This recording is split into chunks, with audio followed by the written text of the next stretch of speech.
Wow. You see this shirt? All these little holes. No. Because he's the only one I hold this way, and he sticks his things in. Really. So now he's not allowed to sit on nice shirts. So when I'm home, I gotta put this shirt on. I got a bunch of white T-shirts with holes. If you people see me with a shirt with a hole, it's not because I'm holy. It's because these are my cat shirts. So I come home and I feel like her and him and Fucko Gray always cling on to me. Like they always do that shit with that, their claws. But they fucking super bad. His nails come out. He gets really serious. And, he gets all fucking hot and gooey with me. I love him. I love that fucking cat. I love my animals. I don't want to lose another animal if I don't have to. So I'm going to start giving preventive medicine. That was very hard for the house. You know, Sissy lost weight like fucking that. Yeah, I know. You gotta put that hair on. Okay. Oh my God, it's fucking dying here. The humidity is gonna rain. Sissy lost weight. She went from 0 to fucking. She went from 16 pounds to like 6. Yeah. In like 6 weeks, we were like, she was fitting. We have railing for the baby, and she wouldn't jump over no more. She would just walk right through the railing. We were like, oh my God. And then Fidel was very slow. And then I think Fidel did great, but we were just prolonging the pain. We were just putting a Band-Aid on one hole and another one was open, type of story. So when I came home, that was a tough one for me. And then when she told me about stuff, you know me, I'm always open-minded. I believe in it now. So I'm happy you guys have this. When I saw that in the box, my fucking dick got hard. Oh, shit. Because I had just been talking about this with the cat, so it was like a premonition type deal. What's that? A deja vu. Whatever. You've been there before. That's a great testimonial. Thank you. It really is when you get something like this in the mail. So now I know I can give it to my cat. So fuck it. They're gonna be doggone. I'm gonna. What are you gonna do? I'm gonna grind it up. Yeah, do it up. Give it to them with fucking that shit that gets them high. Who's better than Uncle Joe? I got some good shit I get from Amazon.com. What's that? Catnip. Oh my God. I got some tremendous catnip. It comes in buds. They go fucking crazy. All the other catnip, all that catnip at Amazon is a fucking fugazi. It's not good.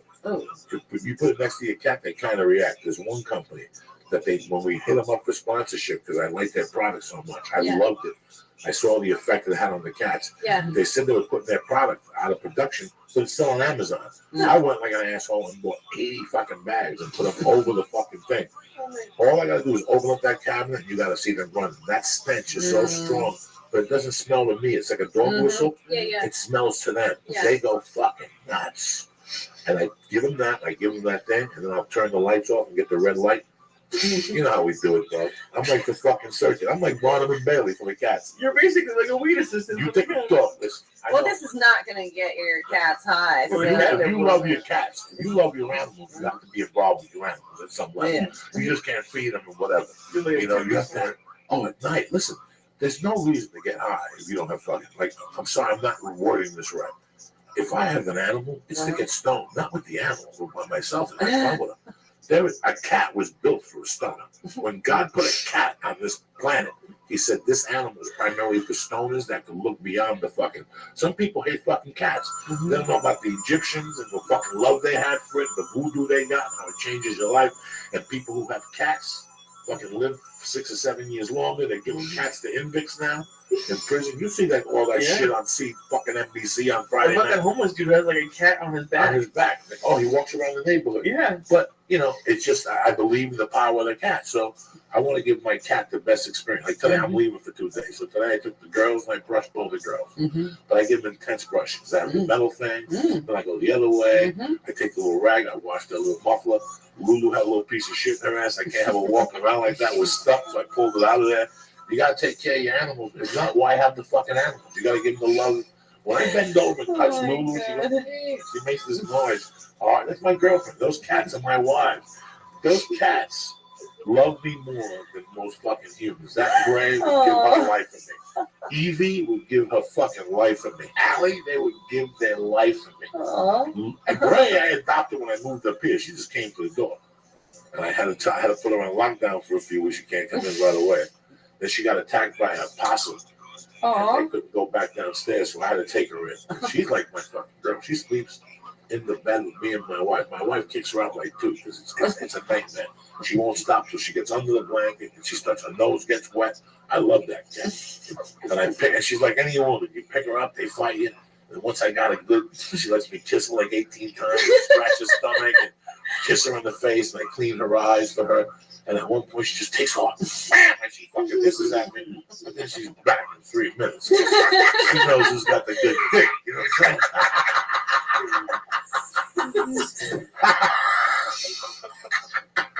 What time is it? Let's get the fuck out of here. You know how we do it. Auntie Dolores, I love you. Thank you for making a rare appearance. Thank you for coming in and talking to us. Thank you so much for having your main us. girl, Martha. She knows a lot about it. Very beautiful. I'm happy New York City girl. How do people get a hold of you and your products? For starters, let me tell you something. Do not harass Auntie Dolores on her webpage. If you ain't got a license, go fuck yourself. Don't be so stupid. Mechanical sexual Rabbi Don't Rothschild. think you're cute. Up next Jelly on Bean Rabbi's said- Big said- Board, No, don't say that shit. Right here, you dumb motherfucker. we have Somebody start your shit, all right? I'm nipping it. Oh, they should have stopped that bird music. That's how I gotta do it. You gotta stop these motherfuckers. If not now, they'll I hit know you this up. person. Like if you would have called Ireland, in, they'll hit you Las up. Vegas. Joey said that you'd send me a box. No, Joey didn't say dick. Joey don't say no. Well, they can become a member of our co-op very easily Great. now. Our website is more functional for But they this. gotta live in California. Yeah, they have to be No, California these patients. guys that are called from You- Florida. They Oh, try to yeah, put yeah. one over on you. Like, Sorry. Yeah. Well, maybe one day our products will be in Florida. Great. You Those know. fucking backward hicks. And you know, They I voted against it in know. Southern Florida. Nobody smokes more pot than fucking Floridians, especially in Miami, those Jamaicans and shit Let's down check the there. clips. And nobody didn't legalize it because they got some fucking, they got some heavy duty behind all Oh, the drugs you got and all that. They got some Excellent. fucking right Tasty. wing. I love your Mhm. clips, dog. Light skin. Because you have old Jews voting, and the Jamaicans don't really have a good turnout for the vote. Really, Well, really unfortunately, they good. needed 60% of the vote in that state, and they got like 57 or 58, Yeah, it was and so it didn't pass. But most other states needed 50, You're and getting so that, it's too bad that it worked out like that for Florida, important because follow. it's going to be a No. while before they're able to. This is strange. Has to be What are we faster. doing? The Auntie Dolores Medical fucking Product Festival up in San Let's Jose. get that Ooh, Discord, that's that not prime bad. light skin Joey Discord. Diaz, Lisa. I'm kind of that That prime sounds light awesome. skin Yeah. myself. I consider myself prime light skin as well. Hell yeah.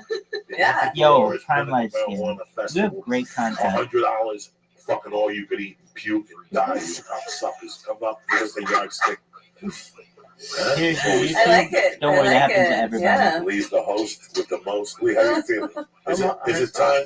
Las Vegas, Nevada. For a chocolate puff puff. Let me see. So let me give you When our web. When my face looks like this. Where's those chocolate Let's take puff a puffs? little bit more what he's So got anyway, going you on. can find us at auntiedolores.com. I'm going to spell it AUNTIEDOLORES. Really cool stuff. As you can tell, And it's the really, dog really treats, cool. CBD All right. rich dog treats for your Prime playful light skin. pooch.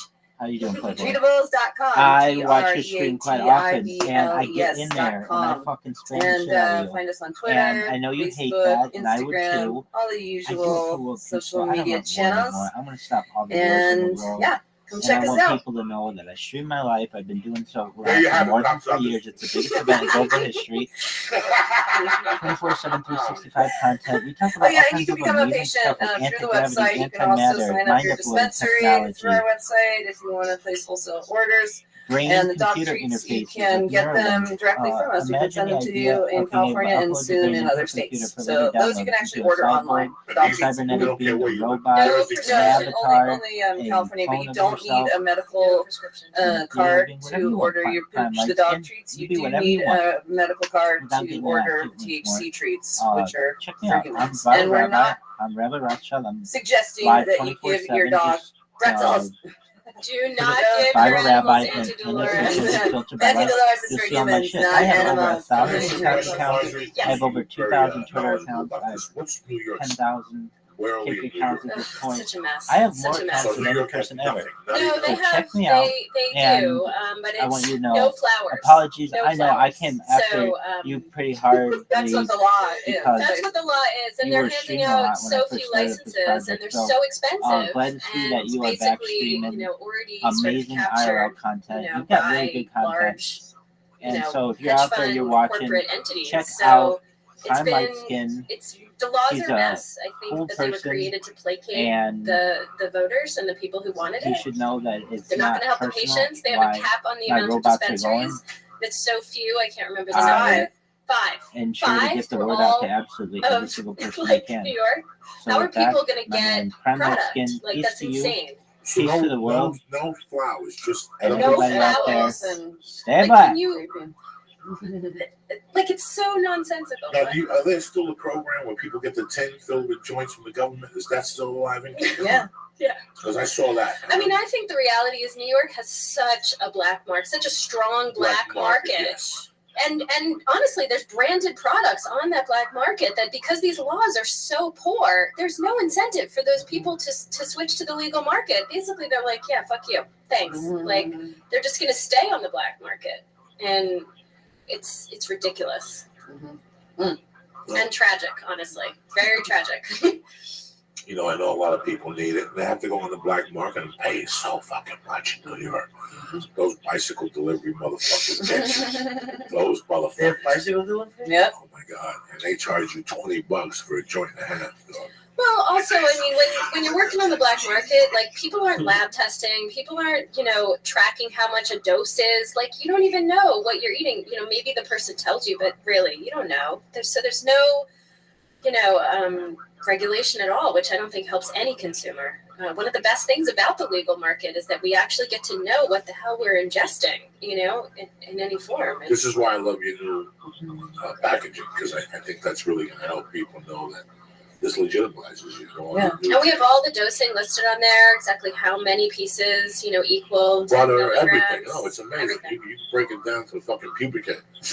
There's a pubic hair in that motherfucker. We know it. Oh, man. We do not put that in our product.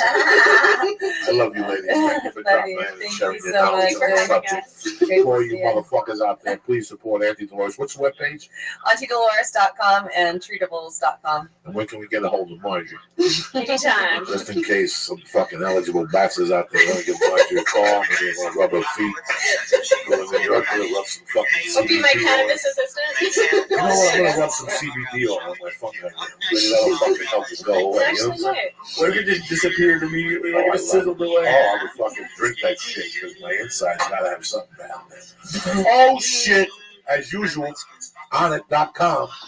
What you call it? Optimization. That's what I'm trying to tell you, motherfuckers. If you want to be the best at what you do, want to feel good about yourself, go to onit.com. They got some great products. Let me tell you what's going on. I lost a couple of pounds. I took the shroom tack.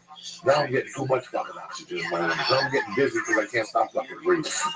It's amazing. It's amazing how my mind works. So I almost thought about quitting jiu-jitsu today. You know that? Why? Because I was getting dizzy from too much fucking air. Like those shroom tech. What kind of shrooms do they put in there? No, cordyceps mushrooms. When they give you some extra energy, they expand your lungs. It was just too much for me, which means they're doing the fucking job. So don't just sit there like a fucking jack off. Hey, they got great products.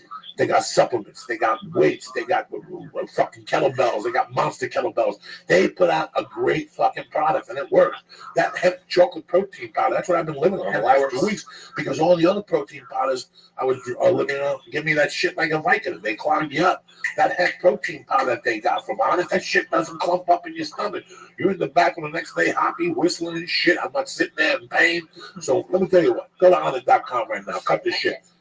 Go through the webpage, see what they got. Supplements, ropes. I can't take care of you with the other shit, but the supplements, I'll get you 10% off. Who's better than me? And not a small 10%, a big 10%. Lee, what do they put in the box? Church. Bam! And you get 10% off your product right fucking now, all right? Number 2, listen, I'm going to tell you something. When it comes to snacks and stoners, we take our shit seriously. How much longer are you going to eat potato chips? How much longer are you going to eat shit? How much longer are you going to fucking eat stuff that has cancer and all this stuff? I got the answer. It ain't gonna cost you guts, dick. Naturebox.com. They got some new products on the menu. The black and white pretzels, the teriyaki turkey jerky, and the mini Belgian fucking waffles will put a hem in your skirt. Never mind the cocoa fucking almonds and then the French toast granola. They got sriracha cashews. They got shit that's so healthy. And when you're stoned, what do you want to do? You want to keep eating the shit? You look, take a look at yourself in the mirror. You look worse than I am, and you're 22. You fat fuck. Stop eating that shit. Go to naturebox.com right now. Nutritious, delicious snacks. They're going to give you a free fucking box. What's that? That's right, fucking free. Who gives you anything for free anymore? Who got nobody? Nobody. Everybody wants to buy the way. They're gonna give you a free sample box. 2 big bags, 3 little bags. Go right now. Naturebox.com right now. Put in Joey in the box. They're gonna give you a free one. On the fucking arm right now. Next time you're stoned, you're gonna thank me. You're gonna go, Uncle Joey's a fucking genius. This shit is fucking tremendous. Go ahead, go look at what they got. Try the black and white pretzels. Your fucking head's gonna explode. You're gonna get sent to your house for free. Free shipping is gonna cost you like $1.90. What are you gonna complain? You're like the fat lady with the ham under her arm who's pissed off because she got no fucking bread. You fat fuck. Go to naturebox.com right now and get your free box sent right to your house. All right. Listen, you're sitting there right now. You got crusty underwear. We're talking about underwear before. I got some fucking tremendous underwear on right now. I got me fucking undies. Look at these things.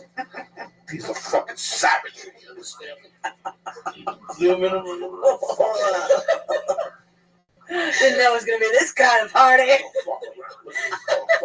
got these leopard things right here. Wow, those are hot. They're not sweaty or nothing because the fucking moisture it gets pulled out of your fucking skin, so your nutsack is fresh. All right, and they got women's designs, they got men's designs, and it don't stop there either, cocksuckers. All right, there you go, full boat. They got some t-shirts you can put under your gi. They got long sleeve, short sleeve, tremendous. They got women and boy shorts. I know you love saying that. You like to hang out. It's on the paper. Yeah, I know. Because they want to fucking get. It's a kind of underwear. Yeah, then let them go on Santa Monica, jump up and down. We got no time to fucking hang out with boy toys here. This is for fucking men and women, all right? Like Andy Dolores and Marjorie, right? Go to MeUndies.com right now. They got some fucking. They got some tremendous women. That's right, women and fucking men's undies are gonna knock your socks off. They're tremendous. Go there right now. They're gonna give you free shipping in Canada and the United States, bitches. You understand me? Go to MeUndies.com right now. Look at what they got and press what in the box, Lee. Joey. Boom! And you get what? 20%. 20%. So I'm giving you free fucking snacks, 20% off on undies, and I'm gonna get your head straight. You don't have to go to some psychiatric fucking momo. What's going on over there? Number 3. So go to MeUndies.com right now and press on what? Joey. And get 20% off your first order and free fucking shipping in Canada and the United States. You're sitting there going, Joey, it's Memorial Day weekend. What movies do you recommend? Well, you go see Mad Max. You go see the other one, Pitch Perfect. You go see a lot of shit. But what are you going to do when you get home at 9 o'clock at night? You don't have to go to work Monday. You want to stay up? You want to explore? Go to Iron Dragon TV right now. Don't you want to see Chinese people flying through the air, poking themselves in the fucking eyeballs? Classic martial art films for you right there on Iron Dragon TV. What do they got, Lee? They got the Ip Man series, early Jackie Chan. Early, like a motherfucker. He was still playing the drums in the heavy metal band. Home videos. And should have thrown sidekicks for Jesus. Go to IronDragonTV.com right now and get 2. That's right, 2 fucking free movies. Explore. See what they got. They got haunted videos. They got Joe Rogan talking about meteors or some shit. They got a bunch of stuff on there. Go to IronDragonTV.com right now and knock yourself out. They got some tremendous classic martial arts films. You're going to love it. You get 2 of them. Too. And they got some new stuff coming in, which I'm not on top of. We're trying to shoot this show and put the whole fucking deal together. But I don't know what's going on. So I gave you on.com. The code word is Joey. Church. I gave you Joe at naturebox.com. Just Joey. For a free fucking sampler. I want you to order some right now. You'll get it by fucking next Tuesday, but it's coming. You got MeUndies underwear. You see the fucking leopard print I got or the camouflage? I don't even know. They got to zoom in. That's right. And you got IronDragonTV.com. All right, people. As far as everything else, I'm at the South Point Casino. Next week, I'm in Oklahoma City, and the week after that, I'm in Denver Comedy Works. All right. Besides that, I want to thank Auntie Dolores for coming on tonight, and her beautiful little friend Marjorie from New York City. I want to thank the Flying Jew, and I want to thank you. Have a happy and safe weekend, especially if you're driving. There's going to be a lot of fucked up people out there, a lot of perverts. Put on underwear, ladies, because when you pass down the side of the road, they'll finger bang you before they put you in the ambulance. It's disgusting. I love you guys. Stay black. Have a great weekend. What up? How are you? Zoot, you goddamn motherfucker. Zoot, you slutty bitch. Right now. Zoot, how the fuck have you been, man? What? No, it's a projector controller so that I could hear you.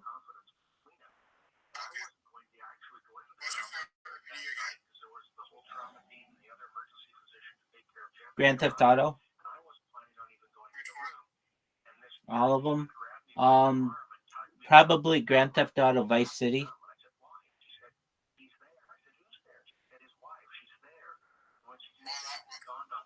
I achieved 100% completion on that one before I. It was the first one I ever. You know what 100% completion is? So yeah, I mean it took me forever to do, but I was able to do it. I like them all, honestly. If I had to rank them, not in terms of graphics and shit. Honestly, Grand Theft Auto 5 is fucking amazing and is arguably like whenever they put out a Grand Theft Auto, that's when I buy a new console. Does that make sense? Yeah, when it comes out, I think it comes out fall 2025.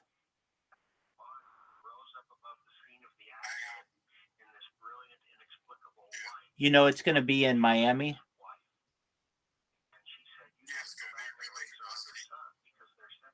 Well, but you're going to be able to travel to like Colombia and stuff.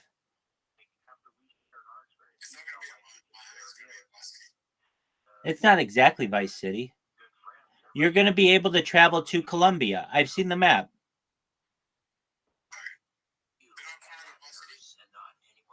I don't know if I don't think they're calling it Vice City. It's Grand Theft Auto 6, I believe. Oh yeah, it's Vice City, which is Miami. But what I'm saying is you're going to be running drug missions to Miami from Colombia. In the new one, GTA 6. Vice City was Grand Theft Auto like 4.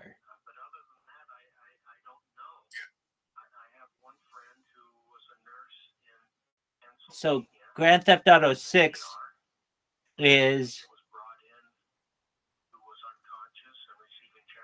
Grand Theft Auto 6 is going to be out in a little more than a year.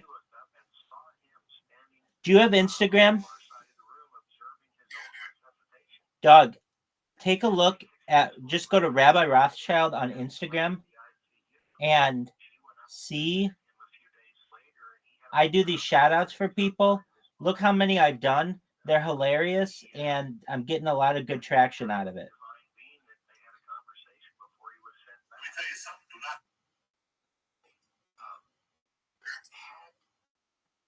Do you see them?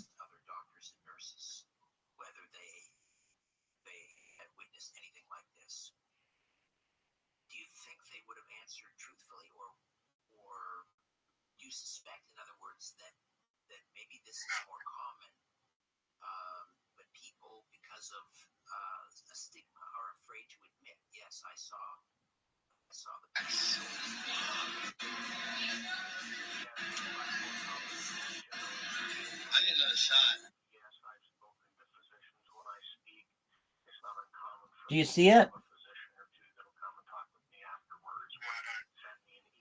Just type in Rabbi Rothschild into Instagram. I'm at Rabbi Rothschild.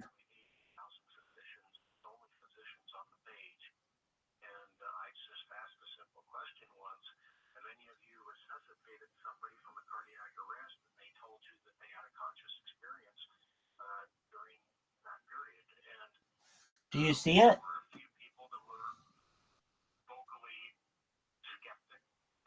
Just literally, it's at Rabbi Rothschild.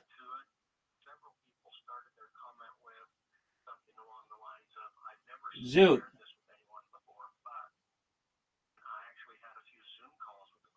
Zoot, can you hear me?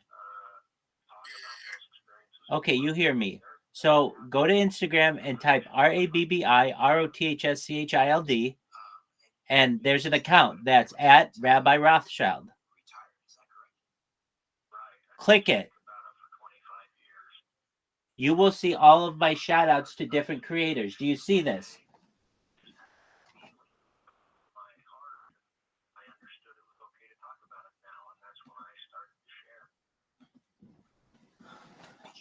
Zoot. Do you see it? Dude, are you typing my name? How are you spelling it? Rothschild? I.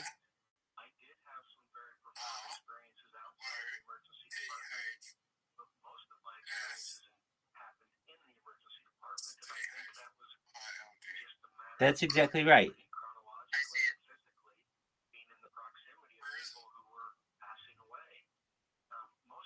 You're looking at Instagram. You just type it into Instagram. It's Rabbi Rothschild.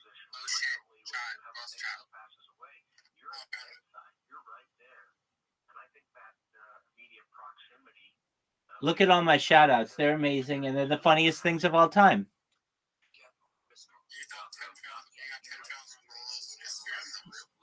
No.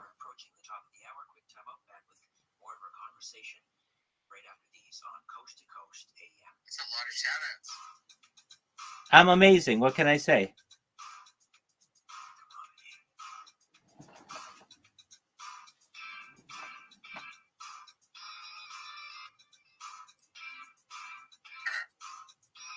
Do you guys know about my robots? No? Zoot, did I just hear you say no?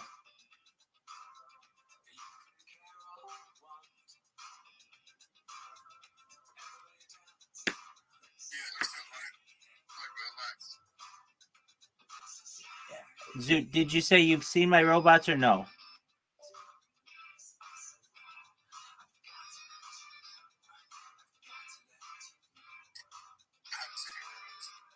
Do you want to see them?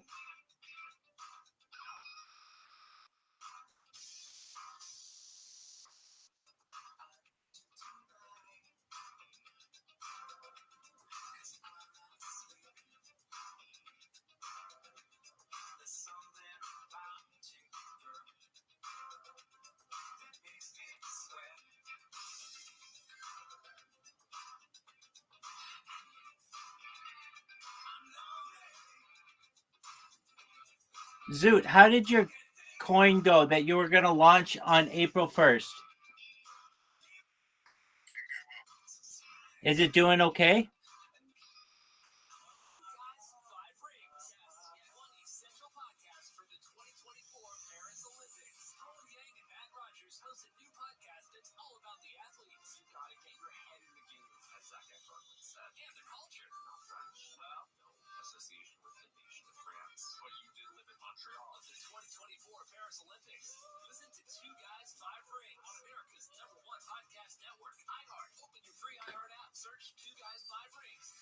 Zoot or Alex, are either of you excited about the Olympics? Yes or no? Go.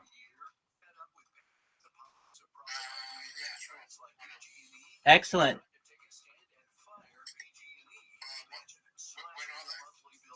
This month.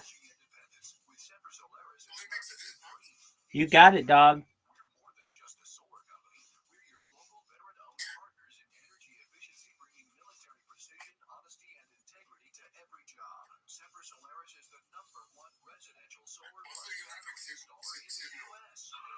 What'd you say?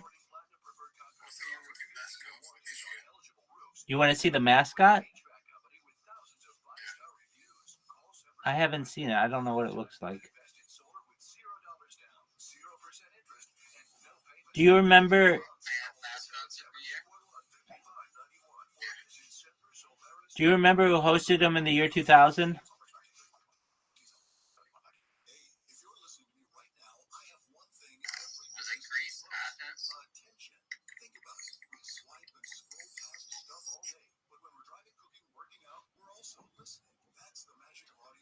We're going to check this one.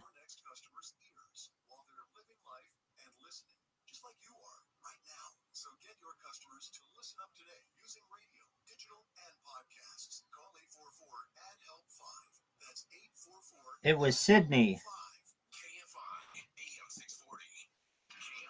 It was Sydney.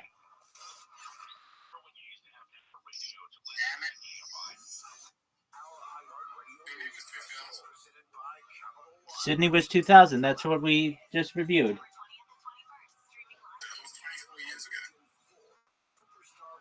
Were you able to attend anything?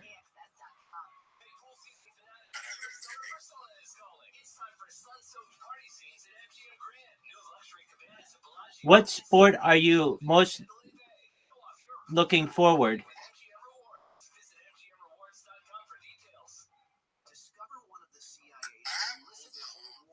Mascot boys.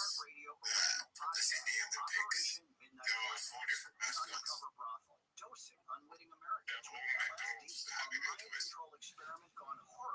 All right, you ready to see this robot, Zoot and Alex? Let's do it. All right. Dun, dun, dun, dun. Dun, dun, dun, dun, dun, dun. Dun, dun, dun, dun, dun, dun. Not now. Dun, dun, dun, dun,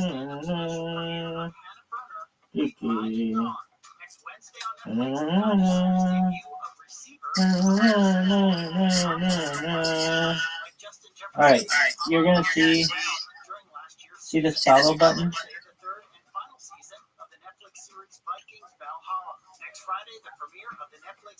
That pointer is gonna recognize it, and it's gonna click it. Boom! Did you see that? It uses image recognition, so it knows where the shapes of things are on the screen. It's very, very intelligent. It's like a digital robot. Yeah. And so this is devastating to people for several reasons. One, it comes in and it creates an account on its own, automated. All I have to do is press the button to start it. And then what it does is it creates an account. It does an OTP, a one-time password, to an email address that it makes, or actually that it uses a separate email address. Then what it does is it then, once it logs in, it goes to the front page and the most popular streamers on the platform. It follows the top one first. It does each one individually. Starting at the top, it'll follow them. Then it will create a clip. I'll explain what that is in a moment. And then it will spam them 13 times, however many times I want. I just have a program to do 13 and then go.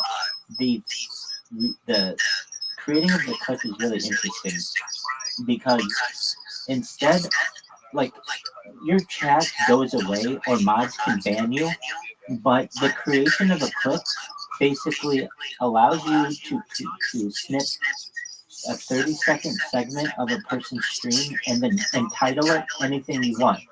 And usually people entitle it something appropriate, like, this is when the streamer did the really funny thing. Instead, I put linktree.com/Rabbi Rothschild, and I do this repeatedly. So normally it would be like, okay, well, what else does that do? And is it a big deal? Yeah, because these things stay. Even when you delete my accounts or they ban my accounts, these things stay on someone's page. And recently there was an interview with one of the biggest paid moderators on this platform, Kick. And they were asked, because I've been doing this for more than a month, they were asked, do you know who Rabbi Rothschild is? And they said, yes. What is Kick's strategy in combating this person? And they said, at this time, we don't have a strategy. Anything this person does, anything we do, this person is able to circumvent. Basically, I developed a strategy that really no one on the internet has ever utilized at this point. And what is that? Basically, I have taken the largest platforms out there, let's say the 10 largest platforms out there, and said, I'm going to have a really good presence here. So YouTube and Instagram and all that other shit. And I'm going to sacrifice one of them, basically an 11th, Kick. And I'll get banned on there. I won't stream on there, but I use it as my punching bag. And so I will just inundate these people with my message. And honestly, what I'll do is make sure that they know who I am. Then once they know who I am, I'll have a more personal message to them as creators and humanize myself. And I've been able to do that with these shout outs. So now, when a lot of times previously, people would be like, this fucking rabbi out of here, damn it. Or even have my name banned in their chat. They'll be like, oh, rabbi's here, yay. And they'll do a little celebration. So I'm able to turn frowns upside down. And I think that's pretty cool. Yeah, it's pretty smart. You're like, I'm trying to think of the name of the strategy you're using. It's like your, what would you call it? What would you call what you're doing? You know what we're gonna do? We're gonna come up with the right name. So we're gonna ask ChatGPT just a minute. It's like you're optimizing something, but it's like We'll ask like it. some sort of hacking. Yeah, and I get asked this question a lot. Are you a hacker? And I mean, I guess. It depends how you define hacking. I think there are benevolent hackers out there. And if I'm a hacker who's doing this to try to get excellent, I'm not stealing anybody's information. Usually to me, hacking is malicious theft of someone's information, but it's not. It can expand to this. This isn't capital H hacking. This is like lower H hacking. Like it's not Exactly. biohacking. Exactly. It's like you know what you're doing. You're like gaming the algorithm. Exactly. Okay, so we're gonna ask this question. You're like the Mr. Beast that's like gaming like Exactly. social media algorithms. Exactly. Okay. We are looking for a term that appropriately describes a situation where an influencer utilizes social media platforms in a way to have a large presence, however, focuses their efforts on one specific social media platform to publicize information about their other social media platforms, period. They do not have a fear of retribution on the social media platform on which they publicize because they know that if their account gets banned, that is fine. They can just create another account while keeping their other social media on the other platform safe, period. How would you define this type of strategy? Let's see if there's a lot of words in here. How would you define this? Alright, here we go. Oh, what are you saying to me?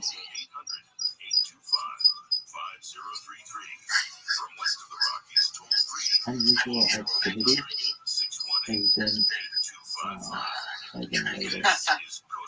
interesting. Oh, interesting. It's like it doesn't want to answer a question about like hacking, basically. Let me see. Regenerate. Okay. I'm gonna answer this question, but I do have it saved, so I'm not going to go through it. Descriptions. Alright. I just pasted it. Okay, here we go. You could call it like something to do with a catalyst, because in chemistry, when you have a reaction, sometimes you'll introduce an element that isn't necessarily part of the desired reaction, but it'll be sacrificed to speed up the reaction. I can tell you what I call this. I call it the kamikaze method. Basically, I create a whole bunch of accounts and use them on suicide missions, not caring if they get banned. That's what I've been calling it, as a kamikaze method. That's pretty good. It might be a little bit culturally insensitive, but Dog, in like 500 years, people won't even fucking know the kamikazes of Japan. They will only know my robots. That's how influential they will be. I understand what you're saying. It could be considered culturally insensitive, and we don't want to call them the fucking what do you call those people who like jump in like with a vest, a bomb vest or something? Al Qaeda. Yeah, like well, but that's the group. A suicide bomber. There's a better word for this. They're like low tech kamikazes. Exactly. They are like saboteurs. That's what probably a better name for them. Do you know what a saboteur is? Yeah, Yeah, French for someone who sabotages. exactly. Um, okay, so I am now going to co-pilot because, believe it or not, that was very interesting that ChatGPT wanted nothing to do with this question. What's up, Bone Bone Pow? How you living, pimp? What's good in the hood? Bone Bone Pow, how are you? What's good? First time joining a voice chat in a meme coin group. Pretty excited. Oh, excellent. Well, you joined the best one that there is. I'm Rabbi Rothschild. This is Harry Potter Obama Sonic 10 Emu. Have you heard of Harry Potter Obama Sonic 10 Emu? Oh, of course. Oh, I'm excellent. actually the orbit intern. I'm just here to guide. Oh, excellent. Well, I'm Rabbi Rothschild, and not to toot my own horn, but I'm a flipping legend here. And I can say that. I've been live in this Discord, or this, I'm sorry, Telegram, 24/7 for more than a year. So, what does that mean? For the last year, whenever anybody in the community has ever wanted to talk, I've been here for them. Gosh, how do you do this? Well, it's actually like a sub-project of a larger project that I have. I am the world's most documented human being. I have more content archived on YouTube than any person in global history. I've been going 24/7, 365 on YouTube for more than 3 years. Excellent. Have you Yeah, seen? that's what I like. Every time I hop into the group, I always see you guys live. Absolutely. That's why. Have you seen the movie The Truman Show? Not really. Maybe link me up in the group.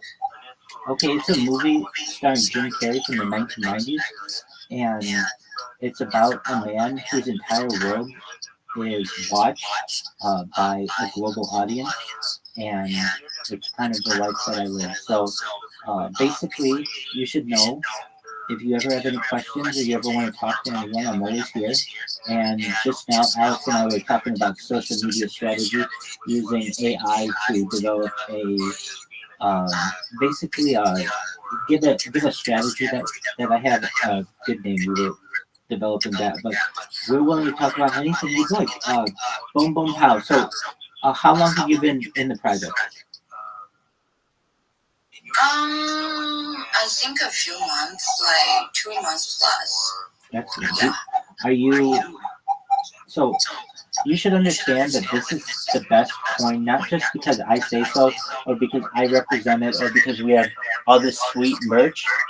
It's because it has more data on it than any coin in global history. And at the end of the day, data is Earth's #1 resource. According to The Economist magazine, data overtook petroleum as Earth's #1 resource in the year 2018.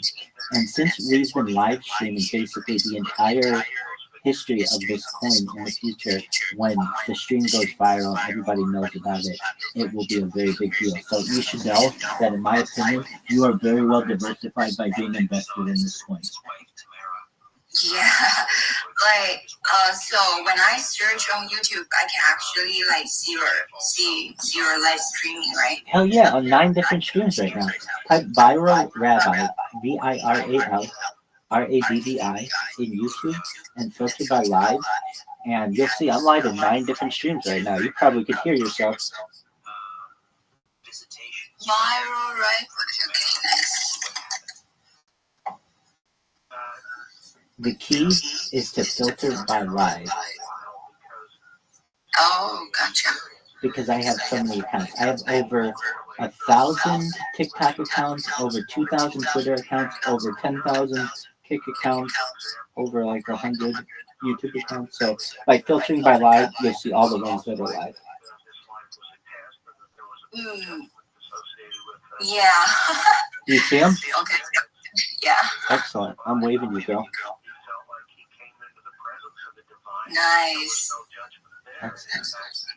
So as you see, you can watch me in 360 degrees, 24/7, whenever you want.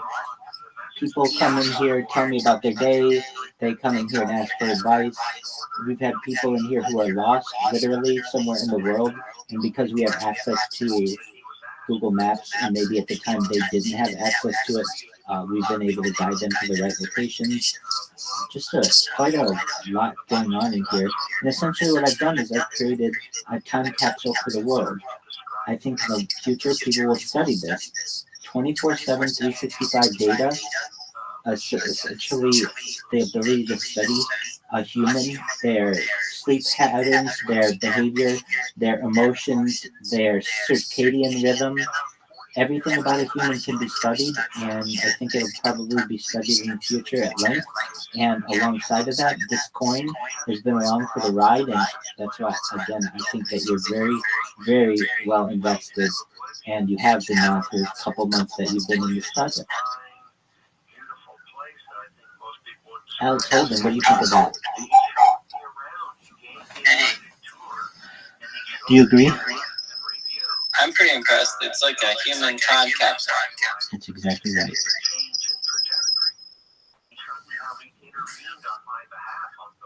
So, Boom Boom, How, do you have any questions?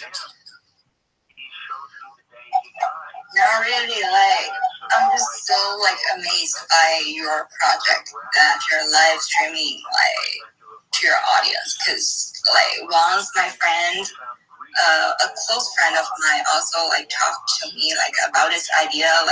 It's more like an experimental experience where he would want to record his life just in a room for 7 days straight. That he's not going outside and just doing nothing in the room, to explore how certain space can the chemistry between space and human emotions. So it's kind of similar to your idea. Absolutely. Reality, a little bit different. Absolutely. Oh, I mean, what they did for a week, or we're talking about doing for a week, I've just done for 3 years. I go outside though.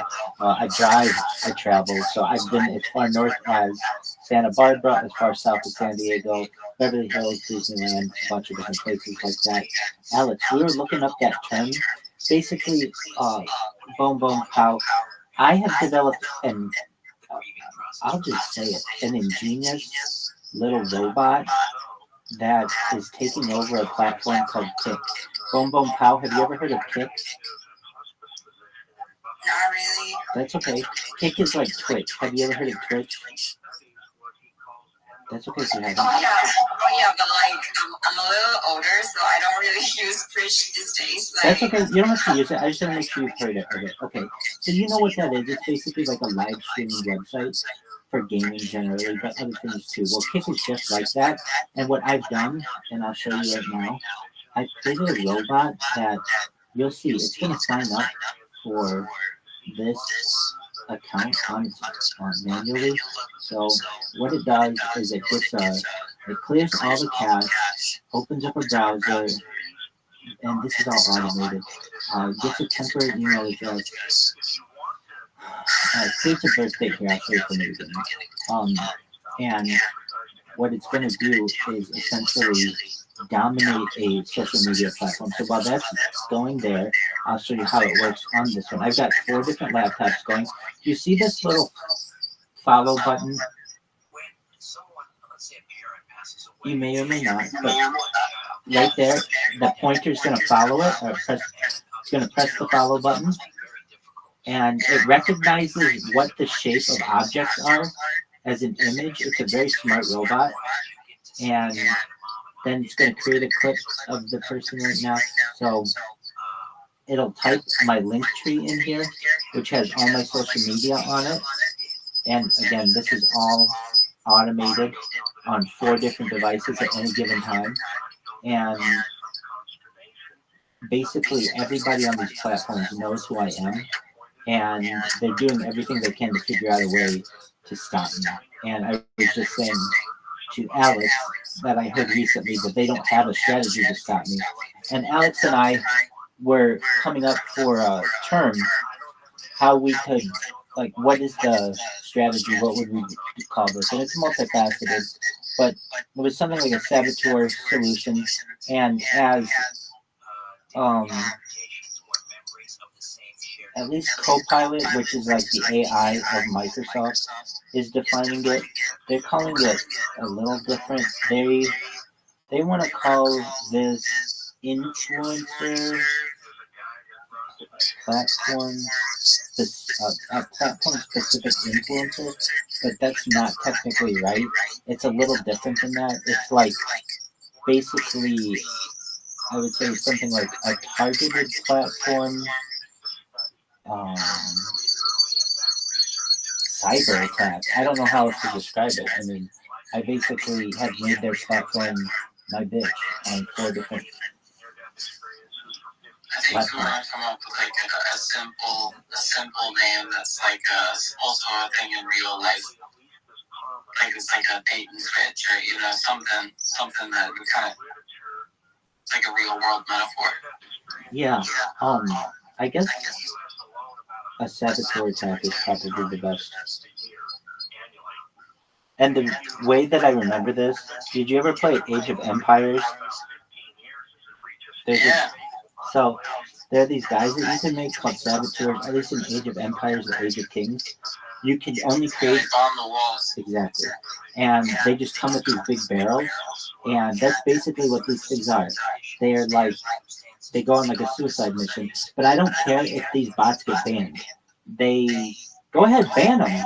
I'll just create a bunch more, and they don't really have a way to defend against it. There are ways to defend against it. I don't want to say what they are. They're pretty simple.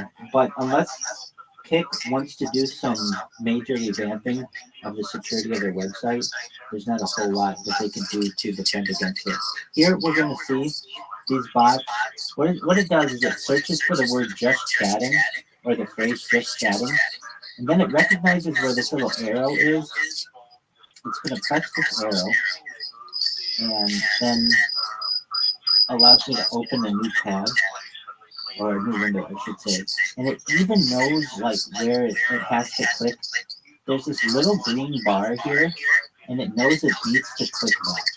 It'll take 1 moment to recognize it, but it doesn't even need to see the whole button. There you go, it got it there, and then it's going to click over here. And I mean, you can imagine if you're working for Kick, they're like, you don't know how to defend against this. It's really, it's pretty fucking brilliant, and I'm proud that I came up with it.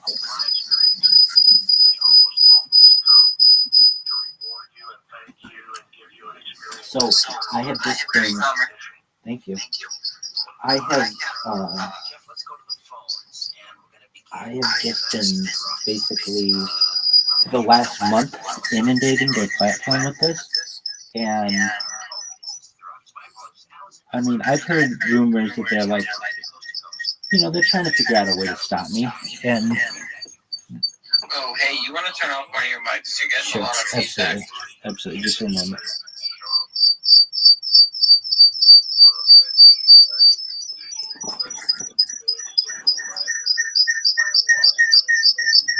Okay, that should be better. I see that their best defense against me is to just ban my account. But guess what? I just created another account. So what are you going to do? I mean, I did the same thing with Twitter, and I made 2,100 accounts. Twitter was a little more difficult. They put a few things in my way, but like Kick didn't even try. And I understand. I mean, they even say that they're still in beta. If you see Kick beta, so you know they're still pretty new. But I mean, they're offering people huge contracts, $10 million contracts to exclusively stream on their platform, and I dominate those people. Like they have, I think, at least like 4 people who they've given at least $10 million to, allegedly, on Kick. And if you look at those people's channels, all of their clips say linktree.com/Rabbi Rothschild, and they their chats are just inundated with Rabbi Rothschild. It's hilarious to me. Are you familiar with Steve Bannon? Yeah. Why do I know? Oh, this is a Trump guy, right? Yeah. He came up with something he called he said calls it flooding the zone. So it's basically kind of it's just flooding like when there's so much data and people are trying to get you to pay attention to something. The strategy to beat it back is you flood the zone. So I guess you're kind of doing that.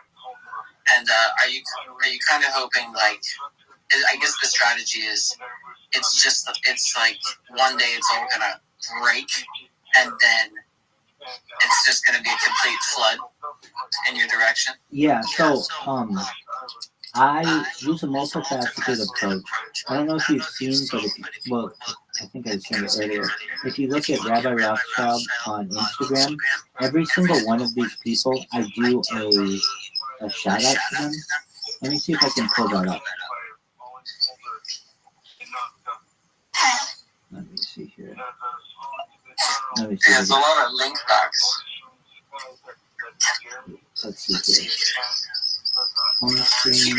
You tag them when you do that? Yeah, dude, check out what I do. It's fucking amazing. Check your Instagram. Okay, so for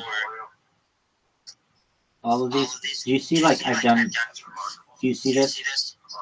Oh yeah, I checked your Instagram. I saw you've done. I don't know how many you've done. It just went on forever. Like 100. 10,000? No, like 100.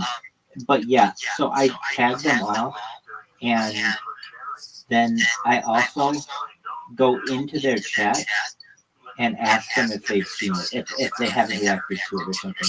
So it's like, dude, you are fucking everywhere, dog. Like, what else can I do? So here's the plan. I'm using what's called in psychology the mere exposure effect, or some elements of it. My plan is just to be present. And the more and more I can make impressions on these individuals, the more and more positive they're going to be to my message. So essentially, at first, they don't even know about me. Then they ignore me. Then they get angry with me. Then eventually I'm able to win them over, and then I win. And that happens with just about every single person, especially once they see I've made a personalized video for them. And in everybody's video, even though I cuss and I'm very aggressive, I'm very positive to everything that they're doing. So I might be like, this phone sucks, or the platform needs to have a better app. But I'll be like, wow, look at how great this person's content is in their social media, etc., etc. And so some of those people repost what I've been doing, and I think, okay, at a certain point, some of these people have 500,000 followers, or 2.8 million followers on Twitter or Instagram or whatever. They just need to repost. The right person just needs to repost one of these things, and then I'm not saying it. Well, I am saying it goes viral. Just basically, I'm utilizing one of their accounts that has a huge following and just have to get one of these people's attention to be like, okay, this is interesting. If anything, I don't even care if they think it's cool. They can just be like, hey guys, let's make fun of this person. I have so much content out there that once a large audience begins to search through what I have, they will begin to realize that they are in the treasure hunt of a lifetime. Essentially, it's a gold mine of data, but it's an entire 3 years of online that they won't be able to around which they will not be able to wrap their head. Usually when you find something and it goes viral on the internet, you know everything about it pretty quickly. Like, for instance, do you know who Hawk Chua Girl is? Yeah, I was actually just gonna use that as an example. I hate the meme. It's not funny. It's what's it called? It's low class, and it's viral. Yeah. It went viral. And she's like on a stage right now or something. Exactly. And I can't. It's everywhere. It's all over my fucking Twitter. It's everywhere. And that's all it takes. But the funny thing is everyone knows everything about that girl because they went through all her social media in about 10 minutes because she didn't have that much of it. I'm the opposite. You could sit here all fucking day and still not go through just one of my accounts. You could spend a month on one of my accounts. Literally, you can spend an entire year on just one of my accounts, viralrabbi.com003, because that one has a robot going on it 24 hours a day, 7 days a week. It's always uploading.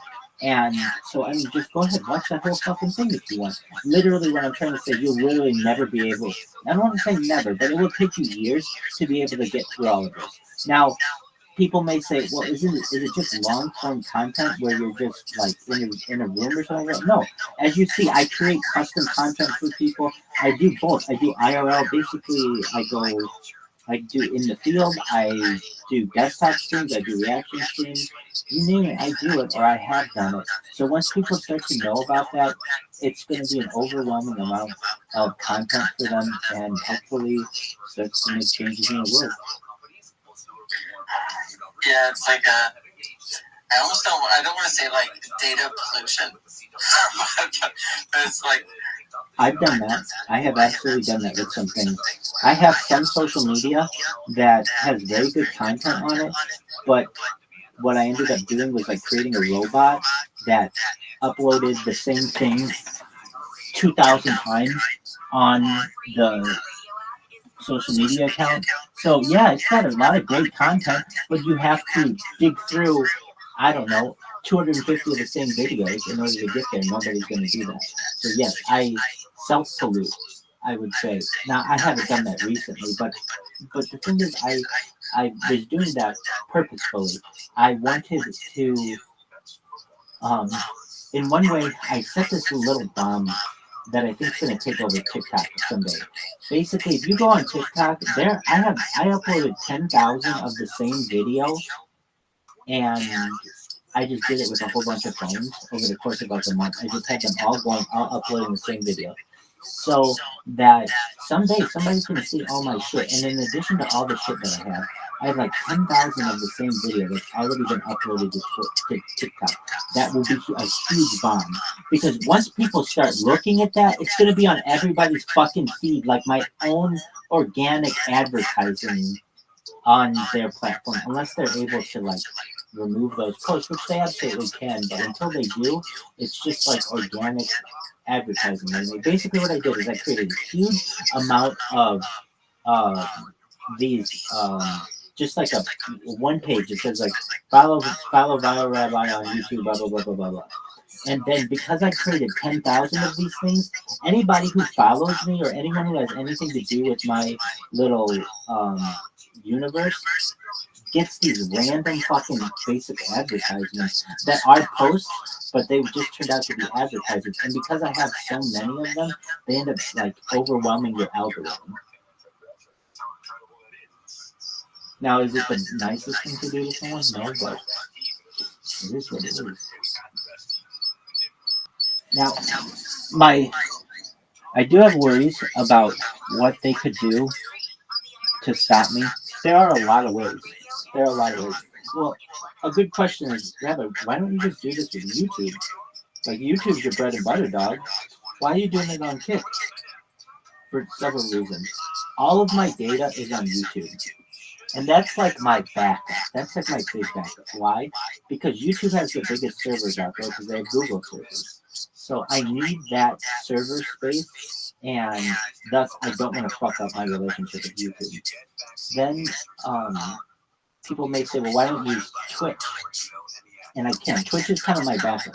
If for one reason or another they say, or whatever, I can't do this on Kick anymore, I'm just going to do the same shit on Twitch. And then if they say I can't do it on Twitch anymore, so I'll do it. I'll just find another platform. But I realize that this is like a devastating way of marketing yourself, and nobody's utilized it. This is what people usually do.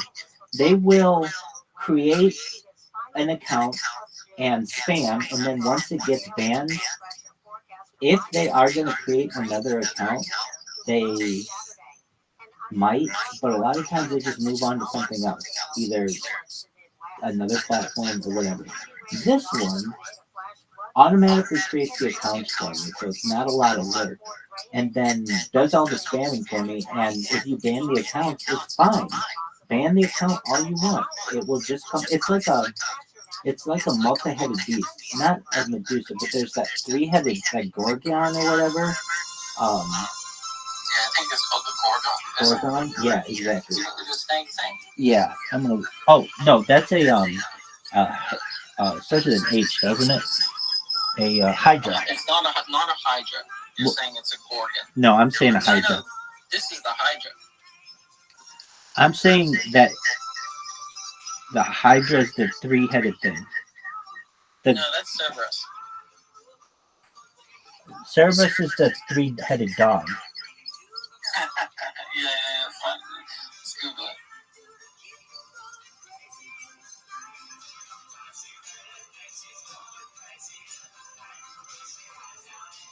Right, so a Hydra is. No, I need like the Hydra. You chop off one head and two grow back. Exactly, and that's what this is. That's the Hydra, right? Exactly. Having many facets or aspects, especially difficult or intractable ones. And so if you cut off one of my heads, I just have other ones that come back. Basically, if you kill one of my kick accounts that I create, I've got another 3 that are going to come back and get you. And here's the very funny part about it. When I first started doing this, I could almost tell when the people at Kick would take their breaks, because I could tell when like I would get every 8 hours they would do like this massive thing and ban on my account. But for like 8 hours I would be able to get away with whatever I wanted with them.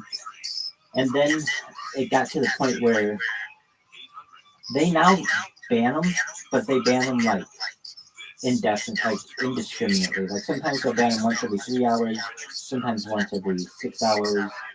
It depends. But I just know that if I go into anybody's chat, this is what happens. If you type the word rabbi, usually you can't, because they have it all blacked out. It's like one of the banned words. Rabbi's a banned word, Rothschild's a banned word, pussy eater's a banned phrase, because there are all these things that I spam in people's fucking chat. The platform did this, or the individual creators banned these words? The individual creators banned these words. However, then there were third-party developers that developed bots to counter my bots, so that whenever one of my accounts came in that was named Rabbi Rothschild, it would automatically ban me. Basically, a third-party developer developed a bot against my bots. So what I did is just change the spelling of my name so that when I type rabbi, instead of it being R-A-B-B-I in like capitals, I have it be R-A-B-B lowercase l, and you can't tell the difference. And like when I spell Rothschild, R-O-T-H-S-C-H, and instead of it being I just have it be lowercase l, and you can't tell the difference. And that means that their bots don't recognize that it's saying Rabbi Rothschild, and then I'm able to spam them all I want. And there are a bunch of things I can do to get around their bots. And people have come up with different kinds of bots. There are people who have bots that whenever I follow them with the name Rabbi in it, it bans me. There are other people who will allow for the follow. There are other people who will allow for the follow, but it will time me out for 31 days, so like an entire month, or sometimes only 7 days, or sometimes just like 4 hours or something. And then there's another kind of bot that they created that whenever the word rabbi is typed, it automatically bans you. And then they also have the one that does the asterisk. But I mean, that's a bunch of different bots that they've had to create for me. I think it's pretty cool. I think it shows how much they love me. You're making a digital impact. Word dog. And I do it for work peace. I've never known anyone. So when you travel, I guess you trim down some of your cameras and do what's your travel setup look like? Yeah, so I did this for 2 years using 4 different. I got a family plan at Verizon, so I had 4 data plans, and I did that for 2 years. It's very expensive to do. It's like my bill was like $400 a month. But I had unlimited data on 4 different iPhones, and I bought 4 different iPhones. So I did that for 2 years. So I go out in the field, and I did a lot of streaming of golf, like golf courses and my golf swing and stuff. And a lot of my driving a car, just like all throughout Southern California. Disneyland, Santa Monica Pier, Queen Mary, downtown LA, like basically any hot spot in Southern California. Then from there, I really had to cut down on the bills, particularly that cell phone bill, which is just very, very expensive. And so I went from 4 different data plans just down to 1. And my 1 is unlimited, but it gets throttled like very quickly. But I don't have to rely on that. I mean, my IRL, while it's cool, what do you want me to do? I mean, you want me to go to the grocery store? I mean, there's not like a whole lot that I do that's all that exciting that I haven't already done. If somebody's like, Rabbi, I want to see you at Disneyland. Okay, go to my Instagram and you can watch my whole day at Disneyland. I mean, I can do it again if you want, but just keep in mind, like, I have a whole lot of content out there that no one has seen. So if you're like, oh, Rabbi, I want to see you at the beach. Okay, well, just here, go to Rabbi Rothschild 7, and you can watch me at the beach as much as you want. And that isn't to say that I can't go again, but here's what's going to end up happening. I'm going to get all the way to the beach, and then you're going to stop watching. Fuck that. If you like me so much, watch me at the beach then, and then if you were like, that was really great, I want to continue to watch it, then I'll go back to the beach. But as of right now, just because of how limited my data is, it's in my best interest to stay with desktop streams now. But it isn't to say that I don't do IRL data streams, especially when I go to walk, like in the park or something like that. Or I've had people visit me on the stream, and so we will take my phone and go out to wherever we're going for IRL. But I'm someone who is very dedicated to this stream, and honestly, when I do these IRL streams, half the time I get the message like low connectivity or like connecting, and I don't want that. I want as clear a connection as I can get, and I find that obviously I'm going to get that near a router. I can say that if I do go in the field, if and when I do go in the field, I have quite a crazy setup. I take with me power banks, a bunch of power banks, because the last thing I want is to get all the way out to wherever I am and run out of juice. So I need to make sure that I have power, and I need to make sure I have connectivity. There's not a whole lot I can do about the connectivity part, but I can do a lot about the power part. Then I also have phone holders. I have tripods. I have really bright LED lights for when I do night streaming. I have a big mic. I have like a lavalier mic as well. I have what else? I have different cameras that I'm not currently using, but I have a gimbal camera that follows me around the room, and I used that for a really long time. So a lot of my stream has that gimbal camera, but I just found that all my other cameras were catching me wherever I was, so I didn't really necessarily need it. And sometimes it could get stuck. Do you know what the gimbal camera is? Yeah. Yeah, so those are cool. But yeah, like right now I'm live on 1, 2, 3, 4, 5, 6, 7, at least 8 different YouTube streams. That's just YouTube, in addition to 33 different other platforms. In fact, I was just going through some of my streams, some of the platforms on which I stream, and it was really interesting to me. I was looking, and one of them was like, stopped streaming recently, and I'm like, what is going on with this one? It was on a platform called Caffeine. Caffeine this month stopped the ability to stream on there just due to their operational costs. So it's like I've been streaming for so long that I have actually seen some of these companies come and go just because I've just been doing it that long. So that's okay. Now I guess I'm streaming on 32 different platforms because one of them went down. And for every one that goes down, there are another 2 that start up. So I'll find others on which to stream. My goal is to continue to create the most amount of data anywhere and the largest data footprint of any person ever. And I know in the future, unlimited data will not be something that is afforded to the average person. Everything will be tethered. Everything will have a quota.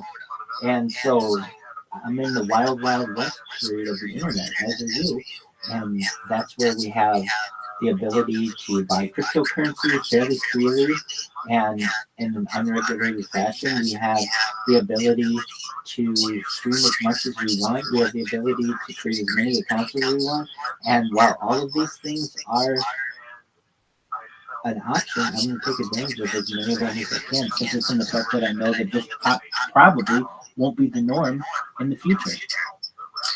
Because we're going to trend towards less competition and more monopoly. Absolutely. To quote J.P. Morgan, competition is a sin. If he said competition is a sin? Yes. Meaning, at the end of the day, collusion is what you want. You want monopolies. For profit. Exactly. Yeah, that makes sense. I mean, that's Peter Thiel's argument too. His thesis is competition is for losers. There you go. Yeah. Then what's that other quote from the former CTO of Coinbase?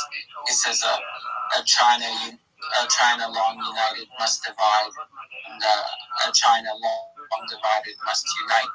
And he was applying that to the competition landscape, whereas monopolies will exist for a while, enjoy that monopoly, but eventually they'll break apart. You'll get a period of competition.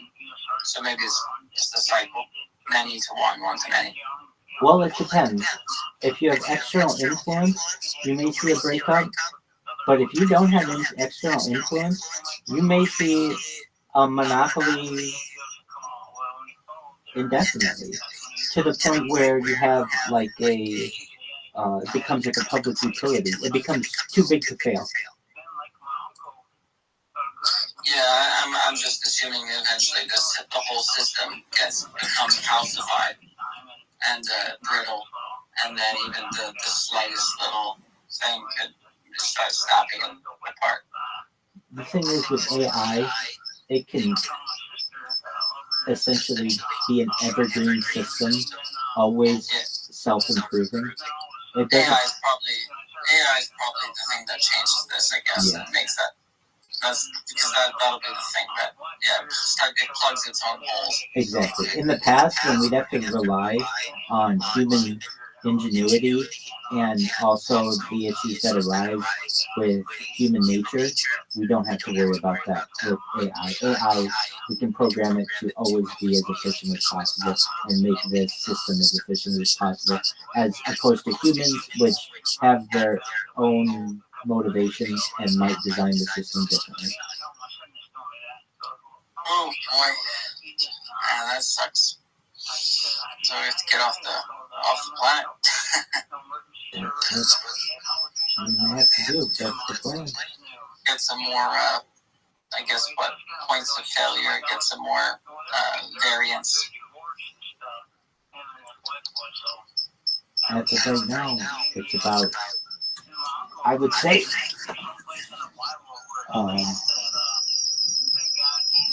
diversifying yourself as much as possible, ensuring that you're well invested as possible.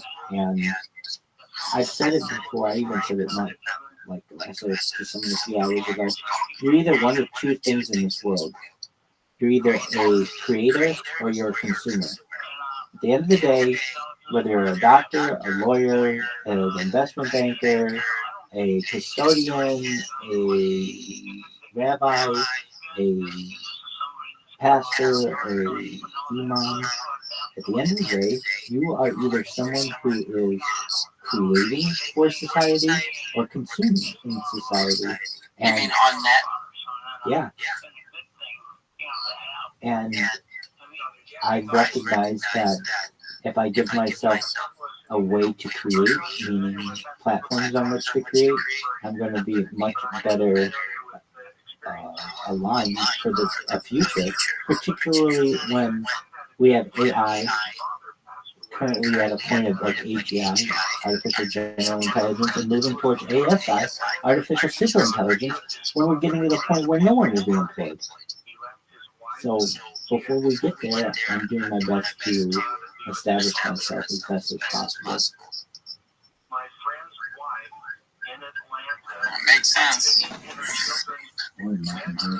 Don't worry, I'm gonna make you rich, I'm gonna make your family rich, and make everybody in Harry Potter Obama No, song I'm, singing I, rich. I chose, I'm full boarded into this point. I don't even own any other cryptos.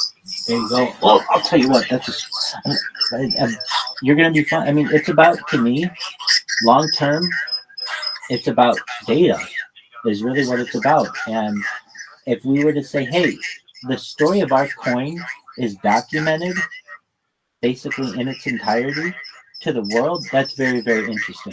Every conversation, every Twitter spaces, every, all the stuff in the chat, it's all being recorded. And I've been live in the chat basically since the beginning. So, like, our entire story has been documented. That's very exciting for people in the future, I think. When did you find out about, you knew about the backpack before the coin, right? No. Oh, you didn't? No, I joined 1 year ago. But the backpack was like 10 years ago. Right. Oh, it's interesting. Yeah, I heard about the backpack before. I saw it on Reddit. I used to be like addicted to Reddit. Dude, Reddit's amazing. It's a good thing to which to So be I addicted. I was scrolling one day and I saw the backpack just years ago. Was it in English? Yeah, it went viral. Like, it was that same picture that is there. That was like the picture that was posted onto Reddit. You said this was 10 years ago? Yeah, I think so. I sort of kind of remember this, just like very briefly, but I think I saw it on Imager. Yeah, Imager, Indo, whatever. Right. Yeah, it was definitely, it was going around. And basically, like, it just went viral for a little bit. Right, but I did not associate the two until much later. It's kind of like a teapot. It's like that teapot meme where he's got the teapot for sale on eBay, but he takes a picture and it's him naked in the teapot. Yeah, that's a take. What does that mean? Oh, it's okay, he says teapot for sale, almost new, and he posts it to eBay, but see, he's naked when he takes the picture of the teapot, so you look deeper in the teapot and you see a reflection of the guy, and it's showing you. It's funny, if you look it up, it's actually really funny. I'm looking at it right now. Like a kettle for sale.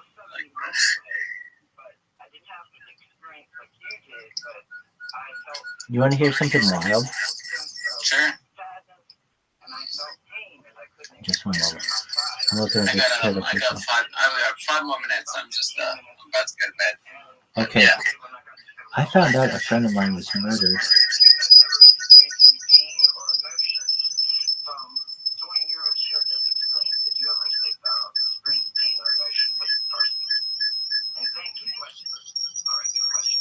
That is unfortunate. Yeah, dog. So here's what happened. Just a moment. I'm looking at this fucking. It's a kettle. Yeah, metal kettle, and like you posted on eBay, but you forgot to delete it, or he didn't realize what he was doing. He was taking a picture of a reflective surface. So.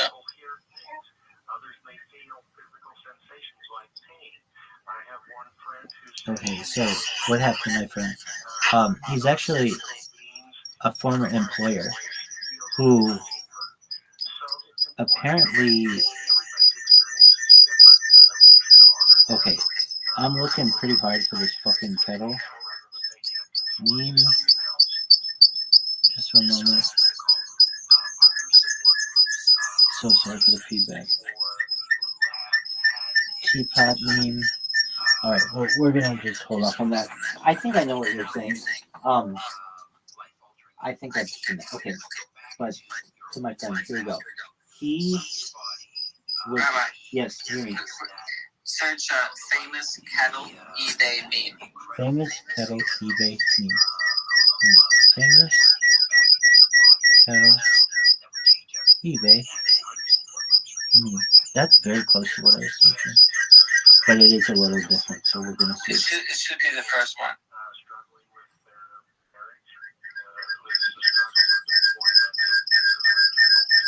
In Google. Yeah, it should be like the first one in Google Images. Okay. Do I hear a little Alex? Yeah. My baby's that's why I'm up so late. My baby's eating. Okay. What was it? I'm looking at famous. Famous kettle eBay meme. In Google Images, it should be like the first one. Yes, this I have seen this one. Yeah, hilarious. Hilarious. Okay, so my friend was a multimillionaire who was apparently in Las Vegas and was got a hooker and died of a cocaine overdose, and they're charging the hooker and her two accomplices with murder. And the weird thing is, so this guy and I were really, really close for like 5 years of my life, and then he's my employer, and I was working really, really hard for him, and I got his company to be really successful, and he was putting a lot of pressure on everyone in the office. He didn't put that much pressure on me though, because I would stand up for myself. What ended up happening, the state of California changed the law under which we could operate as a business, and so I took another job. He continued to work with that company, and went against my warnings and got sued for $50 million by the state of California. So he was under a lot of pressure, and I think just was having a vacation, or not even a vacation, because that's not how this guy's vacation. This guy's vacation is crazy crazy. But he was just kind of like blowing off some steam in Las Vegas, and got a hooker, and apparently he was playing a slot machine, and she came up to him, and they went into his room, and they were there for like an hour, and then she was seen leaving his hotel room in a panic. And the weird thing is, he died in like 2023. So it's like, oh, you're just finding this out? Yes. I didn't know about it. I hadn't spoken to him for like 3 years. Not that there was any bad blood or anything. He was like an old employer. I don't really talk to them, you know what I mean? But I liked him, and I wanted the best for him. He ended up dying in 2023, and just now are they bringing murder charges against these people. So they wrote a newspaper article about it, because there was yeah. So because there was fentanyl in the cocaine, there's a law that says like you can be charged with second degree murder, and I think that's unfair as fuck. But it's like, look, I'm telling you, this guy was my friend, and I'm telling you, he lived a hard and fast life. He's the one who wanted the fucking cocaine. He did not. He didn't want to die. I understand that, but it's like he's taking a risk when you're going for cocaine, and yet. But this is an argument. I mean, I'll let you finish the story, but this is an argument for regulation of the industry, because if you're buying cocaine from a pharmacy, it wouldn't have fentanyl. 100%. 100%. You've got these fucking these people who can't do math, like mixing fentanyl into a vat of cocaine, and they're not chemists. They don't understand molarity or anything. You're 100% right, and so I'm about decriminalization. I'm about the safe access to it, all of that. I'm also about safe access to testing strips, where if you want to do a bump of coke, that's cool. You can get a testing strip just to make sure that this doesn't happen to you. Here's what I kind of think is the sad part of this. This guy had a really nice family, and he always lived like a secret life. And Oh, this was his secret life. yes, and so can you imagine? His wife is reading an article that this motherfucker got caught with a hooker and died, and now from fentanyl, and now it's a murder trial. So now it's like. So now it's like all your friends and family know that he was cheating on you with just, and they have a picture of the woman too. That's the other thing too. His wife is a beautiful woman. It's really sad that like I don't know what you're thinking, man. You know what I mean? Like it's always like you don't realize what you have at home. But his wife is beautiful. She's a professional woman, and he basically like got caught with his pants down, and he doesn't know it, but it's very embarrassing. I mean, he had businesses and things, and everybody wondered what happened to him. And it's like, oh, he died in Las Vegas partying. I mean, that's cool and stuff, but it's like, not really if you're cheating on your wife and doing all this other stuff. And well, you know, I hadn't spoken to him in like 3 years. I can tell you that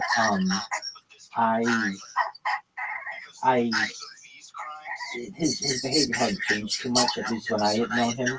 And it just came as a complete surprise to me because you never think that you're going to have a friend die that at a young age. He died at 41. And then you never think that there's going to be like a murder case involved. But apparently there is. And I just found that out over the weekend. So I'm still kind of in shock with that. But I know you got a little one with to whom you have to take care. So you go attend to them. Alex, it's been a pleasure. Shame on the family, eh? Shame for the family. Disgrace. Totally. And believe it or not, this guy, he was worth, remember I said like multi-millions. The way he made his millions was he would buy Lamborghinis and Ferraris and Porsches, basically exotic cars that had been totaled on the freeway. So he would buy like a $500,000 Rolls Royce that was totaled on the freeway, and he would buy it for like $50,000. He would put another $50,000 worth of work into it for a total of $100,000 into that car that was originally worth $500,000, and he could resell it for $400,000 overseas. That makes a lot of sense. So he made huge money, and we were able to create the largest car wash application in the world, and it was all financed by this automotive industry. So this, what I'm saying is like this guy had this amazing business.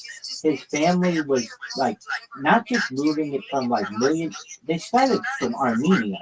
So, I mean, they did not have a lot of money. They went from that to being like thousandaires. This guy then he started a business and sold it for a few $1 million. And that's how he was able to finance this bigger business and then other businesses from there. It basically was kind of like the all-American story. And I kind of just am like, man, he fucked it up by, you know, making these mistakes. And then on top of that, it's really fucking embarrassing that you did this now. Whenever anybody looks up anything about you, they're just going to be like, I mean, I don't feel sorry for him, and he's my friend. I hate to say it, but it's like, I don't consider what those people, I don't think that they deserve murder charges, honestly. That's just my opinion. I know that's not necessarily what the law says, but I don't think that's a good law. I think that they didn't have intentions to kill. Well, actually, now, as I say that, they may have had intentions. So they, at least in the newspaper article, they had Facebook messages between the hooker and like her acquaintances, and at the very least, they were going to rob him. So, and what does that mean? What were they going to be able to get? This guy always had really high performance cars he was renting, so they were going to steal his car, it said, and I imagine they were going to steal his like he'd have a money clip. So they'd probably be able to get maybe like $5,000 out of him, 10 grand, something like that, which isn't, you know, a huge amount. And they're going to be able to steal his car. What are you going to be able to get with that?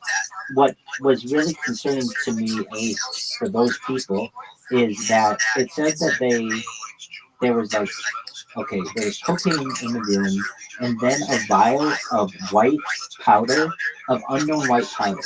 And I can tell you this, I never did this with my friend, but I know that he had told me in the past that he had done methamphetamine. He liked it a lot, and so it almost makes me wonder if like there's even a third drug in there that they don't know about. They just said it was an unknown powder, but I'm guessing that's probably what it was, or something like that. So, long story short, my friend took a huge cocktail of some fucked up shit. He died, and nobody, I mean, his family knew he died, but like basically other people didn't know he died until this really embarrassing article came out about him. Boy, it's a wild story. I agree. And it brings into perspective, at least in my opinion, like, you know, you have to watch what you do, of course, but it's like at your very if I were to ask my friend, like, at what would be the most embarrassing thing you could be caught doing, he would probably say something like, be caught with a Las Vegas hooker who was really bad looking in comparison to my life. Like, and there was a picture of her. Because then everybody, all your friends are just going to be looking at you like, you dumb motherfucker. Like, I'm saying it to you right now, to random people, basically, but like, dude, it makes you That's your legacy. Exactly, that's your legacy. And That's so funny because there is a phrase that people don't remember you for your failures; they remember you for your successes. But in this case, that doesn't apply. No. People remember him for that one big L. And it's still not done. There are 3 murder trials that have to do with this, and you know. Sorry for laughing. No, I understand. And I really think that I think it's unfortunate that these 3 people are probably going to be found guilty because of how the law is written. And it's just going to be like, look, if anybody was given any kind of drug that gets found with fentanyl in it, you're going to go down with it. And they made it really, really strict. And basically what happens... Because it's so dangerous. I mean, you've seen those pictures of how many grams it is, right? Exactly. They had it in they had the picture in the article. They had something from 2016 and the CDC, or the I think it was the CDC. And just a little, you just need a couple of quotes in there. And compared to the amount you need for heroin, it's like 1,000 times less. It's like micrograms, not even milligrams, micrograms. Right, and it's 50 to 100 times more powerful than morphine. Yeah, I mean, that's the thing that always pisses me off about the George Floyd thing, because I'm like, come on, guys. Like I saw, if you watch the video, you see him eat the fucking bag. And it's like, oh, the plastic's gonna stop it from breaking in your stomach. Yeah, that's an excellent point. And so this is a very interesting thing too. My friend is being sued by the state for $50 million. And now what happens? It's like, well, they can just go after his estate basically, but there's not a whole lot. It's a really sad story. I mean, he had 3 sons and 1 really nice wife, and he had just built this mega house. I mean, a giant house up in the hills, and they had to sell all of that from what it looks like. They had to sell all the property because, as you can imagine, the state's still going to come after all that shit, and now they have to basically hide the properties and hide the funds. So I could tell that they had transferred, it seemed like a lot of assets to like other people in the family to try to get out of it. But it's just incredible that I'm just in shock that this guy who, I mean, and it's really interesting too. This guy was obsessed with women to the point, like any chick he saw, he would, I don't want to say necessarily make a comment, but like if they were hot chicks, he's going to say something. And then for him to end up with just this chick who was like on a scale of like 0 to 10, like just like a 4. Dog, like, I mean, it looked like he was probably drunk, right? Oh, I'm sure he was drunk, and I'm sure he was, on all kinds of drugs, obviously. But it would be like, we used to just talk about like really, really hot chicks, and like Instagram models and all these bitches, and like he'd always be like, oh, I could get that girl if I wanted, blah blah blah blah blah, and it would be like, okay, well, when you have the opportunity to get whatever you wanted. You basically got a girl who, like, very few people want. And here's another interesting thing. It's kind of a difference between LA and Las Vegas, but like this girl, the hooker we got, wouldn't have been like she's not even pretty enough to be a hooker in LA. Like basically, you have to be pretty attractive to be a hooker in LA generally. And I don't just know. It's like a side industry. Yeah, it's just be like, it'd be like, dude, why go to Las Vegas and hook up with an ugly chick when you could have hooked up with a bunch of hot chicks in LA and not traveled the fucking, all the flights. I know what he was doing. He was trying to get his mind off of, this is what would happen with his life. He would get into a fight with his wife and he would go on a dive trip. And that meant they go to like Mexico or they go to, someplace and get all fucked up and hook up with a bunch of hookers and shit, and then come back and then like try to continue to live his life. Now he's a very high net worth individual, and his wife, liked the stability that he provided. But I know that whenever they would fight, little things like this would happen where, not little things, but he would go and leave. Now, did he ever like cheat in front of me? No, but he would just hint at it. Like, I remember when I first met him, we were talking about his family, and I thought he was like a family man, like a really nice family man, like home for dinner and all that other shit, and with the going to kids baseball games and all that shit. All right, well, I was like, okay, so you're married? He's like, yeah. And he's like, yeah, but look at this girl. And he shows me this girl on Instagram. He's just like some Instagram hoe. And I'm like, wait, but aren't you married? Yeah, exactly. I'm like, but aren't you married? He's like, oh, yeah, bro, but man, isn't she hot? I'm like, yeah, but like, you've got a wife. Like, why are we even having this conversation? Like, I honestly, I knew what I was getting myself into even before then, but I'm like, man, this guy's a scumbag. I don't know how good an employee this. I've met hundreds of people like that, and they're all the same. Exactly. They're I don't know. It was just low class, right? 100%. And under normal circumstances, I probably wouldn't have wanted that job as badly as I did, but I needed a position, and it was. What were you doing? I was managing director of a technology company. So we launched the world's largest car wash app. It's like Uber for car washing. You press a button on your phone, and someone comes to you and details your car. So you were managing? I managed the company, so all the employees, they reported to me, and then I reported to him. Yeah, so you I guess it makes sense, right? So you have time. You're not streaming 24/7. You have time to like do stuff. Oh no! I am streaming 24/7. I did this from 2016 to 2020. Oh, okay. So you right. You probably couldn't get away with doing that while you were streaming. Well, the two never overlapped. Basically, 2016 was when I started that project. We launched within 6 months. Made it the largest, most successful car wash app in global history within the next few years. And then the law changed in the state of California. It changed on January 1st, 2020. It re-categorized what our car washers were. So we have been categorized as independent contractors, and just like Uber drivers and Lyft drivers, the state of California on January 1st, 2020, re-categorized all of those drivers all of those washers and drivers as employees of the company. Now, Uber, Lyft, DoorDash, Grubhub, those guys got another exemption so that they were no longer privy to that, or they were no longer,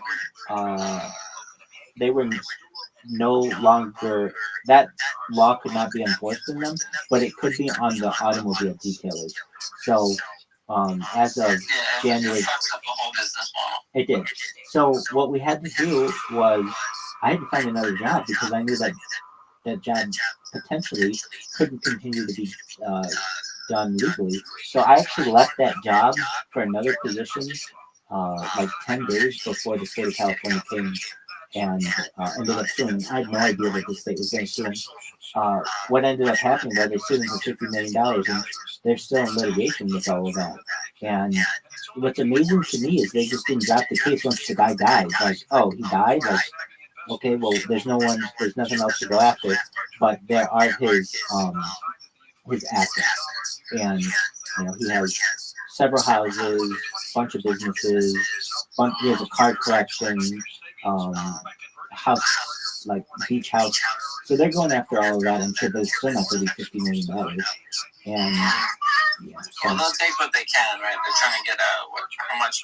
$1 billion from Alex Jones. Something like that. Yeah.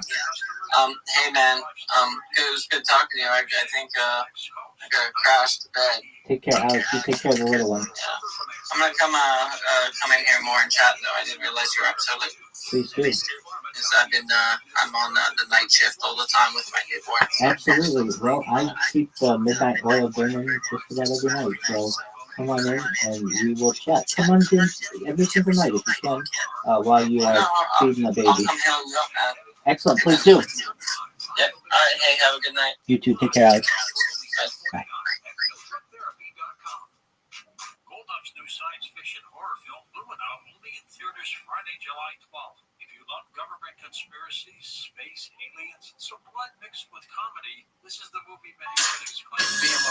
Welcome to K.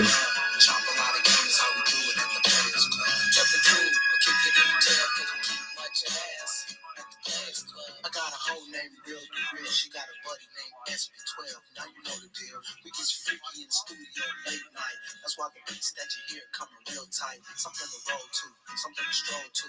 If you's a player in the game, this'll hold you. More money for the bankroll. Me and my homies, we tied it in the club.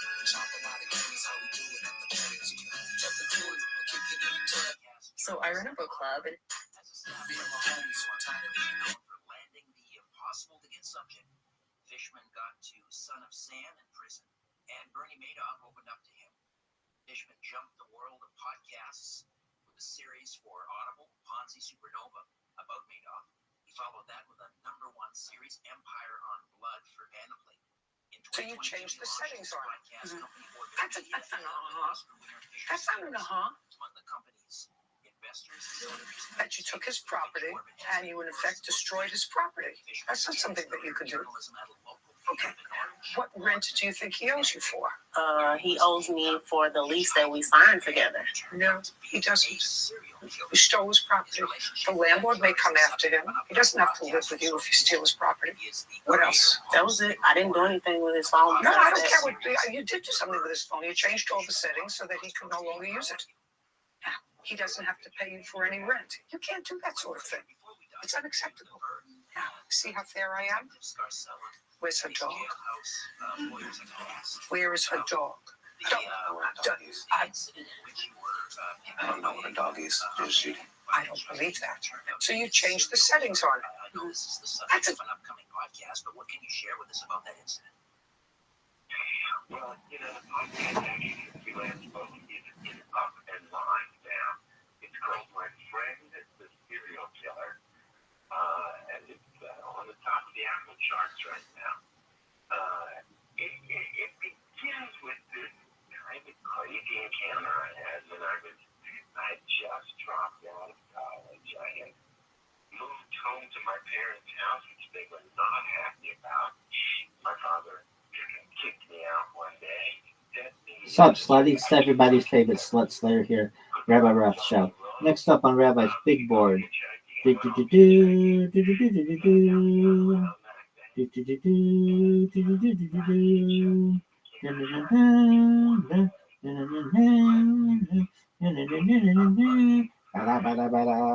Who's this? I don't miss you. What up? Need subs for Boo Boo.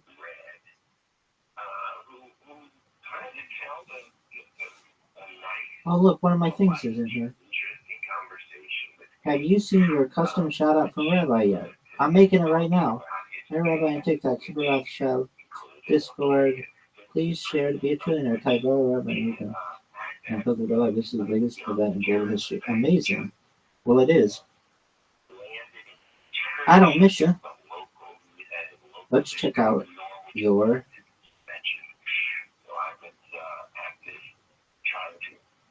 amazing. Look at all these. I love your taste in this of clips and their titles. Amazing. Let's take a look at your Discord, girl. Get in that Discord. Girl, I get in that Discord like a finger in a bowling ball. Alright, let's take a look at your TikTok. Couldn't find this account. We're 0 for 2, girl. Let's check that Gucci, that Instagram, girl. What up, Allie? Or is it Ally? Whatever it is. How you doing? What's up, girl? How you doing? Alright. Anything else you want to say I don't miss? Yo, girl, let's check out that Twitter. Oh, you're really nice Twitter. I hate you. Cool. Anything else you want to say I don't miss? I don't miss or I don't miss ya? I miss ya. Yo, I still hear Peter Griffin. Yo. Okay. I don't miss you. I love your taste in cartoons. That's amazing. I think that you're an amazing person. And we didn't even get to see like any of your streams. So let's take a look at one of these clips perhaps that somebody made for you. Let's see if you actually exist on this stream. Check out this move. Check out this move. Why do you think he allowed you to live?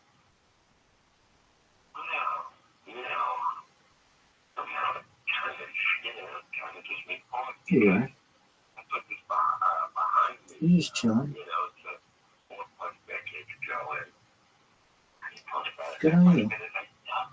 Alright. I don't miss you. Apparently we did miss you. So you should know that we think you're an amazing streamer, that you have a lot of potential, that you are going to continue to grow as a streamer. Rabbi Rothschild loves your stream. Rabbi Rothschild streams live 24/7, 365 for world peace. You can check me out whenever you want. Type Viral Rabbi in any search engine filter by live. If you have any questions, check out Viral Rabbi live on any social media except for Kick because he's been banned on Kick. Any other questions?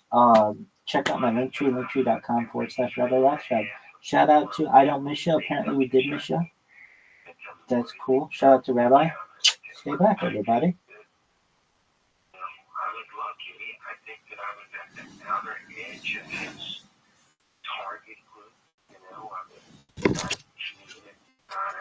Here's what's important, Noah. June 11th, I'm going to stand up live in Phoenix. Oh, shit. Are you? Yeah, and June Are 13th. you going in to do just one show. One night. One night. What night? Savage. Huh? June 11th. June 11th, Thursday. It's a Thursday. Okay. Are you going in to do press that morning? No, I'm just flying in that day and doing the show. Do press that morning. Do that You think so? KPWD. Right. KUD. I'm fucking the name up, but do it. It's such a great show. No, I've done it. I love that show. It's a great fucking show. And Calgary, June 13th, 2 shows at the Laugh Shop. Jim Jeffries' family is from Calgary. He's on my podcast next week. Fucking, is he doing it? He already did. I did with him today. Oh, you gotta tell me about the tour bus thing. I'm gonna do a tour. Take Lee with you. Do me a favor. Take it with you. You guys are the best. I love Lee, it. I love Thank you. Give my best to your wife. Good luck with this fucking thing. Thanks, brother. You don't want to start or go? No. You're gonna shave the beard for the fucking pilot? Yeah, one of us has to pick the beard because we look too similar. Like Sehan and shit. What? Whose keys are those? The Lee's are right. No, that's the problem. I bumped into Slash one night, like in '98. Joe took me to Riviera, and it was for the Dirty Show. And I bumped into Slash. I saw him at the airport, and then I saw him walking around in the afternoon. I went up to my room. It was my first time in Vegas to do comedy. I couldn't sleep. I went walking around, and there he was at the bar by himself. And I went over and said hello and told him that he was at one of my shows at the Union one night with Paulie Shore. The Union, I remember. And he started talking to me, and I asked him what happened to the singer.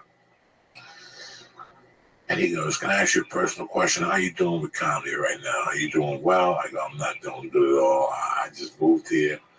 I've been the pilot, but whatever. I'm still getting $15 a spot." He goes, "These are going to be the best times of your life. Yeah. You're going to remember these times. This is what matters. Always savor this, because later on when you make money, you're going to question it." That's what happened to the singer. He started questioning, and all of a sudden he started looking for spiritual answers, why he did what he's doing, and he really believed. Sometimes, is my mic on or is it low? Put a little louder, my mic. Sometimes, man, you see it. Yeah, like grab my mic up. I love Jimmy Fallon. Yeah. Is he Johnny Carson? Fuck no. Is he Dave Letterman? Fuck no. But it's 2015, and he put something different. He does sketches and he sings with people, and he does kind of cute stuff sometimes that even I tolerate. I'm not half a fucking fruitcake. I tolerate. I'm like, you know what? I see where he's coming from as a comic. Yeah. I still remember him going into the improv with a guitar. He had that fucking manager lady that was a savage 15 years ago in LA. Yeah. That chick got him from point A to point B like that. I still remember him doing sets at the improv, coming in with the guitar, Jimmy Fallon. Anyway, I never saw that. So this is 97, 98, and I never saw him again. And then we had Sting on there. Now, my personal opinion of Sting, I love music, but he's a fucking stunt. He broke apart one of the greatest bands. Police is a fucking amazing band. But he's such an ego. He's such a fucking cunt ego that it leaks out of his pores. Yeah. Me, I get it, so I gave him the benefit of the doubt. He's such an ego that he even killed Jimmy Fallon's touch. Like, Jimmy Fallon even felt insecure. You can see it. I had to go down and hang out with you guys at the casino. I was really, I don't know what my point is, but that's how much of a fucking kiss of death he was. Like, that ego would kill you. Yeah. That's a little too much ego. Yeah. But that's why I don't, when I get a residual check from Spider-Man 2 and it's 14 grand, I got two options. I go question how the fuck I got this and snort a bunch of blow and start crying and walk around like the guy from Nirvana, or I could just suck it in and move forward. Have you seen that documentary? Yes, I have. Shocking. Yeah, did we talk about that already? No, but I saw you tweeted something. Yeah. Montage of Heck. Fucking insane. It's, you forget just exactly how good Nirvana was. Tremendous. Amazing. Kurt Cobain was amazing with just fucking hardcore riffs with great vocals, great lyrics. Amazing. And Dave Grohl was the quintessential drummer of that time. Didn't say shit. Oh, it was fucking amazing, man. And that when you watch him like nodding out on heroin, it breaks your heart. It breaks your heart. You go, God damn it, man. And then I've never been there. I've never been there with I my can kids. see it. I still remember Guns N' Roses winning the Grammys and being fucking just gone, falling all over themselves, smoking cigarettes, nodding and shit. At the Grammys? At the Grammys. Fuck all these clean acts, new kids on the block with haircuts and shit. These motherfuckers were fucked up. You'd sit there and you go, wow, that's amazing. Now, can they handle it? Guess what? They're still here. Yep. Aerosmith, can they handle it? Guess what? They're still here. Led Zeppelin, half of them are fucking gone. I introduced Georgia to the Monkees today. Oh, Jesus Christ. Here we come. Oh, Jesus Christ. Like, and Georgia was like, I don't get it. And I was like, God damn it. This is the first iteration of the boy band. This is the first example of, like, producer makes the boys who sing the songs that they write, and then they try to get power, and then they kill it. And it was a TV show, and I was like, George, I don't know if I can tell you about this. This is too deep. Like, this is, and I literally was sitting there. I partied pretty hard last night, so I was like sitting on the couch with her. We were cuddling and watching it, and I was like, baby, this is next level. Like, I don't know what to tell you about this. I mean, just enjoy it for what it is. You look at your children and see their future. Yeah,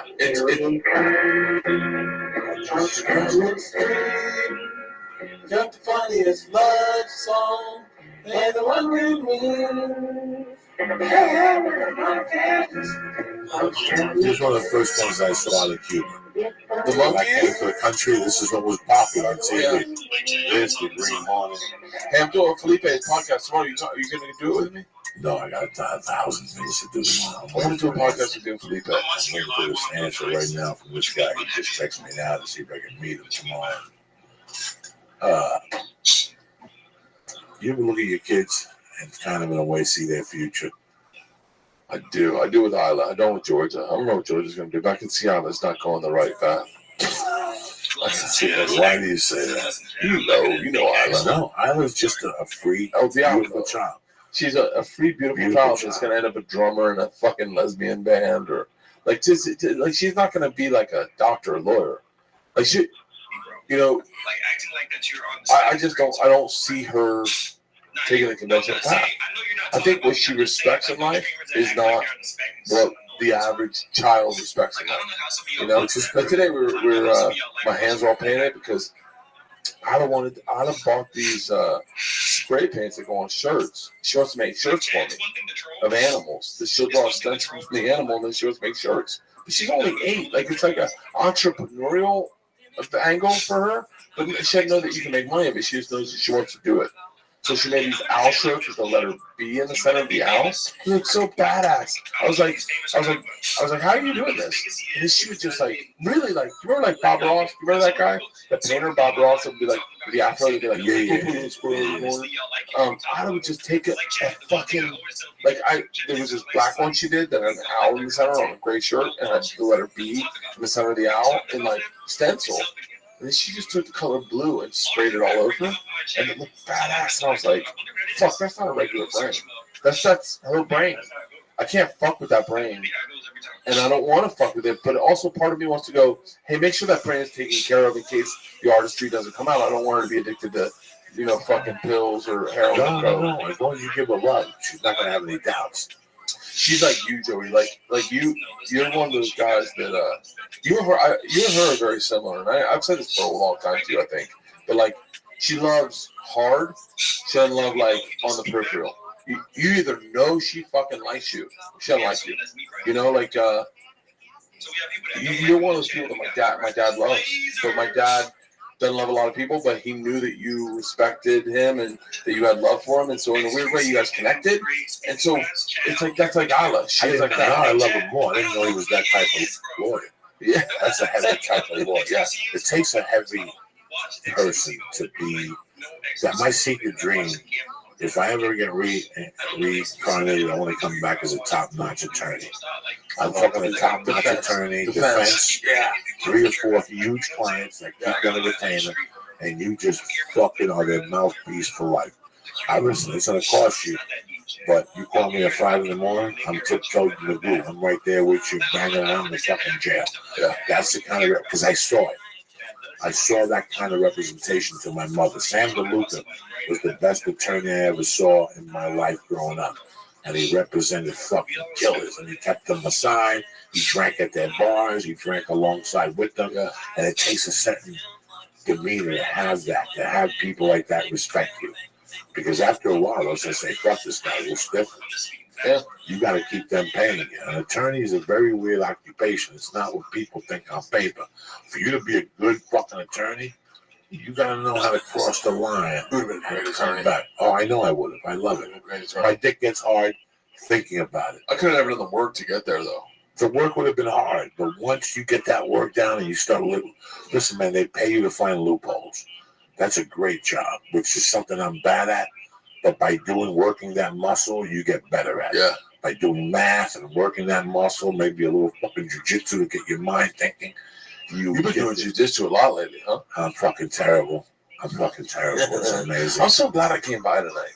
Yeah, me too. I kissed the girls goodnight, and I called. I saw you call. Yeah, and I went. Oh, I missed this call. And then my Periscope came up, and it's Joey Diaz live. And did you know this? And then I saw you getting high before the show, and I went, Where's Joey at? In my head, I was like, I know we're right near each other. Where I'll go run over there. And then you were like, Tom Segura's coming over. And I was like, oh, fuck.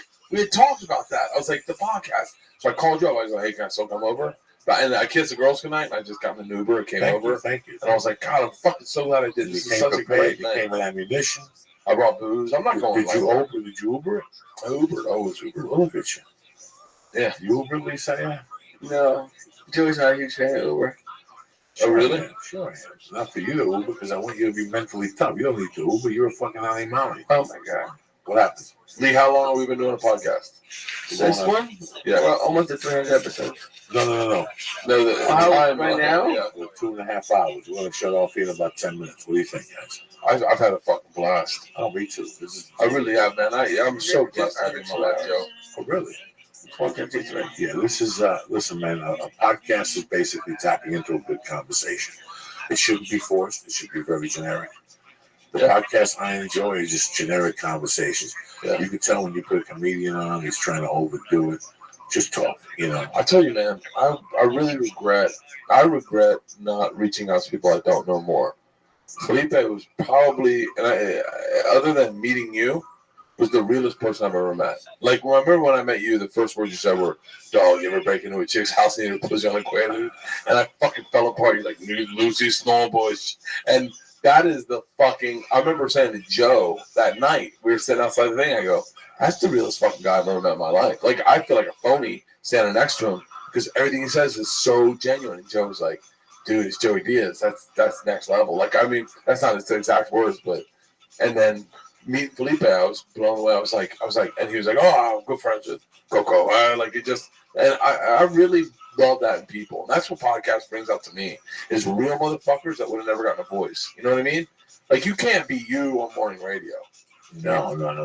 I tried. Comedy, I was telling Joe and I was talking to Ari, and if you're a fucking idiot if you don't know this, comedy is at an all-time high. Yeah. People are going out every night to watch comedy. People we're like, it's back. It's back in full motion. You know, it really fucking is back. What are you doing over there, Lee? Is that Just listening? No. This is what's happened for a long time. For a long time, people would sit at home and they'd only see the comics that they see on Comedy Central. And that's great. There's some great comics on Comedy Central, but there's also some fucking shitty ones. But that's where America thought it ended. And all of a sudden, this thing, social media popped up, and YouTube popped up. Now you can look up these comedians. Now feature acts have a fan base, you know. And what the fuck are we talking about here? I don't know. So I think we're all on. Now what's happening is you're introduced to comics you would have never met before. So for all this time, you've been meeting these comics that you think are goody two-shoes, and all of a sudden this new brand of comedy comes. Yeah. That some of them, are like Joe Rogan, who's very intelligent and very profound, and he smokes pot, and he does fucking TRT, whatever the fuck he knows about fighting. You know, and you get all these different comics spilling their heart out to you. So it makes you love them. So it makes you see comics that you wouldn't usually see. Like myself, Comedy Central would never dream of putting me on. Felipe, the general has fallen in love with comics that you wouldn't see generally because of that's the best part of comedy. That's the best part of comedy. Why would you ever want a guy who fucking just knows what the market wants to buy, resaturates the market with what it's already purchasing? I mean, I don't need to be a cunt, but like, I feel like a lot of comedy is like that. A lot of comedy is guys who know what the market purchases and they simply repackage what the market purchases. And then you get guys like you and Felipe. I'll say like 4 very different names. You, Felipe, are so authentic that no one's doing that. No one's doing that ever anywhere. You can't find it. Everybody wants a TV show. Yeah. Nobody wants you to really know. I had this horrible thought, guys. I just told my wife on the way out. Yeah. And I'll share it with you guys. I love Lee Sayat. Lee Sayat's like my little brother. I love D'Agostino. But I look at a lot of people who are under 20, under 30, in that mid-range. There's 2 different types of worlds, One thing I have appreciated from the lesson I've learned with myself in the comedy is then I also learned that with music. Now I believe that we maybe didn't hear the best music that was out there. Yeah. There was maybe a lot better music, but maybe somebody didn't like them. Maybe they fucked somebody's wife. Maybe they did something. Maybe they spoke up for themselves and they didn't get a chance. So now I've been listening to more independent label music. When people send me CDs now, I sit down and listen. I've been learning. Yeah. This has opened up my eyes also, you know. I don't know what the fuck I'm talking about. But mainstream, more comics like myself that you wouldn't see are going mainstream. And it's great because you're not just exposed to what the fuck the media is pushing down your throat. The real fun is hearing someone live a life that's different than yours. That's not. I don't want to hear about it. I don't. I mean, I'm not shitting on anyone. I don't want to even do material that sounds resembling of me shitting on them. But like, I don't want to hear about a guy talking about what chicks sound like when you hit on them. We get that. We've all lived that life. I want to see something eccentric. I want to see Ernest Hemingway. I want to see a fucking Gatsby. I want to know someone that does something different than me. I don't know. That's what I think about. You know, like what's out there right now in the market. You know. I don't know. I'm pretty fucked up too. Do you think on like a long enough timeline, if you just kept at it, everyone would have some sort of success? Whether it's just like selling out or having a show? It depends what you look at as success. Right. I've been going to jiu-jitsu for 2 fucking years. I am horrible. But because of jiu-jitsu, it has made me more aware of my body, and I'm trying to get healthier and stronger and in shape. Your body's in. You're much healthier. Yeah. So success is what? Some people's success is going to a bar and buying everybody drinks and getting your dicks up. That's some people's answer to success. Yeah. Some people just want to listen, man. No matter how you look at it, comedy became more important to me than doing crime and than doing drugs. Yeah. It took me 15 years or whatever it took me to realize that, hey, there's comics that aren't better than me. They just have help or whatever the fuck they have. I'm making these strides while I'm a coke addict. Can you imagine the strides I'd make if I was over coke?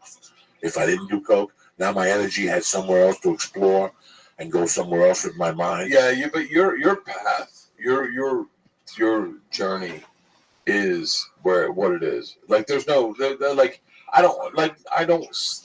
No one can do what you're doing. I don't know. Not to sound like too. I feel fucking against you. I think everybody can do what they're doing. No, nobody is consistent. Nobody wants to be consistent. Nobody wants to do anything past 62 days. Nobody, if you take a fucking poll in this country of what happens, I see it at home with my wife. And she's going to get the karma of that when my daughter gets old. When I tell my wife, hey, do this, leave this door shut because this is going to happen. And I come back a week and a half later and it's open. And she thinks I just meant it for 3 days.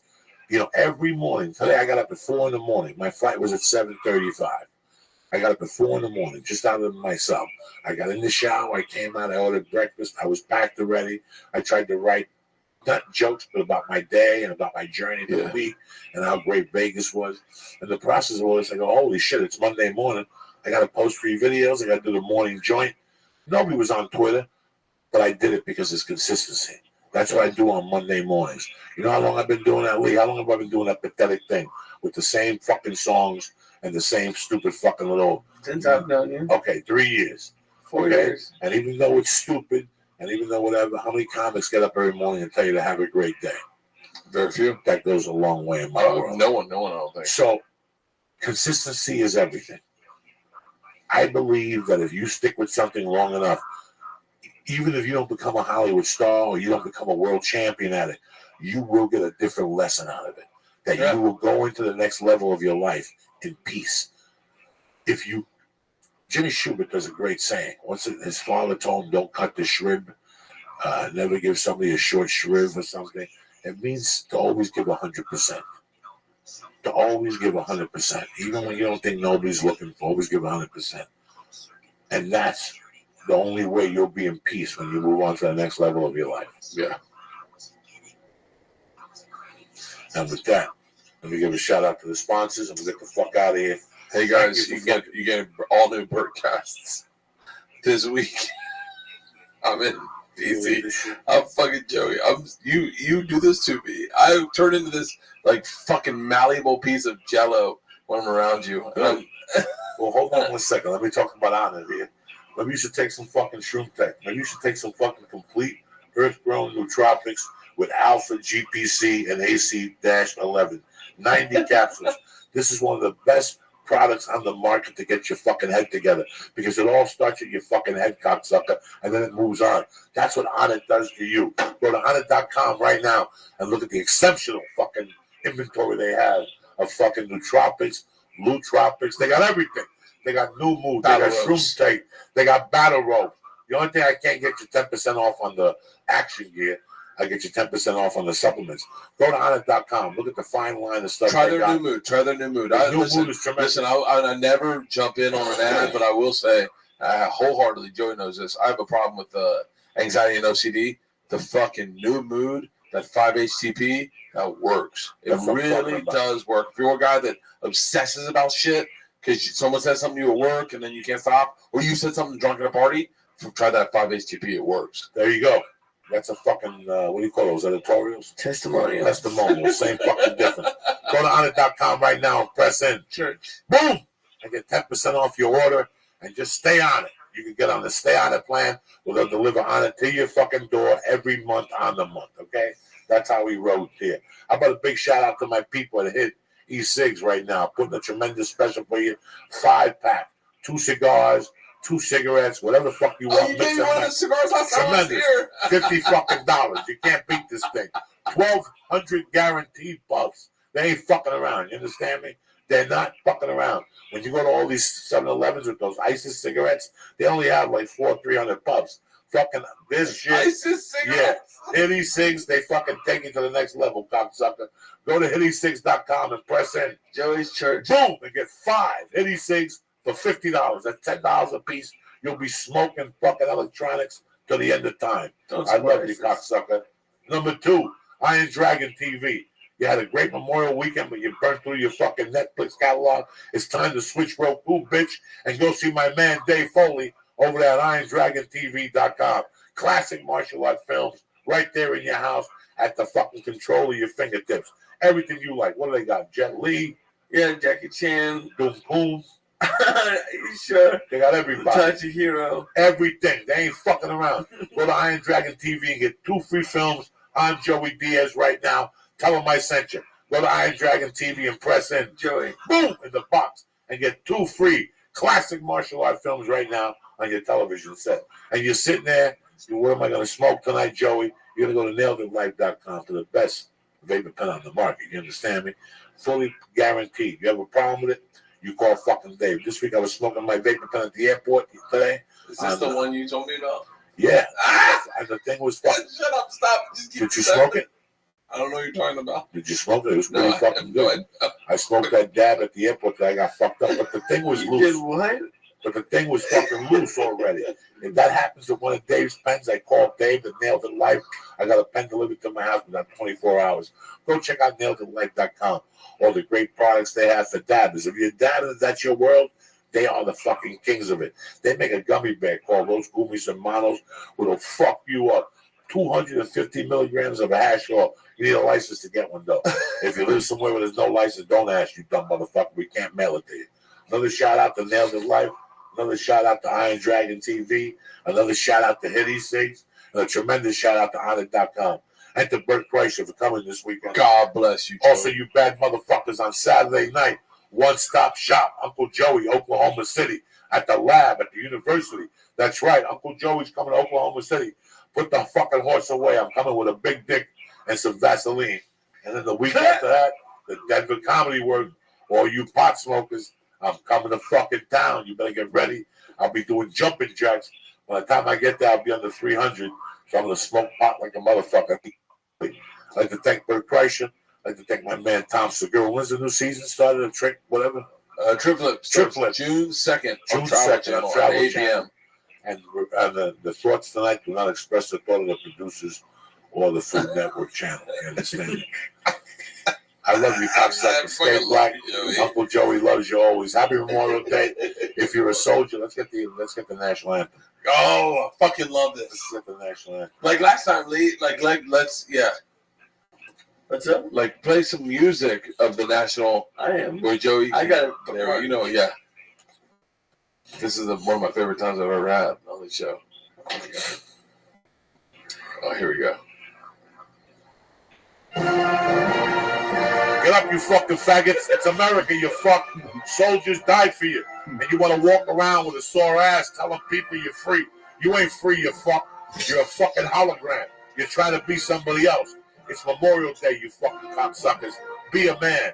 How long can you live this fucking lie? Soldiers died for you. Korea, Boom, fucking Vietnam, Germany, fucking Hawaii. Soldiers have died for you, motherfuckers. And you cocksuckers are walking around acting like half a fags thinking you can do what the fuck you want to do. The party's over, you fuck. ISIS is knocking on your fucking door. And who you gonna cry to when you cut that fucking haircut off that you paid $90 to? You're gonna cry to the boys of the American fucking armed forces. That's right. The Army, the Navy, the fucking Marines, the Air Force, the Coast Guard, the Boy Scouts. It all starts right there, you motherfuckers. Yes! Get up tomorrow. Be a fucking man. Get tired of living a lie. You're a fucking American. If not, move to fucking Sudan or to some region and switch governments, you miserable motherfucker. Be an American. Thank you. Good night. Rest in peace. Rest in peace. Rest in peace, Dan Murr. I love you, cocksuckers. Rest in peace, Dan Murr. Oh my God. Oh, I'm so glad I came over. Fuck you. He is here, my main man. Lee Boom Boom Sayat. What's happening, brother? In the house. I had a great day. Had a great day yesterday. That was a lot of fun. It was great. Paul had a great time. So. Then you went to the donuts. Oh my God. Hooked you up with some I didn't even know we were donuts. going to get donuts. You should have seen your face every time you bit into a fucking donut. I haven't had donut in forever. Oh my God. A glazed donut? I've tried all the new ones, like the maple bacon bar and all that stuff. A fresh glazed donut beats everything, hands down. Listen, man, I didn't eat donuts for I don't know how long. And I moved up here. In the beginning at night, before the baby, my wife and I would walk around the neighborhood after dinner. Oh, okay. Yeah. And one night we went for a walk and we went to Yum Yum Donuts. We went in, we never came back. That was it. We never looked back. And it's fresh, they're fresh donuts. If they don't have, let's say they have a chocolate donut and they don't have the chocolate coconut, they'll go in the back and get you the chocolate coconut. They'll put coconut on it for you. Just a great place. A bad place if you're on a fucking diet. Oh my God. But a great place if you want to be a fat fuck and hang out with your buddies. And, you know, I mean, it was, I like all that shit. Like just, you know, because I grew up on Dunkin' Donuts. Yeah, me too. But Dunkin' Donuts just blows. Like I was excited when I was shooting the longest show. I was in New Mexico, and they had one in New Mexico. Oh, really? And every morning I'd go over there and I'd get a donut. And I was excited. It tastes like shit, and the coffee's great, but you gotta wait 20 minutes to drink it. It's too fucking hot. Is it really? Yeah, it's too fucking hot. See, that's why I never got into coffee. I mean, it's different everywhere. Like if it gets bad at a gas station or it's bad at Starbucks. It's too much guesswork for me. But yeah, even in Boston, they don't make the donuts at the Dunkin' Donuts anymore. They come in and deliver them in trays. I didn't know that. Yeah. I grew up on Dunkin' Donuts too. I didn't know they were that bad. And then I had one in 2005 or 2004 when we were shooting a movie, and I never went back. And when I go home now to the East Coast, there's a Dunkin' Donut up the block from the hotel, and I go up there and get the coffee all the time. That black Brazilian bowl, the brown. You like that one? It's fucking stronger than shit. It's delicious. If they have the K-Cups, do you like that or no? You probably brew pot, don't you? Well, I have a Keurig. Oh, you do have one? Okay. And Rogan got the K-Cups today with the marijuana in them. Oh, no way. Yeah, the coffee's already has the medical marijuana. There's 10 milligrams. I got to have 100 cups of coffee. I mean, it's nice to add a little pep to your step in the morning. I wonder what they taste like. Have you ever had anything like tea with marijuana? Yeah. About 6 years ago, there was a company that made a tea with marijuana in it. They were okay. First couple times you got high. After that, they didn't do dick. Have you tried the tinctures? Yes. Like that's what I want to try. Or even pills. I don't even know if they make those. I got the pills at the house. Do you like those? What do you think about those? Yeah, Nailed It Life. They gave they me do some pills? Yeah, they gave me some pills, like capsules or something. They're not bad. The tinctures are fantastic. I felt it just took a long time. Okay. But like one time I took them in the afternoon, I forgot about it. And that night I'm like, why am I so wrecked? I mean, I was beyond high. I was like wrecked. So the tinctures aren't bad.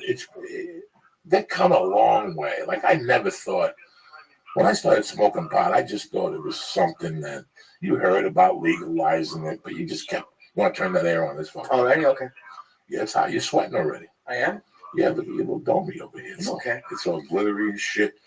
It looked like it, but that's what it was. When I first started smoking pot, I never dreamed it was going to be legal. You know, throughout the years, you heard of the cookies and the people who made the brownies and stuff like that. But this is, every time I go into the weed store now, I leave there like just shaking my head. You know, I don't try everything anymore because it's not strong enough, or it's just, you know, I don't want to eat a big fucking cookie that's 800 calories. I don't need to eat a pizza pie. They have pizza pies over there, you know, 200 milligram pies. I ate one of those pies one night. It wasn't bad, but I don't remember getting high. The thing for me, if I had a wish, would be just to get it super quick, like the least amount to eat, and it gets you high the fastest. That's what I want. That's why I like the Devils. I like the Green Hornets.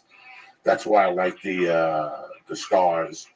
I think that they're little and they give you a big bang. I like Anti-Dolores. Listen, those Choco things, the 10 milligrams, the Anti-Dolores, they're not fucking bad, man. Is that what you do? Like when you get super high, like you'll just add little stuff to it throughout the day, or you take big ones too, but yeah, I haven't even been eating throughout the day because they make me too fucking hungry. Yeah, God. So I usually pop an edible at 7 o'clock and I deal with going home at night. That's the toughest.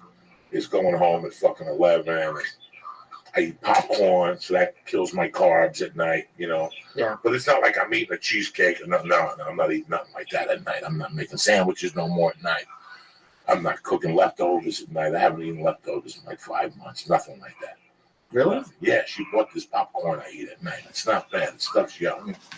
You know, sometimes you can't eat the fucking popcorn, so I'll switch to a banana or a few fucking apples, you know. But after I eat all the fruit, then I got to dig into the real stuff. I'm making a can of tuna and eat it with crackers or something like that, you know, just something at night, but it's too much. One of these edibles, 11 o'clock, 3 o'clock in the afternoon, you're fucking starving. I know. And that's the downfall to it. There is a downfall. There it is right there. I heard they make appetite suppressant strains, like certain things that make it so you don't get hungry.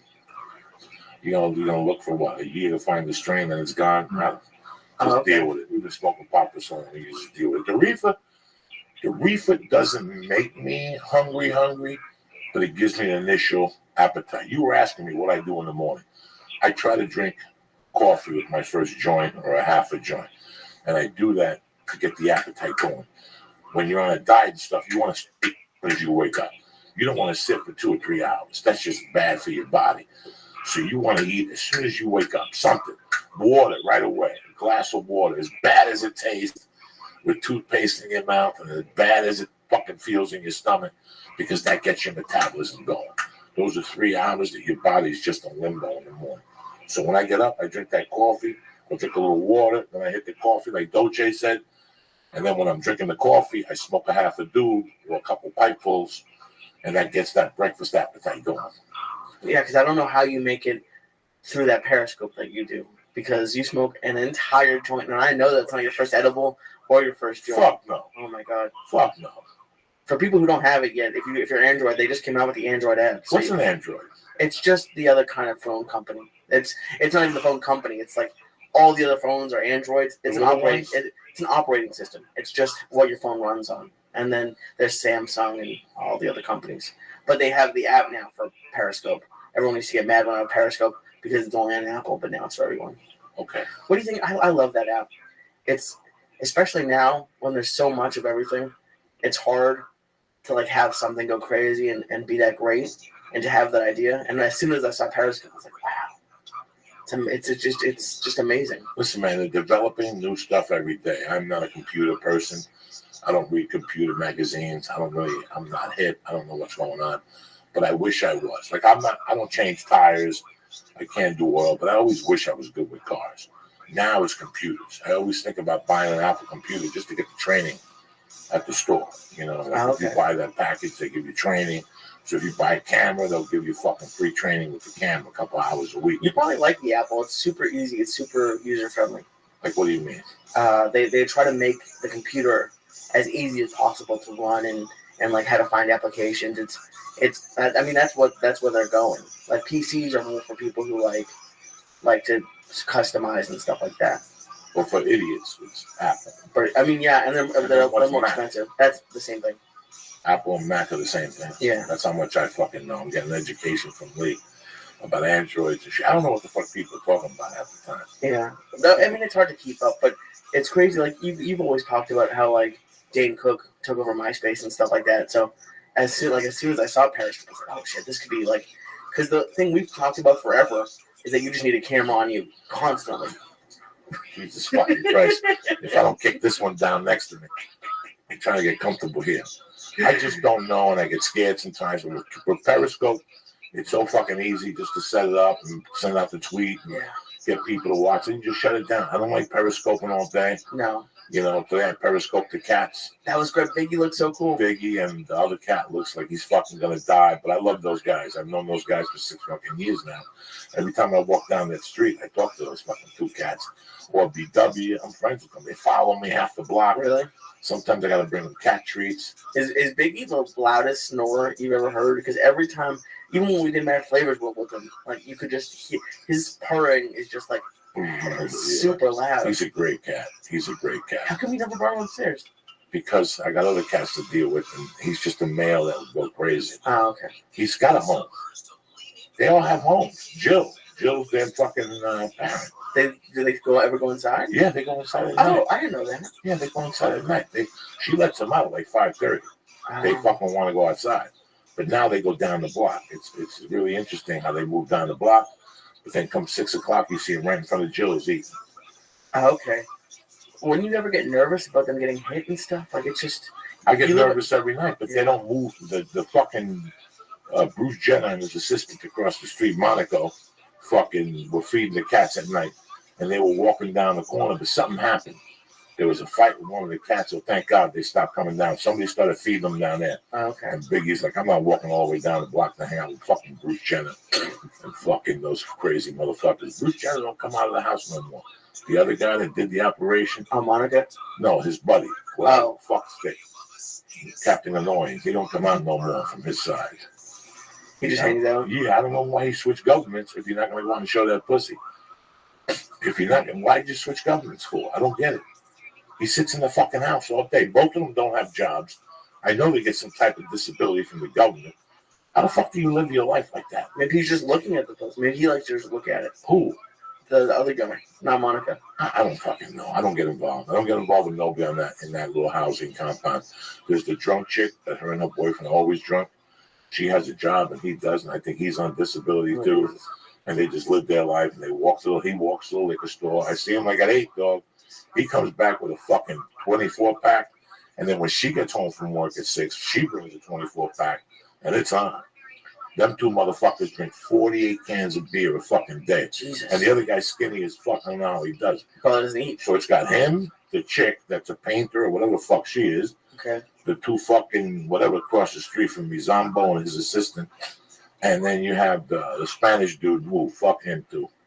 He used to break my balls too. It's fucked up how, like, wake and bake is cool, but anytime, even if I see, like, a guy with a beer at, like, 7-Eleven in the morning, and, like, it looks weird.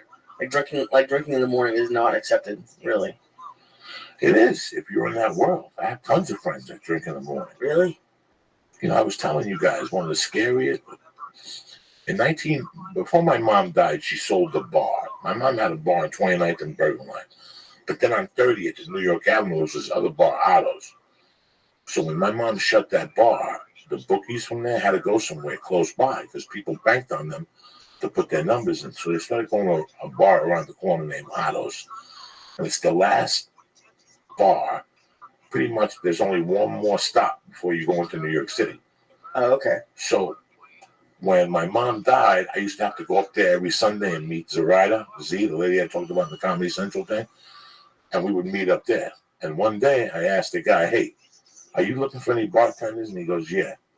And he gave me a job. He goes, I can give you a job Monday nights. It's a slow night, but you can build it up with your friends.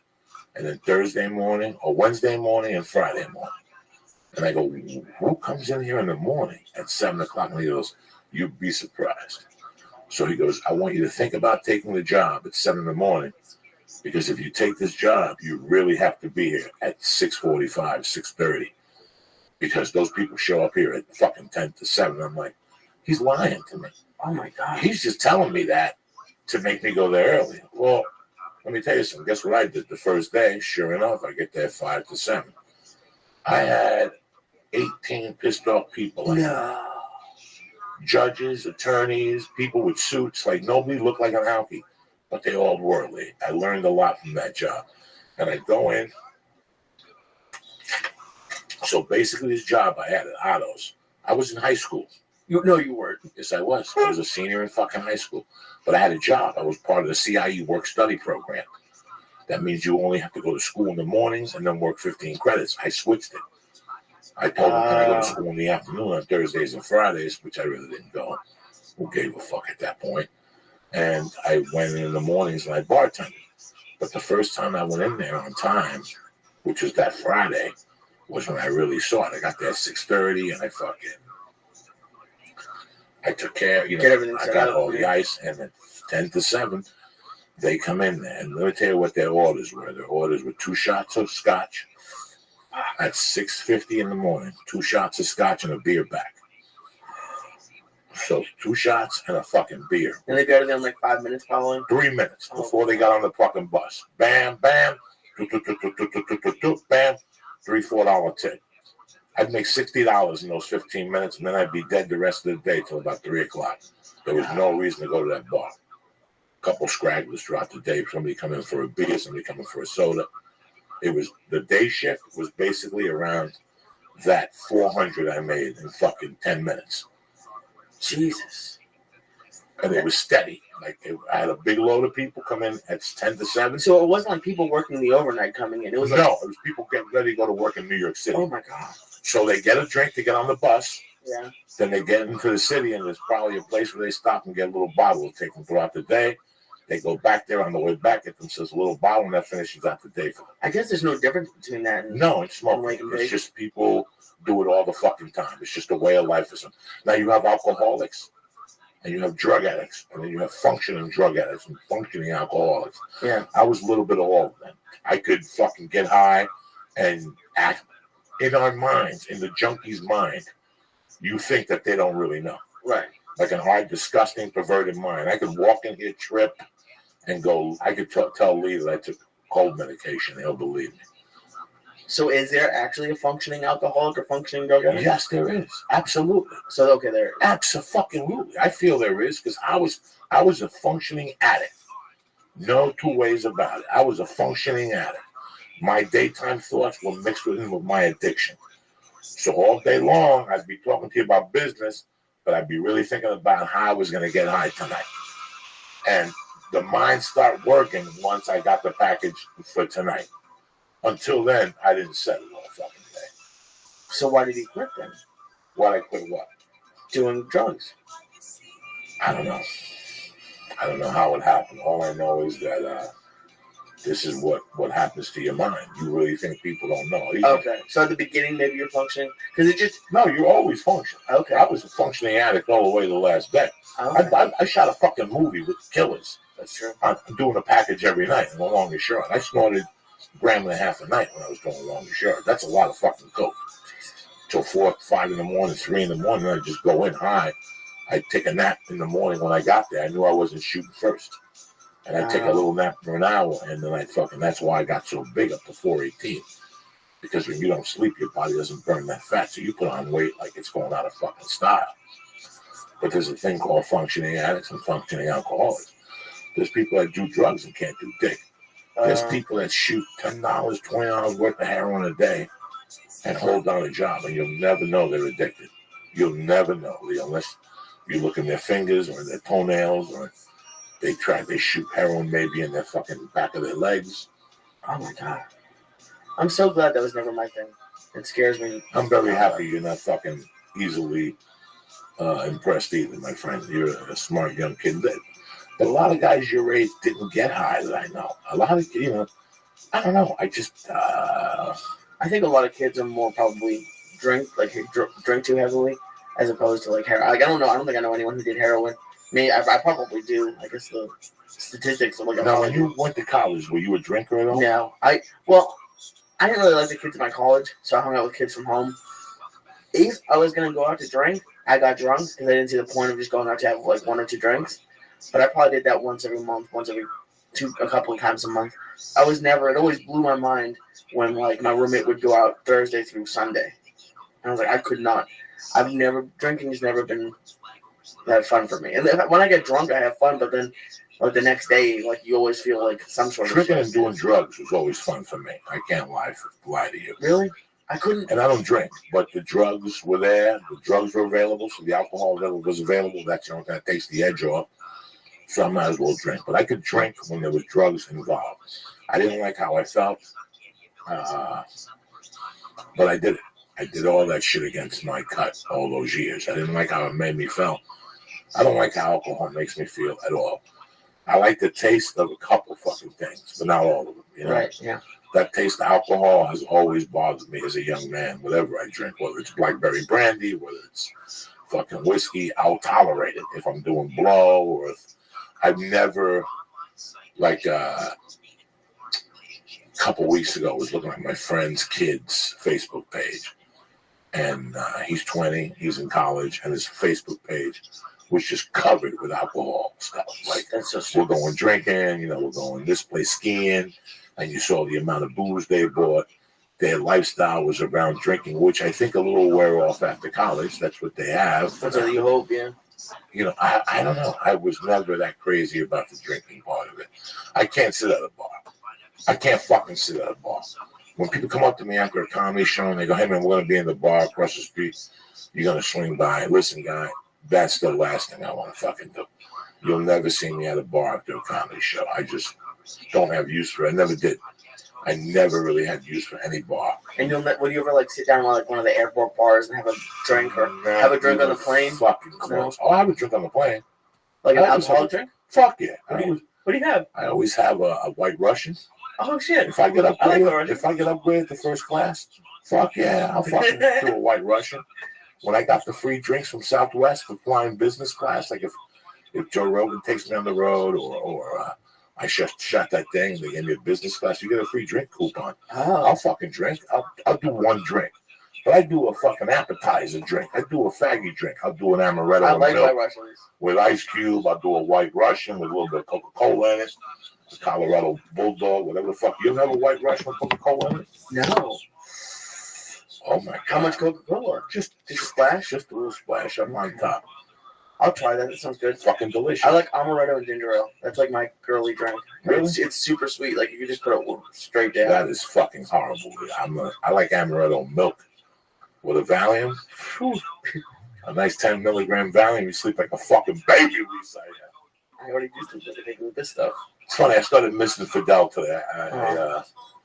I found one of the cards my main man sent me over here.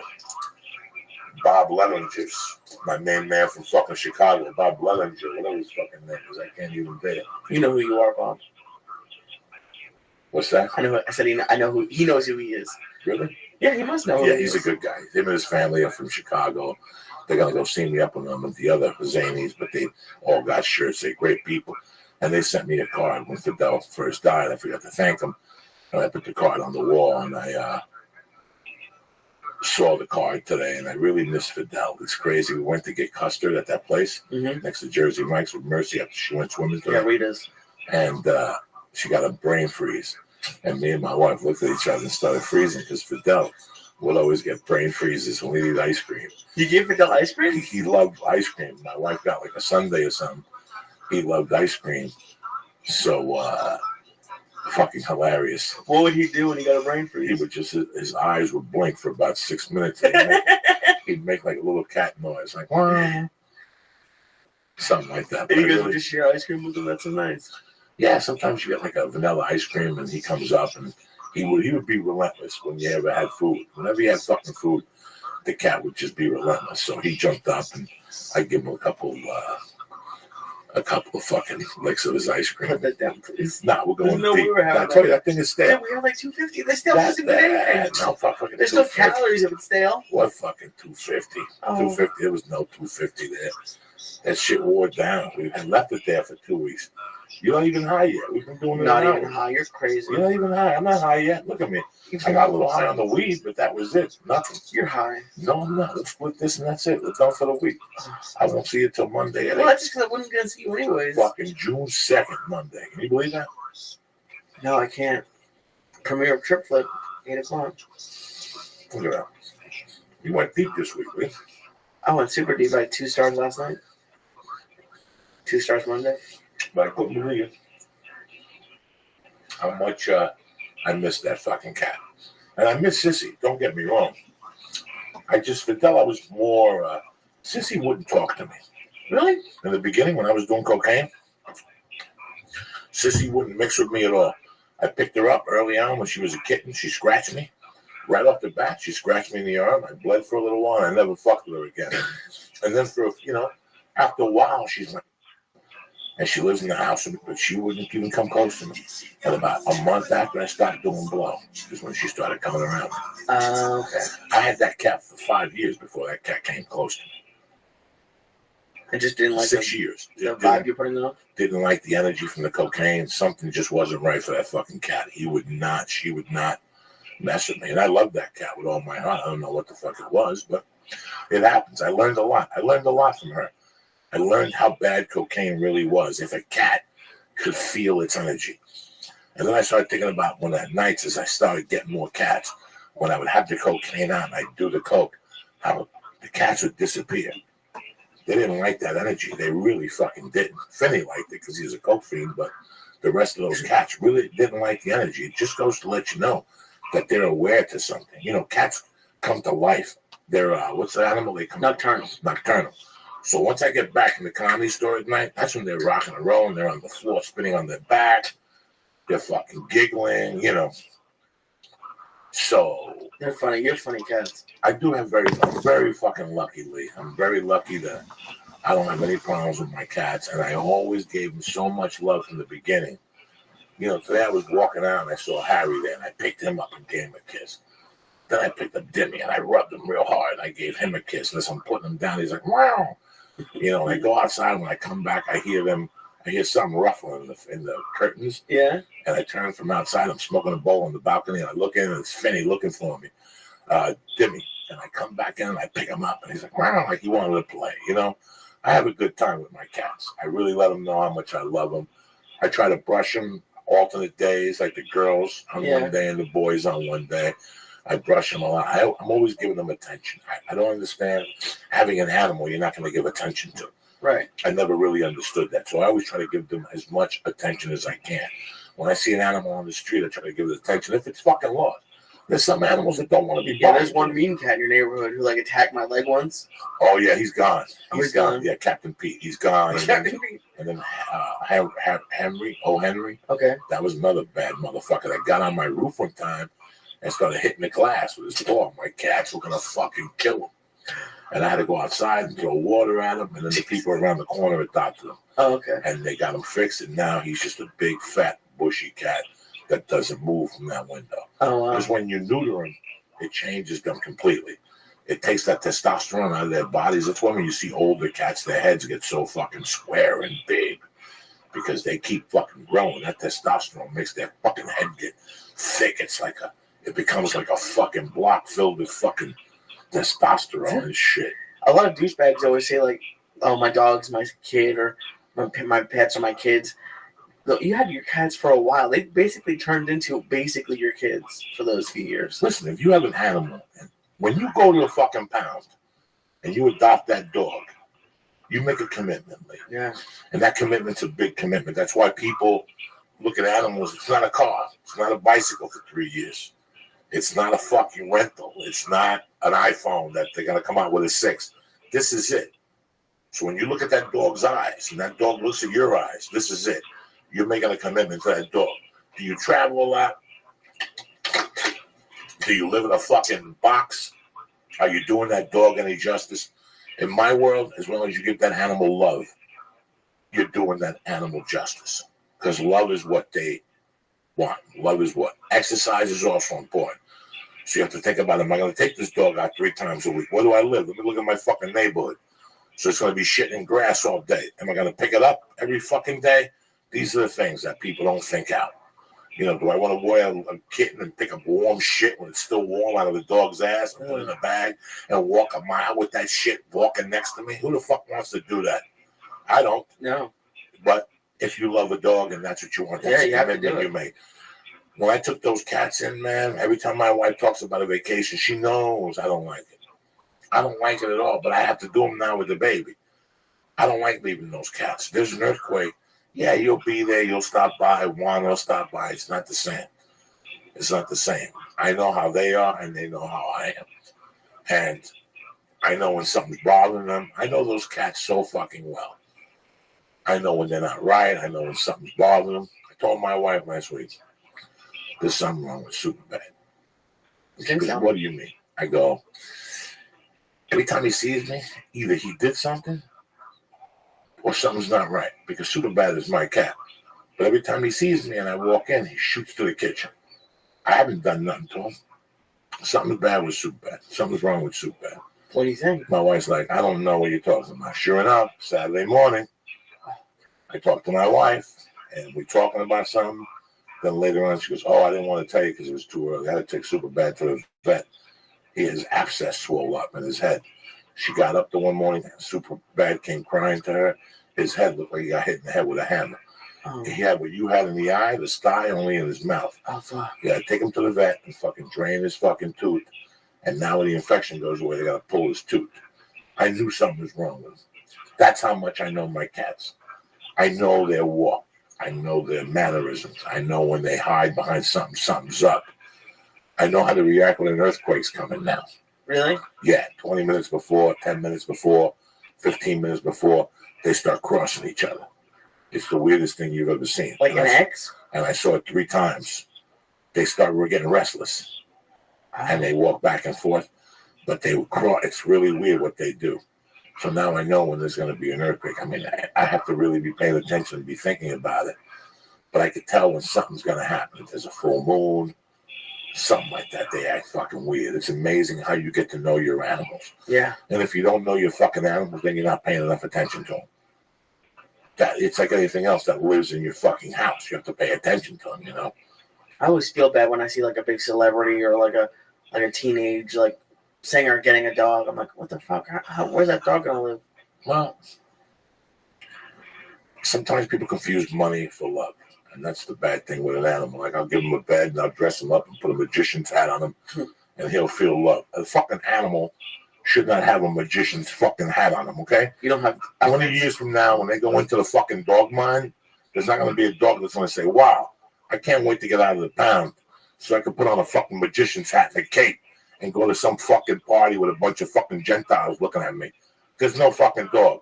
No Chihuahuas. No Mexican dog wants to dress up in a fucking tuxedo and go to a fucking party dressed up. They don't. But these Gentiles, they got a lot of money, and that's a way to do it. I can never dress up my cats. Where are they going to go? Where are they going to dress up my cats? They got their own fucking personality.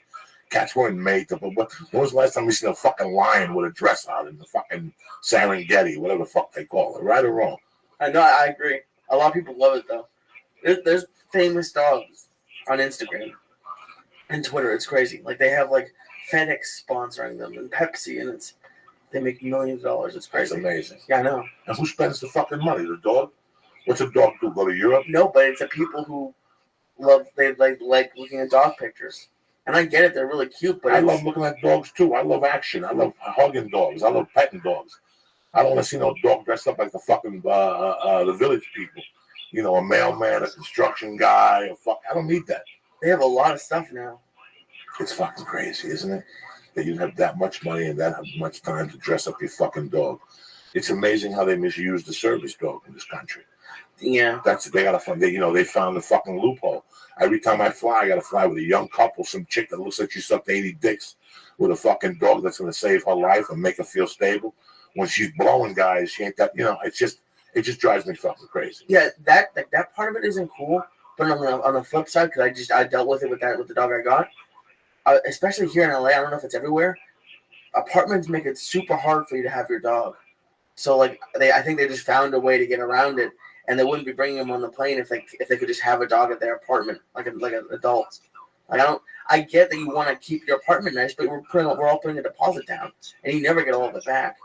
So it's almost impossible to find a place that you can get a dog. And like, what if you had a pit bull? You're never gonna find an apartment that takes those. Really? Almost no one. Yeah, it's super hard. And I get it. There's a lot of angry ones on like the mean ones, but there's also like super sweet ones. When I went to the pound to go look for dogs, all of them were pit bulls. Almost they had rows of them. All of them. It's fucking sad. Yeah. Mixed with other dogs, a pit bull mixed with a wolf, a pit bull mixed with a bat. It's like, I think before you get a pit bull, you should take a fucking GED examination. That's what I think. I don't think you know the potential of a pit bull. You know, Joe loved Frank. Joe Rogan. He had a pit bull? Oh my God, Frank Sinatra was a great dog. His name was Frank Sinatra? Yeah, beautiful. He was a great pedigree dog. He was a loving dog. He was big. The worst thing Frank would do to you would lick you to death. I mean, the worst thing Frank would do to you would lick you to death. But when he saw another dog, there was no controlling him. And I was there for a 4th of July party. That was fucking horrible. You had to stick your finger. Once the dog bit into another dog, you had to stick a finger up his ass to loosen his jaws. This was crazy. You know, when all that stuff went down with Joe's dogs, I spoke to him on a plane, and I was really upset about Frank. But he told me, he goes, I got to tell you something, man. I miss Frank, but it was a big stress off my shoulders. It really was a big stress on it. Yeah. Because people are just, I do not hate a dog. If you came to me right now with a dog, I wouldn't care what breed it would be if it needed help. I would open them arms into my house because love is love. The dog's eyes are the dog's eyes. But you always got to be careful with those dogs that bite people. And let's get this straight. Any dog can bite anybody. Yeah. Any dog. I've been bit by everything. Okay. Some of the meanest dogs are Chihuahuas. Chihuahuas and those little mutt-looking motherfuckers that'll bite you. But with a pit bull, man, it's like a gun. They just have more capability. Like they can right. More. It's like a gun. So I understand how it makes people nervous. I got to tell you something. When it was just me and Mercy, if it's me and Terry, if it's a pit bull, I'm not going to worry. But when I see Mercy, I don't need her getting bit by a fucking dog. You got to put that dog on a leash. Yeah. Because I will shoot you. I will shoot that fucking dog and wait for the cops. And I will sell my fucking soul. I'm not going to go to jail. You cannot have those dogs. It makes people uncomfortable. You have to be smart. And I love pit bulls. But why would you? There's guys like, my dog's not going to do nothing. Listen, I know he's not. But just for fucking the sake of argument, put the fucking leash on him. Yeah. Because you're making people nervous. That's just common sense. I know you want to out fucking think everybody. But let me tell you what's going to happen, you dummy. You don't have a dime. You don't have a dime to your fucking name. You work 2 jobs. You got this pit bull. You're giving them gunpowder when you're fucking whatever the fuck you're trying to do to them. One day he's going to break out, and there's going to be a little boy playing on your corner that doesn't deserve to get bit. And your stupid fucking dog, who I know doesn't bite nobody, he's going to bite that kid's arm off. And that kid's going to live. Every time he sees a dog, he's going to shit his pants. You're too stupid to understand that. Some people are too stupid to understand that fucking notion. But it's true. So when you get those dogs, you really have to think it out. And listen, you give that dog a ton of love. I agree with you. A ton of love you give a pit bull or any other, those Doberman pinches. 20 years ago it wasn't the fucking pit bull. What was it? 20 years ago, no. The pit bull came around like in the early, was when I started seeing. My friend had a pit bull in 85, Topaz. You know how Topaz died?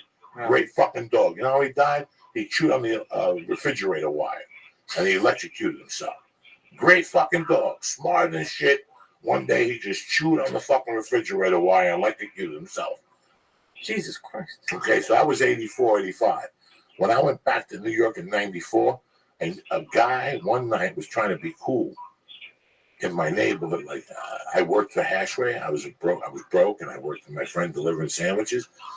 And this guy was trying to, I don't know, when people trying to be cool, or I don't know what he was trying to do, but he was explaining to me what he did to his dog to make him bite people. What? And after like the 4th minute, I go, you got to stop this conversation, brother. I got a lot of respect for you. I don't mean to be a fucking rude asshole, but I don't want to hear this. You're training a dog to bite people. You're not a millionaire. You're not a drug dealer. You're not a fucking diamond cutter. You're not a judge. You have nothing. You are nothing to have this dog to want to bite people. What if this dog bites somebody? Are you liable for this fucking dog? No, well, they shouldn't be fucking around on my block. You're blocked. You're blocked. You live with your mother in the basement, and it's your grandmother's fucking house. But that's the mentality, and that's the way you have to think that out. But this dog, maybe he won't bite a kid. Maybe he'll bite him in the leg, and that kid won't be able to deal with dogs for a little while.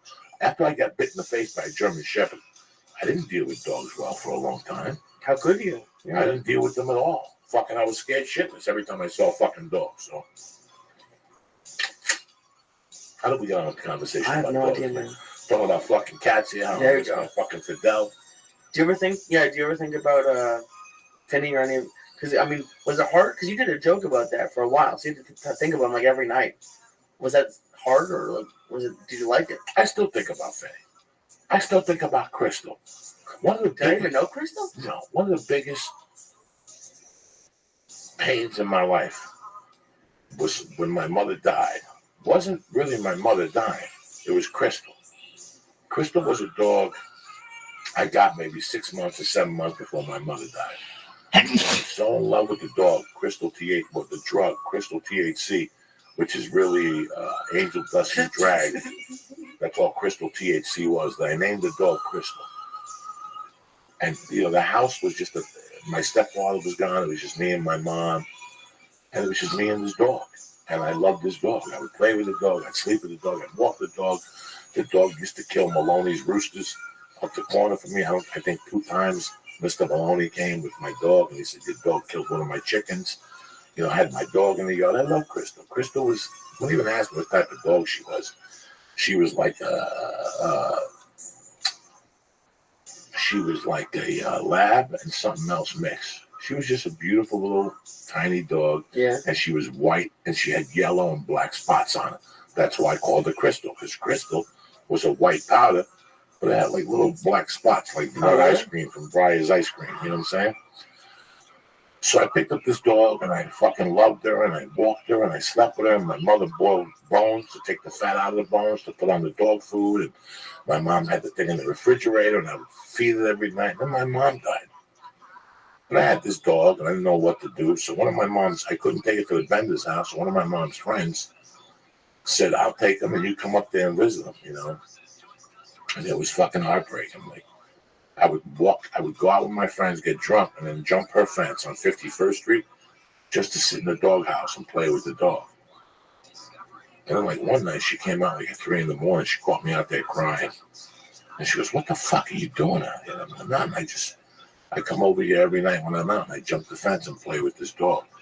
And I always had a dream that I was going to get that dog somewhere. Like in high school, and my father would give me money that belonged to my mother. I go get that dog and provide a yard for that dog in the house. It never happened. I don't know what happened to that dog. Somebody said that they saw Nina, the girl who took it years later, and said he jumped over the fence and got hit by a car. So I always lived with this guilt about Crystal. Crystal is always, I still remember what she looks like. There's times I see dogs and I think of Crystal and it fucking eats my insides up. That's why I'm so good to my cats. That's why I always, every day that I'm alive, I always say, I think as I'm floating into the universe, wherever the fuck your soul goes into, I think besides missing some of my friends, I'm going to think of my fucking cats. I would, because I want to think what's going to happen. When Marilyn died, they had to put her cats to sleep. I couldn't do nothing with her cats. She had 6 fucking cats like I did. And they were all really overweight, and Marilyn didn't take care of them. But I remember Dave calling me and saying, I'm going to put 4 down and keep 2. There was 1 cat that lived in the litter box because Marilyn was really sick, so she stopped looking after him and stuff. And I always thought of that moment. I was going, can you imagine if I died doing blow, all these cats? My wife can't handle these cats by herself. She's going to have to give them away. And these cats going to live with that. That was part of all these things were the things I thought about when I quit doing coke, Lee. I didn't just quit doing coke. I put myself in the worst position I could. What if I just die? What if my wife wakes me up? What if my wife wakes up in the middle of the night to go pee, and there I am on the floor with a ring around my arm, from my arm being black and blue from dying, your heart blows up, whatever happens. Jesus. When you have a massive heart attack, that's what happens, Lee. You find somebody and their arm is purple. And you're like, what? And their neck is purple and shit from the explosion in their fucking heart. Could you handle that? So I thought about that. I thought about what would happen to my cats. Okay, what if my wife didn't find me and I died in a hotel room on the road? Fucking Pete about to come in and drag you out. They gotta pack your clothes, my sleep apnea machine. Fuck you. I ain't doing blow no more. Someone has to pack your sleep apnea machine. Fuck yeah. See little snots in the mask and shit from the night before. Fuck you. That was part of the reason why I quit doing blow. But back to the dog Crystal. That killed me for years. Killed me. And I remember when I went to when I was in the halfway house in Boulder, they caught me doing blow one time. They made me go like to an outpatient halfway house. And that was like the first time I had thought about Crystal. It's been like 7 years. And I remember I got really sad for a few days because I always thought like I left Crystal out there. I never left Crystal. I had to get rid of Crystal. I couldn't take her where I was going. I was 16 years old. I couldn't afford my own apartment. Nobody was going to give me money to pay my own rent and keep Crystal. And half the things I had to give up, you know. So you live and you fucking learn, Lisa. I am. But that's why I'm a good pet owner now. And then Hercules. I had Hercules from fucking day one. Really? Yeah, my friend George Karabatsis gave him Hercules. You never met George Karabatsis. He was a guy up in Aspen, Colorado. My friend had a dog named Sarge. My friend George Burkle had a dog named Sarge, and he left with a chick. And he gave me and his brother Sarge. Then his brother said, I can't take care of Sarge. You take Sarge. So my wife at the time, Jackie's mother, really liked Sarge. He was an Austrian Shepherd. And we really played with. We had Sarge for about 1.5 years. And one day George came back and he goes, I want the dog back. I didn't really like the guy and I didn't really want to fucking go back and forth with him. So I gave him the dog back. And my wife still missed the dog at the time. She was my girlfriend at the time. So I told my friend George, and he gave me this beautiful shepherd named Hercules. I named him Hercules. And I had Hercules from 1986 when he was a puppy to 1994. And then I gave him to my friend to hold for 3 days. I go, take him. I'm going to New York and I'll be back. I'm going to do comedy. This was when I first got into comedy. A friend of mine set up a gig. And when I came back, I go, where's the dog? He goes, your wife came over and said, you called her. I said, to come take the dog. I never saw that dog again. No. Yeah, Hercules was my German Shepherd. So trust me, when I made commitments this last time with the cats, I made commitments. I made sure that shit wasn't going to happen to me. If my marriage breaks up, I lose my cats. It would kill me. It would kill me. I love my fucking cats. I love that that's your reasoning, though. I can't break up because of the cats. You know, I don't think when I was 20s and my 30s, I didn't think things out when I did things I shouldn't have done. You know, because when you do stupid things, you hurt people around you. But sometimes it goes deeper than that. It goes into your animals. It goes into, it goes into so much. You go to jail. What are you going to do with your fucking cats? Yeah. What, you going to take your cats with you and shit? Fuck no. CSNBC will give you cats 10 years later, and they'll bring them to the jail, but they ain't the fucking cat you left behind, or the dog you left behind. Did you ever run into dog fighting when you were out? Like, did you ever, experience that? Because I just read another article this week, and it's just so terrible. Is it still going on? Yeah. Where? South. It's really big in the South. So Michael Vick's cousins are in it. Oh, yeah. They kept up with the... No, what'd you read about? This dude was making them run on treadmills, and then I've seen all the shows where they talk about they have ones that they just the weak ones they just throw in the middle to train them, and then I don't know, it's just all terrible. So it's the other end of the spectrum. How could you do that to an animal? And I didn't know if you ever saw it when you were out. No, I never. I saw chickens. Really? On 35th Street. Was that scary? Below. I didn't even react to it. I'm scared of chickens, so I don't want to. You don't like chickens? Hell no. What did they do to you? I just, they just got claws and shit, and their fucking feathers all over the place. And they're just unstable when you touch them. I just don't want to, when I grab you, I want you to hang out. I don't want you to fucking try to get away. And who's got a pet chicken? You get a chicken to kill a chicken to make soup, right? Nobody hangs out to a pet. You never see nobody walking their fucking chicken down the block, do you? I think Rogan has chickens. Yeah, but he kills them. They lay eggs. They think. Oh, okay. I don't fucking know. I don't talk to him about his chickens. I never even liked those chickens. No, I just don't have no use for them. They scare the shit out of me. Chickens. All those fucking birds, roosters, chickens, eagles.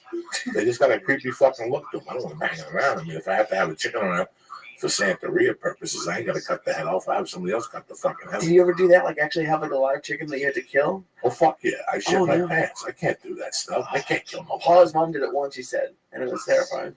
I can't kill no fuck. I have friends. Fucking, they just rip the chicken's head off. They bleed on the saints and shit. I can't do that. That's too deep for me. It's funny, when I was a kid, I wouldn't fucking react to it that much. But then as I got older in the Santeria, I didn't like it. I just walk out of the room, fuck that shit, killing animals in front of me. Then they want to serve them to you. Like later on, they want to cook them and give them to you. Like, I just saw this motherfucker alive an hour ago. I'm going to eat him now? Fuck you. Yeah, I couldn't do that either. I ain't got that type of fucking patience, Lisa. Yeah. I'm going to Oklahoma City. You excited? Yeah, I am excited. I like traveling again, man. Even though if it's fucking for one day. I like it. I like talking to these people on Twitter. I really enjoy myself. It's a cycle now, you know. It's not like doing regular comedy. I know half these fucking people from Twitter. Yeah, you guys should introduce yourself with your Twitter name. Because when you say, like, hi, I'm Pete, and then you're like, oh, I'm at this, like, that's what I know you by. So it's like, it's crazy whenever you meet new Twitter people. It's always so much fun. They'll say, hi, I'm Joe, but I'm really XP9. Yeah. Like, holy fuck, how fucking cool is that? So I go to Oklahoma City this week and Denver next week. That's fun. So I'm excited about that. And then I got a couple of weeks off. But Denver's going to be cool because it's like an anniversary of getting kicked out. Yeah, 20 fucking years. I left Denver June 30th or something, 95. Like July, something like that. Something in June. Do you think like the first time you walk up on stage, you're going to like get fucked up a little bit? No. No, you don't think so? No. I don't get emotional like that. You know? You don't? Because you remember all these dates. You're a sentimental person, I think, more than most. I remember shitty dates, so I remember them. I remember where I was that day. I like to remember shitty parts of my life to keep. It's like having a compass. It's like, you know where you are, you know? Like when people go, oh, I'm having a bad day. And I go, you know what? 2 years ago today, I was having a bad day. This ain't bad. I'm eating, I'm swimming, I'm having a good fucking time. A lot of people, I save it as a meter in my life, you know, so. That is right. You don't really have that many happy ones. I mean, they might have been fun, but it's... June of 95, I left Colorado. And I left because the kids, I was going to get into trouble there with the ex-wife. Something was going to happen. But the real reason was I got thrown out of the comedy works. Listen, man, if you want to run with the big boys, you got to run with the big boys. And that time it was Wits End McKelvey's in the suburbs of Denver, and you had a club in Colorado Springs or some shit. But they weren't the fucking comedy works, bro. At the comedy works, you're working with top-notch fucking people every week, you know? Especially when you start. You get to work with these guys, then watch them and talk to them and ask them a question or two, and it molds who you are. You know, it just gives you answers, you know? You see different styles of comedy every week, you know? So for me to get thrown out of there, it was like I had nothing. I got no fucking relationship with my child, really. I'm killing myself. I'm living like a dog. I'm living on crime. I'm doing crime 24/7. Except for the check I was getting the first of the month for money I put away from the sports betting service. I think I was making a living. I was delivering Chinese food, but I was selling blow at the same time and doing comedy and fucking selling pills. So something was going to happen. And when I got the call from her in like April saying, you're banned, that's it. I was like, what am I doing? So the only reason I live in Boulder, because the top money I was going to make in that field, in any field, was going to be like maybe $12.50 an hour. That's it. I felt like an old guy in a college town. Oh, okay. You know, those old guys in the college. That's what I felt like. So nothing was working out. So what am I doing here? I'm fighting with somebody that I'm going to end up fucking doing something to really bad, and then I'm not going to have any dream. Right now I have a dream to be a comic. And I have the chance of a lifetime. I just got thrown out of the top club. I have nothing holding me down here. All I have to do is get to a market that has a lot of comedy. And also I meet a girl. She moves to Seattle. Seattle has a ton of fucking comedy. So sometimes, even if you don't want to do something, the window opens and you have to take the fucking opportunity. Were you disappointed at all at the beginning? Because like, it seems like your first reaction would be like, fuck, I'm fucked now. And like, not a lot of people make that just like, oh, it could be a positive thing. I'll tell you something.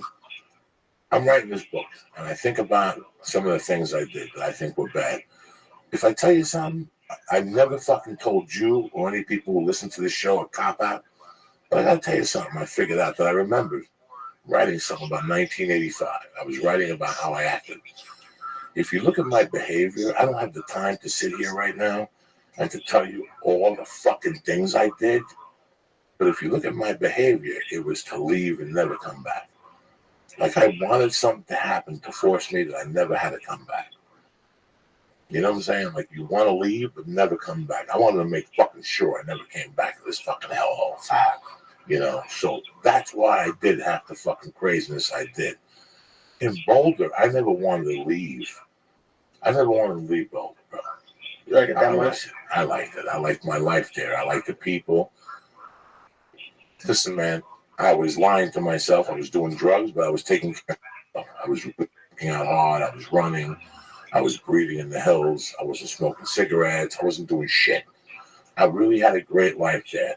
But the reminder was that I got arrested there. That was never going to go away. That feeling of, I got arrested here. Everybody knows me, but they don't know me for nothing good. They know me for something bad. Now I'm going to sit here and prove to them I'm not really a kidnapper, but I'm still doing blow every fucking day. I wasn't getting nowhere. The kid, I loved the kid. The kid was my life. But they were taking my life away from me, so I had to make a choice. And comedy was the only fucking answer. You know, somebody asked me the other day what I thought about John Jones and that whole situation.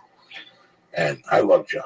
I've had a couple meets with him where I've laughed and we've talked about New York or his brothers in football, Fear of the Black Planet and Public Enemy and all that type of stuff. And I love John. And I can't say any harsh words for John Jones. Because I know that eventually the fighting will mean more to him than whatever he's going through. I'm really lucky. I'm not lucky because I'm sitting here with you, Lee. I'm not lucky because I have a podcast with you. That's great. I'm not lucky because I have a daughter now. I have a second chance. I'm not lucky to have a beautiful wife. I'm lucky that I found something that overpowered the drugs. A lot of people don't find something like that, Lee. They never fucking do. I found something that made me go, wait a second. This is me starting all over again. For you to start doing something, what pushes you to do something? These guys suck. I could do this just as good as these guys. Finally, one day, after I got the longest yard and a bunch of other shit, I sat there one day in 2006 and said, look at these people that are doing fucking great things. They're not even that fucking good. Could you imagine if I stopped fucking getting high, where we'd be? And this is where we are today. I have my daughter today because I stopped getting high. I met you because I stopped getting high. We have a great podcast. We're going on 290 episodes. Mm-hmm. You think I could have met for the first year and a half? I would have showed up here at 20 to 6, sober and ready to do a podcast. I would have left you here 10 times by now if I was still doing blow at 6 in the morning. I would have left you here a ton of times by yourself. Jesus. I wouldn't even have called because I'd be too paranoid to call you. So that's how lucky I am I got off this shit. It's fucked up. We're very lucky, man. And that's all I pray for John Jones. That he loves fighting more than he loves partying. But it's possible that he won't. Like it's possible that he'd just go deep into the partying. There's a lot of people who do. Listen, man, let me tell you something. There's nobody who's intelligent that wouldn't weigh the options like John Jones. There's a lot of people who fall for it. They really, for you to stop doing anything bad, you really have to see something good. And a lot of people don't see the good. When I was 25, if you came to me and had this conversation with me, I'd probably shoot you because I saw nothing good in my life. So the only way to get rid of the bad stuff is to see good things, and then you do a couple more good things. Oh shit, I did this pretty good. Let me do this. Let me do this. Let me do this. But I guess it depends on what you consider good, because like most people would think being UFC champion and being a millionaire would be good. No, for some people, just getting up in the morning and going to work and not killing somebody's good, and they know it. And when they get back home, when they put the fucking key in to twist it, they're like, I get back home without fucking getting into an altercation or doing this or calling somebody a cunt or doing that. You know, Lee, it's true. There's some people that have a hard time keeping it together without a drink or whatever the fuck it is. So you have to pray that you find one good thing. And, you know, I never had shit that was good, but little by little I started accumulating things. I mean, Terry was a big part of it. Terry came into my life 15 years ago this July 1st. Wow. I mean, I met her like 2 weeks before, and we dated and went to like Jack in the Box and giggled and shit. I would break her balls, but we got serious when we went to Lake Havasu together to do comedy, and the car broke down with Finney. That's how much she loved that kid. She goes, I'll go to Lake Havasu with you, but I'm bringing my cat. I ain't going nowhere without my fucking cat. Was she doing comedy, or she just came to be with you? Came to drive me into. We went on a date to Lake Havasu. I was gonna say that was mine and her first. Like, I don't know, because we had gone out to dinner. We had met a couple times and just had a few cocktails and just talked and shit and swapped spit. It was nothing seriously, you know. And then you're on the way to Lake Havasu. And then we're on the way to Lake Havasu because the feature act I was doing it with didn't want to go. He got sick. So I couldn't blow the gig. It was like $500 and I was making rent money. So I go, you got to do me a favor. You got to drive me to Lake Havasu. And she's like, are you fucking serious? I go, you got no work. Well, you gonna do? It ain't shit to do. Let's do something. So we went to Lake Havasu. The car almost blew up. The cat got out of the box and got him underneath her gas pedals. Oh no! Yeah, it was fucking a nightmare. Yeah. That's so. I can never imagine that now. Just because all the conversations we have, if I told you I was gonna go anywhere with Paula and an animal in the car, you would yell at me for 34 minutes. I didn't fucking know. I didn't fucking know till I got there. And she's like, did I tell you I'm taking the cat? I can't leave him here alone. I'm like, a fucking cat. And then we brought him into the hotel room and we saw the air, the fan. Yeah. He fucking ran up on the closet and he went to jump on the closet and he fell. It was a nightmare. My wife wouldn't leave the room, so I had to go do the gig by myself. And I came back and she's petting Finney. I'm like, oh, I'm not going to get none tonight because she's with this fucking cat. Oh, yeah, my wife loved that fucking cat. That's how much she loved the cat. She's like, I'll go with you, but I'm bringing the fucking cat with me. And she brought the fucking kitten. He was like 10 months old, maybe. Oh, no way. And he was crazy. Just running everywhere? In the car, in the fucking Dodge, running everywhere. She had a Dodge something. Some type of Dodge Dart. I don't fucking know. Like one of the small ones? Yeah, like a 4-door car. Who the fuck knows what it was? Yeah, bro, when I take you on a date, I take you on a fucking date, all right? We go to Lake Havasu. Not in style, but we went to Lake Havasu one of those fucking days. So it's funny, last night we were talking with your buddy Zach. Yeah. From VMAC, who's one of the first guys that really was the guy that, he's a big guy. So as soon as I got the VMAC, they gave me him. And he would teach me stuff. And I thought about him last night when I went home. You know, he came to the show. He's a great kid. Yeah, he's nice. And he's just a young kid, and you're his age. And it's funny how last night I was telling you that it's a good idea if you go fuck around with him once a week. I think you really like it. I think that's why I said once a week, because the first 5 weeks of jiu-jitsu, once you do those hip escapes in there, ooh, you're going to be sore the next I'll day. be sore? Fuck yeah, but that's what it's all about. You're gonna use muscles you never used before. It's right here. I might as well at least try it. It's fucking right around the corner, man. Right around the fucking corner. And, you know, this guy in Chicago, way before I tried jiu-jitsu, said to me that when you get into jiu-jitsu for the first while, train with people that love you, that, you know, aren't going to hurt you by mistake. And he loves you. And he's going to know what your limitations are. Well, he sees you do a couple hip escapes and your head turns red. But he's my head's going to be red from the beginning. He's going to teach you all the right things, Lee. Oh, nice. And you're going to come home and go, you know, man, wow, I do 60 minutes on the elliptical and I couldn't do fucking 2 of those things. I almost died from my breath escape. And you're going to see that, how all the different exercises work different things. You told me that the first time you got the elliptical, 15 minutes, you went home and slept for 4 hours. I slept for like 18 hours, dude. We were on Rogan that day. And I tried to watch it, and I fucking just slept basically the entire day. I would wake up for like 20 minutes. Now, when you go on the elliptical, when you walk out of there, how do you feel? I'm tired. I'm really sweaty. I always, my t-shirt's always sweaty. But do you feel, is it euphoric? Do you feel good about yourself? I do feel more pumped up. Like, because a lot of times on the weekends when Paul and I are going, we'll be like, yeah, I don't want to go. We'll be kind of down. We'll go in, but it's always happier when you leave. You got like a little confidence to you? Yeah, Because if you go do that, which is the hardest thing for a guy like you or myself to walk into a fucking gym. Because you're walking in, you're saying to yourself, I don't need this. I really don't. I could be there. How many days a week do you go? I try to go 7, but usually at least 6. I go almost every day, man. I really try to. God bless you, man. That's really good of you. I know. A year ago, this is why I say that you get dates. Yeah, June 20th. June 20th. A year ago, you weren't fucking doing this. No. You were listening to me going, he's crazy. No, I knew I needed to. I just didn't want to. No. But in the back of your mind, you're going, he's crazy. Yeah. Going to a gym in the darkness and getting on stairs and sweating. Who needs that in their life? And now it becomes a party. And after you do, and you like the fucking bicycle? I really like that class, yeah. The seat was really hard. So, like, my legs were really sore like the next day. But it was fun. It made the hour go by a lot quicker. You're not going to go back? I might.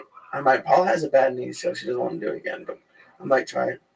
You're a good dude, though. You're a bad motherfucker. You know what I'm saying? You either got one shit going on or the other. You know. I'm trying. We're here. It's the end of the fucking month. We're going to put a guest on tonight, and we said, fuck it. It's just me and my main man, Lee Sayat, reviewing the fucking month, what's going on next month. We got a great week next week. You know, shit like that's happening. Josh Wolf has a new show on CMT. It's going to be a late-night talk show, and I think I'm doing the third night. So Josh's going to be on next week. We're going to have a couple people. He and Edward's going to be on next week. That'll be fun. We got my man Martin, the Systema guy's going to be on next couple of weeks. Darren Carter. Got a couple surprise fucking people call me recently.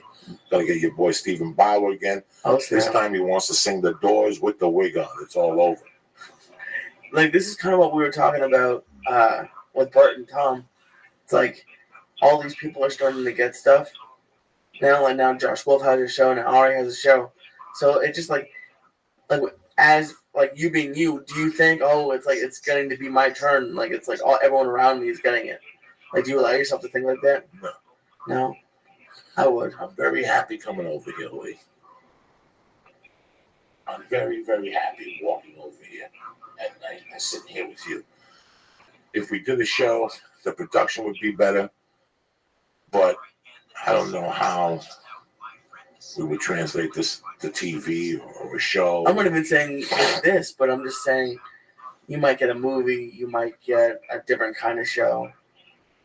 You know, I'm the type of person, man, I'm really happy with what I got. Mm-hmm. I wasn't supposed to get the longest shot. I wasn't supposed to get Grudge Match. You know, there's times I forgot I was in Spider-Man 2. I forgot so many fucking things that I've done. You know, people remind me, hey, somebody said that they saw me in an old episode of ER in 2003. No way, you did ER? Yeah, I did ER. They cut my hand. And shit. It was a co-star. It doesn't matter. I did these things. And sometimes I forget. And I can't believe I'm doing it. And listen, and I'm telling you, this is on. If I would have done one thing, like if I would have just got ER, I would have been happy. For me to get the opportunities I did to do Arliss with James Coburn and to do, you know, all these fucking dumb movies I've done and shit, it's tremendous. So to get another movie or something, it's great. But I'm not. I'm very happy with what they've given me. I'm very happy doing this, Lee. I'm very happy opening up my heart to people on this thing to make somebody's day go by a lot easier. You know, sometimes I say something about drugs and somebody will hear it and go, Jesus, I thought I'm the only one that felt that way. No, a lot of people feel that way. And that's something I was naive to. In my 30s, I thought I was the only person that was feeling the anger and the shit I was feeling and the confusion. No. People do it now at their fucking 30s. You know, they don't know what their next move is, what they want to do. So it's good that we talk. I like this, Lee. But if somebody told me what to say, I couldn't do it. I'm not going to fucking do that. No, it wouldn't be good, I don't think. I don't want to do that right now. I'm too old. I don't want to be, you know, look at me. I got white hair. Every time I shoot something, they fucking dye it. I just want to have white hair. Nobody wants to see a white-haired guy. You know, and I'm not trying to act like I'm fucking 20 or 30. I'm whatever the fuck I am, but I have a good time doing it. I don't give a fuck. You don't see me with a goatee, shaving my head with designer jeans. I got some Lee jeans. I finally got my size, 44 30s. Do you like them? Yep. I like that cut because fucking Target stopped making my fucking jeans. Fucked up. That's fucked up. So now they started making Wranglers and shit. They pissed me off. But the other shit they had, those jeans, those white jeans I have, yeah, I've had these for 6-7 years from Target since I moved up here. I won't fucking I won't get rid of these things. These are the most comfortable pants I've ever had in my life. Oh my But god. now fucking Target cut those off, so I've had to turn back to conventional Wranglers and Lees. I'm not too happy about it. So I've tried everything. The other night I tried the Levi's. Okay. I tried the Levi, okay, because I forgot what it felt like to have fucking Levi's on. And then I tried the Lee jeans, and they're okay. So let's see what happens. Then I got my old fucking Target pants on. But somebody asked me the other day, man, I'm going to take you to go clothes shopping for those pants. I'll get them for you for like $125. I don't want no fucking designer pants. I can't sell designer jeans. I got no ass. I got nothing. Fucking designer jeans. You go commando sometimes. So I it's have- like really important that it's like soft and doesn't have like a jagged piece of Yeah, I don't want no fucking. Sometimes I forget to put underwear on. I'm in a rush and shit. You know, sometimes I go to the gym. You can't wear your sweaty underwear with your jeans. So when I leave jiu-jitsu, I just take those underwear off. They're fucking sweaty. They're fresh. I just put them on before, like tomorrow. Before I go to jiu-jitsu, Yeah. I'll put a brand new pair of MeUndies on. Or cotton ones, you know. But I put MeUndies on because it keeps my nutsack intact. When I finish doing jiu-jitsu, the MeUndie underwear is drenched. Not really drenched, but it feels like there's sweat on it. I can't put my jean over it. Yeah. So if I'm at jiu-jitsu, I just take the whole thing off and put on a pair of dirty jeans and drive in the car till I get home and I take a shower at the house. I don't wear jiu-jitsu pants in my car and then bring that foot fungus in my seat. And now you got a combination of foot fungus and ass in your fucking seat. Do you like super wash your feet? Because I was watching some jujitsu and like you're grabbing people's feet. So I don't grab nobody's feet. That's happens when you're a blue belt. I'm never gonna be a blue belt because I ain't grabbing nobody's feet. Okay, I don't want. Like, And guess what? I got that fucking fungi. Nobody wants to grab my foot either. So fuck it. We got a stallmate here. Okay, so I have a while before people start. Oh, you got 2 years before you gotta touch somebody's foot and they touch your fucking foot. Okay, thank God. Yeah, it's great. You know what? Itchy fucking back. I don't know what to tell you. I'm pretty high. Yeah, me too. I was thinking about something today. What were you thinking about? Okay. Like, you're the worst person to ask this to, but just I understand you have a lot on your plate. In the future, anywhere, would you ever consider directing something? No. Never? I don't know how to direct. Yeah, but you I don't love know. all of that. Yeah, I don't know how to fucking direct. So why would I get myself involved in something I don't know what I'm doing? Nothing bothers me more when I see a movie and directed by an actor. You know what they do? What? They hire a good DP, and the DP has to show the guy what scenes to shoot, and direct it, and that's what happens. That's what happens. But some people think directing is taking a shot from the ashtray with the cigarette burning to show the director how deep he is. That's not what I want to see. I want the story simplified for me. I want it to play with my head. I just showed you a great clip before the movie started. I showed you a clip of that you never saw before. Right. It pissed me off, fucking The deer hunter. The deer hunter, when he goes back to Vietnam to get his buddy, played by Christopher Walken, and he's playing fucking Russian roulette. When that movie came out, you know how many fucking kids died after that from playing Russian roulette? No. Oh my God, everybody started playing fucking Russian roulette. Those fucking idiots.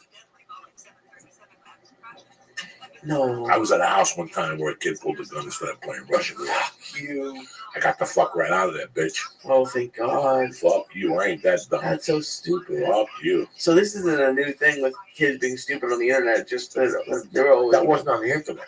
I know, but they're still doing it. They You did can't that. blame the internet then. And there was the thing where kids committing suicide, listening to fucking Ozzy Osbourne backwards and shit, playing the music backwards, Judas Priest with one of those bands. Kids are always going to have something. They're always going to point their fingers at something, the parents, when they should point their fingers at themselves. The kid was missing something. You didn't notice it again. If I notice, first of all, I'm the type of person that you get a haircut, I'll notice it. And I go out of my way to do that, to have that skill, because that means I'll see something that's out of place. Oh. So I train myself to look at women's hair and look at their hands. And I always compliment the woman on their hair. When somebody gets a haircut, I train myself in that. You do that all the time because I want to know if something's out of order. So what would you do if I had like a weird haircut? I compliment you on it and tell you look good. I'm lying, you know. But my point is that that's why I do that, because I try to notice people. A lot of people live their life without noticing people. You know, that's why I hate this fucking phone now, because For years, people have lived without noticing people. Now, without the phone, they're going to notice themselves more. Do you follow? That's why I piss them off. I don't say that to you to break your balls, but I say that to you because I don't want you on the phone in the daytime. Tell Paul to call you. She got something to say. You know what happens when your head's down? You get hit with a missile. And when I say a missile, I can mean anything. A black guy with a pair of knuckles, a chick with an umbrella, a car that goes off the... But there you are looking at the phone. Don't take your phone out. Tell people you need me, you call me in the daytime. I ain't got time to stop in the middle of the street and text you. You're not looking. You're not paying attention. That's the first thing your mother told you. So if we weren't noticing shit 20 years ago, now people, I see my wife do it all the time. Today I was sitting there with Mercy and I saw my wife get in the car and I saw a homeless guy catch him watching my wife. If I would have said something to my wife, she was in the car texting. I go, look up. And then she looked at me instead of looking at the guy 2 feet from her. That guy could just come and bitch slap you in the fucking face by the time you notice what's going on. Put the fucking phone away. That's why when people text me in the daytime, I don't answer them back. I don't even reply to them. I ain't putting my head down. You need me, you fucking call. Yeah. It's my playing field. I'm like the Niners in 81, bitch. I don't give a fuck. You can't put a $100 bill over the phone, so I ain't really missing none. Yeah. The people who give me work, they don't text me. The only people who's going to text me will work and people who ain't paying. So I don't give a fuck. I ain't looking down. I don't ever look fucking down. I look straight ahead all the fucking time. It is scary when you see other people texting and driving. But I've done it. I see people walking and texting. That gives me a woman walking and texting. That gives me a shot to get behind the bush up the corner. And you're not going to see me. By the time you get to me, you're in the fucking phone. I already got, what's your phone going to do? You ain't got no bullets in that fucking phone. Put the fucking phone away. Pay attention to life. It's moving fast, man. It moves fast. That's why I don't like that shit. Not because I'm an old man or Joey doesn't like technology, because I don't see the wisdom in it. I'm not looking straight ahead. And straight ahead is the only way your eyes are supposed to fucking look. I got time to be reading Twitter in the daytime. Once I do my Twitter, I move the fuck on, Jack. If I know I'm going to get a message from somebody on Twitter, I'll check it. But unless, I don't fucking need to tweet you a picture of my dog or something. If I'm in a hotel, I'll take a picture of my weed and I'll send it out to you. I don't want an Instagram either. I don't want a fucking Instagram either. Somebody asked me, why don't you have an Instagram account? Because I ain't Johnny fucking photographer. I ain't got time to be taking pictures. Don't be blurry. Fuck you. I ain't got time for that shit. You want to see what I see? Move to Northern California. Where the fuck I live? Where do I live? Southern California. That's right. What do you got planned for the weekend with Mom? She wants to go to a comedy show, so I'll probably go somewhere. So where are you taking the Saturday night? I don't know. There's no one at the Improv that I can remember. So I'll probably take her to the store or something. Let's just fucking take a point in Oklahoma with Uncle Joe. Catch a tornado. Let's see what the fuck's crack-a-lacking. Let's do it. So, when was the last time you were in Oklahoma?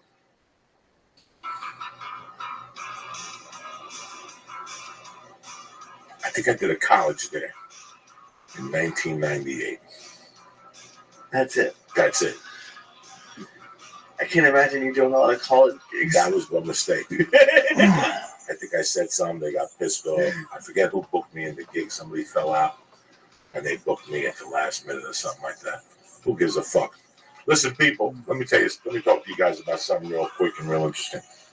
We give you the podcast for free. Okay? We don't charge you. I don't want a dime from you people. You people work hard. Lee and I do not mind coming in here and doing this twice a week. When we got into the podcast, myself and Felicia, or even Lee, we started this as just a thing, an outlet for us. But then in time, people start offering you stuff. I got to tell you something. Since I've been doing this podcast, I could exaggerate. I get 3 offers a month of people that want us to help them, whether it's selling stuff and we have agents that help us with people, and then I talk to people and I take requests for sponsorships and I look at the stuff. Guys, we get a lot of shit. I could sit here and just do an hour podcast and probably make $100,000 a week. But I don't want to sell your intelligence, and I want you to listen to the podcast. I want you to hang out with us. So, Nature Box, they give you something for free. I like Nature Box. When I get high, I tear that fucking shit up. Whatever the fuck they give me. It's delicious. It tastes great. Nature Box came along. I got some stuff sent to the house. I tried it. I told them yes. I did some reading up on it. Now I'm giving you a box for free. Okay? A year later. MeUndies.com. You know, underwear. Who the fuck thinks about underwear? They sent me a box. I put it on. I tried them. I like them. I like how it feels with jeans. I bring them to you, you know. I get shit sent to me all the time. I try the t-shirt. They feel like shit. Or I try something to eat and it tastes like ass. Some guy sent me some granola. Oh, God. You know, you just get shit sent that people, they don't think it out. And then they try to get on Shark Tank or whatever. That's hysterical. Everybody wants exposure for their products. Yeah.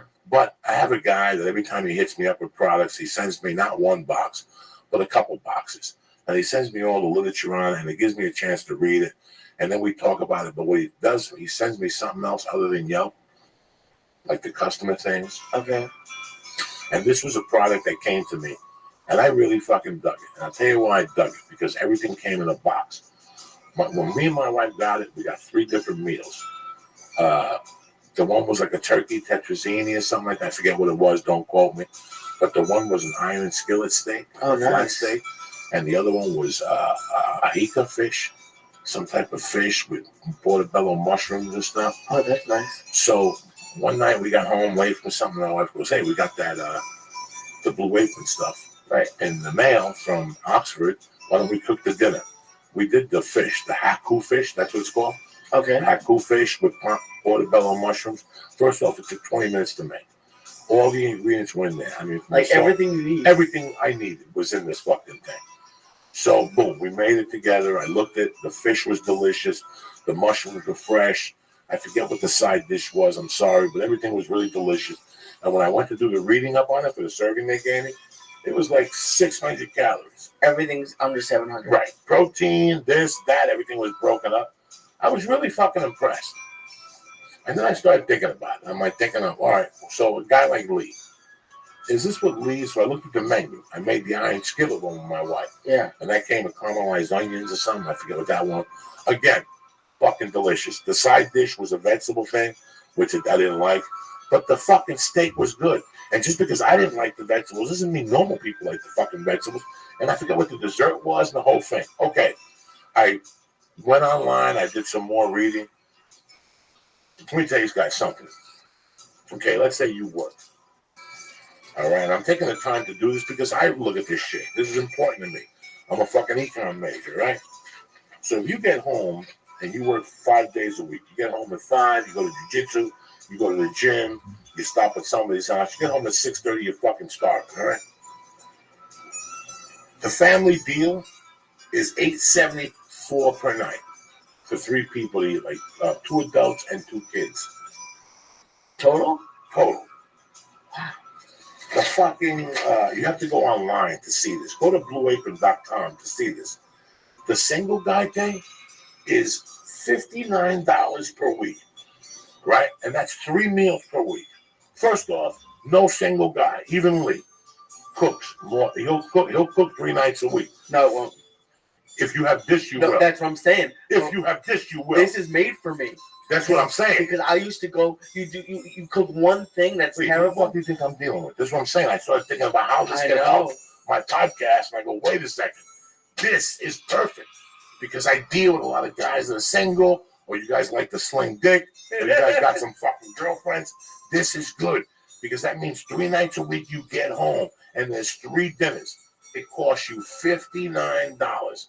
Unless you're eating Burger King or McDonald's or shit food, you with a tip and everything that comes along with it, you ain't gonna get the food that comes in here for $59. Fuck, that's $240 a month. Everybody spends an average of a yard a week at the fucking supermarket, at least, right? So if I take 60 off you, now I leave you 40 fucking miscellaneous. Which you're gonna stop and eat, which I understand for whatever your budget is. It's not fucking bad, guys. The meal they give you. Let me give you some fucking examples here, right? This week, all right, $5.25. This is what you can pick from: Indian chicken thighs, sugar snap peas, fingerlings, and pea tips. All right, seared salmon with sorrel and fiddlehead, fern salad, and creamy barley. All right, fern salad and creamy barley, or Chicago-style beef sub with roasted potatoes and pepper onions. That's the regular. That's the 3 meals you get this fucking week. Okay, let's say you're a vegetarian. You get the Jailan and cashew fried rice with sweet potato and miso butter. You get the beluga lentil salad with asparagus, egg, piave, French breakfast radish. Or you get the frigola starter with peas, ramps, walnuts, mint, and palm. That's what you get if you're a vegetarian. You can't fucking lose with this, okay? It changes every week. The last thing anyone wants to do after work is wait online at a fucking grocery store. Or better yet, sleep home and cook up some fucking meal or whatever. For less than $10 per meal, Blue Apron will send you fresh ingredients, perfectly fucking proportioned, making cooking healthy fucking easy as shit. You bring a chick over, you can impress her, she'll end up sucking your dick. And this is how good this shit is. Blue Apron is perfect for date night, cooking with friends, and even other family fucking plans. Let's say your family comes over, you cook for them, you want to impress them. But the best thing is you have a meal and you learn how to cook this shit healthy. They work around your schedule and they work around dietary preferences. So Blue Apron's experts source only the best seasonal ingredients for incredible meals like Meal 1 or Meal 2. Indian chicken thighs, sugar snap peas, fingerlings, and pea tips, or a seared salmon with sorrel and fiddlehead, fern salad with creamy barley, or the Chicago-style Italian beef sub with roasted potatoes, peppers, and onions. You ever get home at 7 o'clock, you want something? Can you imagine having the Chicago-style fucking... Listen, let's end this conversation. You want to cook incredible meals, and you want to be both blown away by quality and freshness, correct? Blue Apron is the better way to go. Do me a favor. Check out this week's menu, and I'm going to give you 2 meals for free by going to blueapron.com/Joey. You hear me? blueapron.com/Joey. My treat. Really, the first 2 meals are on me when you go to blueapron.com/Joey. And that's it. I'm breaking it down for you motherfuckers. This is a great fucking deal. We're not going to read these every week for you. I'm not going to break your balls. Do me a favor. Go to Blue Apron right now and press in the box what? /Joey. With capitals? I don't think it matters. And I'm going to give you 2 fucking meals for free. But try it in capitals. I'm going to give you 2 meals for free, all right? And I'm not going to stop there. Again, I'm going to give you 2 meals. I'm going to give you a box of fucking snacks. Naturebox.com. Dietitian, nutritionist approved, sealed. They get delivered right to your fucking house. No drama, no fucking games, okay? You can't beat that. Right to your fucking door. All I'm telling you is go to naturebox.com and in the box press in Joey. They're going to send you a 5 sampler box right to your fucking door. No crying, no bullshit. It's free shipping to an extent. I think it's like $1.90 or something like that. Who gives a fuck? Take a chance. Columbus did. Stop sitting there going, I got no snacks to eat. Uncle Joey's giving you some on the arm you're going to fucking love. Then you're going to order it on yourself. But they're going to turn you on. Nobody. When you go buy blow, they give you anything for free? Fuck no. Go to naturebox.com right now and press in Joey. And I'm going to give you 5 bags altogether. 3 little ones and 2 big ones. Tremendous. Sriracha cashews, the salt and pepper lentils are fucking delicious. Black and white granola. The black and white granola, the Hawaiian plantain chips, the Filipino plantain. They got garlic plantain chips now. Garlic plantain chips. Stop fucking around. Go to naturebox.com and get a free box delivered to your house 5 fucking days. Go to naturebox.com right now and push in what? Joey, Joey, and get a box sent to your house. Now I'm not going to stop there.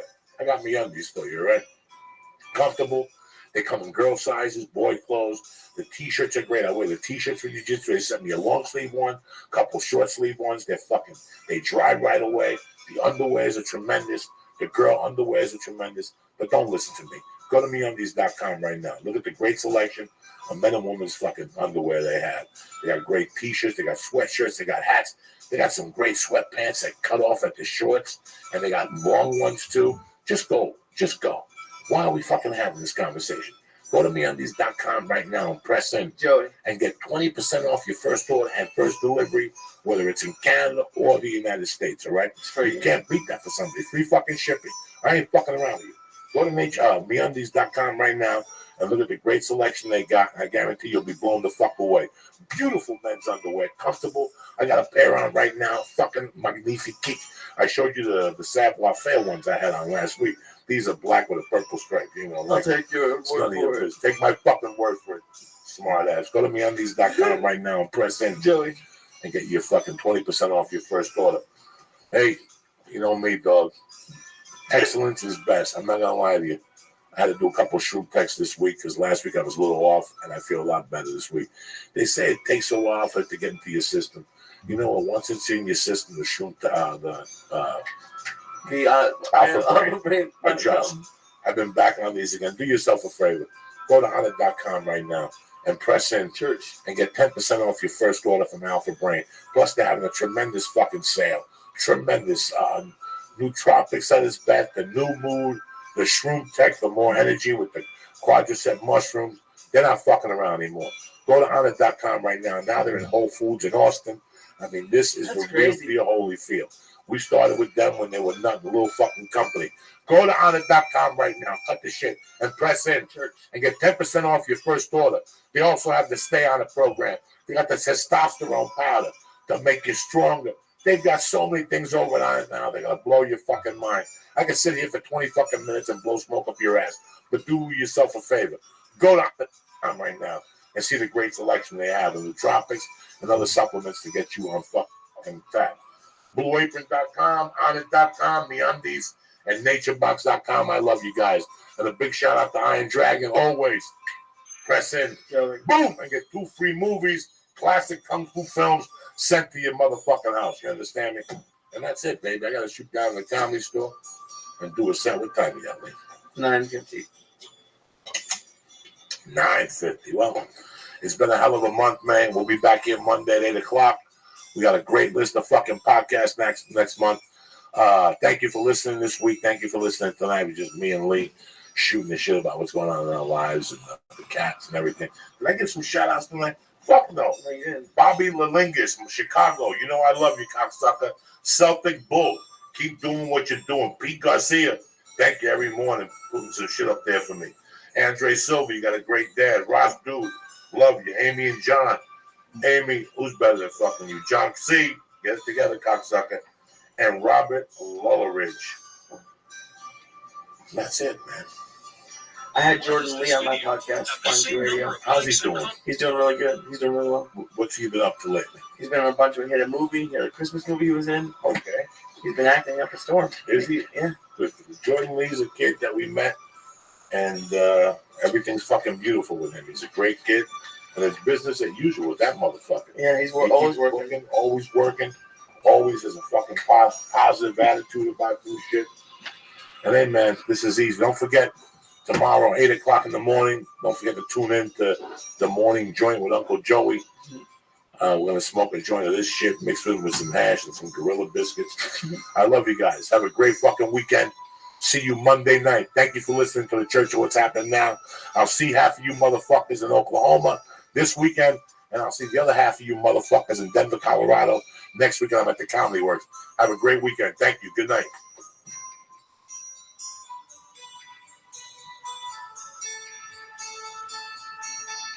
Hello. Look at you. You got fucking suntan. I know. I never get suntan. You went to the June beach. goes to the beach without SPF. We had it. We just didn't use it. You got to use it. Next thing you know, you want to sue the fucking sun. You Oh, use the sue anyway. Can you imagine calling a personal injury lawyer? How you doing?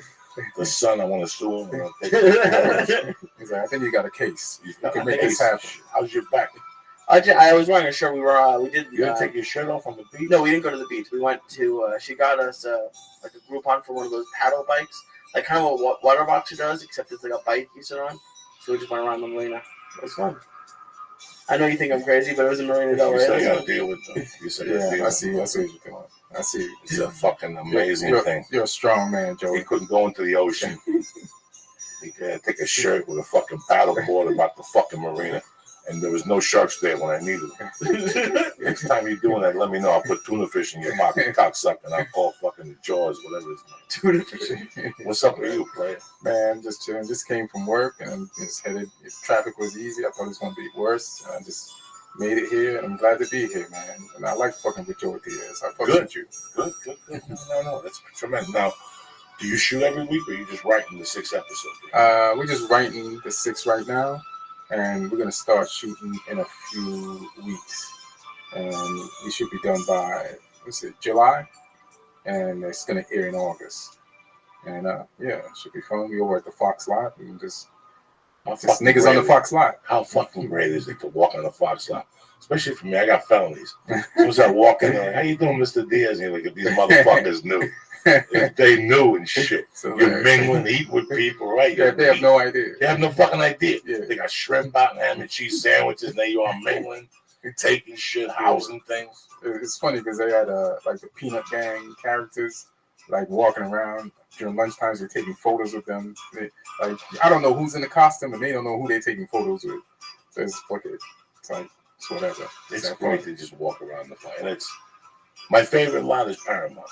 That's the one when I walk on the lot and I'm like, damn, right? I can't believe they let me in without a fucking security guy on me. Like I'm just walking the fucking around. Like it's. I remember the first audition I went to was on the Fox lot, and I had to walk to the other motherfucking end because the building that belongs to the dude who wrote NYPD Blue. Right. At that time, that motherfucker had a building.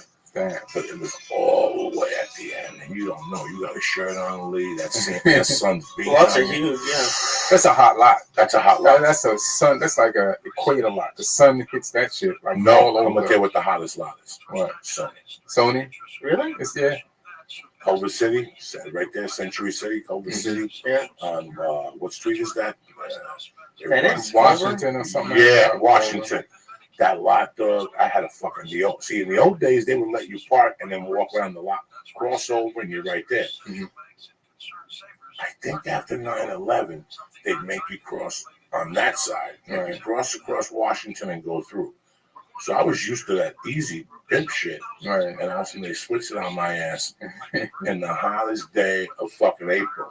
Like a March, you know, one of those hot days that happens in LA. I had the black velour mafia sweatshirt on, pants fucking with no underwear on. And I could feel the balls dripping on the velour. You're just dripping by the time you get Oh my God. And I got to that audition. It was a Spider-Man too. Oh shit. I'll never forget that. I was drenched. When I got in there, there was 30 gangsters in there. I'm like, I'm not getting this. I don't even know what I'm saying. This is a waste of my fucking time. But I got so wound up and so scared from looking at these motherfuckers that I just went in there and got it. I just stole it. I said, fuck it. I am not letting these motherfuckers take it. I sweat all the way here. Fuck this. Oh my God, I was sweating profusely. It might be a little bit different for you, Joey, because you went on auditions. But like, Ian, how many times do you walk by the drive by the Fox lot, and now you're like, it must be crazy. Like that's. I worked in TV for a few years, and I worked on Sunset and Gower lot, which is gross. Like I never got to work on like a nice like Fox CB, like one of those lots. That's like the one thing I wish I had done. It's always kind of amazing. The thing about the Paramount, like you mentioned, I remember like walking on that lot with Hugh Moore. You know Hugh Moore, comic. He's from yeah. I know Hugh Moore. Okay. And then you know Paramount has that big blue backdrop, like just sitting on the lot, and they shoot things there or up against it. And then one day we was walking there. I forgot why we were there. We weren't. I think we were about to interview for jobs, some writing jobs. And he said, "It's a beautiful day, isn't it?" I said, "What do you mean?" And he's like, "Any day you could walk on the Paramount lot is a beautiful day." And I was like, "Oh shit, he's right. We're winning right now, whether we get these jobs or not, because this is what we came here to do." And like we're in the vicinity of it, so it's like, all right, cool. You know, I really like you. I always liked you because you're a gentleman. So, and Lee, I love it. I can tell you this with fucking, there's not too many things that bring me pleasure in life. I can't lie to you. Most of the time I'm sitting there going, where's the gun? You know what I'm saying? Like, where's the fucking gun? Nothing gets my dick harder. When I look at that audition, it says I gotta go to Paramount, Fox, Sony, Gower lot. That's disgusting. You're absolutely right. Sunset, not Sunset Gower, but yeah, even Sunset Gower. Well, there's two of them on like Montana, Johnson, the Tribune lot. Yeah, it's a fucking nightmare. I worked on a shitty lot. Yeah. But when you're a felon, you've been in prison, you don't have a fucking agent, nobody wants to manage it. The only person who's giving you spots is Mitzi Short. And also here you are on a lot to go read for fucking, you know, Chaz Palminteri or something. Nobody has an idea. Like I remember being up till 2, you know, getting it down. Just so when you walk on that lot, you're like, fuck, if these people knew that half the shit I did, they wouldn't let me on this lot. Well, describe what you see, because like a lot of people that, like don't know what like lots are like. It's like huge buildings and there's signs everywhere, and you see like reserved for like stars like all over the place. It's just and it's, you know, there's things shooting. Yeah, it's like the history of shit you've seen your entire life. things that you thought you'd never be near, and you're there, and it just kind of blows your mind. Like, I didn't know I'd get this close. Have you ever worked on like a stage that had like a really cool show that you used to watch? It's funny because you guys mentioned that I was doing 2.5 Men, and I was just basically an extra a couple of years ago with Ashton Kutcher when we were dancing on the street, Right. and it was boring as fuck. And you know me, I always bring 22 joints with me. I don't care what lot I'm on. And during lunch, I'll watch something. They got you on camera, so you got to make believe you're smoking a cigarette and then double fisted. But I was smoking a doob one day. It was raining or something. That's why I knew they wouldn't catch me. I went to one of those coves, and I'm smoking. And I'm halfway done with the joint. I look, and it said they had a list on the wall of what shows. So they shot I Love Lucy there. I put that joint out so fucking quick out of respect. Or Steve Byrne shot his show. Remember, he tweeted all the shows they had shot there. Yeah, there's something to that. Yeah, there is something to that. There's something to that. It gives you can't. It's something relatable to it because no matter where you were in the world, you were watching this thing, and now you're aware this thing was shot, and it does strike you a little bit, at least a little bit. It gets you a little bit. It's always fucked with me. I just don't let it take over. Right. I just make believe like it's not happening. Like being like at a table reading, there's other people in the room, and you just gotta act like this ain't happening. Right. This motherfucker. This is normal. This guy is not standing 10 feet from me. I watched this guy kill a motherfucker in this movie and this movie and this movie. It's really fucking surreal. I don't even know how to describe it to people. I can't because I'm embarrassed. I'd rather tell you a story about stabbing somebody than telling you a story that's easier. Being on a lot next to this guy and what I was going through. The hardest lot I was ever around was shooting a movie with Dick Van Dyke. That old motherfucker with fucking little balls under his eyes and shit. He's old. I couldn't keep it together at all. At no point could I keep it together. I was crying. Every time I looked at him, I had to put my head down. Until finally, he was like, why is this fucking guy crying, bro? He's a big fucking dude. What's the problem? I had to tell him what happened. He must go through that a lot, though. That must happen all the time. Like, do you think if, like, Tom Cruise does a movie, it probably takes him a couple days to calm, like, all the rest of the actors down? It must. I don't know. What happened with De Niro and Stallone? Just say hello. But, it wasn't... Maybe it was because they were already, like, into the movie, but, like, it must be crazy, like, getting to work with... You just say hello. You go like that with your hand, and someone come over and give you their hand and say, nice to meet you. And you say, yeah, and then they ask you a question. You ask them a question. At the end of the night, you go home. I don't talk unless I'm spoken to. Right. That's what I was taught. I don't reach out. Yeah, I don't try to. Where'd you get that motivation? I don't say dick. Right. How are you doing? Good? Yeah, you ready for this? Yeah, I am. I just try to have a good, normal time and not fuck it up. Right. Yeah, that's it. That's all. That's all you're saying to yourself when you're just don't fuck it up. Not even. Just like, all right, just be normal, Ian. Hi, do my thing, and then if they want to talk some more, oh, okay, and then I'm out. There's some motherfuckers I don't want to see because I would have a nervous breakdown. There's certain motherfuckers. One of them would definitely be Muhammad Ali.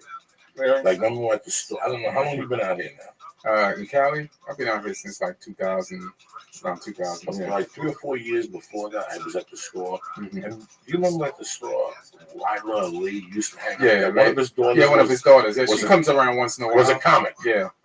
And I left one night, and 2 days later, they told me, go. She came up here with Muhammad Ali. And I remember going like, wow, and then going, I don't really want to see Muhammad Ali. I would have a nervous breakdown. I would start crying. Yeah, how would you act around Muhammad Ali? I don't know how I would fucking act. I don't know how I would act. I know I'd lose it. I have to hug him. I'd have to hug him after a few fucking minutes. Yeah, you got to hug the champ. You got to hug him. Yeah. I'd hug Pete Rose. Yeah. Red Band said he saw him at the Glendale Mall, looking lonely as a motherfucker. Oh, I'd shake his hand. Yeah, I like that dude. Yeah, me too. I would go up to Pete Rose. That Skechers commercial made me laugh. Where he wasn't allowed to be in the hall, like his wife yelled at him. I hope he gets taken back. They're really campaigning for it now. Yeah. Something's going on. It's crazy how quick we get like used to things. Like I was thinking about it as I was leaving tonight. I was like, I'm headed to work, and a year and a half ago I would have been hating life and like worried until I was gonna get home. And now I'm going to have fun and get high with Joey and Ian. And that's your job. And it's my job. That's and cool. It's just so it's like yeah, you guys have been on a ton of lots, and it's just, but it's someone 20 years ago or to someone back in New Jersey or New York, they must just lose their mind. Dog, if you would have told me 25 years ago I was going to walk on the Paramount lot, I would have spit you fucking. Like, you have a favorite lot. Can you think about, like, that's crazy. Oh, they got good food. I could mingle on that Oh, lot. shit. One time, Patrice. Yeah, please. One time, Patrice, this is a few years, this is before he died, maybe like 3 years before he died. We were driving around Hollywood. He was in town, we had some meetings, and then we was driving around Hollywood. We were going to go get something to eat. And then in the middle of Hollywood, there was this lot, maybe around like Vine-ish. There's this lot, and it was set up for like food, like for like a shoot, and it was lunchtime. And then we just like, I dare you that we should go over there and go get something to eat. And he's like, bet, let's do it. And then we pulled on with the car, said some bullshit to the security guy. We drove on, and then we got online at the catering shit, and then we got some food, and we sat down with the extras and started eating. And then I think it was like one of those TNT shows like Law and Order, and he knew one of the main actors from the show, so then we moved from the extras to sit over there and eat with them. And we could have paid for lunch somewhere, but it was just more fun to just fuck around and do this thing. And we had lunch, and then we bounced. I never had the. And we got some numbers from some of the extra chicks. They use hot extras, free lunch numbers, because everybody thinks y'all doing the same shit, and then they noticed that people were paying like Patrice more attention. Yeah. And then we had more freedom than them, because this didn't mean nothing to us. If we got kicked out, it was just gonna add to the story. So we were just loose, and they were just on their best behavior. Like, who's these loose dudes? I would never have the balls to do that. Just the thing of getting thrown Really? out. And somebody saying they threw Joe Diaz out, he tried to get a lunch, I would fucking have a heart attack. Everything Really? you've done, and you Yeah, I can't know. do that. You can't take a lunch. There's a lot of things. Is that where you draw the line? That's funny, man. Yeah. That's fucking great. No, I don't have the balls to do it. I couldn't get away with it. We just thought the shit would be fun. It's fucking fun. That is hysterical. We just thought it would be fun. That's like going to somebody's party when you ain't invited. Yeah. Those Those are are the like best driving parties. by. Yeah, it's like driving by and seeing a party. Let's take a chance. Let's go in there. You got a bag of weed. Just tell them we got a weed. Let's see what happens. They're like, yeah, when people see you with a drug, they're like, yeah, man, he's all right. He belongs in this party. Who sent you here? Who invited you? I don't know. Drugs. We went to the supermarket. Now, how long you been doing comedy? Like over 20 years. That's what I tell people.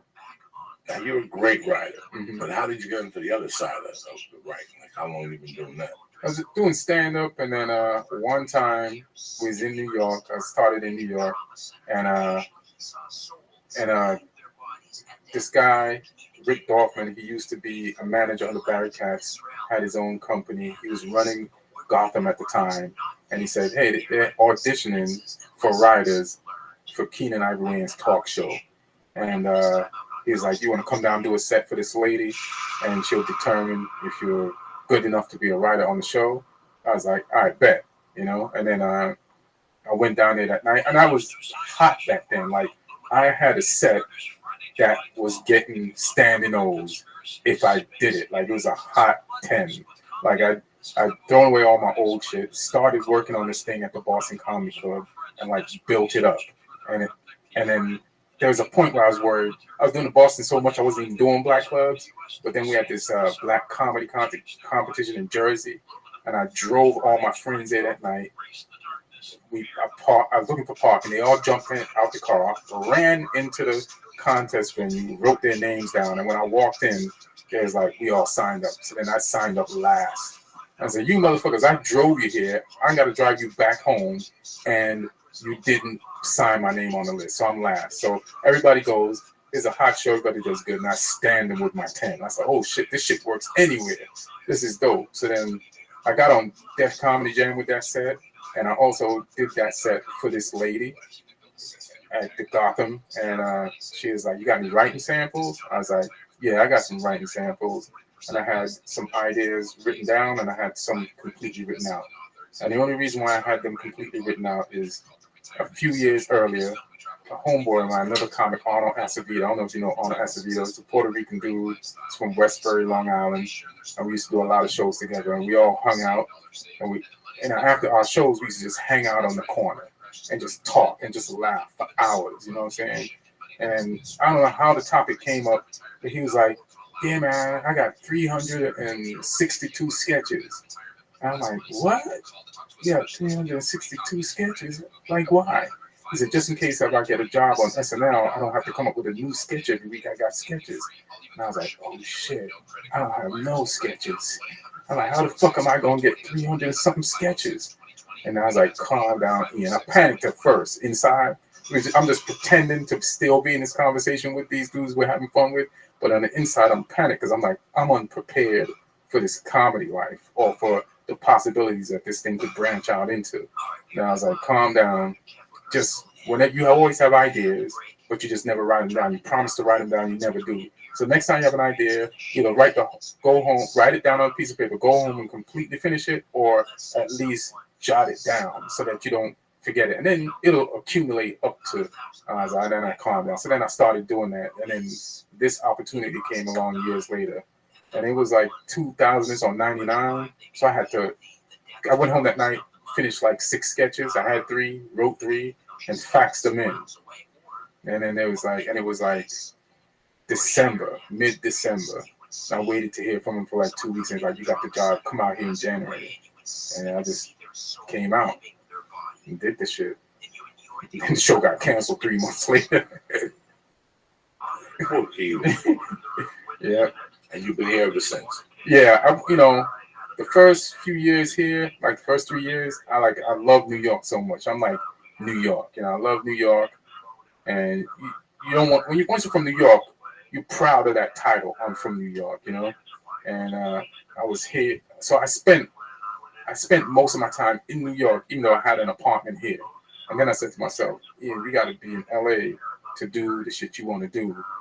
You can't be in New York just doing what you used to. You have an apartment in LA and you came there." And I decided to stay because one night after the show got canceled, me and Hugh Moore was driving around because he was writing on the show that Chris Spencer had, that Sinbad took over. And we were writing competitive shows, and we both from New York. And we was playing Mobb Deep in the car one night.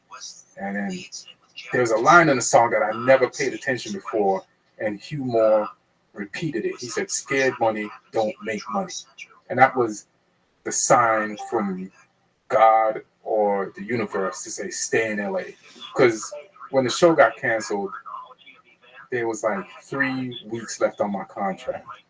And there's a guaranteed contract up to a certain amount of weeks. And then I got paid $9,000 for free, right? So I had like $9,000 plus whatever money I was making in comedy in New York. So maybe I had $12,000, the most amount of money I ever had in my life. And I was like, I can go back to New York and do shows, and I'll definitely get shows because I always was getting shows, and I could add to this $12,000, or I can scared money don't make no money, get an apartment here, pay rent, and stay here and see if I can get another writing job, which I have no connections to anybody, but I just have a feeling if I stick around, I'll get jobs. Things will happen. So then I just did that. I just listened to the Mobb Deep lyric, and I just stayed. And sometimes a sign. Yeah. I live on signs too. Yeah. And always have. Something sways me. I don't know. I came out here on the same thing. I came out here to shoot a pilot, shot the pilot, didn't get picked up. Right. I had a choice, and I said, well, if I shot a pilot, let's see what else we can boogie. I'll give it 6 more months. Got a Taco Bell commercial, gave it a little more time, like this, like that, and we fucking stay. Right. Like, what the fuck am I doing somewhere else? My tenure in New York was maybe 4 or 5 months in '94. I was terrible. I was at the New York Comedy Club with Al. I went down to Boston, and you motherfuckers scared me down on 4th Street. Dave Chappelle was there. Jay Moore. It was tough. And I just said, get me the fuck out of here. Nick DiPaolo was down on the Monday night. I was like, I don't belong here. And then I went to my club was in New York. I fucked with Rushna a little bit. He pissed me off. And I fucked with the dude, the other one he was supposed to get a deal from Warner Brothers. Whatever happened to those fools? The guy on like 76th Street in the West Side. That's him and his wife. I know you're talking about. Remember? God damn it. Yeah, they called me one night. Stand Up New York. Stand Up New York. The old owners called me one night and said, "There's a big thing going on in New York. You should fly back this week. Josh will fly back." I did the festival for them for free, and there was something with a festival they were trying to start, and all this industry was going to be there. It just sounded too kinky to me. And then I'd see him at the Comedy Store. Al something. No. They always say him and his wife, right? I know what you're talking about. I just can't remember his classes name there right or now. something. They did something there. Fucking crazy. That was But New York was what kick-started my career because I saw something. I saw John Leguizamo doing time at Yale, Triple M. This old dump on like the in Hell's Kitchen, and they started their open mic at midnight. Right. In '93, fucking midnight. Who starts an open mic at midnight? You know, like people like, yeah, there's like 8 people there. I went in there, it was just drunk motherfuckers trying to get $1.50 beers or something. And there's comics on stage, and I'm like, this isn't what I signed up for. Right. At that age, at that time, I didn't know this was it. I didn't know this was what you did. So I never went back. And then I read something, or I talked to somebody at the club, and they're like, yeah, man, you got to go to those places. That's where you bond. And I went down there. I was driving a limo. And I went to Kennedy Airport, and on the way back, I stopped it, and I seen John Leguizamo on stage, and I said, I got it. All right, I'm going to pack my bags, go back to Colorado, and work on this shit. And that's when I really, really got serious about so you went to Colorado. I didn't know that. I started in Denver. Oh, shit, I didn't know that. I started in Denver in '91, but I was like selling drugs. Right. Getting my dick sucked. I was doing open mic on Tuesdays. I was the host. All I had to do was 5 minutes, and I could do blow and sell pills at this place. So I took it seriously, but I didn't. Right. I was just killing time. I had just come out of prison. I had a felony. I didn't know what I wanted to do, but this seemed attractive. I didn't know about that traveling. Right. Being on the road like Bob Seger and shit. Fuck you. Sleeping in hotels. I like my bed, but then people said, "This we got to travel. We got to do this. You got to do that. This is what needs to be done." So, yeah, I just didn't want to do a regular job, and so that's where it appealed to me. I didn't mind the travel. I might mind it now, but I know it's necessary. I'm gonna have to do a bunch of traveling to get this thing to where I want it to get to. You know what I mean? To be just so independent that I can call my own shots. So I'm down. Depending on what career you want to have. You have a great career, but you also have something else. You're also very funny. And for you to take over this motherfucker like you're supposed to, you got to get allies. Right. So you got to go to every state and get one representative. Dania Edwards is the baddest motherfucker, smoothest black dude working right now. Nomination, you know what I'm saying? Fuck Billy D. Williams, he's done.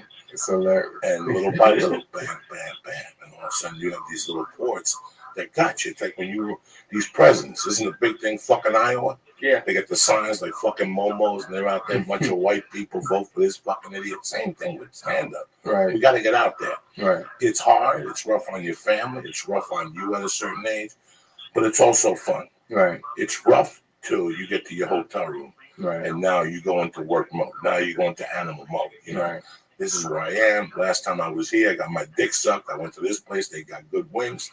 Let's talk about those wings. Let's talk about the dirty hoes in this town. Let's talk about this. Let's talk about that. Now you become a bond at that time, and you keep building. This time you go, you sell 300 tickets. The next time it's 450. The next time now you haven't been there a year and a half. Now you're going to double up and get 800 tickets. You're ready for a small Peter. Now you got to go back and get that hump over. Now you're ready for a 1,000-seater, and this is it. But I was talking with Josh Wolf this morning, and he was asking me how I felt, and I told him, for me right now at this part of my life, I didn't think I'd be doing this again. Right. I didn't think I'd be picking up my package and going to Salt Lake City and to Denver and to Boston. But this is it. Right. This is what we signed up for. Whether you're 52 or 22, this is what you signed up for. So I've fallen in love with it. Right. Again, because of the social media aspect of it. Right. I'm seeing motherfuckers I communicate with an Avalon. What do they call that shit? Avatar. Avalon, Avatar, whatever the fuck it is. And all of a sudden, there they are in front of you shaking your motherfucking hand. So the experience came through. Right. It really came full circle, this thing that started on a fucking wire. This is on a wire. We're doing this whole show on a fucking wire. Right. This is a wire. We have put our videos on this fucking wire. 20 years ago, comic Richard Pryor couldn't go home and put a setup in the comedy store on a wire. Right. If you're serious about this game, you can put your setup every night on the fucking YouTube. Right. And it's the same thing as going on the road. You're picking up allies. That's a different avenue. Right. You know, you do a Comedy Central special. Comedy Central airs it Friday twice And that's and it. once on Sunday. And then, man, what are you going to do? You're going to go backwards and go on Showtime? Who has Showtime? Who has Showtime? So who has Showtime? Yeah, fucking people with perverts that want the whole thing with the blonde chick that comes out and talks to you. That chick's hot. She saved my life in hotels a couple of times. That little blonde chick, she's like, just like Felicia Michaels. If you close your eyes, you think it's fucking Felicia Michaels. Hilarious. This girl on Showtime, and they do a half-hour show, and she does the whole show naked. Oh, Katie Morgan, I think. I think that's her name. Really cute, blonde, squeaky voice. Yeah. And she talks about sucking dick and eating ass, and she plays video, and she talks about the history of finger banging. And it goes back to the history caveman. of finger banging. Yeah. I love that. No, this is, listen, shit. I didn't think I'd be on the fucking road at this age. Right. I thought I would just be collecting checks from the sitcom I did as the neighbor. Right, right. I had just done the 7-year run on the neighbor down at fucking, what's my favorite? There's another studio I like. CBS Radford. Yeah, like I just went to CBS Rap in Studio City. What do you want for lunch, Joe? How about a little sushi there? Give me a chicken teriyaki, white meat, and double up on the salad and a few pieces of albacore. Because that's how they roll over there. Right. That's what I thought. But no, it didn't turn out that way. So, but sometimes you want to go to China, but you end up in fucking Japan. Right. So it's the same difference. This shit is just more powerful. I love it. Like this why you This talking why about, is a this, bad motherfucker. This right why here. it helps me not have to depend on somebody else telling me who I'm going to be, how far I'm There you going to go. get, and there's beauty in this why. It's like control your own destiny in this why. There's no So more excuses. There's no more excuses in I this don't why. give a fuck whether you live in Metuchen, New Jersey, or fucking Iowa. You want to do something now on this whole thing. You want to show me what you got. It's a. You know what? If you got an iPhone now, you can go on Periscope and show me what you got. Yeah. It's that simple. And if you're that good, you'll shine through. Yeah. It's that fucking simple. You could go into training now at the age of 9. You could do a show in your fucking bedroom if you're 9. Look at Cassius Morris. Yeah, I was gonna say. In 5 years, Cassius Morris is gonna be fucking Johnny Carson. You know. But it adds a lot of pressure, though. What's the pressure? That now you don't have an excuse. A lot of people No, like you to make don't have an excuses. excuse. Yeah, you don't have an Yeah, excuse. but the cream rises to the crop. But what was making excuses, then see you later. And then the people that don't care about excuses, they about going out there and getting it, they'll get it. The only thing is sometimes some people have more balls than talent. But I can't get mad at somebody with more balls than talent. At least they're using their balls. That's how I look at it. That it's all mixed in some way or another. You know, you say whatever you want to say. This kid made $100 million. What's the? You can't touch this. Can't touch this. What's his Talking about name? Hammer? Yeah, that motherfucker used to sell albums in front of the comedy store. Yeah, People coming Oh, out of the shit, he comedy did? store. No way. Chewy will tell you. Those door people tell you the stories. They still remember him. You know, he was a bat boy for fucking the Oakland A's. Yeah. You know, this sometimes you hear these stories, and this is what it. Lee, where the fuck were we? We were talking about the desire. Ian, tell Lee about the desire to be good at stand-up. What goes through your heart? What goes through your soul when you sign your name and your last on the fucking list, and you see a dude up on stage that's killing him at the end of your fucking open mic thing, and you're funnier than he is? But you can't tell him what to desire. How many times do you want to go on stage? What do you think about all day? Do you think about anything else when you want to fucking be good at comedy?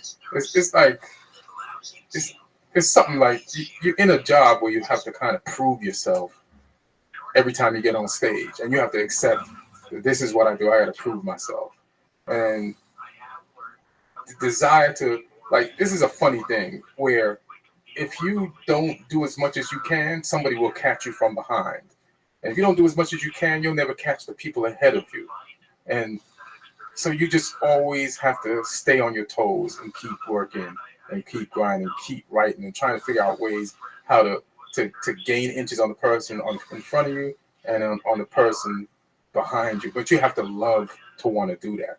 You know, you gotta love to want to accomplish something. Then it's for you. Then then it's easier. You know what I mean? Like I always want to be funny. Like I like hanging around with young comics. I think more than it's like some older comics, they get like bitter or they just get tired and wear down. Like young comics inspire me. Like, oh, these people are hungry and they look up to me. So I don't want them to never not look up to me. Like the way I'm not looking up to this older guy who's just like just mailing it in. So I just want I don't know. I think right now because I'm not where I want to be, I'm still hungry. But I hope when I get to where I want to be, that I stay hungry as I am now. What I love about where I'm at now is the fact that I'm still hungry. Like that itself is a gift that I enjoy. I'm hungry in the motherfucker. You know? Yeah. Always. Yeah. That's why I love you. These like wheels are always fucking turning. Yeah. If I have an idea for somebody, I'll pass on the comment. Hey man, I was watching those days and I think you should really fucking jump off a building. Whatever the fuck you do. I love watching you. You know, ever since I went back to the comedy store, I was trying to explain to my friend Jody today that your game improves. I said it on the podcast many times. Right. You're at the world's best, at least the top 3 places to do stand-up comedy. This is it. This is it. You're an Army Ranger. Right. You're a Navy SEAL. You're the best of the best. You know, and I a couple nights I went there and watched you, and I was blown away by your writing. Blown away from the abortion joke to no commitment. You know, you've got 3 things going on that you have broken the joke down. I would love to aspire to write like somebody like you. It is. Are you kidding me, Joey Diaz saying this? Oh my God! And you're smooth. You're smooth, which I really like. I like people that come around the back door and make you think or fuck your world up. You make them think and fuck their world up. I come at you. Joe Rogan comes at you. It's a no-brainer. It's a different type of energy. Your energy is it's jazz.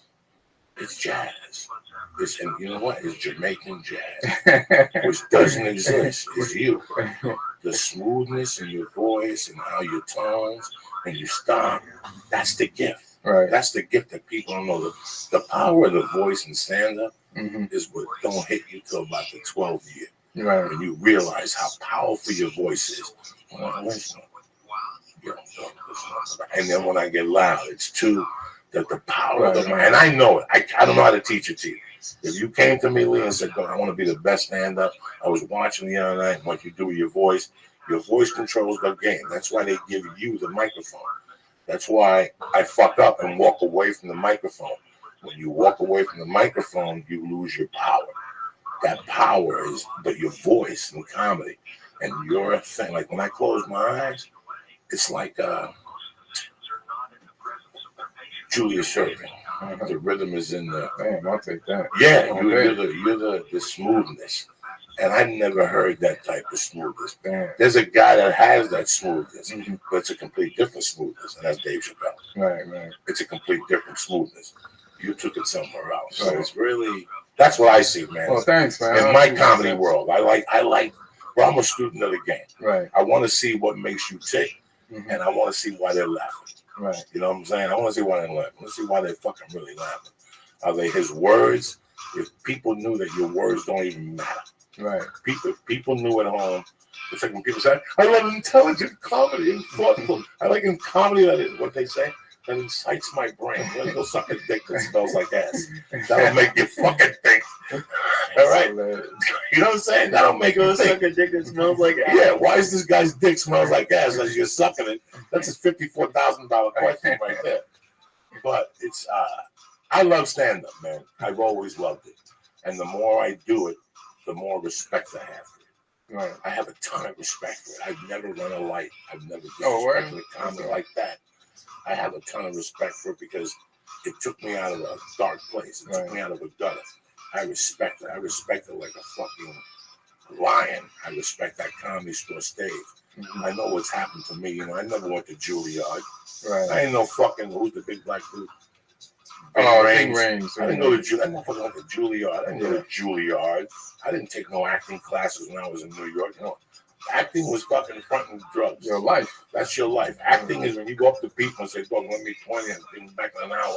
Got this chick that's coming, this dude I sold him an encyclopedia and they give you the 20. That's acting. And then you were on the fucking room with, you know, the director from Drugstore Cowboy and John Travolta's in the room. And I thought about that today because Battlestar Galactica. What's that movie Travolta made about the Scientology? Something Earth. Battle Earth. Something like that. I was, bro, me and Billy Gardell were about to get hired to be Travolta's sidekicks in a movie about a singer from Hoboken, New Jersey that disrespected Sinatra. True story. Jimmy Roselli disrespected Frank Sinatra, didn't sing at his mother. Jimmy Roselli was petrified of Sinatra. Sinatra was petrified of Roselli. He had a better voice than Sinatra. And his mother would always talk about Jimmy Roselli. You gotta be more like Jimmy Roselli. So when Sinatra busted out, he hired Jimmy Roselli to sing at his mother's thing. He never showed up. So he said, "Really? I'm cutting you off." He cut him off so bad that Jimmy Roselli used to sell albums in the trunk of his car in Hoboken, New Jersey. And the Italians would go, "Jimmy, close the trunk. You're embarrassing yourself." So we had that fucking movie. And I'll never forget, though, I went to the Comedy Store on Sunday. And got fucked up. Blow and the whole fucking thing, eating somebody's ass like till 3 in the morning. Just a normal Tuesday. And I had a call back for this. And I had gone over it. I knew it. But that fucking cocaine and all that party and threw this shit off. And I went in there Monday at 10 o'clock. And I thought it was going to be me and who directed Cocaine Cowboy, you know? Van Zandt. No, the movie with Matt Dillon, Van Zandt. Badass motherfucker. He did something after that. It wasn't bad. I thought it was just going to be Gus Van Zandt. Fuck no. It was Travolta. Oh, shit. At 10:15. Oh, shit. After the night you had. After the night I got, Travolta got to show up in this bitch. And I remember I had to go in there first. And he was great. And I did great. And they called my agent. They said, "You know what? We got a pen in him." And 2 days later, my agent goes, "You got a spot tonight somewhere they want to come see you." Gus Van Zandt, the casting director. I said, "Yeah, at the Comedy Store." They fucking showed up. Gus Van Zandt shook my hand. He said, "Listen, I'll be seeing you soon." And I'm in Miami doing the improv, feeling good about myself. I'm about to do a Travolta movie. And my fucking manager called me the dog. He took Battlefield Galactica over fucking some Scientology movie over your movie. It's over. Got written. The script is done. Nothing. Everything began. I mean, he had to take that movie. He had to take Battlefield Earth. Yeah, they showed pictures of him playing with little fucking Asian boys, playing soccer with little Asian boys with fucking thongs on. They know all his secrets. They recorded them. Yeah, you have to take it. Who would tell somebody? That's how they got. You seen the Scientology documentary? I tell you what. This is how they come to you, though. You don't tell them shit at first. They come to you. Once you suck to some dude's dick, he's gonna take out like a little iPhone and go, "Somebody wants to talk to you." I'm trying to scope. And it's that old dude, J.L. Ron Hubbard, going, "Listen, we got you. We got cameras all over that room. We got a dildo up your ass. It's gonna be fucked up when we show the pictures to Welcome Back College. You better be up at 444 Los Feliz tomorrow. Bring an envelope and bring a notebook." Remember, he took the courses. Did you see it? They talked about it. He took the courses. He was in. You know what's funny about that documentary? Like the first 2 courses in Scientology are actually legit. Like if you break it down, it's like any religion. Like every religion has like roots of truth, and then after that, they just make shit up. And to me, when I was watching the Scientology, I said, this could have actually been a decent, honest religion. But then they started making up levels so that you can pay more money to get to those levels. And it was a point of like pride and esteem for people to get to those levels. And then you get to the briefcase level where they just open this briefcase and they tell you this crazy ass story that couldn't be true. And you were worse off at that level than you were in level 1 and level 2 if you'd have just tapped out right then and there. But they just made this shit up for money. But the first 2 things, it has to be believable enough to get you in. And you're like, every time you're going up, you're like, but the first 2 levels were legit. So the rest of the shit, even though it feels hokey, it should be all right. And same thing Christianity does, or just most religions. It's like, you know, the first few things, like this is solid. Then it keep going up. That's when shit gets crazy. But you believe them because of the first two. Have you guys ever got tested? I've been here 4.5 years, and I just like 2 weeks ago got tested. No, I didn't get tested. Someone asked me on the street if I wanted to. You kept walking. Hell yeah.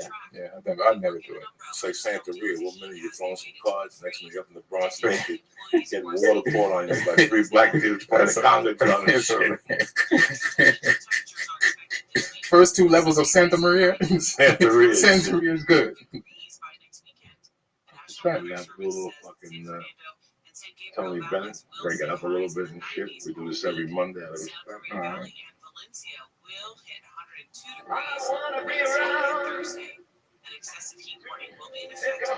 This is a badass jam, bro. Yeah. I like this dude. California has been ranked the most eco-friendly state in the U.S. I like Tony Bennett because he never panicked. You know what I mean? His whole career, he's never panicked. He just got older and older. Yeah, I'm just going to keep doing this. Fucking paid. Yeah. He's like 100. Do me a favor. At the beginning of I Left My Heart in San Francisco. Doug, this song, I play this every Monday. Monday morning as I'm getting ready.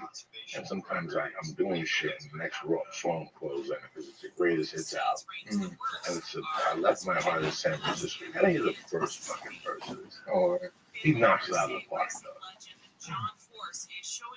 Knocks it out of the park. After a fiery crash at the National Hot Rod Association Virginia Nationals. His car hit the retaining wall and caught fire. Force has been in the hospital since the crash. Family members say he's being treated for a traumatic brain injury and that Don't touch nothing, cocksucker. his eyes, squeeze the hand of care providers, and move his extremities. A judge in New Mexico has rejected Alec Baldwin's latest attempt to have the involuntary manslaughter charges against him tossed out. Baldwin's lawyers had asked the judge to dismiss the case because Fight they that say fucking finger. the gun that killed cinematographer Helena Hutchins in 2021 was damaged during forensic testing at an FBI lab. Prosecutors argued the damage does not deprive Baldwin of a fair trial. The judge Friday found Baldwin and his team offered no evidence beyond speculation and It's a bad dude, though. an unaltered gun could have He's a gangster. exonerated the actor. That's a bad motherfucker right there. That guy takes it to the next level for a white dude. That's hilarious. He's fucking singing songs with Lady Gaga. Who's uglier? You ever see those two stand together? Who the fuck wins that ugly contest? They both got hook noses. You know, you break out a Coke Rock around those two vacuums to see what happens. Yeah, it looked like she got on a Tony Bennett costume. Like a who's who. Oh my God. But I like him, man, because he stuck around. He's like he had to weather out Sinatra and just everybody else, music changing, and it's like I'm just gonna keep doing this shit. I'm never keep this tuxedo, and then he kind of won. He went through a lot. He weathered a lot of music genres, changes, bigger stars than him, but this motherfucker kind of won. And then he started singing duets with Bono. Yeah. He just started doing fucking duets with people. It's no, you really gotta hand it to him. Yeah. Some people just weather it the fuck out. Yeah. How many times have you been like, this Tony Bennett thing's gonna go away? And decade after decade after decade, you're like Tony Bennett's household. He stays out there. Yeah. Even if he ain't singing, he stays out there. Yeah. He's probably out there 3 weekends a month. Yeah. Probably has it down. One show, $52 a ticket. He sings for 45 minutes and gets the fuck out of there. Yeah. He goes back to his hotel room and he goes to sleep and takes care of himself. He doesn't train him, he eats well. He's like, how old is Tony Bennett? Let's see how old that motherfucker is. Let's see where he is this weekend. He's like, when Frank Sinatra dies, they're gonna need someone to sing old music. And I'm just gonna be alive, and I'm gonna be the dude. And he made it. Motherfuckers amazing. All right, so he's born in 26. So he's 74 there, 74 and 15 is what? 89. He's about to turn 90. He's about to turn. Oh no, he's about to turn 89 in August. When is he traveling? Where is he this week? He's fucking always somewhere. I guarantee he's some fucking casino jumping up and down this floor. Oh shit, he's in London. Yeah. He's in London with Lady Gaga. Oh shit. And then he's going to Atlantis with Lady Gaga, New York, at Radio City Music Hall. Do they have an album together or some shit? I think they were in Vegas. Wasn't Token Nurse and they're in Vegas together? I knew they did a song, but they have an album together? Yeah. Something. I don't know. They're going all over the country. Monte Carlo. Fucking 90. Fucking 90. Belgium, Italy. He's in London tonight doing a show, The Flight. Somebody said they bumped into him in LAX. Somebody saw him. Some friend of mine said, "Oh, I saw Tony Bennett with $1 million." Oh, right. No, that's what it is. Those guys. You know who else would have been cleaning up? Not Cosby. Cosby was doing shows with hundreds of tickets. I went to see him. He went to see him. He was cleaning up. And how long does he do? He sits the whole He time? did like a while. I went to like the taping of his special. He did like almost, I think, 2 hours, 2.5 hours. How was that special? The one I saw was great. The one they put out sucked. He did 2 hours. They had to condense it. But yeah. I blew it. I wanted to see him, and some of my friends went to see him, and then I said, I'll get a chance to see him. And then the scandal dropped. He's still doing some gigs though. Yeah. I should look it up and go see him before he got no more shows. Before somebody gives him one of those Cosby pills and shit. Yeah, it's hilarious. That's what they should change it to. Oh, the Cosby pill? Oh my God. I've gotten women fucked up. But I've never given them a Cosby pill. You know what I'm saying? Like, I don't have the balls to do that. Because they're going to know when they wake up in the morning. Right. And you're going to fuck them, and they're going to feel their pussy's fucked up. You know, what are you going to do? Just, what happened? I don't know. My pussy hurts. I got a fucked up thing in my eye. You know, what happened last night? Because I used to do creepy shit. I'm coming to ham and sleeping and shit. I'll do creepy shit, though. Once I bang them, and then like my dick would get hard, like an hour later, they'd be passed out. Right. I go back in that room and like open up their legs, and that little monkey again, and try to bang one out and shit. I'm fucking fucked out. I'd love it to be like on CNN, like another Joey Diaz accuser. There's no Joey Diaz accusers. I'm just saying, it's true. We get along, but I could never give somebody. I remember when the roofies were big. Right. I used to hang out with a girl that liked taking. Oh, for real? We'd split them. In Boulder. Damn. That's fucking crazy. But I've never put in some chick's drink. I'd be fucking embarrassed. That's not my game. I would never poison somebody like that. I don't mind poisoning Lee. It would matter if I'm lying to this shit. No, we all know you don't mind doing that. I don't think Lee would mind it either. I could take a break. It wouldn't be that bad. It's I don't know, man. It just I've known you for a while. I didn't go to the store, so I didn't see you as much. Right, yeah. You stopped coming through, then I didn't see you. And then, but, after the changes, the Tommy out thing, and you and Rogan came back, and just breathed like fresh air into the store, man. It's a great place. It's a great place now. Like some of that darkness, it had more darkness, but you need some of the darkness to create the atmosphere of the story, but some of it is lifted, so it has the right mix of like light and darkness. But the store does need some type of darkness. The darkness is what pulls the comedy out of you. Right. If you let the store get into you like that, late night sets, and you go down there 4 nights a week, and let me tell you something, it'll pull some shit out of you that you don't know what's in there. Right. Because this is the way I used it. I had to follow a movie. So by the time I got up, they had heard everything. They had heard everything, G. So now you got to talk to them about what the fuck was going on. And in that, there's pearls of wisdom. Right. They're tough to get to, but it's a different angle. I love being under pressure with 200 eyeballs on me. That's my world. That's when I can really kick it in, especially if I smoke a little bit and I'm just kicking back in that stance. It's going to be a fucking long night for you. But the store taught me that. Right. The darkness of the store. Listen, they don't fucking just, no regular people become comedians. Right. No regular people become from comedians. If you come from a normal fucking childhood, you don't become a comedian. Somewhere along the line, something stung you. And you're trying to work it out. You don't even know it's stinging. Right. That's the weird thing about comedy. You don't even know, And there you are. For me, I don't know what the fuck it was. You said you made up your mind. You didn't want a fucking day job. I'll tell you what, neither did I. Right. And this was, I'm telling you honestly, this was the path of least resistance at that time. Right. When I was 31 years old. This was it. I had nothing. at that time. I got divorced. I blew all my credit cards. There was no more, nobody would front me no more bills. There was no coke dealers left. I couldn't rob everybody. They blame it on me. You robbed everybody. There's no one left Yeah. to rob. There was no drug dealers left to rob in Boulder.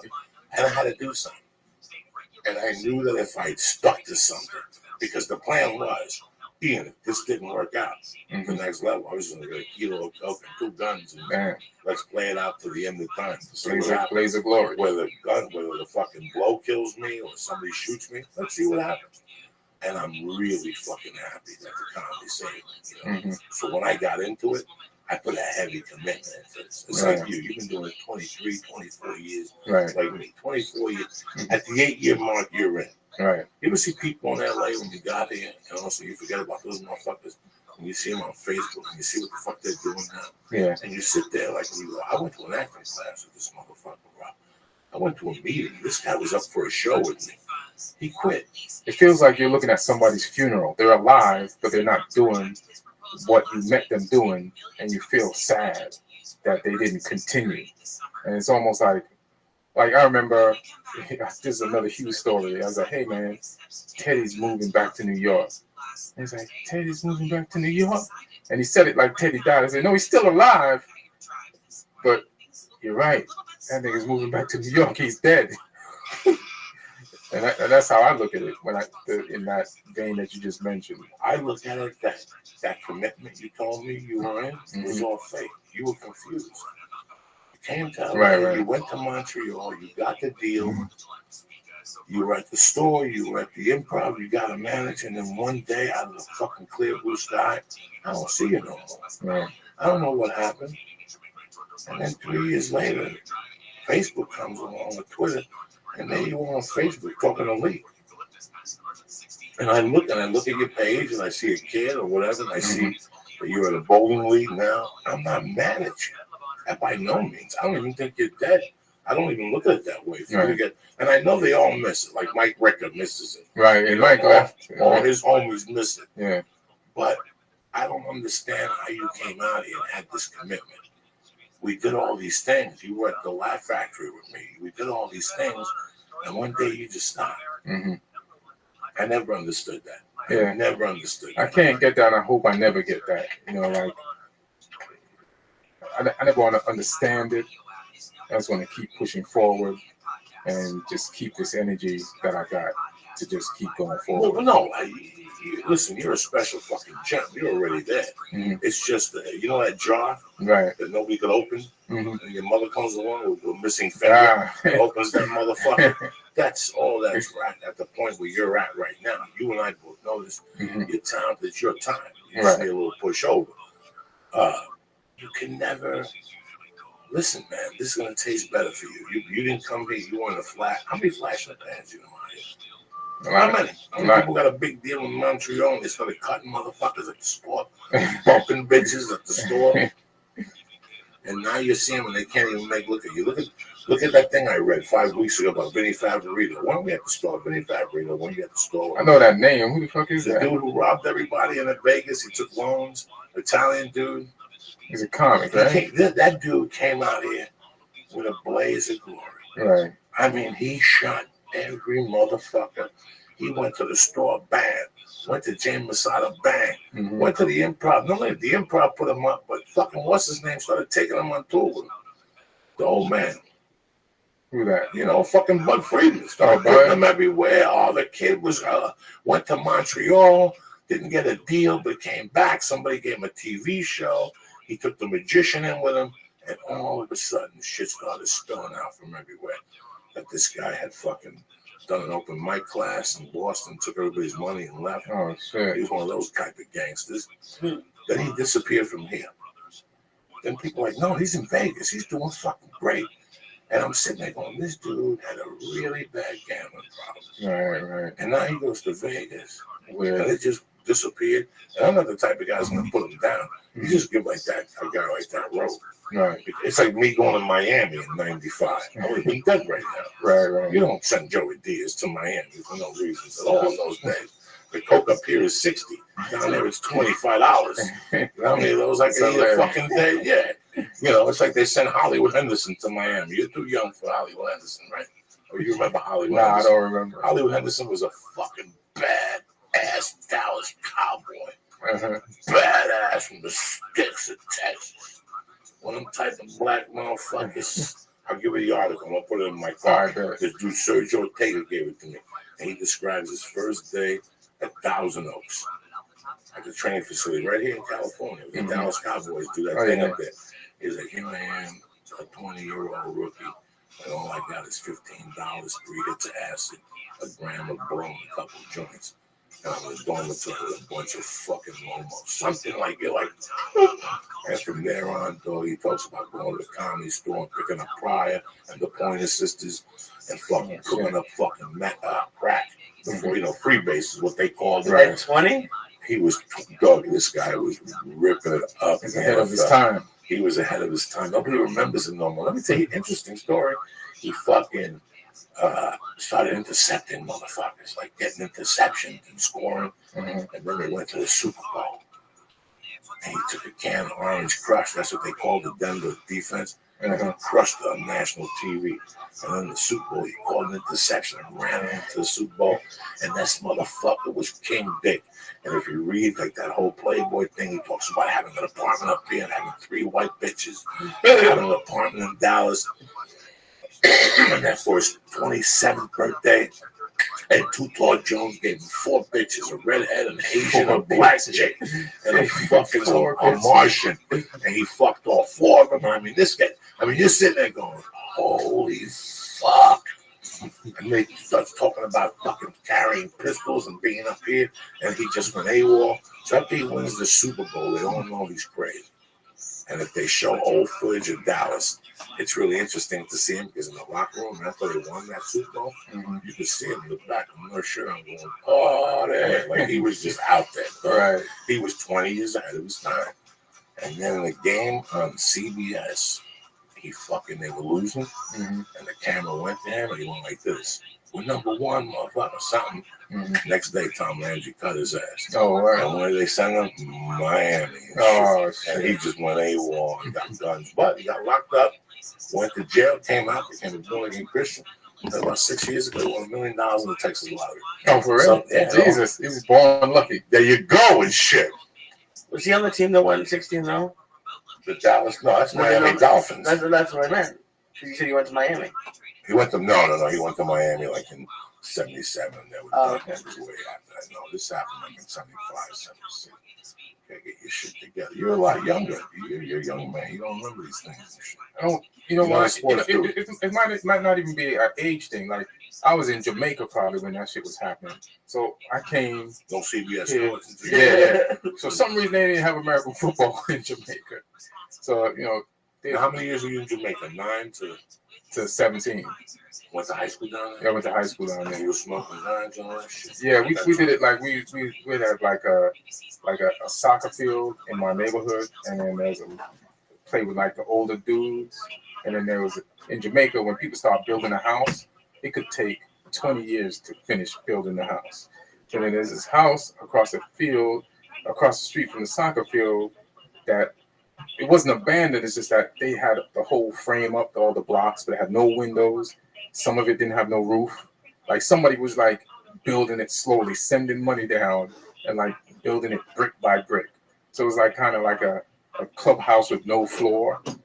And we just hang out over there. I remember one day it was raining and I went to the soccer field, see if they was playing. And I looked at the house and there's smoke coming from out the house. And walk over there, all the older soccer dudes were there. And just passing joints around and smoke with them and shit. And do stuff like that. Let me ask you something. What's the religion Bob Marley did? Rastafarian. And who's their God? They believe like Haile Selassie was the second coming of Christ. But when he sings that song Exodus, who's he saying in the beginning? They believe in the Bible, but they believe that Haile Selassie is the second coming of Christ. So they believe in the Old Testament, and so they're kind of Christian. I don't want to like say, but there's a lot of shit from the Bible that they believe, and then they also believe about that corporate people and a lot white people did a lot of fucked up shit, and it was about. They believe in Haile Selassie because there was a picture of him and his foot. Ethiopia was at war with Italy, and they beat Italy, and there's a picture of him, Haile Selassie, with his foot on this bomb that didn't explode, like a missile or some shit, and it just was like, oh shit, this motherfucker's God, you know, and he just became basically the Rastafarian's God, Rastafarian's Jesus Christ. And I think I'm accurate, but you know, you could check it. But and you know, it's about just being healthy and being spiritual and living good and not hurting people and smoking dope and smoking, you know, just to get in the contact, spirit, you know, the spiritual thing, get in contact with your higher consciousness and not fucking people over and growing your hair like Mama Tribe style, you know. No shit. Being fearless, yeah. So you're 17, you end up in New York City. Mm-hmm. Who's up there? My mother's there, and we all came up, me, my father, my two sisters, and my brother, and finished high school in Uniondale High School in Long Island. Went there, and at the Coliseum. Near the Coliseum, yeah. And I was just like, there's a bunch of Jamaicans there, hung out with them because I identified with them, and but they was making fun of the Yankee kids. Like dominated the school. Yankees, like any American black kid, we call them Yankees. They call us Yardies. And we fight every day. And if a Jamaican person got into a fight, you was in a fight. I was like, why you all starting these fights? These niggas outnumber us. We in America. Like, why? Like, are we bad at math? Like, you're not going to win this fight after school. There's 10 Yardies, 200 Yankees. Stop starting these fights. But you got to go fight, or else then you got no friends. It's like being in jail. It's like, if you don't fight with your people, then you ain't got no people. So you either don't fight or switch. Or switch. I can't switch. My accent was thick. They're like, nigga, you was Jamaican yesterday. There's no way you ain't Jamaican now. We can hear it. So it's just like, fuck it. But, you know, we had fun. And, you know, we just got along and just started knowing people and spreading. Had a little job at Burger King, making some. First, I started cutting lawns, had my own business, and got a little job at Burger King and worked there for a long time. Stayed there too long, and like through college and shit, and I had security guard jobs and shit like that. And it was one day when I was at Burger King, some dude was on the drive-thru, like, so then I had a problem, not a problem, but learning how to communicate with people. Like the way I'm talking to you now, like I had to learn this. Like I've been in, like when I was a kid in England, that was my comfort zone. I was from 0 to 9, all I knew was English. You know what I'm saying? Like hanging around English people, and a lot of those English people are my cousins. They were Jamaican, and it was a mixed society, and you know how to communicate and talk to them. Like they only had whatever radio stations they had, everybody listened to it. You know, whatever sports they were, everybody followed it. So then it was easy to communicate with people. And when you moved to Jamaica, or when we moved to Jamaica, I knew a lot about Jamaica because in England, our parents taught us that. And England used to be a colony of England, so we had a lot of things in common. So then when I was in Jamaica, I could easily relate. Plus, I was interesting because I'm a nigga from England in Jamaica, so people want to talk to you. You know what I'm saying? But then when you're Jamaican and you come to America, and you're like, it's kind of intimidating because it's all the shit you've seen on TV, and now you're here in this big ass pot. And it's like in Jamaica, you could feel the side of the pool. In America, there is no side of the pool. You're just in the middle of it. And you're like, you got to navigate your way around this shit. So that's when I started rooting for the Giants. Like I learned that people talk sports and music and sports music. And there was a guy there. His name was Greg Ellis. He was funny as shit. He was a singer. And he was funny as shit. And everybody loved hanging around Greg and working on his shit at Burger King. Like this thing would just have you laughing, clowning people. And I enjoyed hanging out with him. And I was like, oh, that's what you do. You just get funny. You tap into your funny side. And, you know, I was so just socially lost. I forgot that, you know, something I was doing naturally in Jamaica. when you're trying to find your center in a new place, you forget until it hits you. It's like, oh, the shit you was doing in Jamaica, nigga, just being a person and being funny and have some context on how to be funny, like no sports, no music, and because you feel behind, like the things that everybody knows out here, you don't know, so you feel behind, so you're doing a lot of catching up, and you're pretending to know shit you don't know too, just so you can like fit in. Yeah, you know what I'm saying? It's all that shit going on. Oh my God, you just took me back. Because for me, it wasn't as much as the English.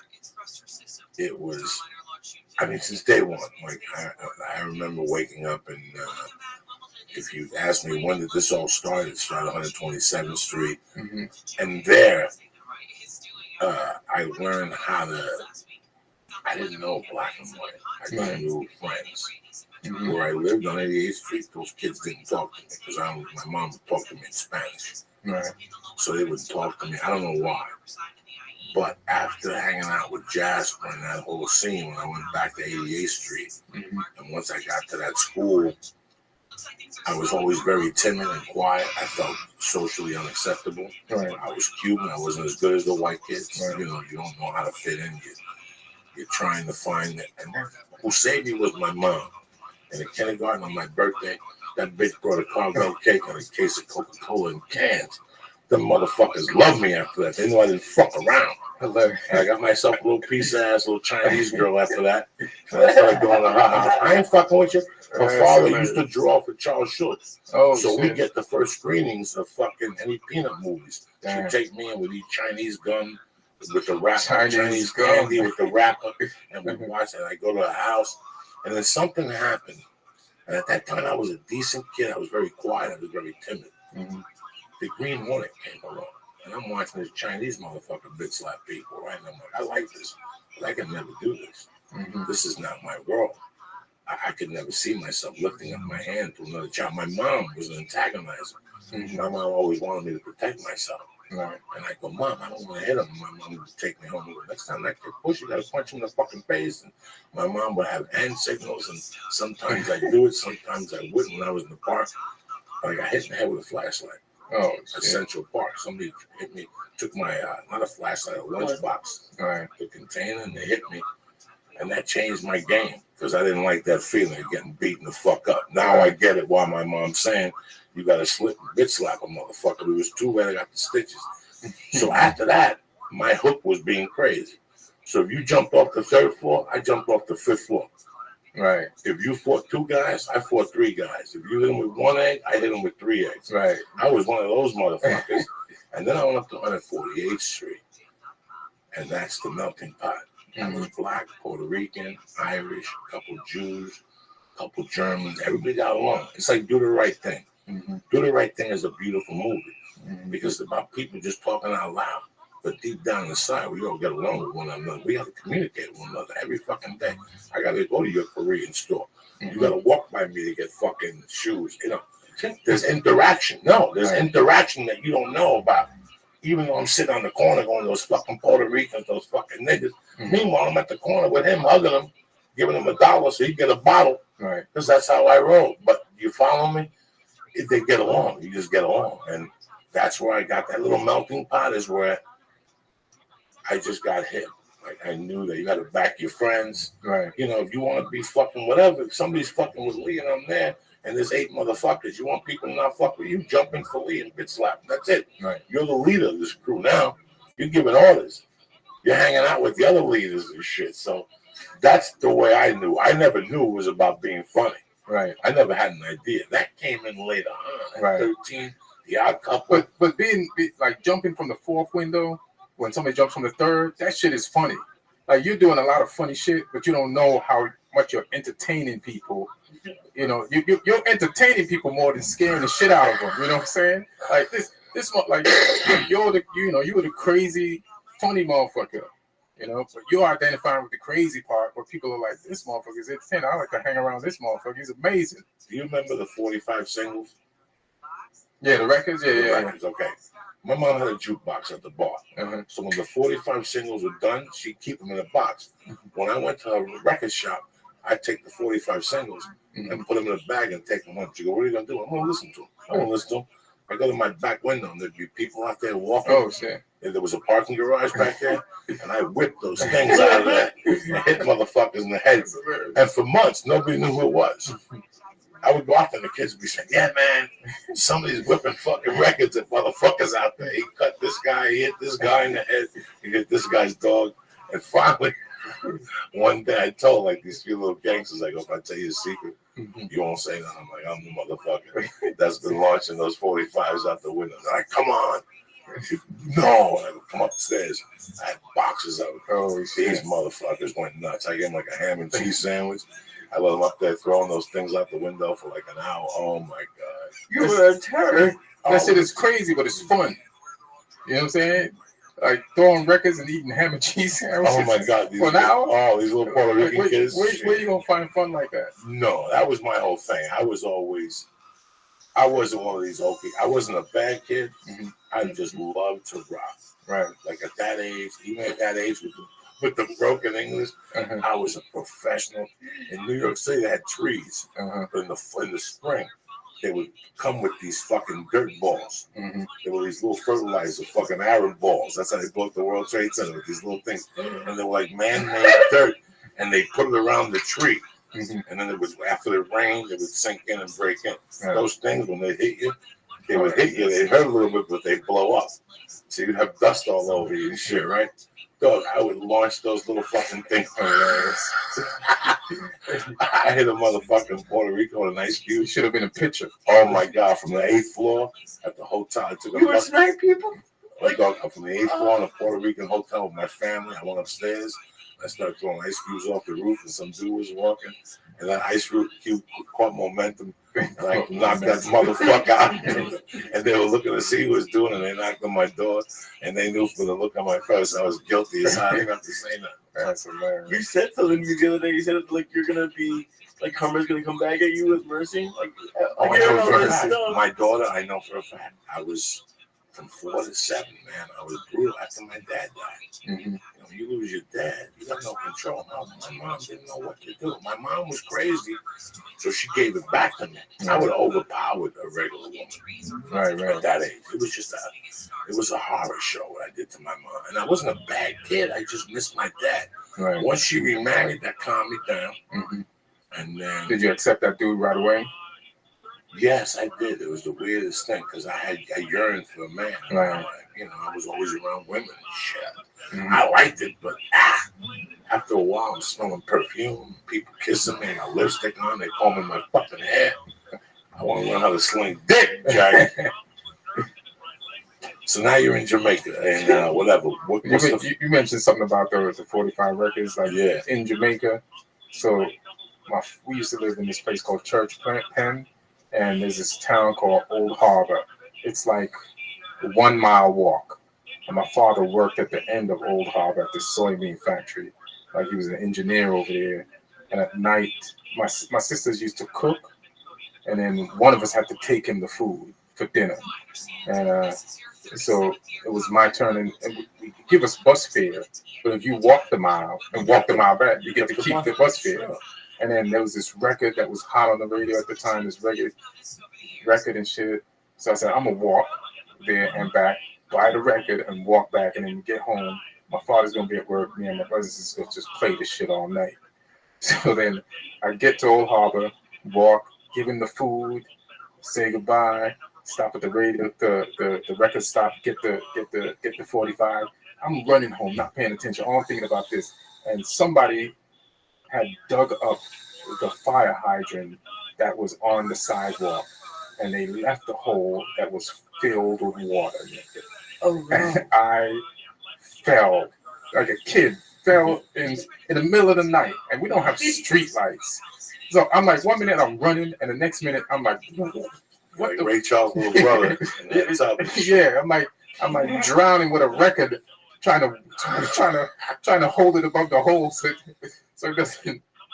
And I had to climb out that fucking muddy hole, and then make it the rest of the way home. They're like, "What the fuck happened to you?" I don't know. Just put this record on, and we just played that shit all night. It's just shit like that. a crazy fucking world. Jamaica. What club did you go up first time? First time was I worked in East Meadow Burger King, so the club. The guy said Hold on, Chuckles. No, it was Chuckles. I did Chuckles too. Like I used to do Chuckles, but Governors was the first one. So I used to go back and forth between East Meadow. Not East Meadow. East Meadow is where Governors at, and Chuckles and is it Mineola or some shit? Yeah, Mineola. Yeah, Mineola. Yeah. So I used to do that. Grandpa's in Staten Island. I never really fucked with Staten Island like that. I would go to Yonkers though. What was in Yonkers? Shooting Stars or some shit like that. Was Black there? Club, White Club. White Club. They'd have nights. Nights where, it wasn't the weekend, but, like maybe 5 or 10 people would show up in the audience, and we just give them all our bad comedy. Just try to get all the bad shit out of us. Try to do good. Some of us would. Some nights it'd be very inconsistent. It was frustrating. And some nights, most nights, first like 3-4 years of comedy, there wouldn't even be crowds sometimes. Sometimes like you wouldn't go on for weeks. Yeah. You get to a spot and there's like no show tonight. You wait around, no show. So you just go eat and talk shit. Who was around back then? What year was this when you got on stage for the first couple of times? Trying to remember who was around. I know I used to go to the comic strip to try to pull the lotto, numbers, right? The numbers. And I know so when I'd always get a number because the guy that used to give the numbers out. I don't remember. It was a guy. He got killed like Mondays, right? Mondays or something. You went there. You get on a Monday, but you went there the first Friday of every month. They would do the lotto. Can you imagine that way? All right. So if you're a young kid or whatever, you want to get a spot on that stage for that month. You have to. There's a long line of like bad comics, including me, and you go up to the podium, and they have pieces of paper turned over. Some of them had numbers, some of them didn't. You got a piece of paper with a number, then they give you a spot on one Monday for that month. And I'd go, wait online, and it was a big thing to me. Like the first time I went there, and I wanted to get a number. How many did they have? How many numbers did they have? Not maybe like I don't know. I never thought about it. Maybe 13 numbers for the whole month, and you drive to Manhattan is a big thing, and you want to get on, and then you're online, you're moving up, and it's your turn. And the first time I picked up a piece of paper, it had no number, and I just came all the way here for nothing. I'm not going to get on. And then I just went back on the back of the line. I was like, I got to try again. And then you get there, now there's only like 3 pieces of paper left. And you didn't get a number when there was more paper. Why the fuck would you get a number now? So then I'm looking at the papers. People are behind me like, nigga, hurry up and not pick a number so we can not pick a number. And then I'm like looking at the thing. There was a piece of paper in the corner. It's just so funny how big of a decision this was, picking up one of these pieces of paper, because you just needed to get on. And I went for right here, right at the corner of the podium, and there was a number on it, and I got a spot. And then every time I went to the comic strip to pick a number on the first Friday every month, I would always pick it from that corner, and there was always a number, and I would get a spot. And then I'd see Adam Sandler, Chris Rock come through, or just people you've seen on TV had names, and I'd stay, I'd do my spot. They'd tell me, no, we're not going to make you a regular, but I'd stay in that fishbowl section and just watch like people you've seen on TV. And you're a kid, and you're like having the time of your life trying to make it. Like at least you can see some end results, and you have friends that you went to high school with, but they're not doing what you're doing. They didn't see Adam Sandler that night. They didn't see Chris Rock. They didn't see Seinfeld or whoever came in. They're not living the life you live, and you start separating from them because you actually feel special even though you're broken than them. You know what I mean? You're like, your life is never going to be filled with laughter like mine. I can't really fuck with you like that. And then I remember one Friday I went to pick numbers, and I was insecure because I picked like 5 numbers in a row from this corner spot. And I was like, there's no way it's gonna be here again. And I said, I panicked and I grabbed something from the middle. There was no number, and I was like, fuck, I should have picked from the corner. I got back on the line, and I was like praying, please don't let nobody pick a piece of paper from that corner. And I went back, and there was a piece of paper in the corner, and I picked it. There was a number on it, and then from then on, I never didn't pick from the corner. Fuck, and I always got on. They never passed it, but I always got on. I never had the patience to wait on a line like that. Like I know, like that Laugh Factory shit he put you through when you first moved. Oh yeah. I did that one time, and I felt so fucking degraded. Like I was like, if I gotta do that, I ain't doing it. Right. I just won't work that fucking club. That line's a different line. That line's a crazy line. Like from my memory, the line at the comic strip in New York, those were comics. Those are comics. You're absolutely correct. The Laugh Factory line, people got on costumes. People are homeless. People are like got nothing to do with comedy, or should have nothing to do with comedy, are on that line. It's like the people go to the comedy store on Monday nights, right? 7 to 10.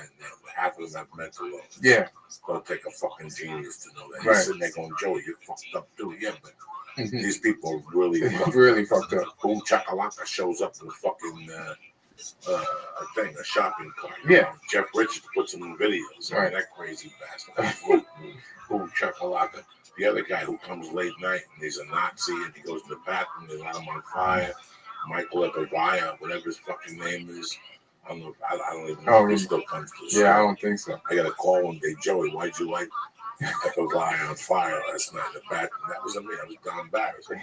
I guess he hated Jews. And he was German. Oh, I know that guy. The German, yeah. Come in at night and you go like this to him. He's weird as shit. Yeah, he's weird as shit. I know that guy. So they would wait for him to go to the bathroom and lock him in there from outside. And then they would throw fire in the fucking thing. Jesus. It's like he's in a prison cell. They set him on fire and shit. Try to frag him. I never tried to light him on fire. I was out there laughing. Don't get me wrong. You know, Don Barris and a bunch of other guys are trying to light him on fucking fire and stuff. Is that frustrating though? Like, your career isn't based on like how good you are. It's if you pick the number. Like for the first two, that must be really frustrating. You do what you can in the beginning until you start to figure it out. There was an open mic in San Francisco at the Punchline on Sunday nights, and people would go up there and they would put you on a list. But there was no names. There was no numbers. Mm-hmm. The guy would come up to you 5 minutes before and go, you're next. And he would walk past you and glare at you. I did it one time. I thought we got to go fuck himself. And I saw him at the fucking Laugh Factory. Mm-hmm. And I go, remember me, bitch? And he was like, fuck you, motherfucker. That night you tried to fuck with us. Fuck you, motherfucker, doing that to a comedian. You know, people don't do that. That's the respect factor I didn't like about the beginning of comedy. Right. And then here you get it even worse until you book something. Right. See, that's what I always tell young comics when they come out. Try to book something. Mm-hmm. I don't care. Well, I don't care if you got to suck 10 dicks. Just get it out of the way now. Book something. Book something so that people see you, the booking agents, and they give you a little work at the improvs, even them saying, you know, they give you a little love. But it's all based on that. They don't give a fuck how funny you are. Oh, this guy's going to be funny. You know what? If this guy booked the fucking part on, what's the show with the guy, American Family, even if it's a plumber, and people say you booked the role on there, guess what? You might put the role in a pilot that's fucking Seinfeld. And here we're going to turn them down. No, that's not going to happen. It's like when you go to jail and you write letters of recommendation. If you get a judge that has political aspirations, that guy, every letter to him is 250 people. Because when you die, they make 250 mash cards. Everybody knows at least 250 people. Dentists, lawyers, communists. So every time you send if I send a letter in Lee's behalf because you're a swindler, you're really Bernie Madoff. I gave him $100 last week. He lost it all in Vegas. I invested in this motherfucker. He walked away. He was a stock fraud. He told me he was a poker player. I said, let me stake this guy for 20 points. You know what I'm saying? Nothing. He came back with rabbit ears. Walked away. Don't walk away. How long were you in New York for running and gunning before somebody took notice? I was there till like I said, like 99. I just like. So the first thing was Keenan Ivory Wayne? The first, like I've done like some, like they had an Uptown Comedy Club TV show and I did like stand-up. That was on 125th Street. Yeah, On the other 125th, side. yeah. Right, I remember that. So I I did almost stand-up walked on over that. there. I was like, I don't think so. That place used to scare me too. Like I used to Yeah. go there. I used on to cop Sunday night. right down on Oh, Broadway. word? There was a health food store, Mr. Wendell. Oh, I think I remember. That was when that jam was out. Mr. Wendell. He was an old dude. It's hilarious. He would always give me chocolate tie weed, and I was trying to shoplift one from his hand like a magician. You got to bring that paper back, son. There's only a 20 in here. It's hilarious. All right, so you did Uptown Comedy Club. You come out here. Mm-hmm. Then you did like Bad Boys of Comedy. Yeah, the bad was, and I did Def Jam back in New York too. How was Def Jam? Def Jam was great to do, but by the time I did it, it didn't have the effect that it used to have. So did a good set, but nothing. Who was the host? And Martin wasn't hosting the first time I did it, so you just missed that window. Yeah. Like, Who was the host then? Who was the window? Who hosted that episode? I think. What's his name? Joe Torre, I think, was the host of that show. Joe Torre was the warm-up. At first, but then he ended up being a host. Yeah. When I first started comedy, that was one of the first tapes I got. Oh, right. The best of Def Jam with the kid from Jersey, Bill Bellamy. Bill Bellamy, yeah. And one of the guys is Joe Torre. Until this day, I just saw Joe Torre. I always tell him that joke about my brother's a save the whale type motherfucker. Me, I bought a gun for protection shit. I go to the ATM and I dressed up in a tuxedo with a gun. You know, shit like that. I laughed my ass off when I heard that at first. That was one of the first things I bought. I really liked BET. I really liked it. Wasn't on BET. It was on HBO. I saw a lot of fucking people on there blow up a room. But I'm going to tell you who was the most memorable person I ever seen blow up a room on there. Mm-hmm. DLU. Oh, okay. As an MC. Right. It's just tough. He just took that fucking room and fucked them up. Fucked them fucking people up to pieces. I've never seen that many people blunt.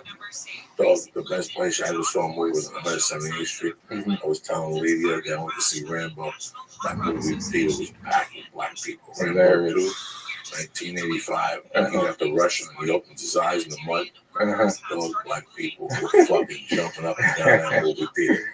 They were yelling, that white boy's a bad motherfucker. I told you that white motherfucker was bad. Oh, it was hysterical. That's hilarious. I saw him. That's when I saw DLU blow up.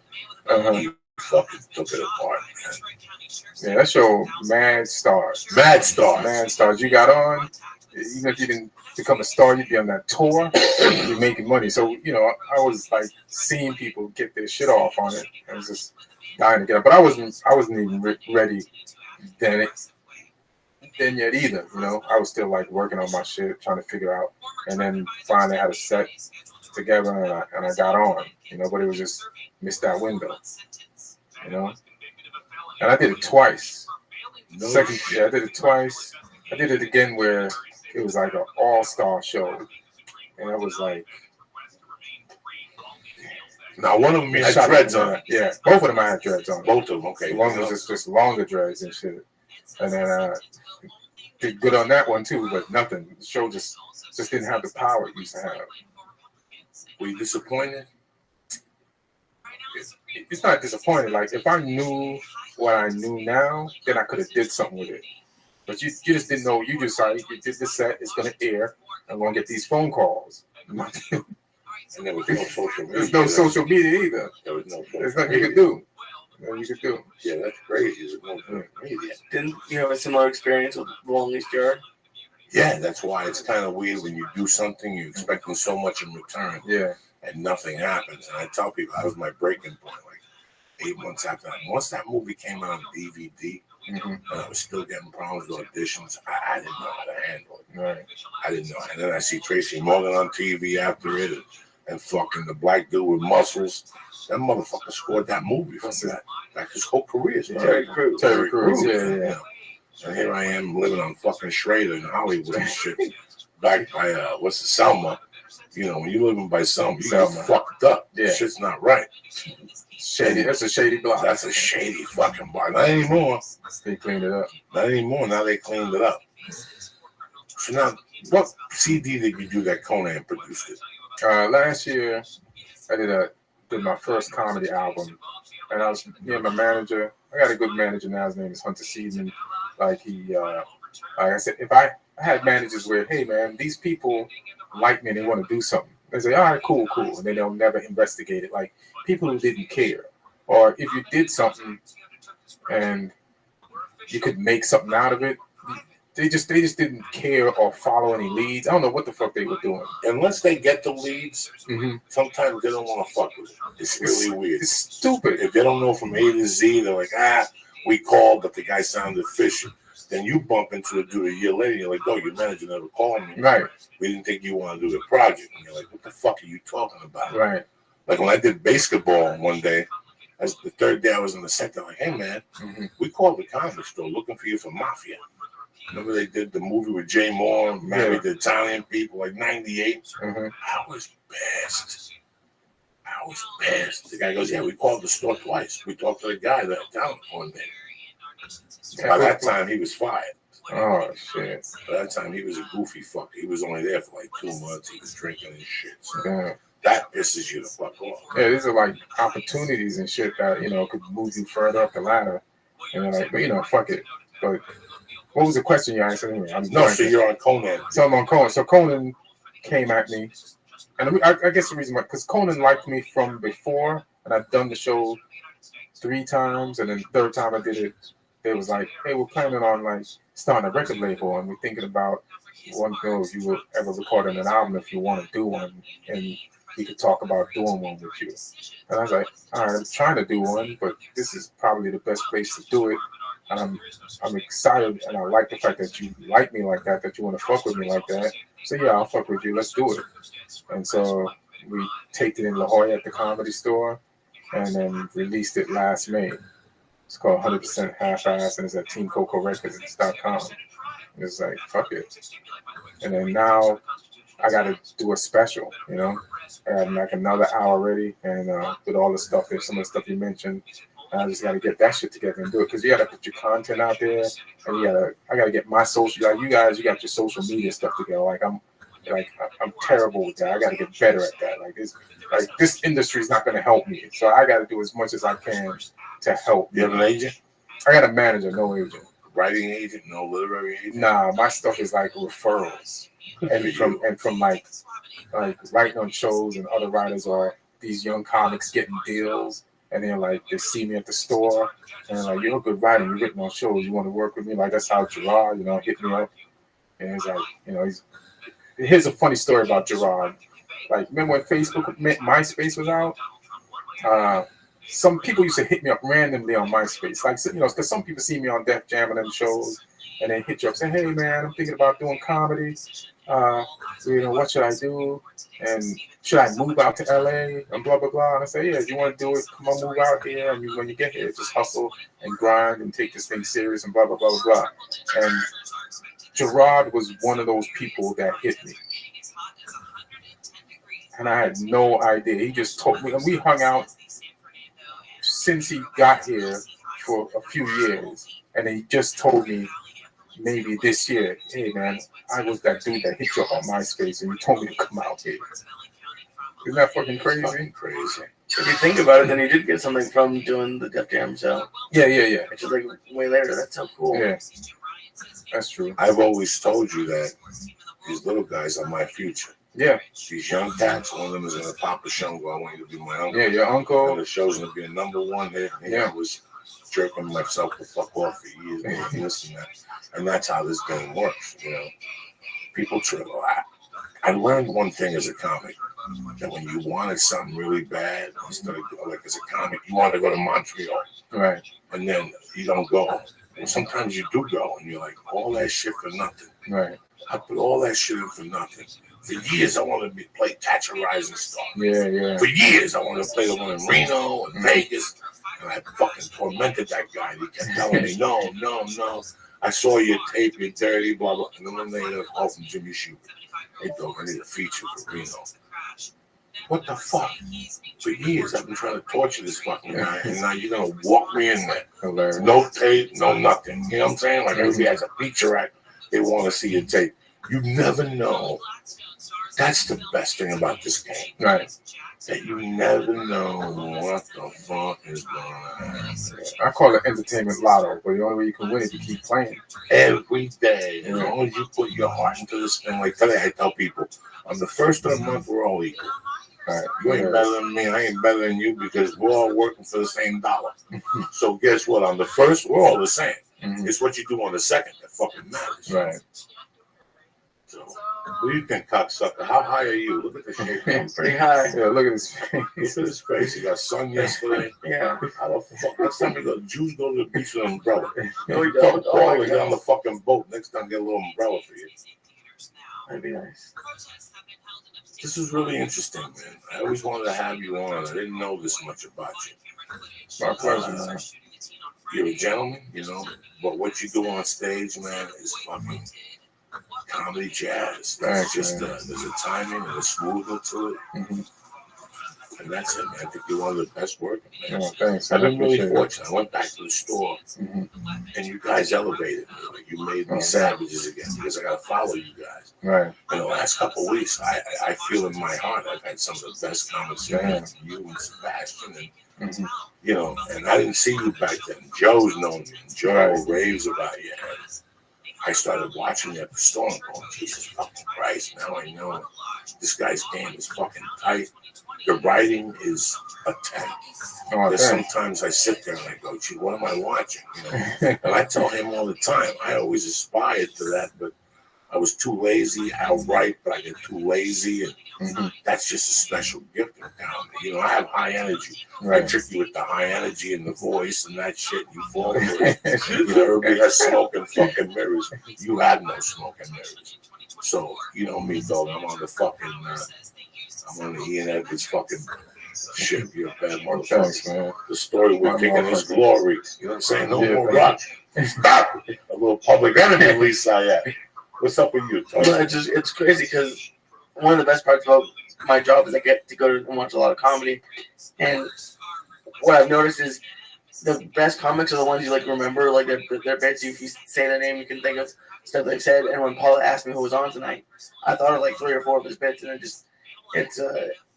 think that's a quality that's like you have it too.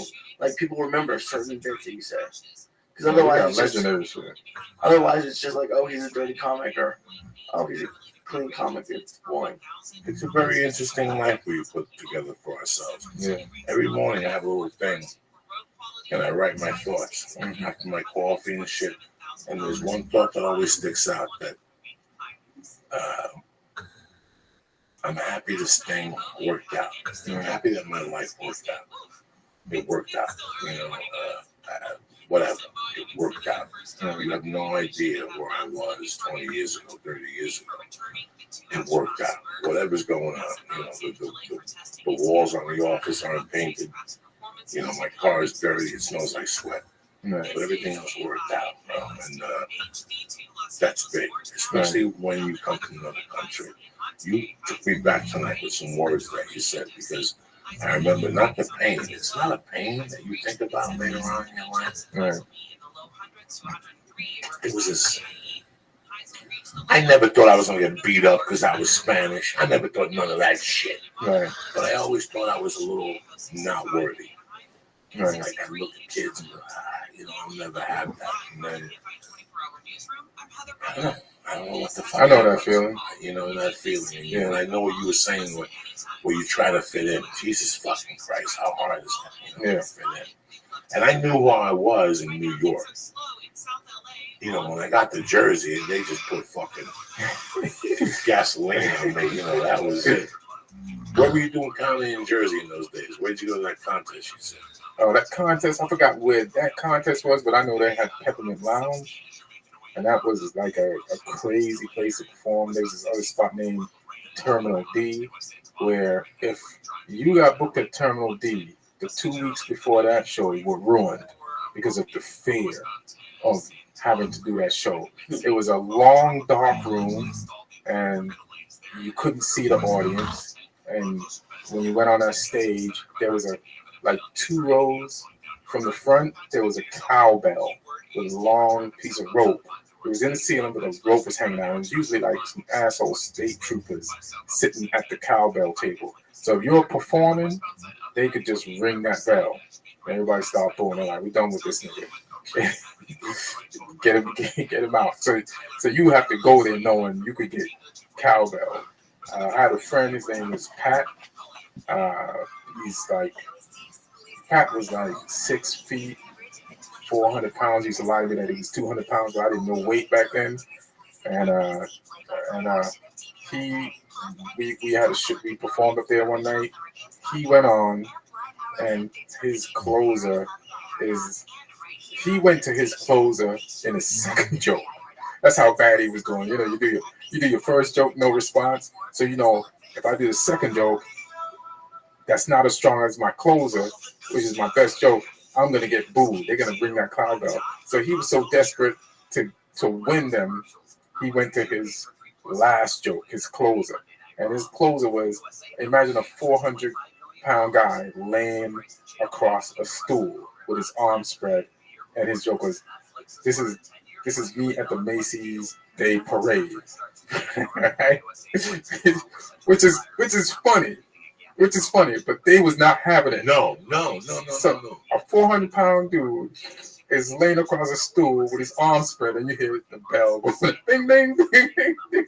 It's like the embarrassment of you're selling out for the joke. You're all out. You're spread out, and they're like, nah, nigga.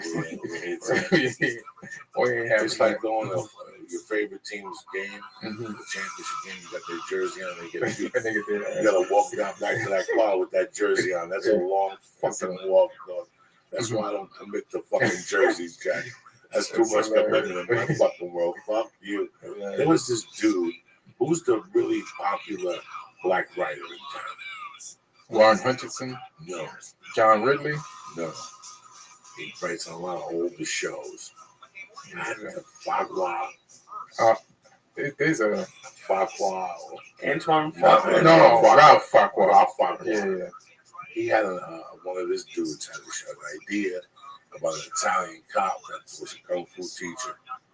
It was the worst idea I ever heard. He was adamant about it. This brother was a good dude, but he'd buy me lunch and tell me how this was made, that he could get the meeting set up. But I had to go for a tailor. And what he told me is, I want you to walk into the meeting in an authentic Chinese kung fu uniform. I said, dog, that's where it stopped. I mean, the show was so fucking bad. But he had great representation. Right. So he got me meetings everywhere. His fucking assistant sent me a list one day, and I had like 3 pitches a day for 2 fucking weeks. I ain't kidding. We went every day. After the second day, I told him, man, listen, I ain't coming no more. This is dead. We already burnt 6 people. I mean, to the point where they didn't even let us finish. They're like, you know what? We have a 4:15. Oh my God. We'll talk. We'll call your agent. Nice to meet you. Damn. It was horrible. All of a sudden, the meeting popped up in the middle of the meeting. It's amazing. The worst people have the top representation. Like, this guy was like, they love it. He took me there one day. I forget, it was like on Wusha, a lot of fucking yarmulkes. We went in there, dog. He gave it to me. Like, we love it. You as a kung fu teacher, you work with the mayor, and you're vigilante, and you save kids. It was fucking horrible. And they weren't going to let me do it anyway. There's no way. No fucking way. And he kept saying, you got to wear the kung fu uniform. That'll pull him over. And I'm like, dog, I ain't wearing no motherfucking uniform on the fucking Paramount lot. I would never sell out. I'd rather be at the store pushing $15 sets. Right. Man, thank you again, my brother. My pleasure, man. Sponsors. And we'll get you the fuck out of here. Number one, as always, the best. On it. Went to jiu-jitsu today. Took 2 fucking on it pills from jiu-jitsu. I went to the fucking North Hollywood Park and I did some fucking kettlebells with 10 more pounds. You understand me? I was out there huffing and puffing, and when I got finished with that, I put the kettlebell in the trunk of the fucking car, and I brought back with a 15-pound dumbbell, and I proceeded to do sit-ups with all this fucking, what are we talking about here? On it, not on it, but Aqua Lung, what's the name of this pill? Alpha Brain? Alpha Shroom Tech Sports. I took 2 of those Shroom Tech Sports, and that's how fucking much oxygen I had in my fucking lungs. So if you're lacking with your cardio, you want a little bit more help to stretch them out. The quadricep mushrooms, Shroom Tech Sport is for you motherfuckers. But don't stop there. We base everything on Alpha Brain, 100% money back guarantee. That's our bread and butter right there. You ever go to a Chinese restaurant, you don't eat the pork fried rice, they don't give you the money back. They tell you to go fuck yourself and they spit in the fucking soup. That's what I'm saying. Alpha Brain gives you the money back. We don't even want the product back. Do me a favor, go to Honest.com right now and press in. Church. Boom! CHURCH. And get 10% off your first order and just stay on it. They'll mail the shit to your house every fucking month. They'll take it out of your fucking credit card, whatever. Number 2, one of my favorites, Hit E6. You don't want cancer, you got to go the electronic way, cocksuckers. They got 24, 16, 8 milligrams and 0 if you're thinking of quitting smoking cigarettes. And they got one of the best fucking e-cigars on the market. Not only that, 1,200 guaranteed puffs. Joey, stop it. I go to 7-Eleven, I got like 8 puffs from those Hindu cigarettes. Fuck that. I got Hit E6, 1,200 guaranteed puffs. I'm out of puffs. I took the wrong one. Who's better than me right now? I'm looking like Sinatra, Universal Studios. Go to HitE6.com right now and press in Joey's Church and get 20% off. No, there's the 50 for 5. Oh shit! I'm gonna give you 5 for 5. Got for 50. 5 for 50. 5 for 50. They're usually $18. Fuck that. Scratch it. I'm gonna give you a whole pack. This is what you're gonna do. Hold on 1 second. I gotta clear out the fucking lungs. You're gonna get so excited. You're gonna get the 0, 8, 16, and 24, and I'm gonna give you a cigar for 50 fucking bucks. All right? You're gonna be puffing till fucking St. Smidgen's Day. Go to HitE6.com right now and press in Joey's Church. Boom! And get a deal 5 for 5, 50, 5 for 50 for 50 fucking dollars. All right? Beautiful, 1,200 guaranteed puffs. And also to my Goombas from West New York, New Jersey, Nailed It Life, aka. Are you kidding me or what? That's a Jew talking Spanish. Los Gummies Hermanos. What's the webpage? I go directly. NailedItLife.com. NailedItLife.com. Go there. The best vapor pen in the fucking market. Got a ton of other stuff there. You're gonna love it. If you're a dab user, if you like losing your mind, listen to music and smoking foreign objects in a fucking pen, they got the fucking best pen on the market for you. You understand me? Why not? You put some fucking. I love smoking foreign objects. Oh my god, I love that glass and all that shit. You smoking those vapor pens, the best vapor pen in the market. We got torches in the car. Go to NailedItLife.com right now and press in. Joey Diaz. I get 20% off. You understand me? That's how they roll. And let's not forget Iron Dragon TV. Bring you the classic martial arts films. Go to Iron Dragon TV right now and press in. Joey. And get 2 free fucking movies right now on the arm. When was the last time you watched a classic martial arts film? Tell me the truth. Never, cocksucker. You know why? Because you're sitting there jerking off. Fuck all that shit. Get into something. Do something with your life. When was the last time you learned about Chinese culture, them poking eyes and flying through the fucking air on strings?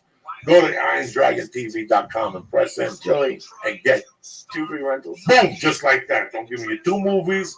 I'm giving you 20% off of Nailed It Life. I'm giving you 5 for 50 on HitE6. And I'm giving you Honest.com 10% off your orders. All right, people? I want to thank Ian Edwards for coming on. My pleasure. My main man, Lisa. Where are you going to be? Are you on the road yet? You got a guy booking you on the road?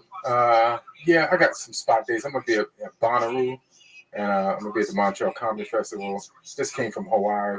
And what are you doing in Hawaii? I did this dude named Shane Price, did comic out there. I did like 11, this club called 1144.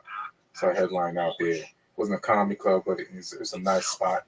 And he put some shows together. And he's got he's got Todd Barry coming out there and some other people. I'll put you in contact. Nice. He listens to the whole Death Squad crew and all that stuff. Yeah, great so, to go to Hawaii. I'll throw him off the fucking plane. You won't take me. I'm telling you, I'm taking you. I'm going to drop you off on an island with big old wines. With little dicks with diet pills. You know what I'm saying? I'll chase you around for 3 fucking days. All right, man. Let's go end this motherfucker. Put some music on. We'll be back Wednesday night, 8 p.m. I love you guys. Thank you for listening. Thank you for your Edwards. I love you guys. Stay black. I'm going to be in Denver this weekend, Thursday through Saturday. And then the 18th and the 19th, I'm going to be Salt Lake City and motherfucking Wise Guys. Did I give shout outs tonight? No, you didn't. No, I did not. What the fuck was I thinking? Logan, Jadida and your dad. I love you. Chris Trent and the boys over there fucking making the cars. Lauren Rosica, hang in there. Tom Orthwald. Yeah, he is. Frank Verdini, Kaye Joe, Ellie O'Neill, Freddie Poirier, Pat Shea, and my main man, Chris Shorts. Happy birthday, cousin. And that's it. We'll be back Wednesday night for you guys. Thank everybody. Thank Israel. In the morning joint on Periscope. In the morning joint on Periscope. 4 days a week, smoking reefer. Dropping you out of the house with inspirational thoughts. You know how I do. I love you guys. Stay black. The Constitution is blown up. Wait a second. The crazy thing is, technically, if that decision comes down, then Biden can overthrow. Aerosmith, early Aerosmith is ridiculous. And the youth of today does not even, they think it started with Love in an Elevator and that fucking shit with the Run DMC. That was cool and shit. Wait, yeah, but when you're talking about Pump Aerosmith and Toys in the Attic Aerosmith, it's two different bands. It's two different bands. Toys in the Attic Aerosmith is such great rock and roll. Such great rock and roll. And I bet you early Steven Tyler was a monster in concert. Rocks. A monster. Listen, when you listen to Get Your Wings and you hear the train kept it rolling, they were fucking monsters. Every time I saw Aerosmith, they were never good for me. They got worse and worse. In which years did you go? 77, 78. That's kind of prime years. Garbage. Sound, the heroin. They knew it. They were drugged out. If you pulled them aside now and go, hey man, I saw you in 77, they'll tell you, I know. We're sorry though. That was a really bad situation. Messy, heroin-y. When I saw him at the Meadowlands open for Ted the first time. I couldn't dog how excited was I. Yeah. In my backyard. We walked to the Meadowlands. Yeah. We saw Poco, Frank Marino, Mahogany Rush.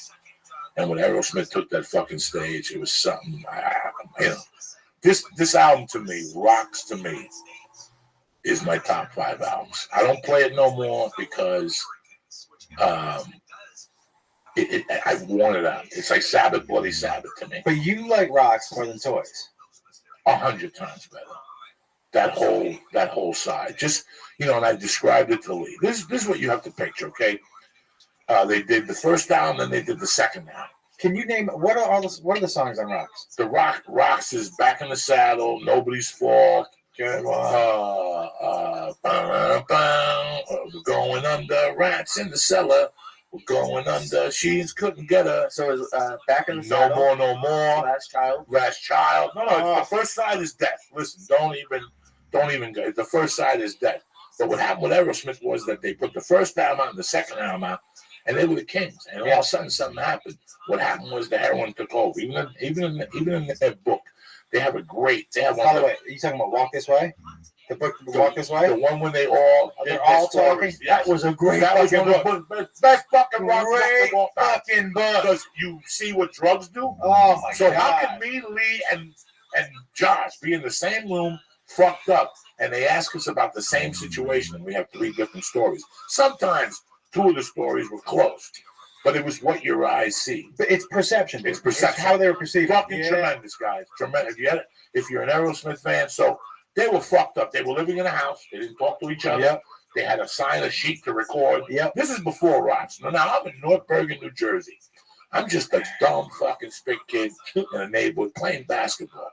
And every day when we played basketball, there was 2 types of kids that hung out in that court. There was the nerds, me and Chucky McBrain, and we thought basketball was everything. Then there were these guys that hung around the side of the courts. And they drank beer, and every once in a while you got into a fist fight with them, and they smoked pot, and they smoked cigarettes, and listened to Frampton Comes Alive and all that dumb shit, which isn't bad. I heard that yesterday. Pretty good fucking summer album. Yeah, there's nothing wrong with Frampton Comes Alive. No, and I remember those guys saying how Aerosmith was over.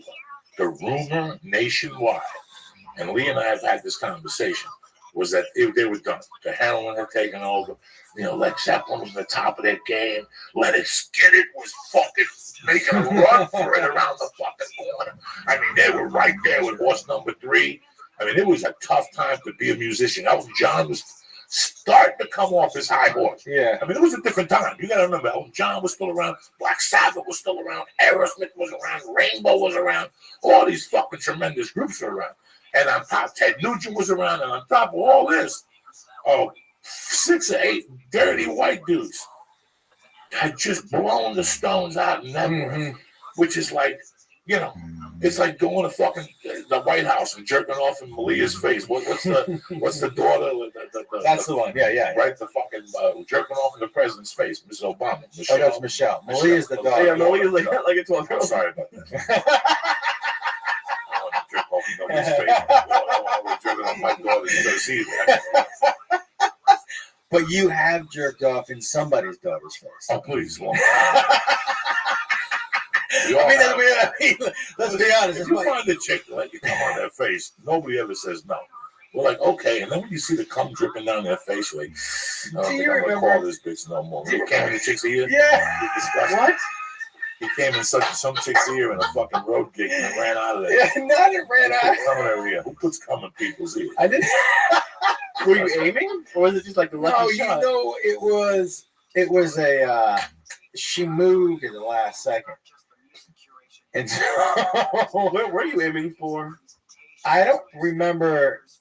I think she pulled her head out and back, and it just kind of caught her right in the. And she said, when it's on their face and they want to have a conversation with you, like, that was good. Go wash your face, dog. You're gonna sit there with that blob on your fucking blob with the fog on your face. What's that monster? The blob. Oh, the blob. Yeah. The blob jump on your face, and that's what nobody remembers. So here's Boston, 1975. I love you. Jump back in it. All Boston's about is about the Red Sox and the Celtics, because in the 75, nobody was better than them. That was Yastrzemski and Lynn and Rice. I don't even know what the hockey team was doing in 75. Probably pretty good. I don't even know what the Bruins were We doing. were still playing. Yeah, so I don't even know what they were doing. So Boston really wasn't about music. Right. There was no Twitter. There was no Facebook. There was the phone. This phone. With a long phone. The rotary. Yeah. So all of a sudden, that was why I'm back is so important. Because everybody had written them off. A lot of people don't know that. Who remembers that? Only an idiot like me. Oh wait, when did Rocks come out? 75. Look at it, Lee. When did Rocks come out? 75. And Toys came out 77. May 3rd of 76. Very close. Oh shit! Yeah. Tell me when Toys came out. When the Toys come out? 75. Let's see. Yes, April of 75. So Toys was first. Yeah. By the end of Toys, the rumors were like they're done. They're done. Yeah. They're in Heroinville. Nobody sees them. Joe Perry left. By that time, there were rumors that the singer was gone already. Wait. So when is that the second? Toys was the second album? No, Toys is the third. So it's Aerosmith, Walk Your Dog, and Dream On. The second one, Seasons of Where the Train Kept It Rolling. That's a great album. Yeah. The third one is Toys in the Attic. The fourth one is Rocks, April 3rd of 76. The fifth one is Night in the Ruts. No. I'm looking it up. Yes. So we'll start with Aerosmith, Get Your Wings, Toys in the Attic, Rocks, Draw the Line. Draw the Line. Kings and Queens. But Night in the Ruts was fifth. Yeah. That was 79. horrifically bad. That was terrible. That was at the end. He left. They did the tour without Joe Perry. He left. Joe Perry joined the band, the Joe Perry Project, and they had a singer named Ralph Mormon. I saw them open up for Heart at Radio City Music. That was not good music.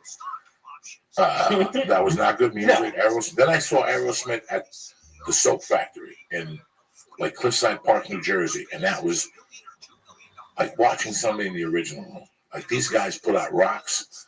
These guys put out some of the greatest albums of all time, and I'm watching these guys at the Soap Factory where Twisted Sister would play and Sticky Fingers, like tribute bands. You know what I'm saying? Like Dark Side of the Moon.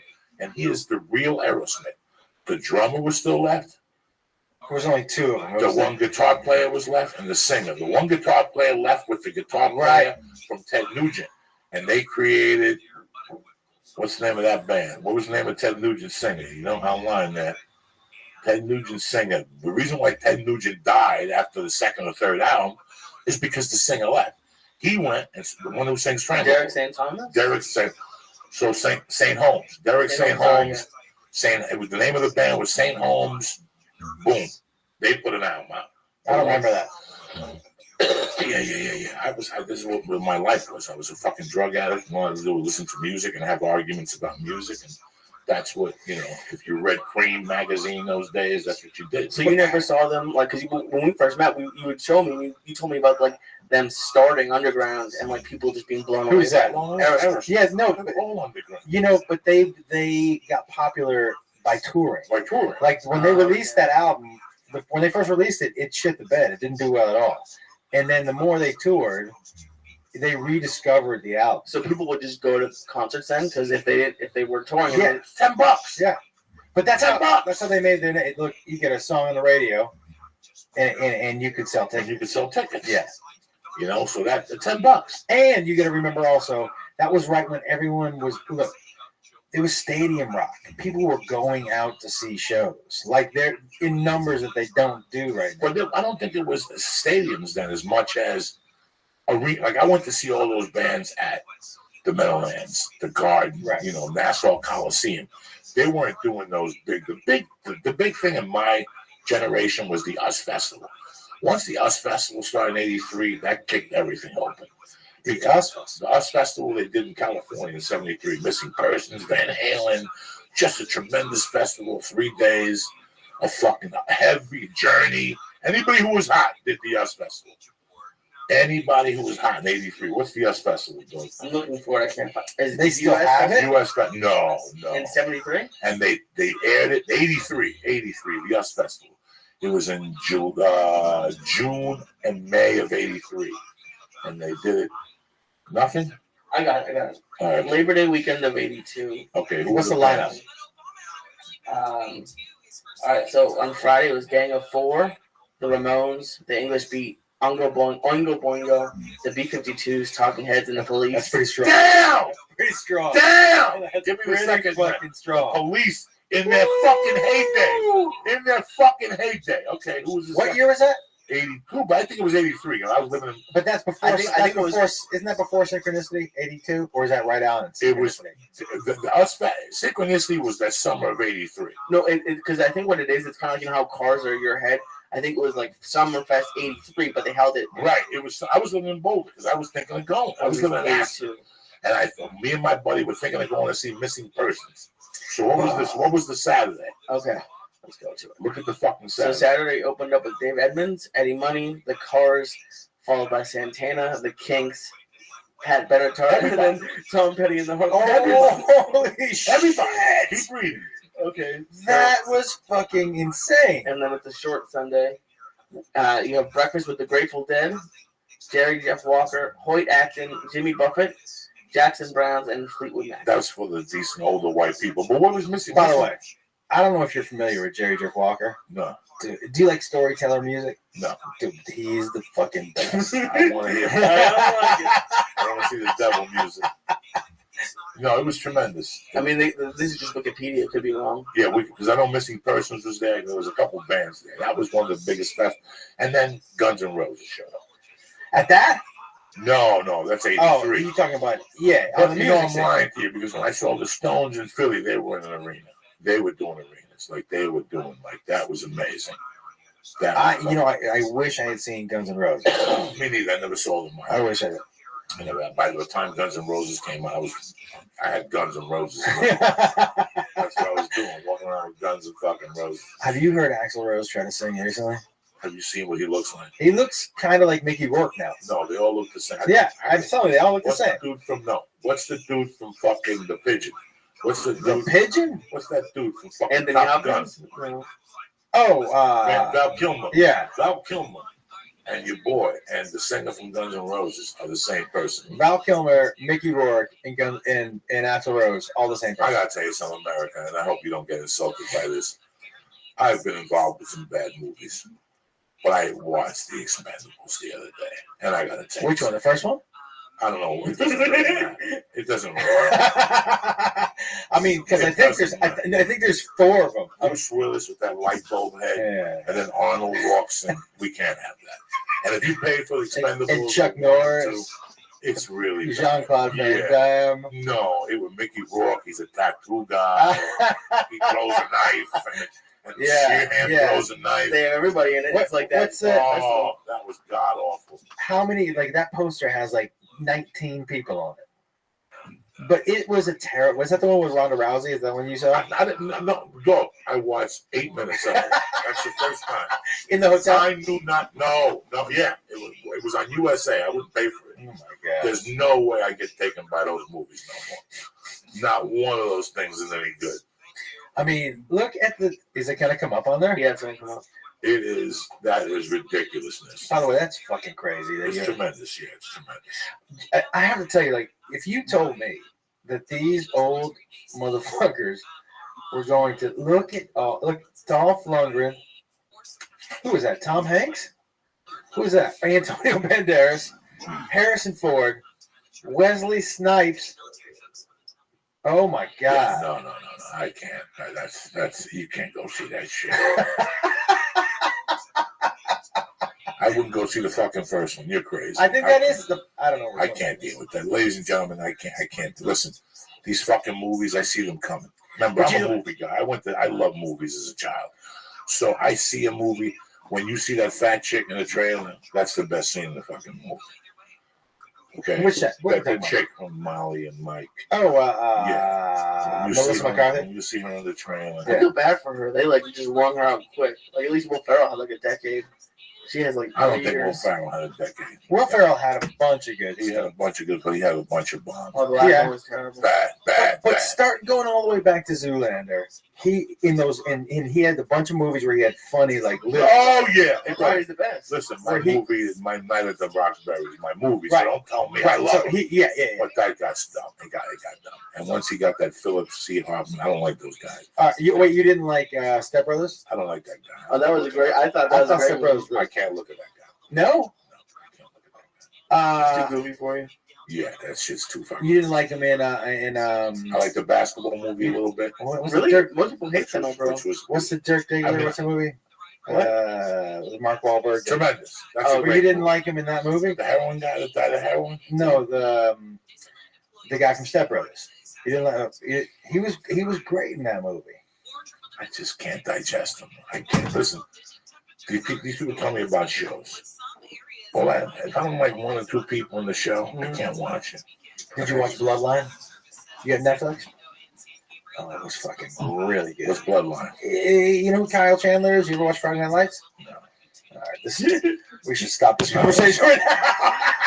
And you don't like storytelling? Yeah. Wait, what shows do you watch? You watch anything? We watched The Sopranos the other night. We watched The Sopranos. I turned them on to this. Wait, you hadn't seen The Sopranos? I never had about a week and a half ago. I came home the other night. I go, what am I going to watch? I said, when was the last time I saw the fucking Sopranos? So I turned on episode 2, season 2. So episode 1, season 2. And I watched the whole thing. And I think the third episode one night, I had tears coming out of my face. I was laughing so hard. Let me tell you what I fucking love about that show is that, look, the easy thing or the tendency for people writing it would be like, well, somebody needs to die every show. It needs to be action-packed. There would go 2 or 3 shows where nothing fucking happened. It was just almost slice of life. Nothing happened. And on that 5th show, shit went down. Like, they made it realistic that shit doesn't go down every day. Some days we're just living our lives. And it made it when people died that much better. Like, that was more of a shock. It was a fucking great. And you know what? How do you like that dude? If on paper, you wrote him down, you're like, he's your hero. You're like, fuck you. I can't like that. He was so good. Gandolfini, I got to tell you something. I miss him. Yeah. I miss him. I watched The Drop. I watched that too. With Tom Hanks, because that's my new motherfucker right there. Dude, Tom Hardy? Mad Max was fucking true. How good was that? Damn! How good was that? Yeah. Damn, it was fucking good. He is so good. He's so good. I'm waiting for like 1,000 milligram cookie in Denver, and I'm going to go see that in the afternoon, like at 11 o'clock Saturday morning. That's how much I enjoyed that movie. And she was tremendous. Yeah. First off, I like that. I like the Road Warrior. I believe if you hit me with any scenario, Martians and that's the one. Rocks and San Andreas Fault. Yeah. The only thing I see in my life is 1,000 years from now or 200 years from now. That's it. Where there's nothing left. That's it. Everything from here to California. There's gangs in each state, and they hunt you down like they did. They came out with a gang. Oh, so good. It was like the Warriors, and the Warriors was on last night. So I watched Mad Max, and I saw the Warriors last night, and I'm like, damn. Keep running, Warriors. The All thing- the way back So to Coke. that's it. They had to keep going back. So every time they came, when they come going back, they encountered the guys in the roller skates Yeah. with the bats. Yeah. They encountered The baseball They guys. encountered the guys with the capes. The Yeah. baseball guys. Yeah. Same thing with Yeah. that. They encountered those guys with the motorcycle. Then they decided to come back against it with the chicks. I just like the movie. I fucking hate everything I go. And let me tell you something right off. Charlize Theron was amazing. Tremendous. Amazing. There was something in the last 30 minutes. There was a couple things I didn't like about the last 30 minutes. What? Like it just seemed too far-fetched. So I don't remember at this point. I was pretty high. I went with my wife. I got some popcorn. I went to Wembley, right there in Lancashire. It's easy. They got a fucking Chipotle right next to it. You got the sausage place across the street. I went in there, and I tell you, man, I usually walk out of there going, Birdman. I walked out of like, what did I just watch? What the fuck is this? A bird and a fucking guy. The one I saw the Addams Family in there. Not the Addams Family. Not the Addams Family. The one with the one that Johnny Depp did. The remake of. I know what you're talking about. The barber one. Yeah. What's Sweetie Todd? No. About the monsters. I know what you're talking about. About the monsters. Yeah. He was like a vampire. Right. Oh, Dark Shadows. Yeah, yeah. That was horrible. The last. That was so fucking bad. Listen, at this point, everything's gonna be bad. I just go to get entertained now. But Mad Max was entertainment. It was that last scene, that long fight scene. It just kept going. And the guy I liked was Gavin on the guitar, playing the guitar. That's Gavin. That's Gavin. Until the end, somebody just turned around and said, BAM! Just shot that motherfucker in the head. That's tremendous. I enjoyed myself. A lot of people are going to, I enjoyed myself. My wife said it. She goes, you got up one time to pee. I'm so proud of you. Usually I get How many times you get up? When I can't sit in a movie no more, that's it. Once the phone rings, now I answer. Wait, you'll walk out and just hang out outside? That's it. I can't watch this no more. How many movies? What's the last movie you walked out of? You walked out of Birdman? I didn't because my wife was there. I got to tell you, the end of Birdman was the dumbest thing I've ever seen. I just, the dude flew away. Like I was. All these movies let you. These movies when people say, and this is a movie for Gentiles, like the Oscars, and all these people love that movie. Yeah. Which lets me know how dumb they really fucking are when they get together in one fucking circle. Once you put them together in one circle, lets you know how fucking stupid they really fucking are. And you hate to speak this way, but who could have voted for that movie to win as many awards as it did? Did nothing. Listen, I didn't hate the movie as much as you did, but I thought Michael Keaton was fantastic. Dude, and you know what? I like him. But I like him too. He never, for me, it never gets better than Night Shift. I like to listen. Did you ever see Night Shift? Tremendous. Him, Belzer, Flintstones, Belzer, yeah. Fonzie. I know you've never seen Night Shift. Fucking tremendous. Wait, you go first. No, go ahead, you. Should I see The Road Warrior before I see Mad Max? Which one? The original? I don't know. You tell me. Yeah, watch the original. Mad Max, the first one is. The second one's good. Oh, the second one's tremendous. Yeah. That's my movie on the land. What's this one? I was on the land for like fucking a month. I watched that movie every day in Sarasota, Florida. In the 80s, what do you think? A new movie came in every Friday? No. So my grandparents lived. Yeah, I was in Sarasota on the land down there. Watching Mad Max. When Sarasota sucked. Oh, watching the Road Warrior. War Warrior, yeah. And next to it was the original First Blood. Oh, that's a good one. Because First Blood was a good movie. First Blood was a great movie. Yeah. Then First Blood 2, Rambo 2, 85. Yeah. That's a great movie too. Not don't die, but that's a fucking great movie. What were you getting ready to ask? No, I already asked. I said because I've never seen any of them, so I want to. Well, listen, I would see the Mad Max in theater. That won't affect you seeing the other ones. But I understand not at all. Yeah, it doesn't. Just don't watch Mad Max Live at Thunderdome. That was a fucking horror show. But here's what was going through. Road Warrior came out in 1982. You know what I was into in 1982? I wanted to kill somebody. And I was stealing, and I was doing blow every night. And a band by the name of Judas Priest. I put out a tremendous fucking album. Oh, you love Judas Priest. Called Heading Out to the Highway. I got nothing to lose at all. That was it. I think they put out Screaming for the Vengeance first. Screaming for the Vengeance. See what that is. See if I'm right there. It's either Heading Out to the Highway and so all this shit together, these guys, Road Warriors guys in leather jackets. Yeah. That was Judas Priest. The guy that they stick the fucking accident, the The thing in his head. What's that thing they were throwing around? That little kid. Yeah. That little fucking kid with the long hair. That's what my With daughter the looks hair? like. My daughter looks just like that fucking kid. So you want to know the albums they had? Yeah, in 81, what came out? Screaming for the Vengeance was 82. How many albums do you think they put out? Who, Judas Priest? Yeah. By this time, I stopped. No, right now, how many do you think they put out? Oh, they put, I don't know. Turbo. I stopped after Screaming for the Vengeance. When was that, 83? 82. 82. How many albums did they I put out? tapped that. Heading Out to the Highway was 81. Hellbent, British Steel, Hellbent for Leather. Those are my albums. Wait, did you? 17. Yeah. 17 albums? And I tapped out after I had the first one, which isn't bad. Rock-a-Roller with Cheetah. I had the second one, Sad Wings of Destiny. That's a great one.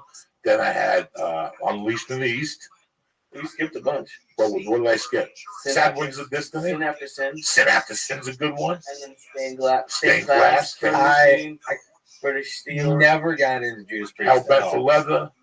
What was your favorite? Because I never got into them at all. Here's what happened. Wait, here's what happened. Heavy. My mom died. I was a little fucked up. I was into Black Sabbath. I was into the car. I was into a lot of shit. And I had this dude in my fucking study class who dropped a fucking CD on me one day, a cassette of Unleashed in the East. And I was blown away. I was like, holy shit. If they're this good live. And then they played the Ritz. No, they played the other one in New York City, which was like a movie theater. I had to go. Tickets are $12.50. Why wouldn't I go on a Saturday night? So November 29th, 1979. Look it up. Judas Priest Tour 1979. They were at the Palladium in New York City. Watch. November 29th. Watch. I'll tell you why I remember that day. Wait, I smacked the motherfucker when I got on the bus.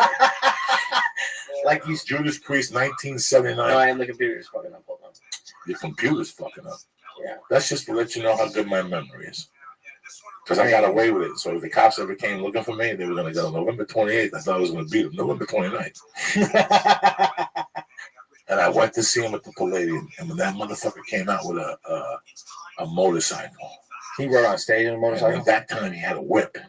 Oh, yeah. And he would start whipping those guitar players. He wouldn't whip them. He'd whip at the floor. Right. And he'd be playing the guitar. I lost my mind. And I knew right there he was gay. But his voice was so good. It didn't matter to me. It didn't really matter to me whether he was gay or not. He was fucking badass, you know.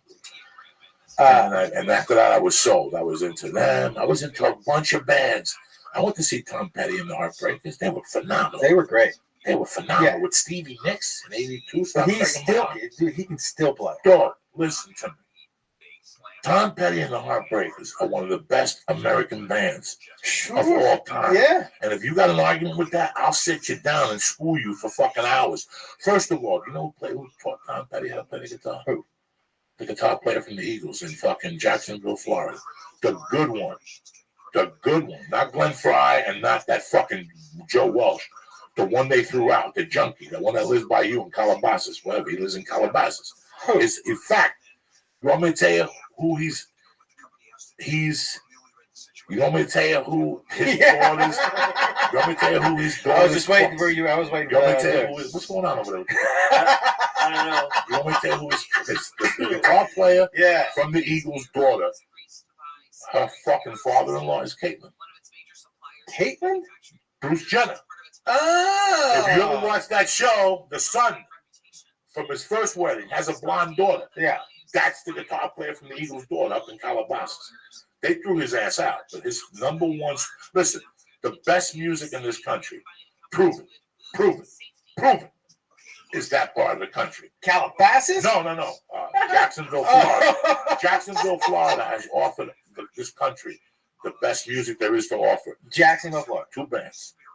Let us get it in the Allman Brothers. Can't top them motherfuckers. Okay. That's as dirty and as real and as fucking dirty as it gets. I'm going to tell you something right now. On the way over here, I listened to Whipping Post. Oh, please. How good? Oh, my God. How good? But it goes right fucking I'm through. not hearing it, and I'm feeling it through my that phone. beginning of it is it's amazing. And that shit live from the Fillmore, all those albums of that. With fucking Santana would follow him. I had a teacher that would tell me the stories because I went to see the Allman Brothers, Santana and somebody else for like $3. Now, Lee, before you Yes. started this podcast, did you have any idea who any of those bands were? I've heard of them, but no, I don't. Well, I would never know. Like, What's going on? Okay, with the so tour? listen, okay, I didn't know we were still talking about it. Yeah, what's going on with the tour? I want to test my memory. I'll look up now. out of all of the bands that he's introduced you to, which one do you like the most? None of them. No. Wait, what's the one that Rumors that album? Fleetwood Mac. Really? Yeah, he got me. I'm crazy. I bought that album. You did? Yeah, we were playing it one night in the car on the way to like a show, and I bought it. I actually bought it for my mom. And what album? What songs did you like? I really like female singers. Oh, me too. I like shit singers. I can't remember the name. Wait, I'm way too high. Sarah. Sure. Sarah. Well, if you don't love me now, Yeah. you will never love me again. That's a fucking jam. So that was in the 8th grade when the album came out. This country. You know what I'm embarrassed about? You know what I really get embarrassed about? Out of Led Zeppelin, listen, I get it. But I tell you who I feel really bad for that they don't know the power of. Who? Elton John. Well, Elton John he's a monster. But no, but these guys, the new youth of America, looks at Elton John today and goes, Joey, I know. please don't play Elton John ever again. Yeah. I don't play him. People throw rocks at me when I play him on the Stop podcast. it. Even like 70s Elton John? Oh, they hate that. Hate that. This Like what? What songs have you played on here they don't like? Dog. How can you not like Listen. Crocodile Rock? Listen. There's They hate it. Do they fucking hate it? Funeral for a Friend. Goodbye Yellow Brick Road. The only one they really will pay attention to, is the one from Almost Famous. Tiny Dancer. They love that. But nobody knows about Philadelphia Freedom.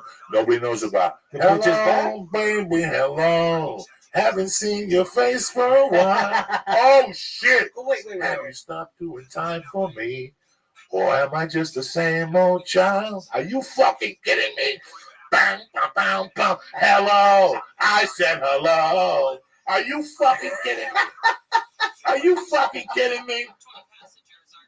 Put that fuck. What'd you find out? So what date are you looking for? November 29th, 1979. Where were they? Where? Are you have their tour schedule up from 1979? Yeah, you can find everything. I think I have it. Can you believe this? This is 2 hours. 3 computers. They don't have November up on this. Yes, 3 I'll computers. keep looking. November 29th, 1973, you think? November 20th. Look, all you got to put in there is Judas Priest tour schedule, 1979. I did. Go ahead. Put it up and it'll come right up. I do this all the fucking time. When I check stories, I don't want to be telling people the wrong fucking date. Because they'll check it out on YouTube. These kids. Yeah, but here's the deal. But you remember dates better than anyone. Hellbent for Leather tour? Yes. Okay, got it. You remember dates better than anyone I've ever met, especially how much weed you smoke. Like your That was a memory Saturday for night, dates is fucking crazy. It says they were in Europe. November 29th, 1979. Hold on. Are you fucking crazy? Yeah, they were in Europe. No. That's a wrong fucking tour. Okay. I'll do it later, you fucks. Now you got me wrong. Because I even bought you know how I remember the date? Because I bought the Underground out. I probably way too high. I bought the fucking Underground out. Listen, I was never into Judas Priest at all. I don't, and you like his voice. I don't like that. I don't like that. Listen, That's not for me. That's not for me. That's like, you know what? Like, look, I have a lot of my friends who like Rush. Oh God, I can't listen to Rush. Oh, I can't listen to that motherfucker. I went to see him. I walked. You went to see the concert with Rush and I can't do yet Rush or Yes, Joe. Like to me, both those bands. I'm gonna tell you something. I like Roundabout, and I like. I went to see Yes. That was one of my first shows. I don't like that dude's voice. Yes would come to the Garden for 6 nights in the 70s. That's how many tickets they sold. Yes would show up the week that school started every year, September 3rd to the 9th. Yeah, but listen, if when they play, it's okay. You like Roundabout. What are you doing for the other? Yeah, no, hour? I don't know. You're not. I mean, they don't have an hour and a half worth of good music. Long distance, run around, long time waiting. But that dude's voice too, I can't do it. No, it's too close to Rush for me. I tell you who I hated: Breakfast in America. That album has sold billions of dollars. You talking about Cheap Trick? No, Breakfast in America. Da da da da da da da da da da da da. Hey, please put on Elton John.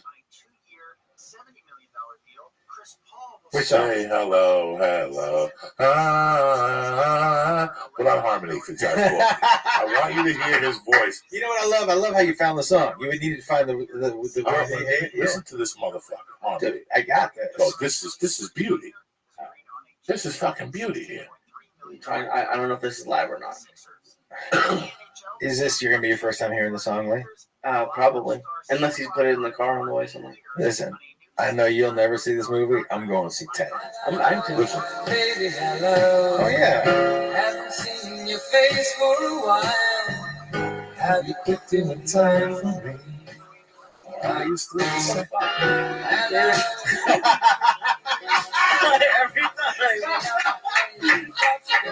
What? How did that happen? I was trying to switch cameras. I mean, look, he was right in the middle of his groove. His shoulders were going up and down. His shoulders were bobbing. He was in it, and then it's like he pulled that needle. they don't like it. People don't like it. They don't dig it. What's the best song he did? Your song. I put your song on it. They want to throw me on Facebook. They want to throw me off Facebook. No, really, they don't like him. They don't like it. It's too fucking real for them. I'll tell you something right now, though. If that came out right now, it would not be considered rock and roll. Harmony. If that came out right now, that would be like an easy listening. Yeah, that's what Caitlyn would play at her wedding. Caitlyn Jenner. I would tell you right now, if like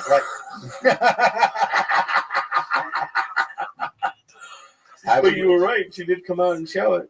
She showed her pussy? Not her pussy, but herself. I don't give a fuck. I want to see her pussy. I want to know where the old dick went, and I want to see the pussy. I don't think she's had an operation. She didn't got the operation yet. She's a fucking pussy. Fuck him. Why are we wasting our fucking time on that fucking Momo? I don't know. You brought her up like 3 times. Somewhere Kris Jenner is with Kanye West. And the other country daughter going, I didn't know he was going to go for it. Oh my God. They're like, I can't believe you brought it up. I didn't know he was going to go for it. You know what I'm saying? Who would have thought? I know Kris Jenner did it. Kris Jenner talked him into it. Kris Jenner is the devil's daughter. I think she's I don't think she's a good person, Kris Jenner, but I think the dude's been thinking, the woman's been thinking about it for years. Yeah, when he went to the Olympics and he saw all those dicks, he's like, you know what? I got to switch governments so I can be an Olympic dick sucker or whatever the fuck he switched governments for. I don't fucking know, man. Who switched governments? What are you talking about? Bruce Jenner switched governments. He gave his dick up. You never give your dick up. Governments. You can't be switching governments like that. I don't give a fuck what you're feeling inside. Buy a fucking harp. You know what I'm saying? And floating around like a cherub. But you're going to switch governments. And now this I've is never heard it. the term switch Dog, governments. let me tell you something. You know how many fucking people are lining up to get their dicks cut off now, right now as we speak? Because of this movement now? Everybody wants to be a transgender now. Let me just say something. If somebody doesn't want to have a dick, who cares? But then they should give that dick to someone who needs it. I can't wait till Jakey calls you up in 2 years from college. He says, I went to eat some chick's asshole and she had a dick there. That's what it's going to affect. This generation growing up. They're going to be taking people home with a big black fucking dick in between their fucking legs. Then you know what? I'll have to. If I was single right now and I was 25 and I was crazy like I was when I was 25, yeah, that's what I'd do. I'd get tits and get a wig and get a big fucking dick put on me right between my legs and just go to bars and pick up dumb fucks and make them suck my dick all fucked up. What? That's what if he was your age, that's what he'd be doing right now. You guys don't know how to have fun. He basically just called you a pussy. You motherfuckers want to stay home and watch computers and shit. I get a big black dick stapled Listen, on. you obviously, Lee, you don't know what fun is until you get a big black dick stapled on your body. Tits. Make somebody suck your dick and squeeze your tits at the same time, and they're all confused. Felipe took that chick home in Houston that had a dick. She had a clit. No, he didn't. Yeah, Tricky Nicky. That's her name was Nicky. You. But he called her Tricky. I'll call Felipe right now. Wait. She was an aphrodisiac. What's those people? Hermaphrodite. Hermaphrodite. Yeah. She was one of those things. She had one of both. I one of both. And he's out in the jacuzzi. You never heard that? He burnt the curtains at the Intercontinental. What? You never heard that? No. Stuff? I got a call from Pete Monday. Joey, we got to talk. Your friend Felipe. He was ordering spoons from room service. Oh, that's not a very good sign. Nobody orders spoons. Just spoons? Just spoons. Yeah. Excuse me, room service. Can you bring up 3 spoons? After like the 10th spoon, they're like, listen, what's going on up there? Yeah. I looked it up. Nobody ordered more. He broke Richard Pryor's record in 1971 for spoons. I mean, room service. Listen, if you order a spoon by itself, you at least got to try to be tricky and be like, "Can I get another bowl of ice cream? Can I get ice cream?" Yeah. You know any baking soda down there? I got a weird order my ass off. Who orders baking soda from room service? It's fucking tremendous. So he almost burnt down the curtains. He did something. When he found out she had a dick too, I burned down the fucking curtains too. You know what I'm saying? I'm getting my groove on the Intercontinental in Houston in the jacuzzi in my room. I told you about this girl that I went out with, and she was beautiful. And I sucked her left tit, and I went to her right, and I thought I had one of my hairs in my mouth. So I wanted to pull it back, and as it came out of my mouth, I saw it was still attached to her. Oh, I love that. She had one long hair on her nipple, and I tried to pull it because I thought it was loose. And she goes, "Oh," and I was like, "Oh," I go, "Oh, do you want me to get rid of that?" She was like, "No, I like it." And I go, "What?" And she goes, "I like it. It gives me character." And I was like, I mean, she was great. Yeah. Just one. It was like curly and coarse, and it really threw me because we'd be together, right? And I'd have that left tit in my mouth, and she'd try to edge me over to the right one, but I knew that's where Gargamel lives. You know what I'm saying? So I was like, I can't go over to that right one. I couldn't have it. I was not good for that. You would probably like that. You would bite that motherfucker off. I'd bite that. First thing. And then you'd show her your big black dick, and you're like, "Look at my tits." That's a weird combination, Joey. What's that, brother? The tits, the wig, and the big black dick. Can you imagine? What's wrong with your dick? Nothing. I'm just saying that's what you do. Nobody wants a white dick. What's better than being white and having a big black dick and them looking at you like, "Where'd you get that from?" You know what I'm saying? Like, where'd you get that from? It's a black dick. When is the last time? Because there was a string at a comedy store. There was a string of maybe 6 months when you had your nuts out on stage. Oh, the last time I took my nuts out was 10 years ago. Yeah, during that time at the store. 10 years ago. I put my nuts on people. At shows. I would have a pair of jeans with holes. Yeah. Just to throw people off. And he would bring the nuts out through the hole in the jeans. And just leave them out at the store and sit there. And gradually wait for people to see it. And watch people walk by and look at it. You know your nuts out of your pants. Yeah. Hysterical. The best part is you would be standing next to people with your nuts out, and they had no idea. Some of them would just talk to you like a regular night. Couldn't fucking handle it. I tried to find the cover for our documentary, and it's nowhere. Like, I can't find it on What is Google. His balls. They took it off. I couldn't find it. I tried to search everything. Wait, well, how could they take it off? No, because it has his nuts on it. But there aren't pictures of nuts on Google? I don't know. Halos probably has it on there. I'll have to check that. I don't know if we uploaded the balls one. I think Wait, Google naked nuts, and you're gonna get a ton of naked nuts. I'm okay. So I don't know why. Not that I've Googled that before, by the way. Yes,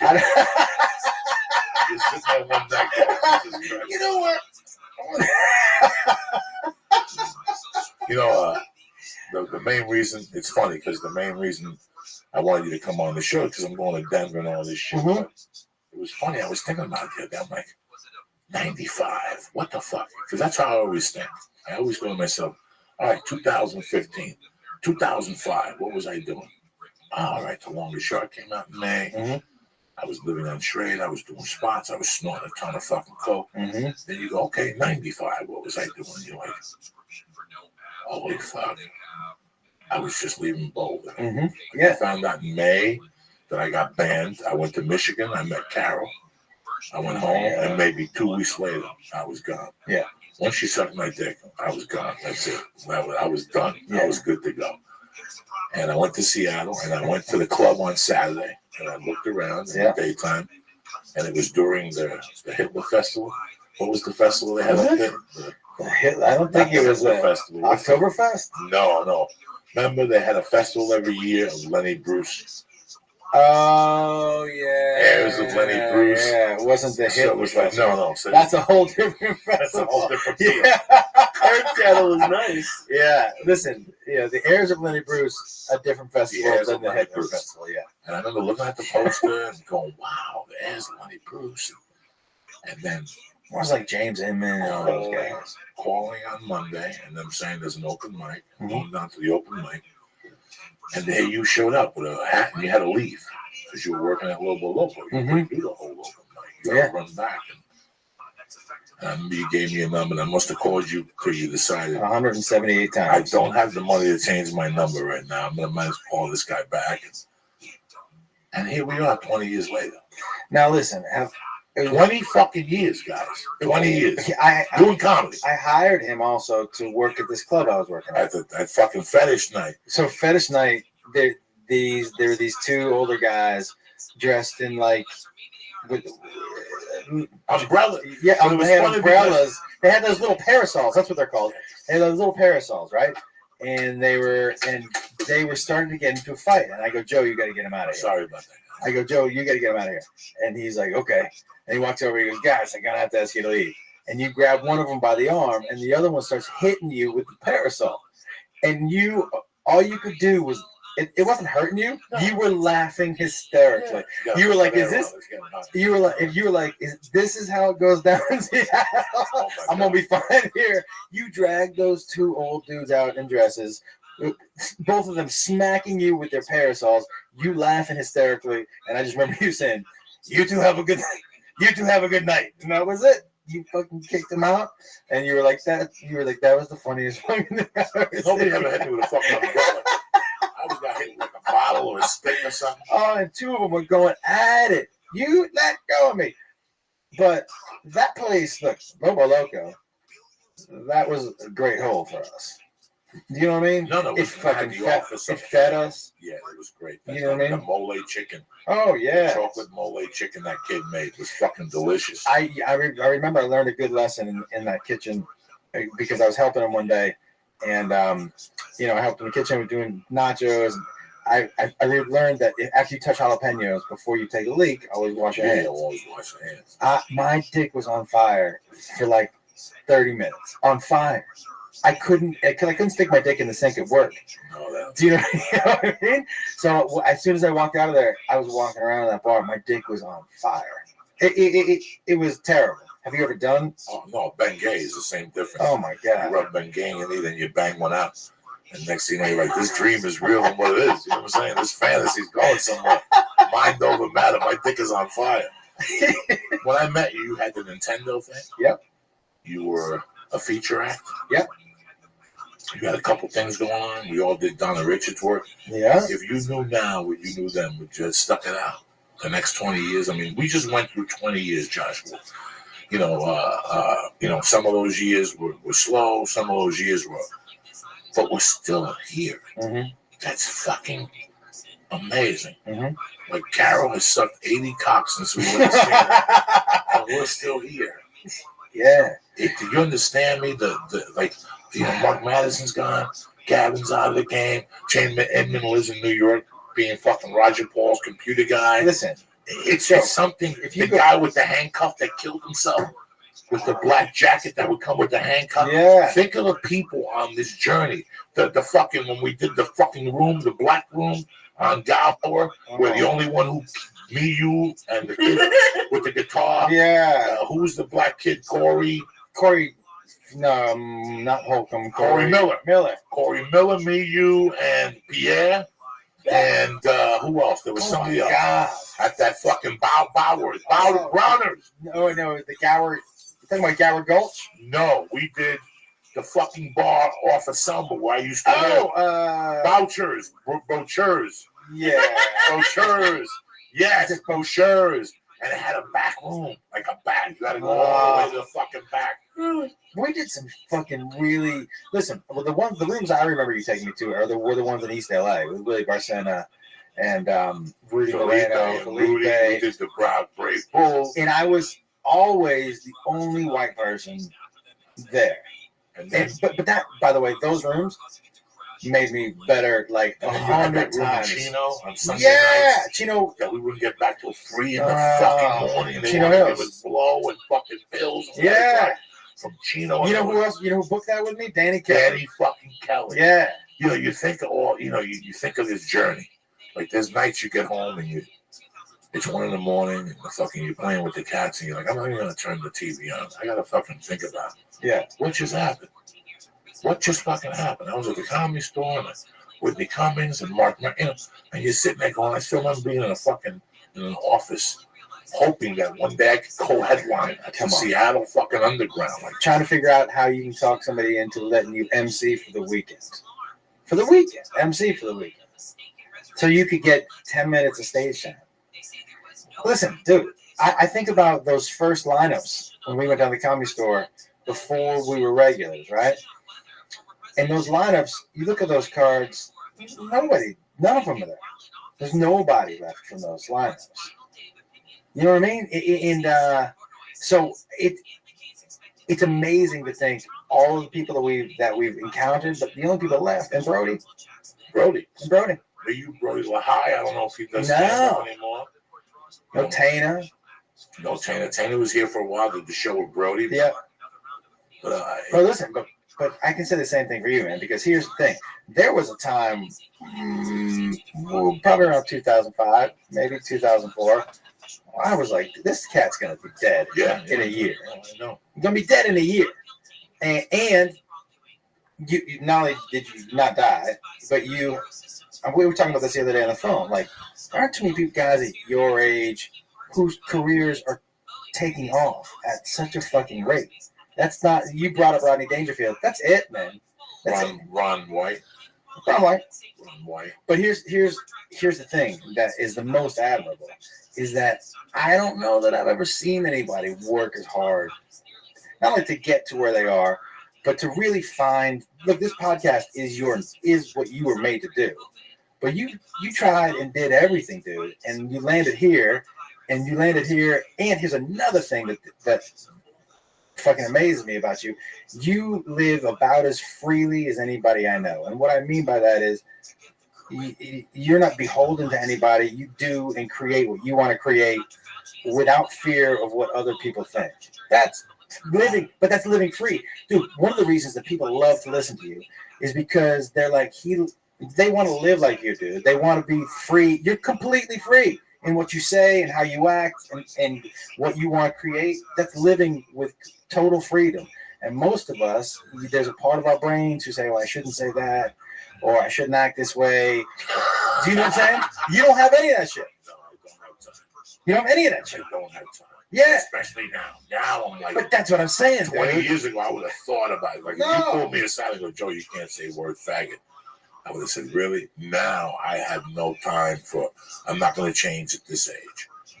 I think that I've always had that freedom. Like, I've always created that freedom to myself. That's what I had over a lot of people because I was really free. I had no parents. I had nobody to answer to. I had no adult supervision. Listen, I could tell you guys that when I was 12, I had no adult supervision. Yeah. She just trusted me to do what I had to do. Did you stop and get the milk with the 20 I gave you? Yeah. Did you get the steaks? Did you get the lobster? Yeah. She would leave me money to go pay the electric bill. I did all that shit on my own. There was no like web page or fucking Google. Yeah. It was on 50 fucking 5th Street, all right? There was no Uber. You know what I'm saying? You live on 39th, it's on 55th. Do the math. You got a 16 fucking block. Yeah. Both ways plus the hill. So, we were talking about, all right, somebody like Dave Chappelle. You become a stand-up not to have a job. Right. Okay? And all of a sudden you have a job. You have a job. And you have a job on TV. And people had all these allegations against Dave Chappelle. He was doing crack, and he was doing this, and he was doing that. But the first thing he did was, one day he goes, I'm not taking notes from some guy that went to Syracuse. Yeah. I'm just not doing it. I'm not taking notes from Comedy Central on how to do my show. Yeah. I don't give a fuck. You know what? Cancel me. I'm walking away from this. You cannot tell me what to do. You guys went to college to do what I'm doing. But here's the thing, man. It takes such balls to say that for most people because the risk of losing your job you have is right. But as you go, especially in this fucking town, as you get older, you learn there is no reward without the risk. There is no reward without the risk. There just isn't. And you may lose something, but if you win that risk, it's going to be a fucking great reward. But you have to. Nothing great ever happens by playing it safe, right? So I mean, and that's the deal, especially here, man. Especially, look, that's why I say what you're doing. You don't, and when the fact that you don't give a fuck. Look, There are people on stage who aren't as dirty as you that people consider dirty comics. Do you know why? Because they're not honest. It's just dirty to be dirty. People don't get offended. Even people who don't know who you are, when there's such an honesty and truth to that person on stage that you're not offended by it. Does that make sense? So you're not offended by it at all. And so that's what I'm saying, man, is people listen to you and fucking watch you because it's complete truth, no matter what. And passion, dude. I've never seen anyone get so passionate about Judas Priest. I thought you were going to fucking have a heart attack. You have to. Yeah. You have to. Yeah, this man. is what you believe in. This is what you like. This is what you have to fucking do. And you have to stand your ground. You know, I saw a lot of... I never wanted to be a part of the pack. That was my main thing as a kid. Okay, we're talking about my friend Avila. Let me tell you the background to my friend. I have a great dear friend, Steve Avila. But Steve Avila was a younger guy, but he had 2 older brothers. Mm-hmm. And those 2 older brothers and all their 16 friends listened to the Kinks. Now, personally, I think the Kinks have 5 good songs. Everything after that, I want to stick a fucking gun in my mouth. I agree with that. There wasn't a band like the Good Rats from Jersey or whatever. They were terrible. Right. But the same thing, I listened to Black Sabbath. I listened to a lot of music I dug. He turned me out to Pink Floyd. He really turned me out to Wish You Were Here, the album. So he had good albums and he had fucking bad albums. I thought growing up, a lot of the shit Bill listened to was because his friend listened to. And in my heart, I think that 50% of what people do, especially now in this society, it's even higher. We're at 70% that they want to be and act and look like everybody else. Okay, but you know why, right? Why? Well, because it's safer. If you stick out, then you're leaving yourself open, in some people's eyes, for ridicule. You stick out if you're different. On the other hand, the people who are different are, creatively especially, are the best at their fucking jobs. You know what I mean? So you're not noticed in that 70%. That's why they do it, because they're scared to be noticed. You know? I'm just throwing it. Look, dude, listen. It drives me crazy. You don't have to tell me. It drives me crazy. But you figured that out a long time ago. I figured it out when I was in fucking 8th grade. I would look at people and go, this guy's a follower. This guy likes this band because of this guy. Yeah. This guy likes this because of this fucking But also, band. dude, it drives me crazy. Also, it's sometimes drives me crazy. Sometimes it's easy to be a leader some places and a follower in other parts of your life. I don't want you to be a leader. I want a person to have his own head. That's what I never understood, how I would be at these concerts like there was this dude. He looked like the fucking drummer from Pat Benatar. He used to call him Myron Grombacher right to his fucking face. Remember when we were growing up, Pat Benatar was huge, and they had this ratty-looking guy on the drums who looked like a fucking rat. People say he's a great drummer. I always thought he looked like, but there was a German kid in my town, Otto Sauer. Yeah. And he went to every concert. Otto was the first guy you saw at a concert, coming out with his eyes stoned. You know, now, listen, he did all that shit to be cool. He was a little ratty-looking motherfucker. Mm-hmm. But there's times 8 of us would go. Now, me and my friends were fucking music technicians. The guys I hung out with, like I hung out with these killers. But then I get together with these other guys that were big guys, and they did coke, and they ran. But my whole life with them, they had reel-to-reels in their house. Like, they were into music. Right. And they'd be looking at me after every song like, this sucks, bro. Listen to the guitar. He fucked up this. Like, they were professionals. Yeah. So I picked that up. I'm like, that's right. This sucks. And we walk out of there, and we'd say this sucks. But guess who we bump into? Otto. We go, let's ask Otto how the concert was. We'd make believe. Like, we'd see him at the bus station. He'd go, where you guys coming from? Were you at the Led Zeppelin show? No. We were over there copping some blow. How was it? Oh, man. It was the best show we ever went to, him and his little buddies. And me and my gorilla friends would look at them and start just calling them out. Like, the fucking guitar was off and fucking this. The bass was off and this. You can see the light fuck up. And he would go, okay, yeah, they suck. And right there, I would look at him and go, that's society. Look at what we have in our society now. When you and I were growing up in Boston, even Lisa I had, your father worked where? Joshua. My father, when I was growing up, my father didn't have a job most of the time. Right. So your mom had a job. Yeah. So your mom's a nice lady. I doubt she stopped at the fucking diner to get a coffee black with a little sugar in it. Yeah. When we were growing up, everybody stopped at the diner. And they had places where the coffee was diesel fuel. Yeah. And they had places where it was Folgers for Gentiles. It was like iced tea. Nothing happens. You can drink 8 cups, nothing happens. That's like fucking Cuban coffee. When I drink coffee, I want to see fucking Pluto. Like I want to feel jittery. That's like fucking Cuban coffee. No, I just want to fuck. I want it to be black and thick. But all that shit costs. And your mom used to stop you. Then your mom worked at the school system. Yeah. She'd stop and she'd get a black coffee. It's 50 cents. Yeah. And they give you 3 sugars and a little cream, and everybody's happy. All of a sudden now, coffee's $4.50 a cup, $6, $8, and the whole thing is like. You ever see people take pictures? Who doesn't have a beer bottle in their hand? Nothing bothers me more. That's why I don't drink. Why? Because people with a beer bottle. Let's take a picture. Guys like Gavin, they always come up to you with their anthems, their flag. That shit drives me fucking nuts. So now what is it? It's the Starbucks. God forbid somebody shows up at the office at 9 and they don't have Starbucks. The first motherfucker that shows up is 7-Eleven, which is the best coffee. Unless you got the ice at 7-Eleven. It's like, now they don't let you do your own thing. Like the one I go to, they don't let you do your own thing. You still clipping lighters? I clipped one about a month ago, and the one I'm just for old time's sake. Just you got to just keep fresh. If he's gonna listen, if he's gonna have the balls to take that pizza out, I'm gonna rob a lighter. I'm here. I'm right here. Yeah, you want to get the pizza now? I don't give a fuck if it burns. I don't want no fucking Iranian pizza. Come over here right now. If not, they put the lighters right here. I always hit the thing for the e-cigarette. Yeah. They go, let me get 2 of them right here on this hand movement. Think, boom. Let me tell you something, Lee. At the 7-Eleven on Sunset and Curson. Oh my God. Joey used to wave his hand over his left hand over here, and the cashier would look over there, and the right hand would be like doing shit that with lighters. He's like, you want some M&Ms? Lighters. I mean, those whatever, like small Bibles. He took whatever the fuck was over there. It was really a sleight of hand trick. You understand what I just did? I tap on the glass, and on the way down, I take the lighter and I put it in my hand. It's not stolen yet. When he comes to me and asks me how much, as I go in and reach for my wallet, I will drop the lighter and I pop out the wallet. Come on, guys. You can't. This is the best. I used to live with shit all the time. When I used to live with Danny Kelly and Josh Wolf lived on Vista.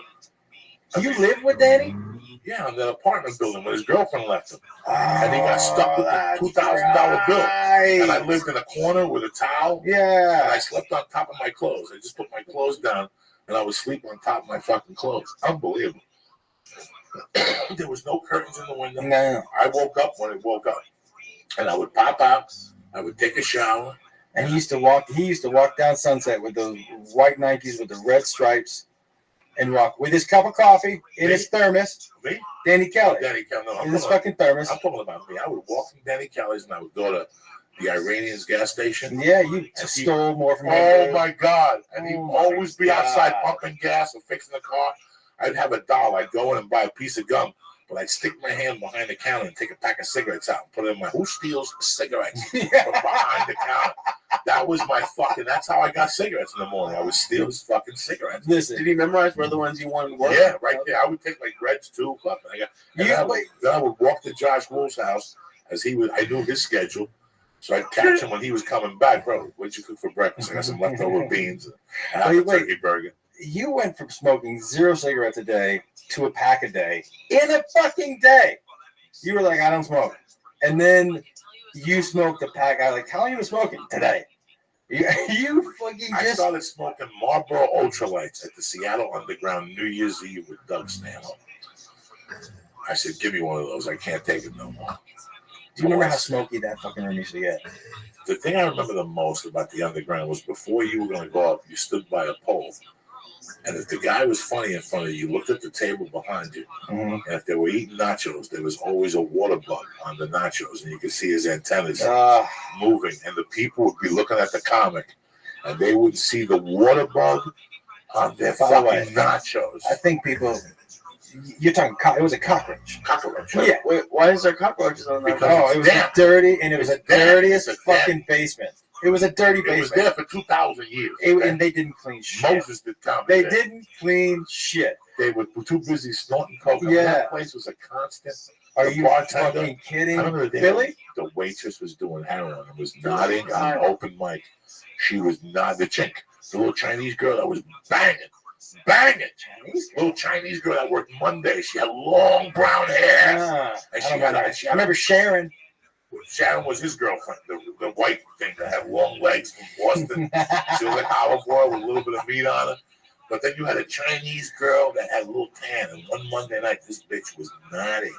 And the rumor was that half that staff was starting to do a little heroin, that white heroin. It was all over the fucking place.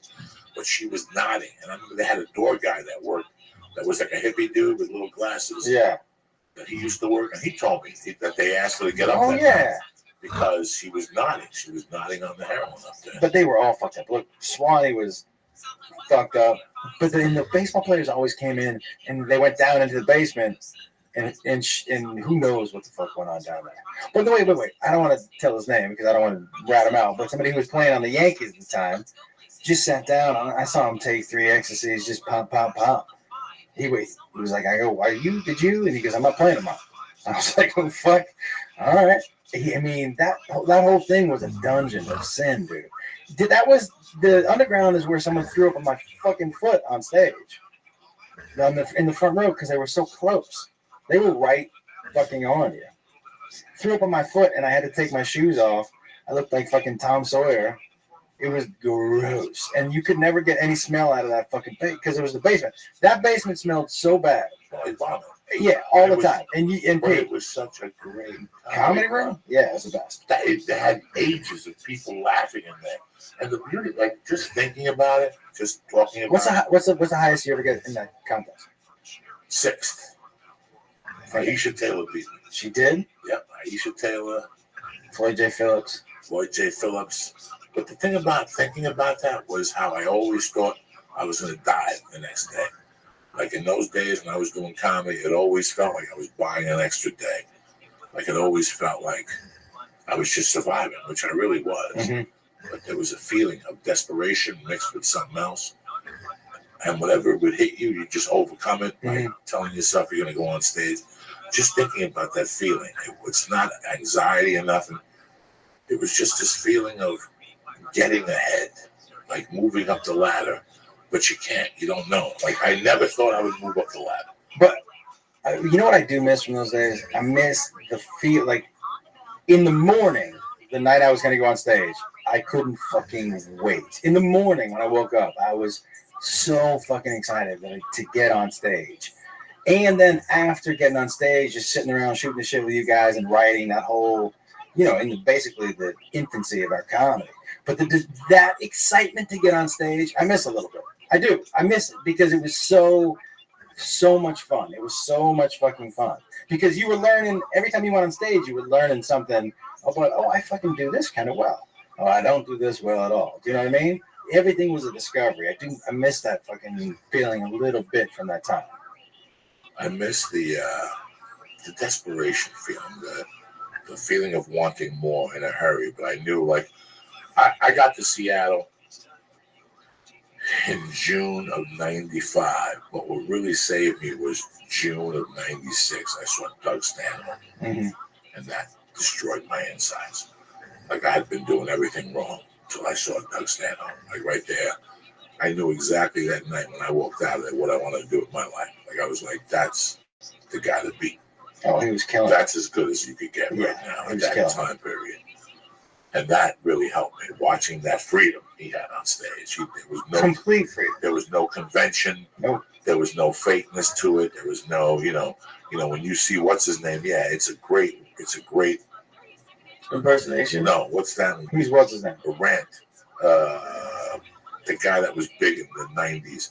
That his brother books San Antonio and all that. Dennis Miller. Dennis Miller rants are great, but he spent 9 hours on fucking looking at thesaurus to try to throw you off. When in those days when Doug Stanhope did it, it was from the gut.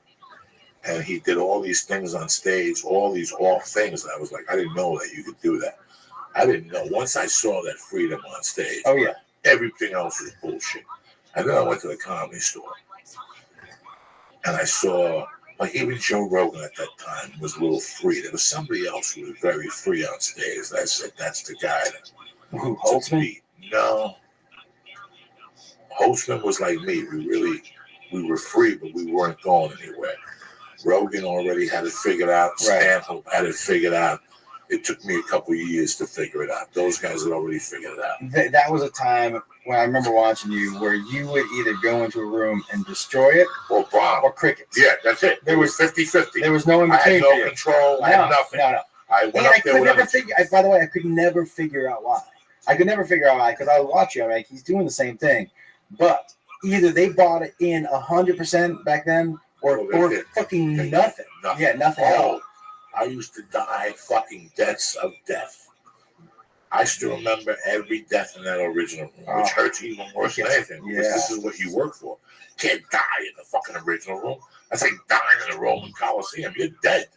There's no fucking, there's no farm team. Yeah, the Gladiator, they had a little farm team. But that's it. There's no, everything else is a farm team. That comedy, to die in there, and there's people following you that are sitting back there waiting for you to get off. Watching you die. And it's getting slower and better. And finally somebody You can't wait for that fucking light to blink on your left. I'll never forget one night I said, this is killing me. And Joe Rogan yelled, you're killing me. And I'm like, you motherfucker.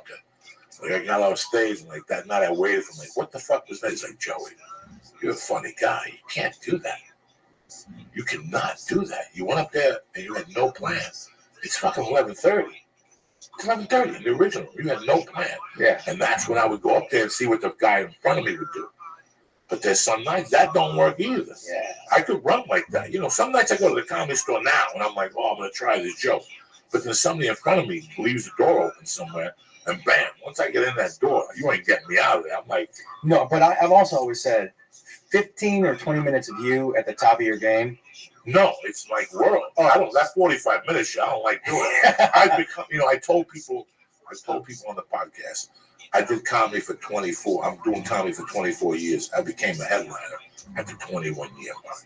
There's a difference between doing comedy and being a headliner. Yeah. When you watch Ralphie May, he's a headliner. When you watch Greg Giraldo, he's a fucking headliner. There's a lot of guys that headline, but they're not headliners. They're great comics, but they're not headliners. I just learned how to headline. Dude, it's a fucking different world. Yeah.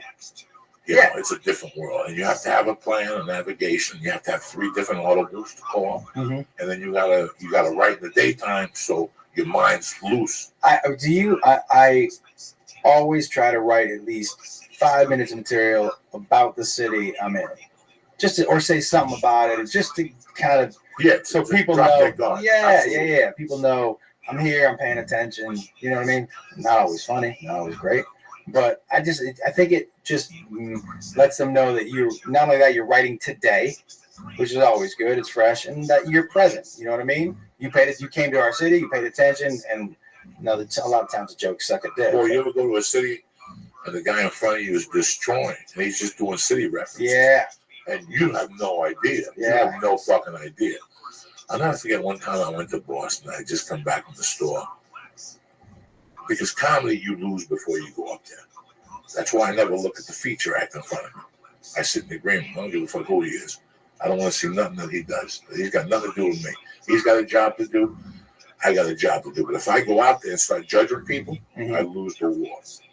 Look at that old lady in the front row. God damn it. I catch myself doing that. God damn it. Look at those 3 fucking chicks. They're not going to like my stuff. That's it. You just lost. I catch myself doing that. You just lost. Yeah.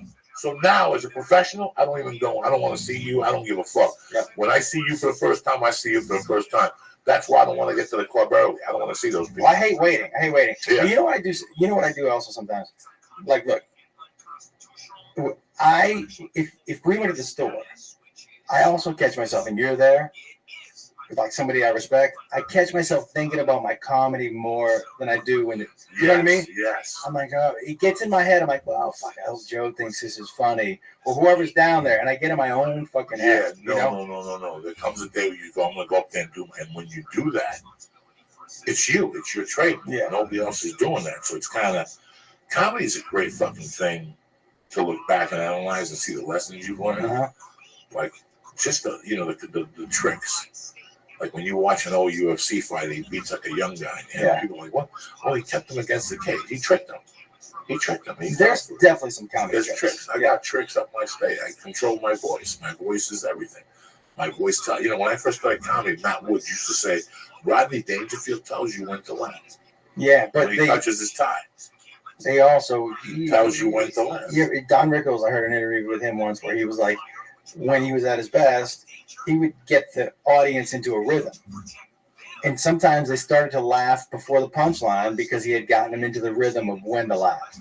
He literally trained them when to laugh during the show. If you watch any top professional at any level, and he's one of the top 3 in his division, they all have a rhythm in their game. Mm-hmm. Whether it's A-Rod, whether it's... Did you say A-Rod? Yeah. Him especially.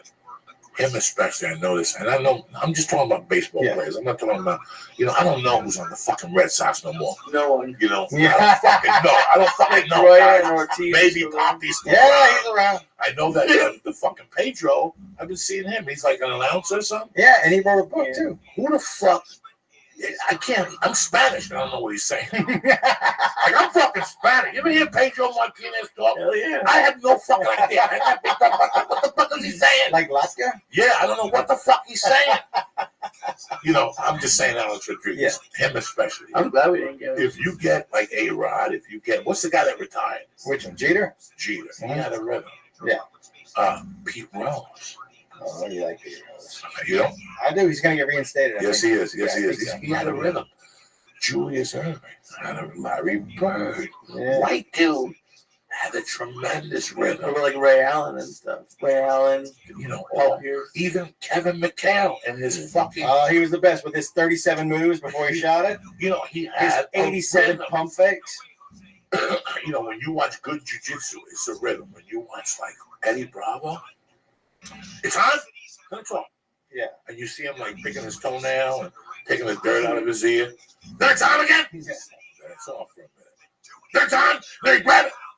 And everybody chills out. You could do it. You could see Eddie on the bottom, looking around the clock. There's 200-pound guys on top. Don't matter. It's crazy. He's in a rhythm. He's breathing. He's just, and that's the rhythm. And that's what a comic, you're right. Mm-hmm. And he'll start laughing before you get there. Yeah, because you're anticipating where the punchline is. Very interesting. Very interesting. But it's definitely a fucking art. And I will tell you something right now. I have to go some biggest bastards text me. But I'll tell you something right now. I experiment every time I'm on stage with pauses. You know what I mean? I like that too. I did that for a while. It got me bombing. I would bomb all the fucking time. But I like to experiment with a pause every now and then and just kind of sit in it before the punchline. Sometimes I even the jokes that I've done for a while, I kind of switch up where I put it in my set or how I get to the joke just to keep it fresh for me. You know what I mean? Yeah. Sometimes because then it doesn't make it sound like a story you've told a million times. I gotta add some patois to it. Let me give some shout outs. Yeah. Close up. We gotta tell them what's happening, you bad motherfuckers. I'll be in Denver tomorrow, Friday and Saturday, and Salt Lake City on the 18th and 19th. Akil Ahmed, who loves you, cocksucker. Jeffrey Lewis, Thomas Godovi Sr., Harry Chase, Lindsay Rose, Matthew McKnight, and Ted Wattell White. I love you, cocksuckers. The most important thing is I know you're 20 years, and you've had a lot of success in LA, but now you got the thing you came here for. Yeah, my own talk show. You got a little talk show. Just run me through and get you out of here. Well, it's something I've always wanted to have, my own talk show, right? And this is gonna be on CMT, which is perfect for me. Because they're trying to branch out and make it more of a middle of America programming. And it's the structure, I guess, is kind of like Chelsea was, where there's going to be 2 panels. We're not going to do a lot. I'm never going to mention the Kardashians or Bieber or the Housewives because I don't give a fuck. But I will talk about things like, I just saw an article where the Boy Scouts have outlawed water guns. They don't have Boy Scouts. So my thing is like, when did we get so fucking soft, right? So it'll be more like social issues, but with funny people. So if you made Mar a little dumbed down a little bit, all the things that we want to look. My buddy admitted to his wife of 10 years that 6 years in, he got a hand job from a masseuse. A week later, she's divorcing him. 3 kids, 10 years in. I just want to talk about shit that I have an opinion about. These Instagram models who fucked James Harden and then tweeted out a picture of him sleeping next to her. What the fuck? Things that I want to talk about, right? So that'll be, and then the third act, I won't do any interviews because I don't really care that much about that. I'm a really curious dude, so it's gonna be like a grown-up show and tell, man. I'm gonna have people come on the show and teach me how to do shit that I don't know how to do. That's what it'll be. And I'll have some of you guys join me. You guys will be up on the panel and stuff, but you guys join me too. I'm gonna do what I think is funny, period. And you know my sense of humor. It's a little goofy sometimes. I would call it intelligently stupid. Right? Sketches.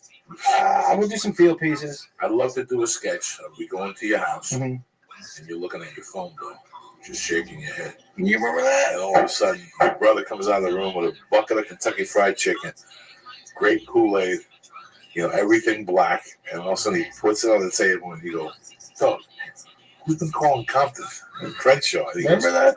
I don't know nobody in Crenshaw. Speaking of Long Chicken. No. My brother taught in South Central. South Central, he had a black girlfriend. Yeah, and I was all into the black. This is when we were doing we had to split our phone bills, and I was down to the fucking penny. Crenshaw. And remember, I go Crenshaw. Yeah, and I was like, "Hey, you got to pay this. We're calling Crenshaw." He goes, "I didn't call Crenshaw." I go, "What?" He goes, "I don't know anybody in Crenshaw." I was like, "You teach in Crenshaw. That's where you teach." Remember, he was adamant, dude. I did not make those phone calls. Who did? Who the fuck? Nobody else knows black people. I know black people at the Comedy Store. That's all I know. Dude, you're coming on the show. Yeah. The 13th, right? No, yeah. The Sunday. Yeah. Sunday the... Who the fuck? What? 10th, 11th, 12th, 13th, 14th. Sunday the 14th. At what time? 11 o'clock. 11 o'clock. Well, dude, a bunch of you guys that, Tripoli's going to come on. Love Tripoli. Ryan Sickler. All guys that I think are fucking funny. Because why not? It's like you said, dude. I got however long I have to prove myself. Might as well do what I think makes me funny. Yeah. Yeah, go from there. How you doing, Lisa? You all right, buddy? I'm good. You're looking good, feeling good, Billy. You got your little, whose shirt is that? Tell Josh Wolf. That's a Suge Knight shirt. It was like Suge Knight. That's a Suge Knight wearing Tupac that shirt. I mean, he's withering away. He's a bad motherfucker. And he went to jiu-jitsu Tuesday night for Yeah, class. I did for the first time. What they teach you? Huh? What they teach you? Single and running the pipe. I don't know what it is. And you knew how to do the single already. This is a little different. Wrestling, you have to kind of drop a knee and go. And were you a wrestler? That's a very loose term. Mm-hmm. I was on the team. What were you wrestling at? What weight? I think I started high school 160, and by the end I was at 189. Those little singlets, I fucking wasn't my senior best picture. Look? Was your senior picture in the singlet? No. Do you have any pictures of you in that singlet? I hope not. I think you should bring one in. I would fucking love to see that. I'll have to go check. I think you should change it and make it your Facebook profile pic. Oh no. Poor guy. It's terrible. But yeah. Fucking savage, this guy. I went down with Zach last night, and it was awesome. Was it good? How long was the class? An hour? Hour and a half. That's where I started, VMAC. It's a good little school, right around the corner. Good guys, good young guys. You've been taking jiu-jitsu for a while, though. 2 fucking years now. Yeah. Zach said you're the highest striped white belt. Please. You had 10 stripes. Oh, please. I got 3 striped white belts. I don't want to be a blue belt. Why not? I got to touch feet. Oh, you don't like that? that? I do leg locks and shit. I don't want people touching my feet. I got that fungi toe. Leave it alone. When you get a massage, you don't let them rub your feet? What's that? When you get a massage, you don't let them rub your feet? Well, who gets a massage? You don't get a massage. No. After you work out, you don't let some little Thai woman walk on your back? I go over here. There's a little fucking place on Lancashire. They do a $20 happy hour at lunchtime. Yeah. No hand jobbing them. They got the chairs. Yeah. You go in there. They soak. You ever go in there, Lee? They soak your feet and then they soak rub your body. feet, and you have your pants on, your clothes on. She rubs my feet. It's one of those. She puts it's a cream happy on your legs. Yeah. Yes, they put cream. They rub your hands. They rub your shoulders. Saying, so you don't let them rub your feet? If they're ugly. Yeah, right over here by the house. Yeah, that's what I'm saying. Right there by the little store, the general store. Yeah. In there, by the pizza place. They got a little massage in there. Fucking the chick. Tuesday and Thursday, this chick. is really like a muscular Chinese woman. Really? So when she fucking digs into you, He gets in there. she digs in there. I should have gone today. I've never gotten a massage. Never. No. You should go over there. Let her beat Well, you the up. problem is I don't want to go. So, I don't like people touching me. I don't like Yeah. people behind me. That's your asshole. That's your asshole exposed. They always got the drop on you. You know what I'm saying? No matter how much martial arts you know, if you got your face looking down and you're thinking about something else, your fingers are going to get in your ass. Yeah. Then you're going to be caught. They're going to hold you down. And then a bunch of those Chinese people are going to come in and finger bang you, and you're sitting there going, no, no. oh my God. And you're going to go, why did this happen? Because I gave up my guard. You never give up your fucking back. You So don't switch governments. I don't fucking switch governments. I don't give up my guard. Let me get some sponsors in with you. Yeah.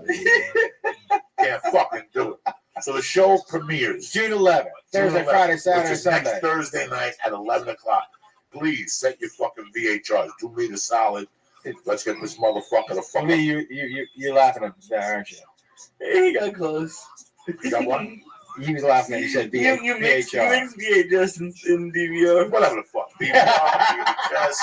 Hey, listen, if you got a VHS, I'd set that shit Well, hey, too. it works. It all Yeah. goes to the it all goes to the same fucking place, cocksuckers. Just make sure the VCR's on channel 3.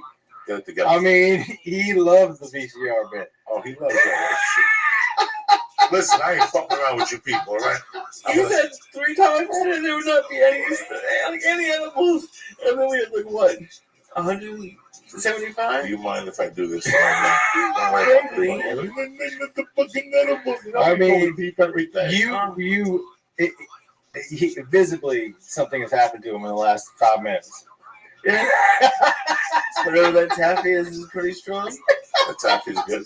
Yeah, and then the Green Hornet never. You don't want to do a star? I did a star. I saw that. Myself. No, thank You you. did a star with Uncle Joe. Dude, it's 125. So what? What do you fucking care? What do you got going on tomorrow? Nothing. That's it. Living? Living. Who gives a fuck about living? It's overrated. Oh my God. Mama coming over tomorrow? Yeah. What time? After work. All right, then. What do you think? You can sleep all day and clean up your little Jew helmet. You'll be ready for when she gets home. What's the matter?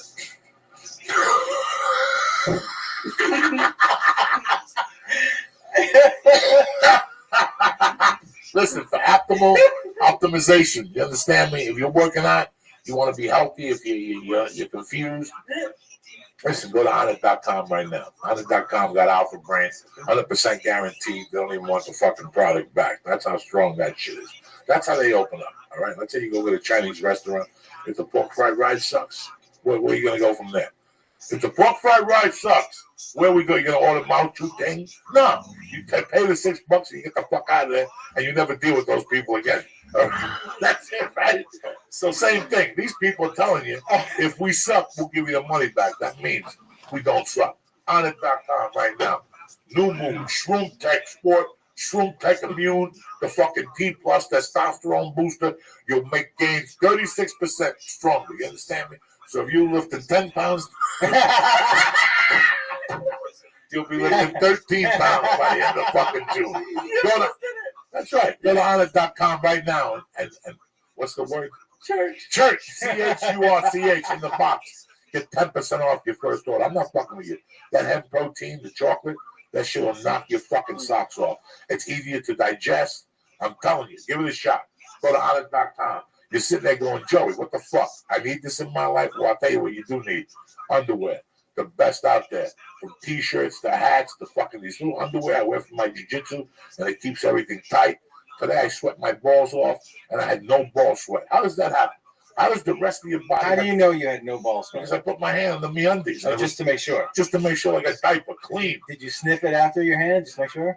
Yeah, I know you. I know you. Fuck you, I sniff that motherfucker. You have to. I will scratch my asshole and sniff my I fingers. know you will. I love it. Yeah, I know you. I love it. I love sniffing my ball sack. I don't do it in public because there's cameras. But I'll do it in the car when I'm driving. Exactly. All right, so go to fucking MeUndies. Listen, you fucked me up with that. What I'm trying to tell you is MeUndies underwear. Why are you sitting there wearing that same shit? You probably got skid mark in your underwears. Your underwear like those old school white ones. It's 2015. Even I don't wear white ones anymore. And I ain't hip at all. I have no hips this to me at all. I guess like a unit electrician. But MeUndies has these sweatpants, Josh. They cut already. I use them to work out. These little red things. Tremendous. The t-shirts is what I use under my gi for jiu-jitsu. It's that light and it absorbs all that fucking sweat. MeUndies ain't fucking around. I'm not gonna sit here and blow smoke up your ass and talk to you about materials and cottons and fibers. I don't know dick. What I do know is that when I put my shorts on and I'm supposed to be sweaty and my balls are supposed to stink, they're not. And for you young guys, everybody needs it. Who wants stinky fucking balls? Nobody. Go to MeUndies.com and press in. Joey. Boom! They get 20% off and free delivery in Canada and the United States. Go to MeUndies and check out the styles. And they also have women underwear too. Nice. You keep the ball sack dry. You keep that monkey dry. Okay? You know what's funny? What's funny? If MeUndies should change their slogan to "Who wants stinky fucking nuts?" They'd make $1 million. Now, here we go. I'm gonna give you something for free now. Everybody smokes dope. Everybody gets hungry. But you're in bad shape, whatever, because you're eating shitty food. No more. NatureBox.com got the answer to your fucking solution. No more going to the fucking machine and getting those shitty potato chips and tacos. You don't need that shit. MeUndies has healthy MeUndies. NatureBox. NatureBox. Here you go. NatureBox has healthy, nutritional improved snacks. Try the garlic plantain chip. Try the South Pacific plantain chips. Try the chocolate momos. Try the fucking, listen, man. NatureBox is on fire. They sent me a box about a week ago. I ate the whole fucking thing, me and that baby. I gave her those garlic fucking plantain chips. They went down. Those sriracha cashews, delicious. Cocoa almonds. This shit goes on for hours. The sesame sticks, Jesus fucking Christ. But don't believe me. I'm just a fat fuck. Don't believe me. Go to naturebox.com right now. They're going to ship you out a free box. 2 big bags, 3 little bags for free. Gratis, on the on. You got to pay for shipping. Like $1.90. What are you going to cry? What the fuck? Get your life together, cocksucker. And that's it. Iron Dragon TV. Preston Joey. Oh! For NatureBox. You're sitting there going, Joey, how am I going to get the free box? You're going to go to naturebox.com right now. There's going to be a box. You're going to press in Joey, Joey, and get a free box sent to your house. You're going to pay for shipping. Who gives a fuck? You're going to get 5 bags of nutritionless, tremendous tasting snacks. All right? I'm fucked up. Anyway, Iron Dragon TV. You like classic martial arts? You're sitting there looking at me like a fucking Momo. You don't know what to watch tonight. Go to Iron Dragon TV right now and press in. Joey. Boom! I get 2 fucking free movies on the arm, just like that. No fucking muss, no fuss, okay? That's it. The podcast is over. We're too fucked up to do it. I want to thank Josh Wolf for coming on. Don't forget his show. Premieres June 11th at 11 o'clock across the board on CMT, all right? Yeah. You know I love you cocksuckers with all my heart. Sometimes you have accidents. Tonight I had one. You get a little stoned. Pretty hot. What you're talking about? Sure. I want to sleep good. I didn't sleep well last night. I've been drinking since 8:30 this morning. I'm ready to go to bed. You came in here, your eyes were beady as fuck, Jack. Yeah. We're good? We're good. Well, good, motherfuckers. Have a great week. Later. I love you guys. I'll see you Monday in the afternoon. All the fucking shout outs to all the people we love, everybody on Twitter. And don't forget the morning joint tomorrow morning, about 7:30. I get stoned for an hour with you guys. Stay black. He's going to do this all over again.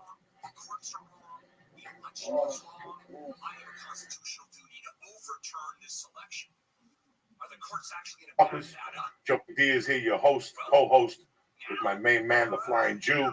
And in house tonight is my brother from a different mother, Philadelphia's own Steve Simone and shit. Fucking looking us up on Easter, making fucking meatballs and stuff. Oh my God. Beautiful. Thank you. I tried my best. It was good to have family there. Yeah, you always make it seem like a family. It's very nice. You're one of the few people that really goes out of their way. Fucking tremendous desserts. Oh my God, you had baked ziti, which I think you made for me because I did. Talking about I did a lasagna, and then I was like, keeps on talking about baked ziti. We should do that this Sunday. Yeah, because I'm finally in town for a little bit. We'll do it up. Let's do it Sunday. Sunday, I'm in town too. Let's do it up. How was your weekend? I had a good weekend. What did you do? Just kind of hung out. Paul had her first week at work and she's a little under the weather, so we just hung out. We worked out, had some good food, started watching The Sopranos, and we just started watching The Wire. So we had a good fucking weekend. That little suntan you got last week fucking lasted 3 days. Oh, it goes away immediately. And canoe, you know that? Santa Barbara and jumped in the fucking I like water. kayaking, but that scares me. Does she? So what the fuck? Just put in a kayak with a helmet. Like everybody else does. What they do? They put a helmet on those people. She's not worried about her head. She's worrying about drowning. Fuck it. What did you guys do last week? Did you go in the ocean? Yeah, we did those little water bikes. It's like In the water? Yeah. Yeah, but it's impossible to fall. If you fall off, you deserve to fall off. If you fucking fall off, you deserve to die. Hopefully a shark will fucking bite you riding a bicycle in the water. What's wrong with you? It was fun though. No, it's fun. How was your weekend? Very good. Denver was. It was weird because it hit me hard Thursday. When it happened. It's like, listen, there's an expression that at the wake, at Mello's Sopranos and wake, the mother. Somebody said, Lydia Soprano, she found the shoe. She come out and fucking go watch it. You know, she's one of those people. I gotta tell you something. I went through some bad times in my life, but I always came out on top. I don't know how I did it. Oh, it's not a insult. It's not like an insult. No. When I went to prison, it could have been so worse. And it came out and just everything in my face. I didn't get exactly what I wanted, but at least I got out of there. It could have been worse. It could have been 9 fucking years. Absolutely, yeah. This situation, listen, I left Golden in June. What happened was in 95, I was going through this war with my ex-wife. I went to Michigan for the weekend, Memorial Day, and I met this crazy stripper. So then I pulled the little girl on her ass. And she came to Colorado, and she goes, I'm moving to Seattle. She spent the weekend in Boulder. And then she went to Seattle. She's like, I'm going to get an apartment for us. Come on up to stay with me. So I had that option. The Comedy Works had banned me, and I had nothing going on with the wife or whatever. I was basically broke. I basically had maybe $300. And Triple called me and gave me a bunch of work that led me to Seattle. Wow. Like, it was like a godsend. Like the last night was in like the range or Oregon, which is like 8 hours from Seattle. I did the gig and just flew to fucking Seattle. And it was weird. I left and I was a broken man. I was heartbroken. Half my daughter, I was broke. All I had going for me was I really, really wanted to come. Something. Finally, after all these years, because I coped, there was something I really, really wanted to do, and I was just my life. And I was frustrated because you want to get good, you want things to happen, and nothing happens. It's a slow process. And I was at the 3-year mark, 4-year mark, and nothing was happening. And finally, the phone rang in January, and it was Dribble. And he goes, hey, I'm 95. He goes, hey, I got a gig for you. Do well. I opened the books for you. She did. And he kept opening it for me like 3-4 weeks. I got, that's how I did Dribble runs all the way to I moved to Seattle. Even then, I did Dribble runs till 2000 was my last Dribble run. Wow. Because sometimes you just want to get really good. You want to work in a half hour. Get out of town. Dribble run. Yeah. It's 5 nights a week. You drive. You got a lot of time to think. You're not settled. There's no comfort zone. You're fucking gone. The rooms suck, but that's what makes you a better comic. Yeah. So when I left, I had all these things going on. Nothing was going on. I was a broken man. I get back to the club. I headlined it that I got banned from. So I left the Criminal and came back a headline. And I didn't realize it until I got on stage that night and I went back to my room. And it was so hard to digest. I didn't sleep all the time. I'm like, how did this happen? Like it's all a dream. No, it was what's that song by the Talking Heads?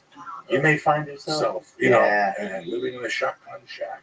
How did I get here? How did I get here? And that happens to me once every 90 days. I'm driving. I'm surprised because I asked you before you left, and you didn't seem like it was fucking with you that much. But once I started walking around, and once I got to the club, I said, "Wait a second, I got thrown out of here." And I got thrown out of here when I was down, which is even worse. When you get thrown out and things, I got thrown out, and I immediately registered that I wasn't going to get nowhere in Denver. I was going to work McKelvey's and Wits End, and they were like 2 B rooms, and they didn't like it dirty. The one room was Christian. I wasn't going to go nowhere. I mean, Wits End paid $800 a week to headlines, and they gave you an old station wagon to drive around town, so if you didn't have a car, and we stayed in the condo. It was horrible. McKelvey's paid like $1,000 deadline Tuesday or fucking Sunday. I wasn't going nowhere. Yeah. So I took off. I said, you're not at the comedy works. There ain't no reason to be in Glen. Yeah. And it was just weird to go back. And some of my friends came. And the other side of the country was the guys I hung out with were always chasing shit. People I hung out with were sales. So they were always chasing for the better sales. You know, they would go for car dealing, and then they get mad at car dealing, they go sell stocks or investments, and then they get mad at that, they go sell fishing poles, and they were always chasing $10,000 more. Yeah. But if you ever, but turn it up. Yeah, turn it up. Turn that motherfucker up. Those mushrooms are settling in. Me too.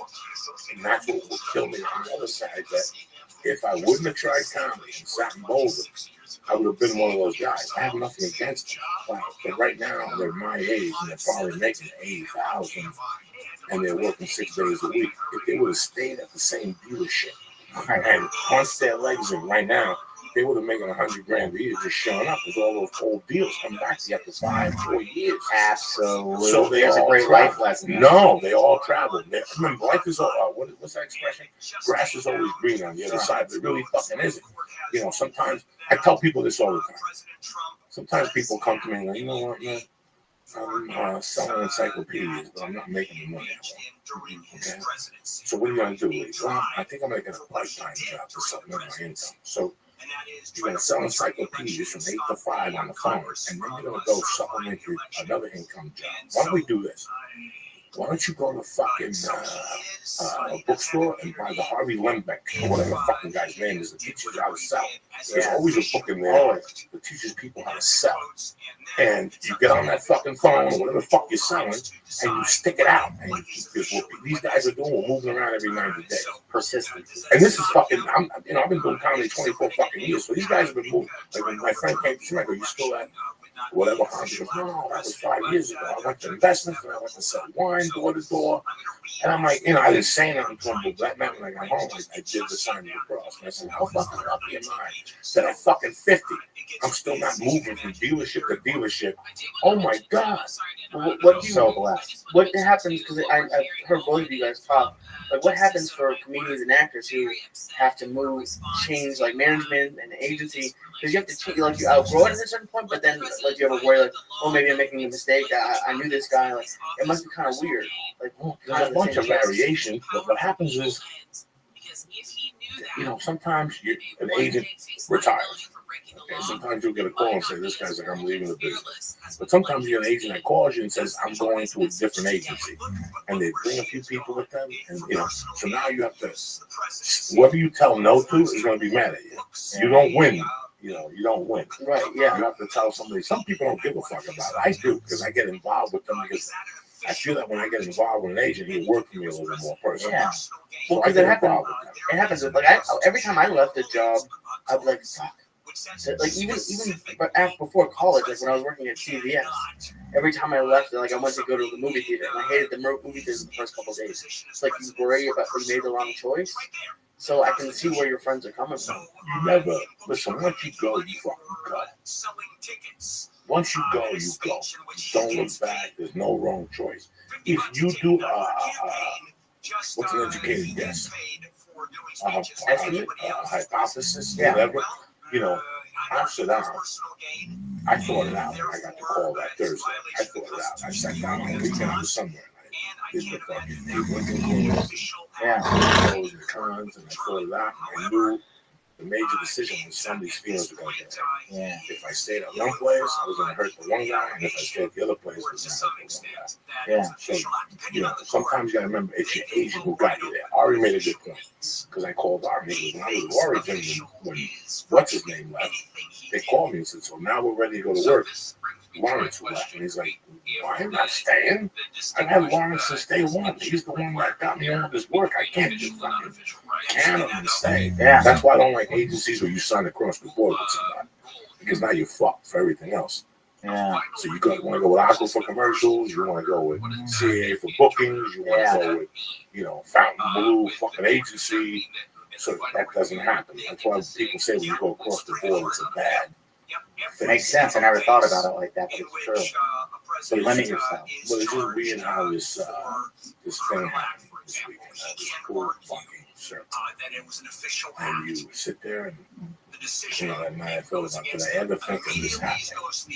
Not in a million years. I always thought maybe I'd get better at doing comedy, but I didn't think comedy would take me back, so I'm proud that they did. I'm really happy. They have some great shows, great people. And you know how that club is, bro. That club's a fucking monster. That club. And if somebody's high energy and loud, that club is built for them. Yes. Because it's low ceilings and shit. Yes. You know, I had great sets. I had to work with Steve McGrew, who was a fucking killer to follow, but he lifted the room. He just came out of the fucking dread. He's such a brilliant comic, you know? Yeah. Worked with a couple of guys. I worked with Rick Kearns. I haven't seen Rick in 20 years. I know that name. I don't know if I ever worked with him, but I know that name.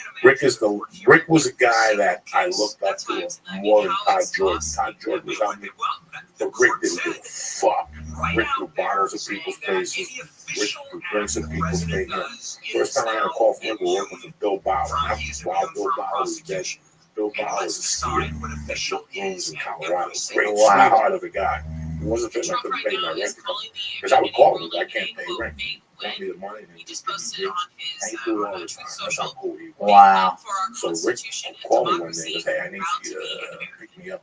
I didn't need for you to do this open for me. I'll give you 200, but part of that 50 is for driving. You got to drive." So I'm never forget. He got to my house. He's like, "You take the keys. Stop at a liquor store.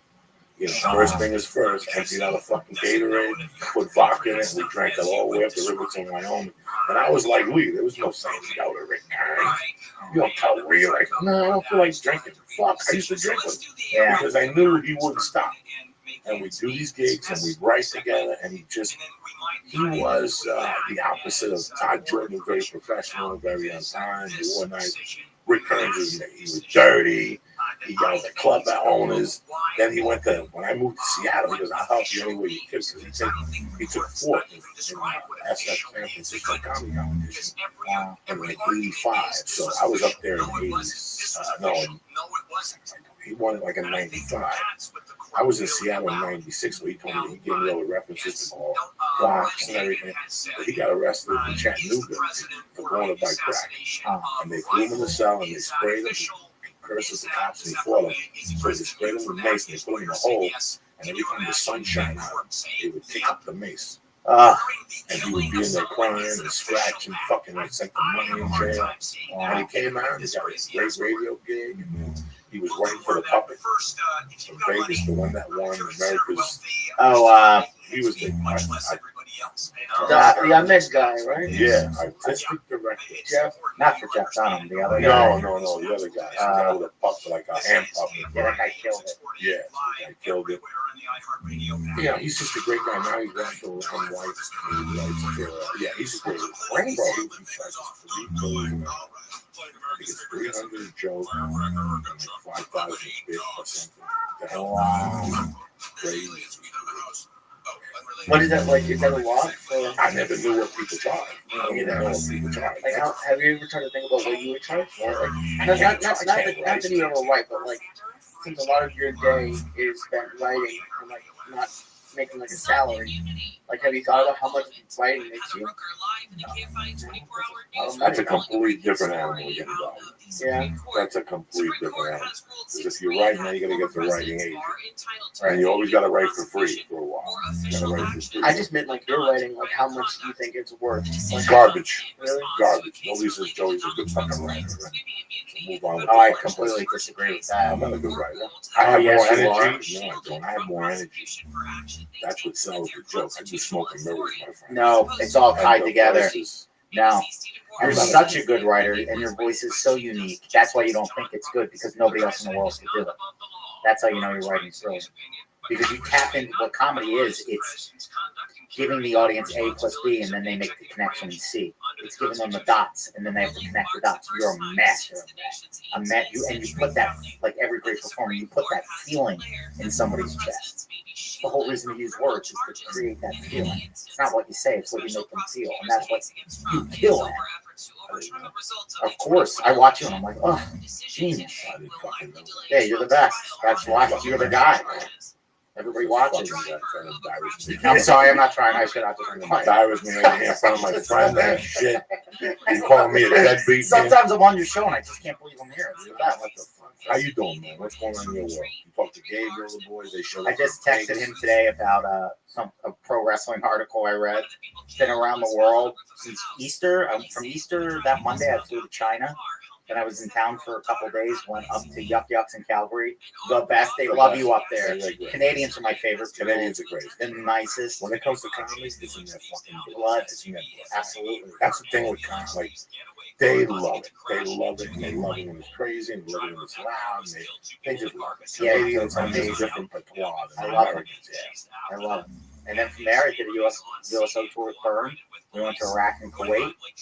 And then I just did a bunch of one-nighters with Paulie through Texas and Wisconsin. So now I'm in town and I'm on the trip of what's happening now. Now, how long are you home for?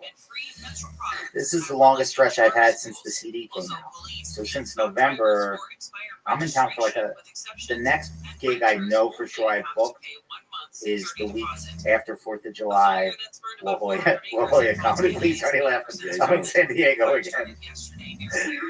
Why don't you buy a house in San Diego? One day I will. Jesus Christ, what are you giggling about, fucko? So I just knew, he'll ask me, once we got Steve Samoa, and, the last couple of weeks, I had to say San Diego. You were just there, a few months ago, and then, 2 weeks ago. One night ago. So he always just said, Mr. San Diego. That's his San Diego, Steve fucking. Well, they only could open one-nighters you can get from LA, right? There's always somebody's got a room down there. They got a ton of rooms down there. They got the Harris. Monica's booking Harris. They got a ton of shit in San Diego. And years ago, they had nothing. La Jolla and something else. Oh, yeah, Moondoggies, whatever the hell it was. They still do Moondoggies. Get out of here. Tuesday night. Somebody's got to be booking it. Somebody. And they had 3 rooms down there. They had the one room, I forget the name, on Mondays, but that didn't last long, but it was great.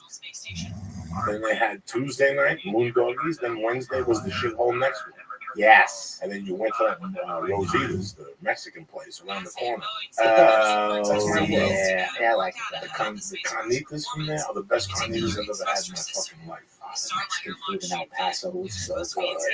Yeah, it's a whole different thing. The Patrick Candelaria show up. I know. Very big guy. Who was the MC? Just Blue Paulie? Yeah, 2-man show. They got a couple good comics in El Paso. El Paso was a town. I cut my comedy teeth in, and I fucking cut my comedy teeth in. I don't work for Bart anymore, but I think the last time I worked for Bart was when Freddie died, around 2006, 2007. I was never 4th of July. And it's amazing it's going to be 10 years this month. Right? Yeah, 10 years in yeah, this is it right now. That's the quickest 10 years up. Because the longest year I came out, Freddie dropped. Freddie dropped that June because I remember I was going somewhere and I couldn't go to Awaken Up. We had just done the Houston Comedy Festival. It's amazing it's been fucking 10 years. Longest yard was 10 years ago, 2005. I remember visiting you down on the set. Goldberg was in the trailer next door. Stone Cold Steve Austin was walking by. It was the craziest.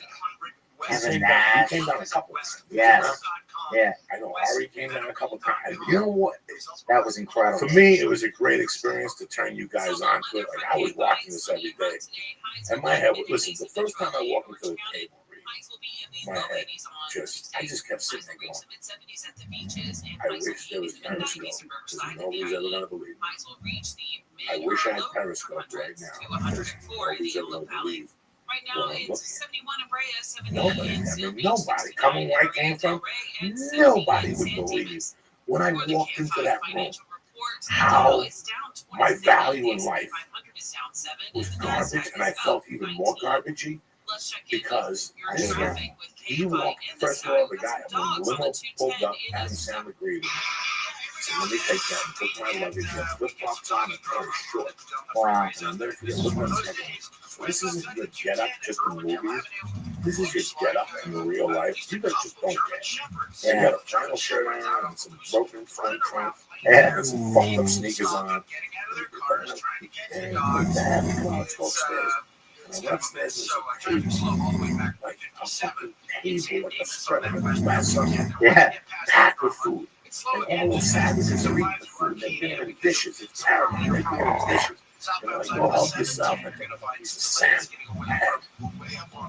I told you story before. I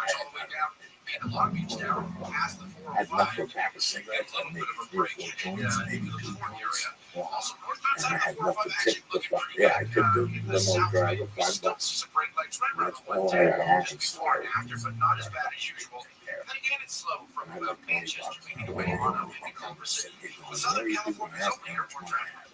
Yeah. Eating at first. They were eating when I got there.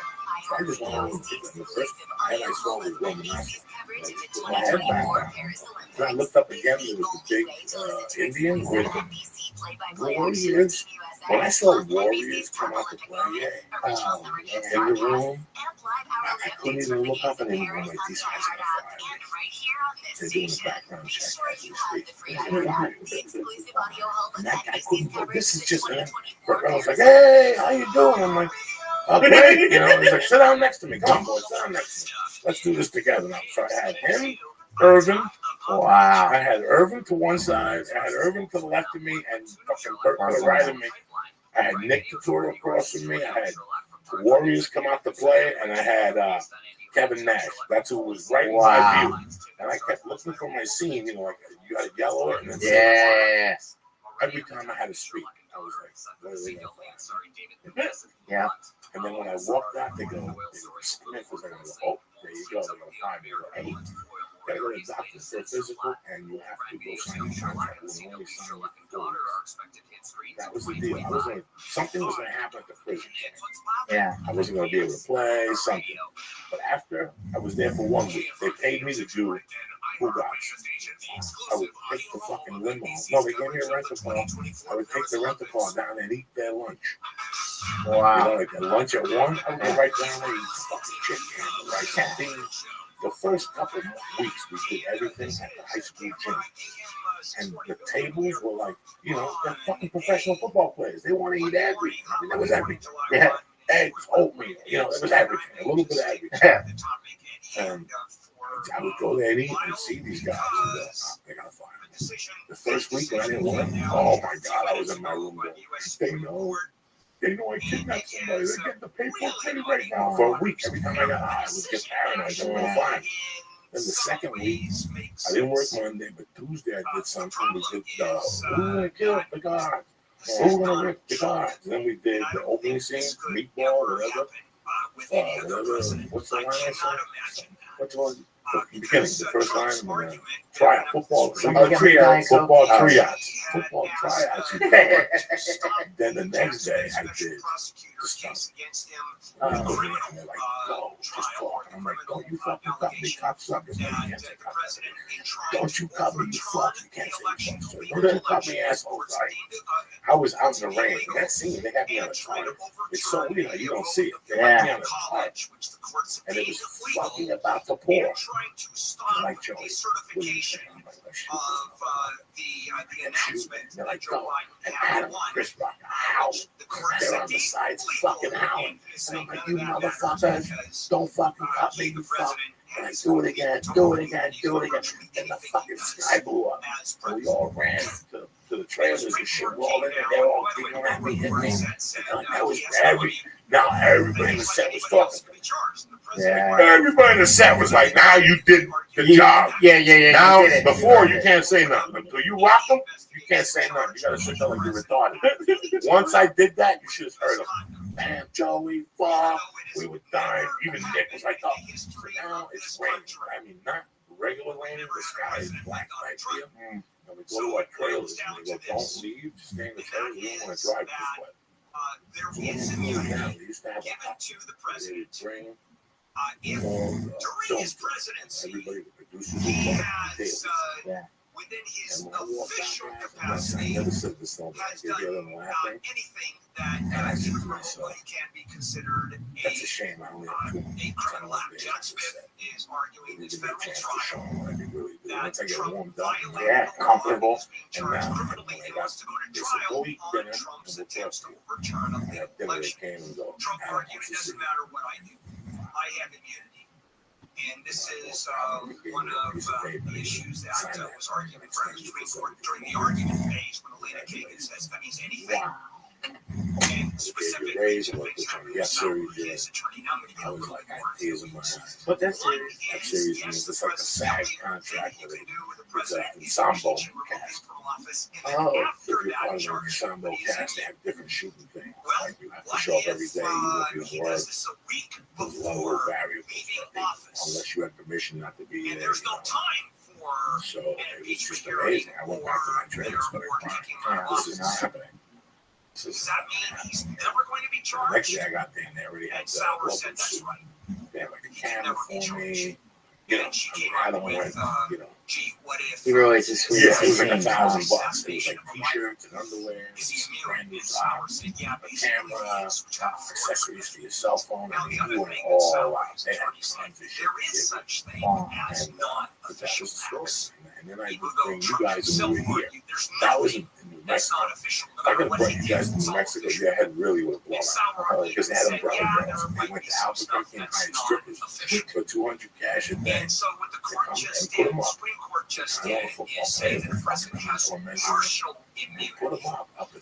but has immunity They would come for every day. official acts. In bikini, And then kicks it to the lower court. Wow. you were Effectively says, assigned on you something guys umbrella. figure out what's official and not They official. That's not what the Supreme Anytime Court you does. move, they move They with only you. decide on That's why it's always like this movie And cost so now, $100 million to every produce. time You know, that they're there umbrella girls. is an They're fucking allegation umbrella or a girls. prosecution charges So a when we brought president you, I got you. after being I had to show president, taking people. charge during the I didn't want to presidency. show you anybody. Like, I wanted to show my blood. I wanted to show That the comics president did, who I really believed in. then Because let me tell you something, man. I don't.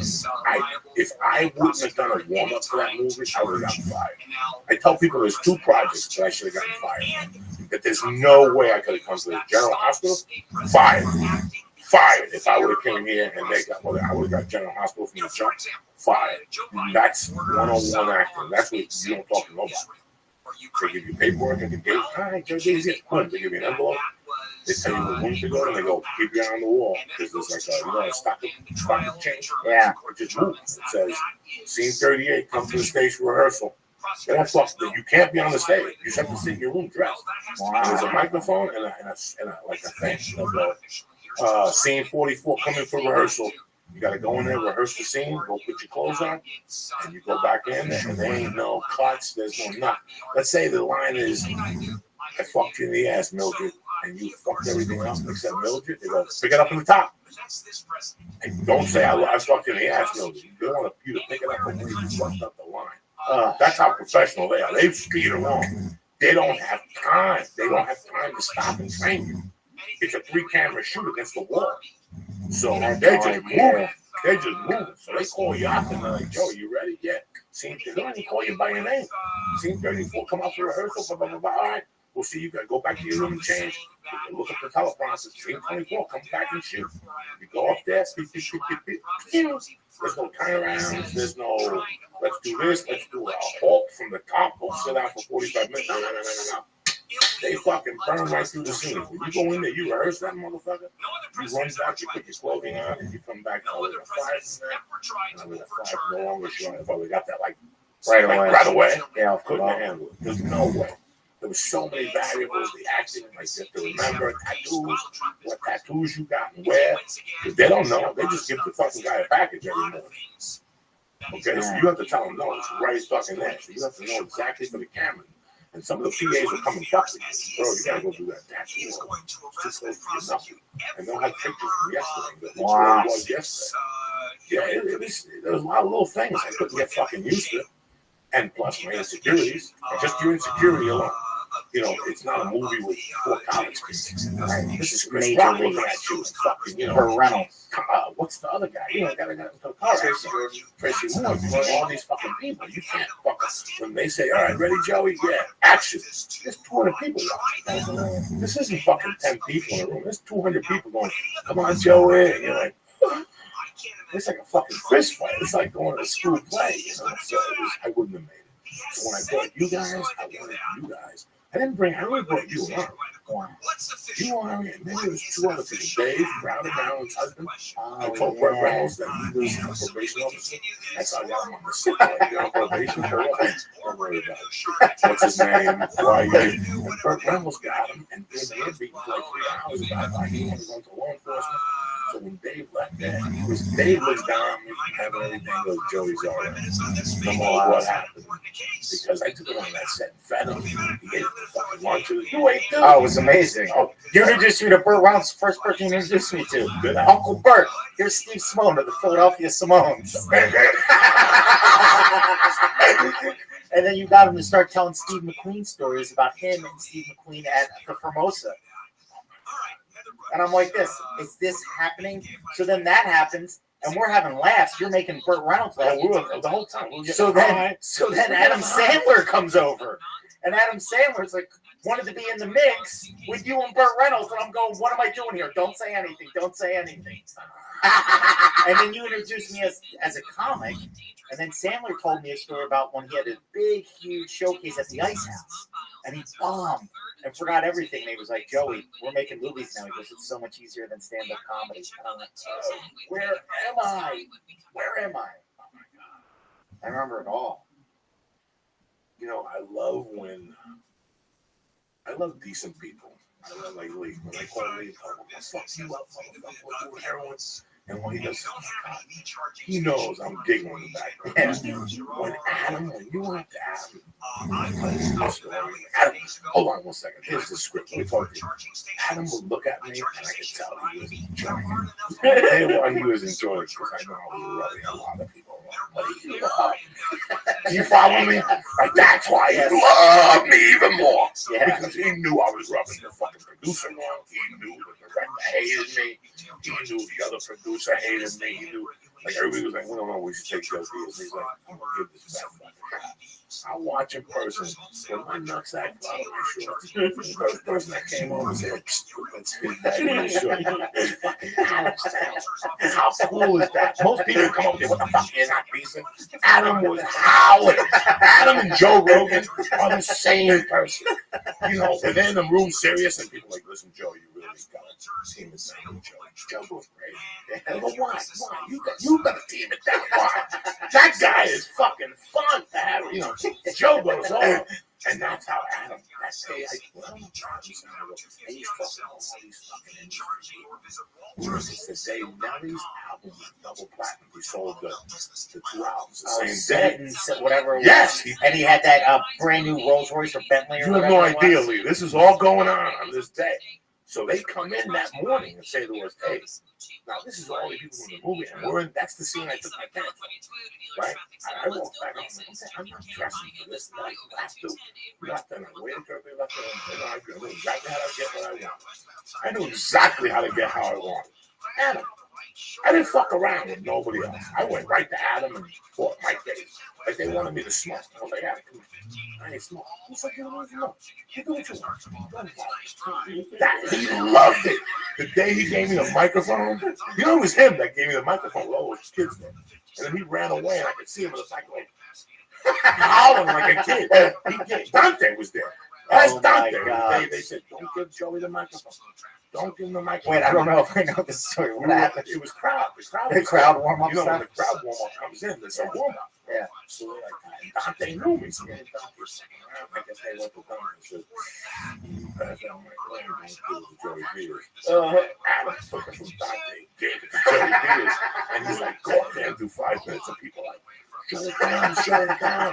They grab the kids and Adam is like, feed him, go. He's loving it with his little fucking meme machine shit. I'll never forget it. He was loving it. And then when they came back, he was like, fuck that. But don't worry about it. This is one he gave me that man. They all knew that fucking. He walked away from me. Wow. That's how cool that man was. That's how cool. Anybody, listen, that's why when people talk about Adam Sandler, like his movies, it's not about his movies, man. It's how he treats people. You know, Freddie, because Freddie Solo did the movie with him after me. Spanish. So Freddie went to the premiere with Adam. And Freddie called me the next day. He goes, I asked him, because I didn't want to ask him during the movie. But I asked him at the thing about, what do you think of my man Joey Diaz? He goes, Because where did that motherfucker go? He stole my movie. I go, look at that. He fucking came on that set, and he was high-fiving people. I mean, you know, after a month, I ran. Yeah, I had of my course. own uniforms. Everybody. People give me massages. You had guys picking us up on golf carts. On golf carts. Gators. I'm like, what? No, he'll take you to get something to eat. Did they give you gators? Did they give you gators? The guy picked me up. With gators on. Yeah, and I go, what is this? Because Romanowski had a gator company. So he was giving those shoes to everybody. And he gave the gay guy a pink one. Romanowski don't fuck around. He hated that kid. He gave him a pink fucking You had Romo. Oh, Romo. I got a big Eagles fan over here. You introduced me to everybody. Now, that when you or Ari did, Bill Reynolds hit the touchdown to win the game. Was it both of you? Or was it Ari? Because Ari said he was. I was right there. Oh my God. That's great. Fucking Reynolds out of my father. It was fucking surreal. And now I never wanted you to go on the set. You know, this is shit. I was on all these shows. Yeah. These motherfuckers are punk ass bitches compared to what I saw.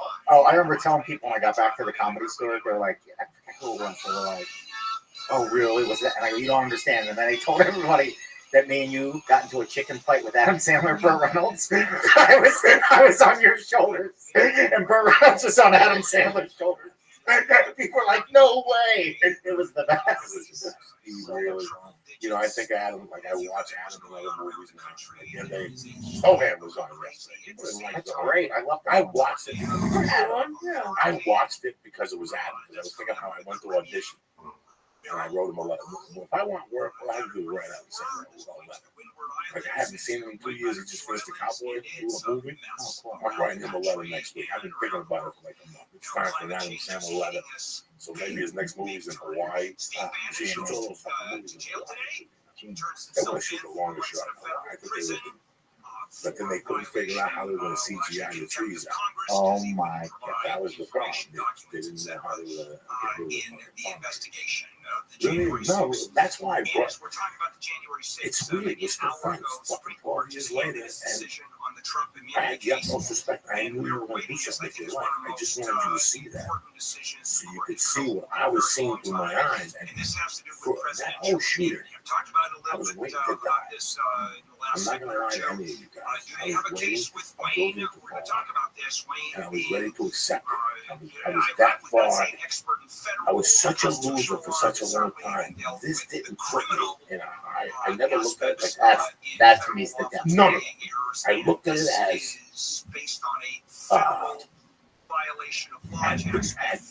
nothing had been working out for me for so long. So when I got this, it was, I felt like something was going to happen. Like I was going to die of a heart attack. I kept thinking a building was going to fall on me. I remember laughing in Santa Fe going, when is this building going to fall on me? It's only 5 floors. It's not going to happen here. It's going to happen in LA. It's not a fucking regular one. It's like a piano is going to fall on me. It was just too surreal. Too good. It was too surreal to be at a table, the prison table at the end, when we were eating the chicken. We got so fucking high. I bought a pound for $2,500. It was so good to read. I just brought it in. I sold half it to Nelly.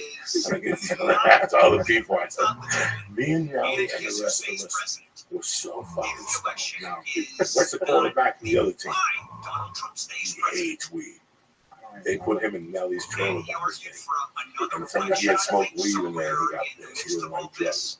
So we went out of that way. The same thing. That scene, we got so high. We ate so much chicken. We had to send out and get more stuffing. That's what we eat. Whatever we eat in that thing. Oh, the cranberry sauce. We ate the fucking 10 cans of cranberry sauce. Oh, they kept saying, how is cranberry sauce? Yeah, delicious. We were so fucking stoned. We ate the cranberry sauce. And that scene, we were there for a day. That scene, what made that scene even better was that Fucko, we just mentioned it. He was next to me when he ripped the door off the trailer. What was his name? Yeah, Goldberg. Goldberg is good friends with the TV host in Chicago, Maury Povich. I didn't know. So he did this. Sorry about that. So he did a benefit. He brought kids. Unofficial acts. 100 homeless kids. Maury Povich? And the problem becomes now who decides what's official and unofficial. And these kids are walking around just asking us fucking creepy questions. How do I get into stand-up? It's just amazing. I remember hugging these little guys. I couldn't, where I had been, I had never seen anything like that. You know, I had done a movie with Jim Colburn, I had done little things already. I had done Spider-Man 2 already when I got that movie. But nothing impacted me. Like the first month alone. I walked around and I didn't do blow at all in Santa Fe. So the last week where I took that little chick home that sucked the bottle, and Tracy Rose kept asking if she wants a black baby. That fucking little dirty bitch. That's the only person I did blow with. I mean, that was it. I was so in the zone that this is not happening. This is like my mother died. This is not this dream. I'm gonna wake up out of this dream. Like I am in, but it was just a good preparation. Non-official. It was amazing. I remember, now in hindsight, I look back at stuff like that. I remember it was Joe Rogan that told me that it was fame comes to you in stages. And it was exactly what you were just saying. He said that it was like 14 years ago at the comedy store, 12 years ago. He was like, if tomorrow night you got on the Tonight Show, there was a fallout, and they go, let's do someone on the Tonight Show, and you killed it. He's like, you could kill it right now. He goes, but that would be the worst thing in the world for you because you wouldn't be able to handle it. You would lose your mind. He was like, it's got to come to you in stages. Because first you're going to become friends with somebody famous. He was like, that's the great thing about the comedy store. It's like, look at it. He goes, do you think of me as famous? I go, I guess so. He goes, yeah. But it's not a big deal to you. He goes, I was just in Florida with Joey Diaz. We were in the mall. And people go, there's the guy from News Radio. This was even before UFC blew up. And he goes, we got chased in the mall. He goes, they didn't know how to handle seeing somebody famous. He goes, but now we're friends. He goes, I'm not Joe Rogan from TV. I'm just Joe to you. And I'm like, yeah. And then he says, he goes, now that's the first level. There's the second stage. He goes, one of your friends, and I remember Ren is Easy and Ari were there. He goes, one of these guys, it could be him, could be him. One of these guys, one of your friends is going to be famous. And he goes, Natural's going to trick you out. You're going to start going, we're working the door at the comedy store together, and now he's making movies. And he goes, and that's what you need. He goes, because then it starts to seem normal to you. You get exposed to it without the pressure of performing. He was like, and then what's going to happen is you're slowly going to start to become famous and not even realize it. He's going to, because when one of your best friends is shooting a movie, you're pissed that you just got to do the Tonight Show. You're going to go, yeah, I did the Tonight Show, but I should have done the Tonight Show 5 years ago. So it's all going to be behind where you think you're supposed to be. And he goes, and that's how it seems normal to you. He goes, and that's why you're making movies, but you're really thinking about what are you going to produce next. You don't even think acting in a movie is a big deal. I'm like, that's genius. And it's so true. You know, when I came out here, I never expected big things. I knew what I didn't want to be. I knew that's important. I didn't want to be Seinfeld. I knew I always wanted to be a character in a big show. That's that, you know, the show with the gay guys, Grace. Will and Grace. Will and Grace. That show is not about those two the most. I like them both. That show is about the chick, the alcoholic, the little shit girl. I never saw that. Oh, she's gorgeous. I never saw it. She was fucking tremendous. She was really good. It was their show, but it was her and Jack who fucking demolished that show. I mean, she demolished that show. She was everything a character wanted to be: rich, a drunk, married to a 70-year-old guy. All her comments, a drunk, fucking everything. She's just a drunk with vodka. She made that show, but nobody gave her credit. I did Children's Hospital, and I saw her running in the halls and doing the clown shit. And I walked up and was that fucking Tommy Gray. Grace was slick. You fucking rock. Wow, I'm gonna have to go back and watch it. She kills it, dog. She fucking kills it. Every episode, she was the episode. That's all the show. Her and the Mexican man. Yeah, the Mexican fucking man. We're fucking brilliant. Brilliant. So that's like your ideal role? Yes. Just come on the show and then they go fucking crazy. Let somebody else put their name on the thing. Let them do all that. I want that. I never wanted that guy. I never wanted to sit in the fucking BMW. I never wanted to fucking feel Yeah. Those things are not necessary. I wouldn't judge my man by me driving a beam and throwing keys like valet. I see the attitude. I don't not like being there because I don't like them because people get this different attitude when they travel. Like we hear. You know, they don't even, you make all this money and you have all these options to buy a car, but you go buy this Beamer because that's what the stat, you know, that's always bothered me. Yep. You know, when I did a lot of movies in the studios, I see all these lines up in Beamers and Beamers, and nobody has any creativity. Like, you don't want to be part of the same fucking gang. Yeah. Fuck that shit. That's why I'm spend 60,000 or 35 for fucking money. Yeah. I got a fucking Beamer. If I do 90 in the Subaru, you might want to do the fucking Beamer. You know, I mean, it's. I was thinking about what's going on with you in real life. Right now, you're a rocket ship with all the right people sitting there, but they haven't loaded the gunpowder. Yeah. Like you're ready to take off. It's just a matter of. It's like when you go to an airport and you're behind, there's 15 flights. Yeah. It's whenever your plane takes off. Because you never really know what's going on, but you can always see a guy that's doing the right choices. I didn't know then, but I know now that for some reason they're all like cocaine, or we were fucking around in Vegas with TJ and DJ. Oh, yeah. But I still was making good choices as a comic. I was still trying. I knew that I wasn't going to make it as a comic. I fucking knew it. I knew that what I wanted wasn't going to come to me as a comic. So I went through the back door. It's funny how all these people on Twitter hit me and they go, Joey, I'm watching you on base. I didn't know. That was me, guy. I've been fucking at this for 10 years. I've been at this for 18 years, okay? Nothing, I could always see when I smell somebody who's looking for a quick hit. I know when somebody approaches me and they have their nose wide open. I always tell them somebody's walking into a room and their nose is wide open. You really fucking score, man. A week before, you missed this girl, you know. And I always said, I wanted to be funny. I always wanted to be funnier than being famous. To me, I wanted to be funny, to be fuck famous, fuck all that shit. Earn your black belt. I wanted to be wanted to funny. be a fan. I wanted to learn. I watched I Love Lucy. I watched The Honeymooners. I watched Jack Benny. I watched comedy from every fucking level. To be funny, to take a little piece from those people, not a joke, a nod from their eye. I watched Jeff. I watched, you know, the other day I was on the phone with Don Herrera, and I explained to Don how many times I watched that Rodney special that he's on with all those famous comedians. I rented it so much they wouldn't take my money at the fucking video store no more. Wow. Nobody else was renting that fucking movie when I was renting it, but I rented it so much that they were like, Joe, you can't take my money. You paid for this movie 3-4 times. I lie to people. I tell people that I was a pussy. It wasn't that I was a pussy, because I was covering my fucking bases. First thing I watched was Punchline. With Tom Hanks. Yep. And then after that, you make the call, you buy Judy Carter workbook. Yep. You read that. You buy the Gene Parade bullshit. Yes. And you read that for a little while, right? Now, in the meantime, I wasn't a pussy. I was preparing myself for Marianne, just like jiu-jitsu. I didn't want to miss a beat and I'd come back to it later. So I got the Rodney Dangerfield, both of them, with fucking Roseanne and Hicks and Innocent, and the black guy that made the movie for $4,000 on his credit card. Robert Townsend killed it. Don Herrera. Big Petey, Little Petey, Little Petey. I watched Don Herrera killed on that. The only fucking times I watched that and made notes and cried. And it went to bed. Is it on YouTube?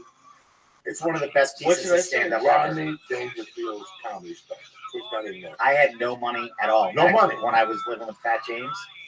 And I remember coming off the road with Paulie. One time I bought the Rockies. There was 5 Rockies. I bought the 5 Rocky DVDs. Next time I came off the road, I bought the Rodney Dangerfield.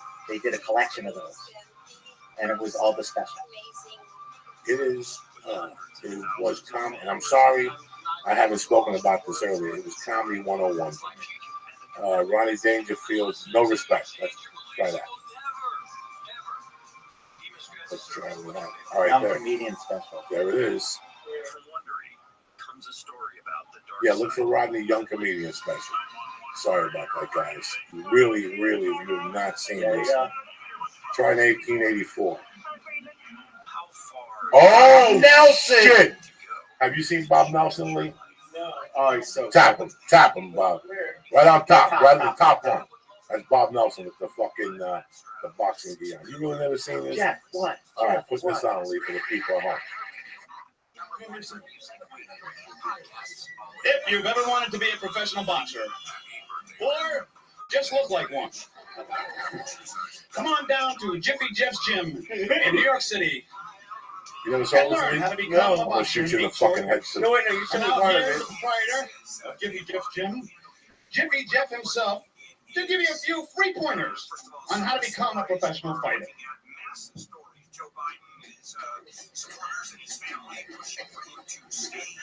You never saw this thing? No, you showed me this.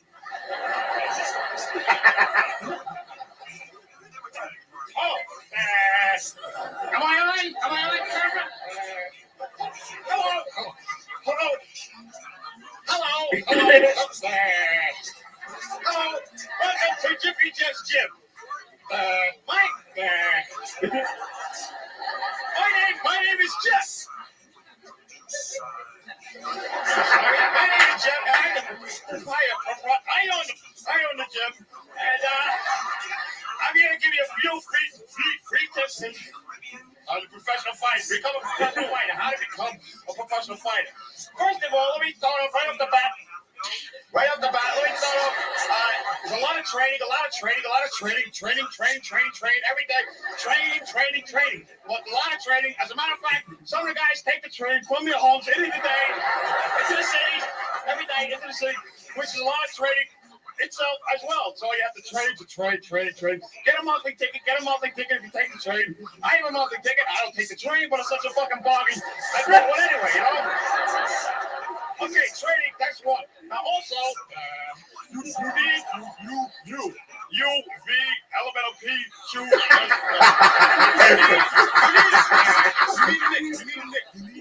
need a nickel. You need a nickel? I can't get in my pockets. You need a nickel. Nicholas. Oh, you need a nickname. Yeah, that's it.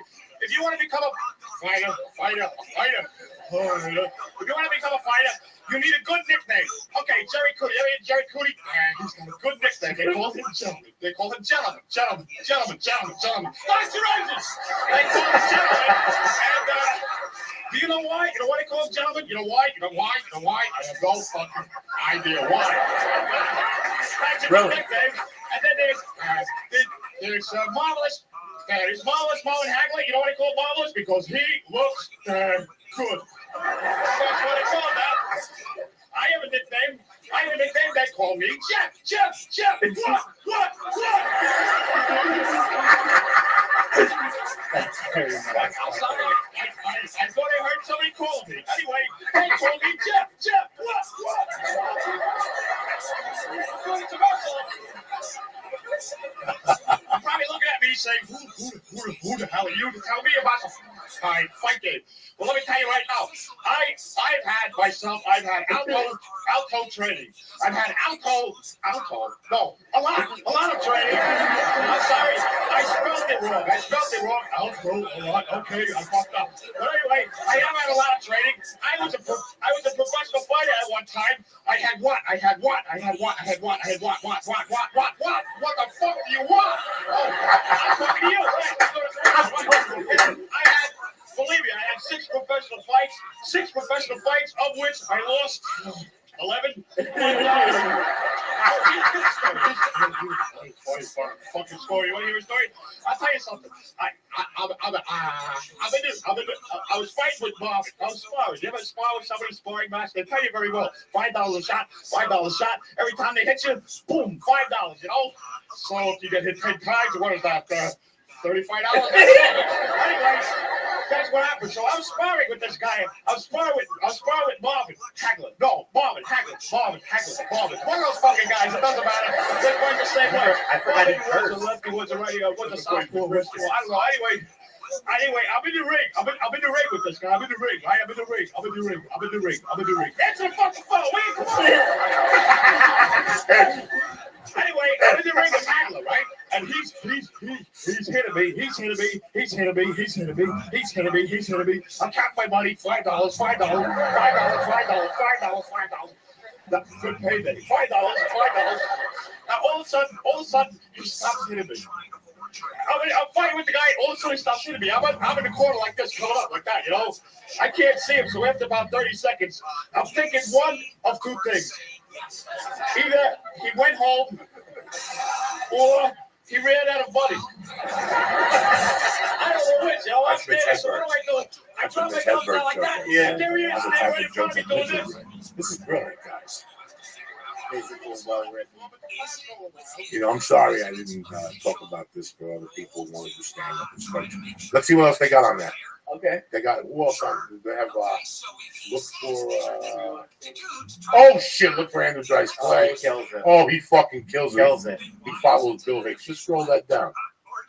Right there. You want to do Dice Clay? Yeah. He fucking kills This is what made him a star. You ever saw this thing? No, you showed me this. Okay. No, I don't think you watched it. Gentleman comes from Brooklyn. Okay. I'll show you Bill Hicks. Yeah.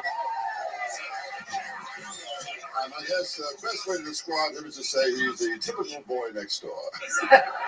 Said on to Andrew Dice Clay. Okay. Who's the gay dude that's cool at the store?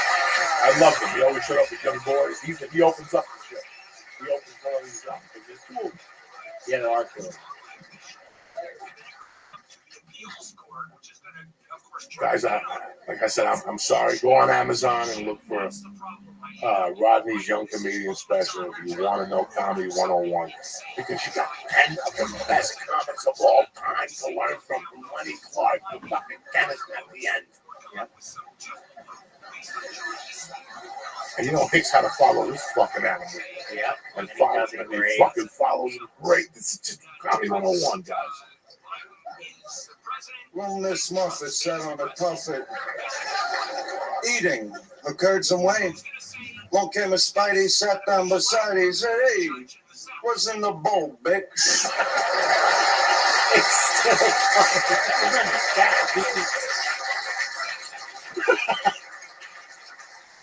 I want to Jack and Joe went up the hill, both with $1.25. Joe came down with $2.50. Little boy Blue. He needed the money. Was an old lady lived in a shoe. She had so many kids, the uterus fell out. Mary, Mary, quite contrary. Trim that pussy, it's so damn hairy.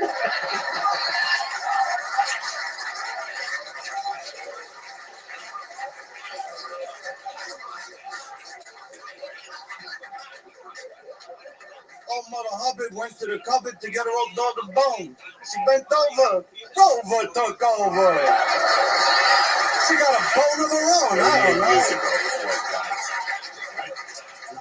Yeah, good old Mother Goose. Remember her? I fucked her.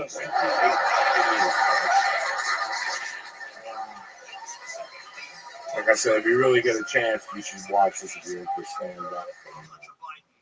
What did you watch to get you into stand-up? This stuff. I remember watching this live. I remember me and my brothers. It was in my parents' bedroom. For whatever reason, I guess it came on late at night, and we're all on the floor watching it. Everybody in the room together, crippled with laughter. I remember Dice. I remember Kinnison coming out and doing the sand bit.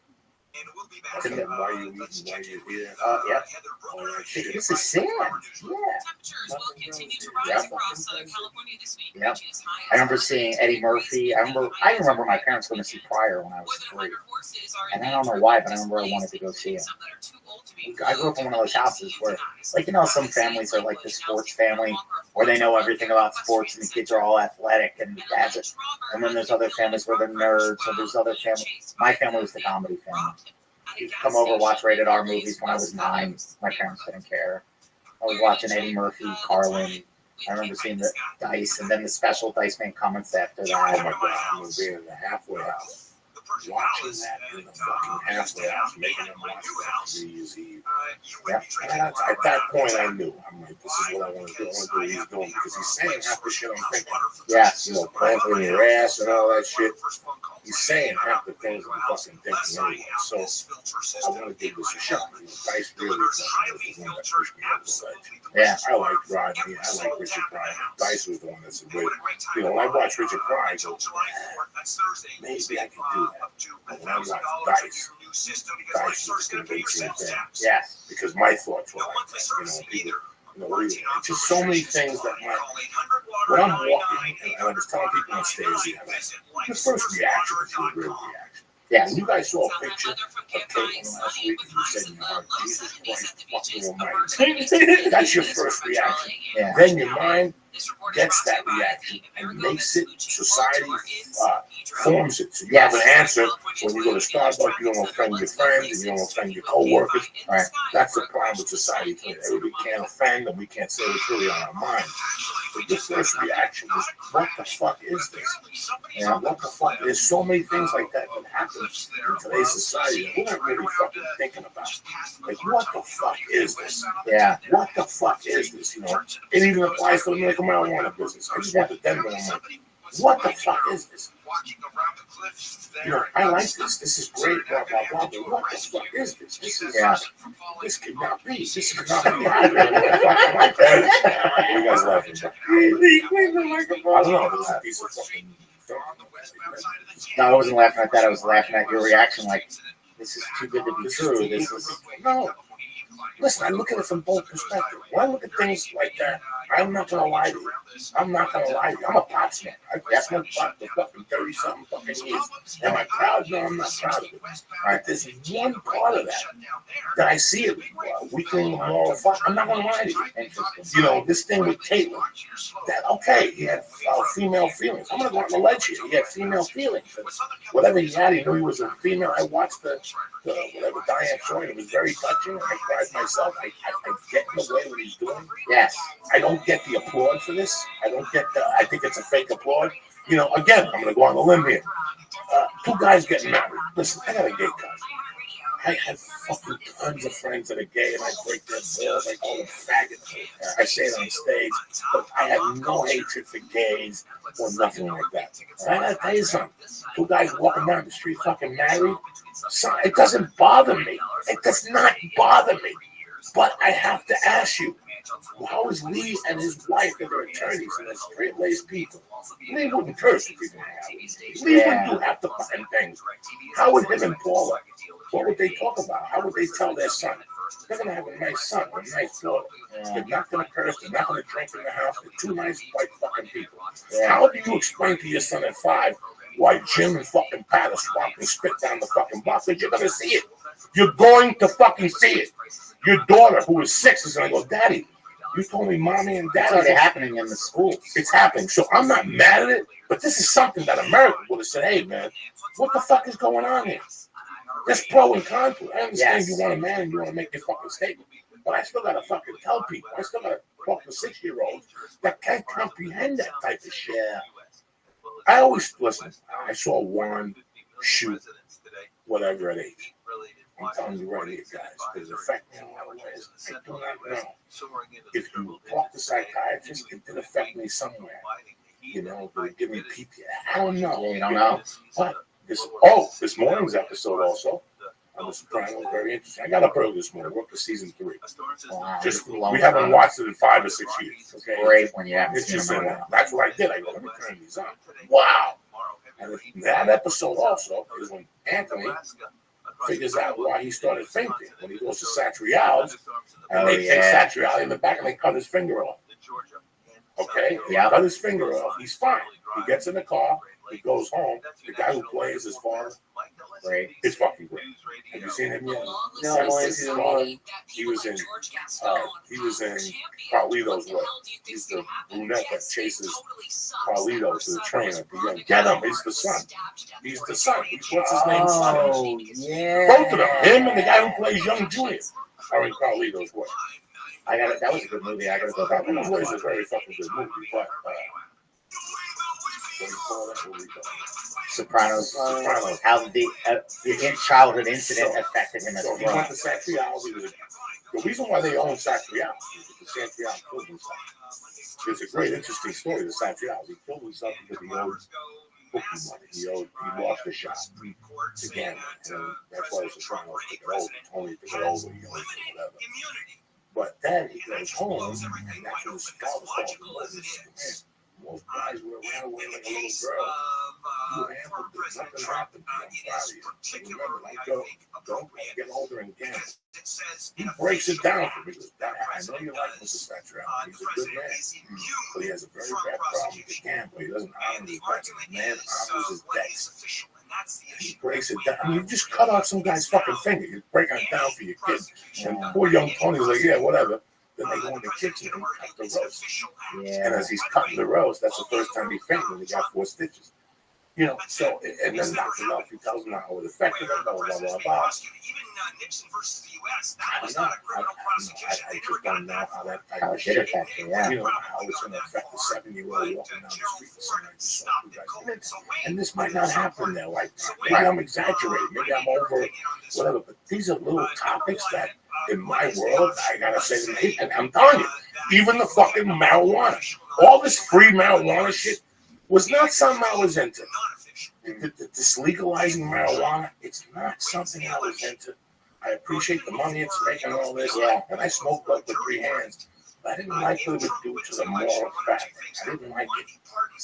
I didn't like it. There's a lot of things that are against moral fabric, that are against what we believe. Yeah, I went to prison, I fucked up, and I paid my debts. Right. And I was against my own moral fabric. Okay, see, you're hitting on a huge topic that I don't talk often about, but it's the problem is not messing up isn't a problem. We're all human. We're all gonna make mistakes. But at least you know when you make a mistake. Our moral compass in this country is so gone. People do not know when they're being rude. People do not know when they're making mistakes. People do not care. I see how people park. To change. I went to jiu-jitsu this morning. Selfishness. 22 people fucking parking 8 inches, 9 feet from the other guy. I think that should be a ticket. I would pay that. I would vote for that to be a ticket. People would just scumbags. Everybody's getting raised. That's the problem. It broke down the family. Financial pressures made everybody has to go out and work. Nobody's raising the kids. We praise the almighty dollar. Everybody's materialistic. Everybody's selfish. You don't know your neighbors. There are no more families. But it's going to come back. Vegas is my family's biggest going to come back. And I actually thought how I was going to get out of Sunday. That's what Sundays mean to me. Yeah, that's what Sundays mean to me, guys. The whole thing. I don't want to break my moral fabric. I was raised on Sundays, and after 5 o'clock, you didn't do dick. You ate dinner with your family. You watched Mutual of Omaha, and you watched entertainment. Disney had Disney, and you went to bed at 10 and you prepared for fucking Monday morning. Necessary. That's what's necessary. That's what my Sundays mean to me. Yeah, I could work every Sunday and make an extra $10,000, $12,000, $20,000 a year, and that's with my family. But what if me and my wife break up? What if me and Mercy and the wife and I appreciate Sunday dinner? It's big necessary. It's big to me. You need time. And I tell comments all the time. I mean, now Rogan don't work Sunday. See if you can get Rogan on Sunday. Yeah. Because you understand. You get all, you know, people say to me after the show, Joe, you want to smoke? Joe, I don't want to do dick on Saturday. Once Saturday night's over with, listen, I don't leave. Tell these dummies. There ain't nothing on my agenda but getting back. I don't look at the baby's picture all day Thursday and all day Friday. I refuse to look at the baby. When her and my wife come into my mind, I don't think about it. I know that what I'm doing is for that. Thursday, Friday, Saturday, it gives me 4 days a week with my grad. Tomorrow I have a big day. But at 3 o'clock, I don't give a fuck. Unless you're paying me, I'm at the YMCA working out because they show up at 5 to swim. So I'll go tomorrow at 4 to the Y, work out for an hour and a half. By the time they get down, swim with her. My wife says, we're going to want a date Thursday night. And I said, well, I'll come back and cook you. Like, no, we have a thing that we do on Thursdays and Tuesdays. And that's what we eat in during the week. But after swimming on Tuesdays and Thursdays, what's it cost us? We go to the Habit, take a family. I get the salad. She gets the cheeseburger. She gets the baby cheeseburger. It costs $24 fucking dollars. And we get the home there. We give her ice cream. And then Tuesdays, we take her to Jersey Mike's after swimming. She gets the half of Philly cheesesteak, white, with chips or cookies. You guys didn't know that because what I do on Tuesday. Mercy gets the steak and cheese? Macy gets the steak and cheese, and she's not on the carbs. She opens it up and eats the bread first, and then eats the cheese, then the inside of the white bread. Then we give her a cookie, we give her a bag of chips, and we give her milk. So she drinks that, and then we take it to the custard store next door, and I get her a gizmo, whatever the flavor is. That's a white yogurt, light custard with the Italian ice, and I mix it. Is that Rita's? Yeah. Yeah, and we sit there, right there, in the fourth floor, like a family, and we fucking do that. And like last week, Lee and I had to do a podcast at 8 on Thursday. At 7, the ladies have to take you home now. And they know. They go home, but we spent that time. You know, before I knocked my wife up on Tuesday nights, which place to show this date night in my house. Yeah. Because I can't do it Thursday because I'm off Thursday. So right. No date. So one night a week we pick. And we would go to yoga together. And then we go eat some. It's great. Sweaty, we go eat some. We get home by 9:30 and we watch, like, smoke a joint, watch my pussy, and watch some anime on TV. But I know that, like I told my Nolly's podcast, I know how to ruin a marriage. You want to ruin a marriage? Come see me. I'll tell you all the things. Go play softball with your fucking moron buddies. Oh, yeah. Go play golf with your jerk-off friends on Saturday and Sunday and spend $200 fucking playing chasing the ball with your jerk-off buddies. Oh, you want to go to Vegas? Because it's your friend's birthday and you don't get out too much. You go to Vegas with your 6 loser fucking friends. Whatever. Right. You know, the thing is that once you walk down the aisle, it's all over. Yeah. Because every time you do that, it's giving her an opportunity to go, where's this fucking head at? Yeah. Maybe I should suck the neighbor's dick. He's home next door doing nothing. He's a great guy. He's got class. He's got style. My husband's in Vegas with a bunch of jerk-offs jumping up and down. These, you know, when I see guys playing softball on Sunday, look, I went 4 for 4. When are you going to play softball? Well, you're playing softball, your wife's sucking somebody else's dick. So go play softball, you little faggot fucking friends. Fucking softball. You're 30 years old. What fucking softball? You're 30 fucking years old. What softball? What softball are you talking about? What dart league are you? Take a dart and throw it at your fucking dick. Your wife is sucking. Either she's sucking or she's gonna suck somebody else's dick. She's thinking about it. She's thinking about it because you're out with your fucking idiot friends, and she's gotta think of loyalty of where the fuck you think. Yeah. And once she starts going out with her dumb friends, that's how you blow a fucking marriage. Yeah, because then they get hurt. Yeah, you don't want to get no fucking doubts in a marriage. I did all these things. Now, how do you keep it together? It's a Sunday dinner. It's those little things. Last Thursday, her and I, we fucking listen. I hate going to movies. Yeah. But I had to go. That 2 hours saves a marriage. Yeah. Fuck your dumb friends and a barbecue and a fucking football. I don't give a fuck about all that shit. I never did. When it comes to your wife, you have to give them the attention they deserve. It's going to go down the tubes. Yeah. I don't want to hear about it. You was there with your stupid fucking softball shirt on. You're a real fucking man. You want to play softball? You should play softball and do the fucking thing when you were 14. When your father told you to go play catch. Now you want to be a fucking all-star baseball. Oh, yeah, I'm on the 7. What are you talking about? What the fuck are you talking about? I want to be around little Tony Bennett, so this motherfucker. It's Monday, cocksuckers. June 8th, we're dropping it here. He's the more in the house. We pick it up a little bit. You're fucking slipping tonight. You know what I'm saying? You got to eat a taffy and a mushroom and look at this form of ready for another stuff? No. A cat? The justices in a 6-3 ruling written by Chief Justice John Roberts threw out a lower court's decision rejecting Trump's claim of immunity from criminal charges involving his efforts to undo the 2020 election loss to Joe Biden.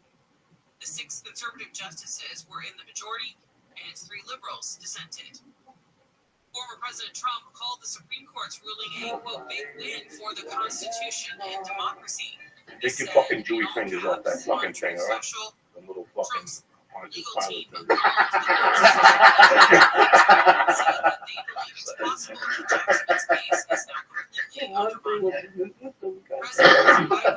Put on the beginning of the next one. I love the beginning of that song.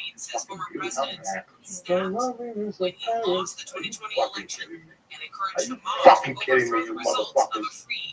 That's why this guy's still rocking. I bet Lady Gaga looks at him and drop this knowledge that he was dropping songs in 55. That's when this came out. I left my heart in San Francisco. What was the release on that? Robbers took off. The guy chased after them in his SUV. His SUV rear-ended the robber's car, causing it to crash into a light pole, killing the driver. Police say 2 robbers who survived the crash got out of their car, fired shots at the man, then took off. The man in the SUV remained on scene and cooperated with police. Reporting live, Blake Trolley, KFI News. Mass shootings are becoming more frequent over the 4th of July holiday. The gun Gun Violence Archive says there's been 80 mass shootings over the last 3 years from July 1st through the 7th. Law enforcement officials urge people to report anything out of the ordinary. And a new FBI website dedicated to preventing mass shootings highlights some red flags, including concerning jokes or comments and interest in previous mass shootings. ABC's Brian Clark says another red flag is troublesome interactions with others. Gun violence experts blame the uptick in mass shootings on things like more holiday gatherings, hotter weather, anger, and access to weapons. The National Hurricane Center says Hurricane Beryl has re-strengthened into an extremely dangerous Category 4 hurricane. Prime Minister Ralph Gonzalez says he's urging people on the island country of St. Vincent and the Grenadines to take shelter.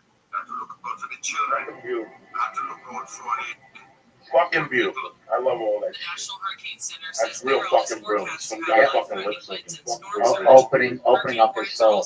There's a vulnerability to that era of music that people are afraid to express anymore, and that's why it's all about. Gotta open it up.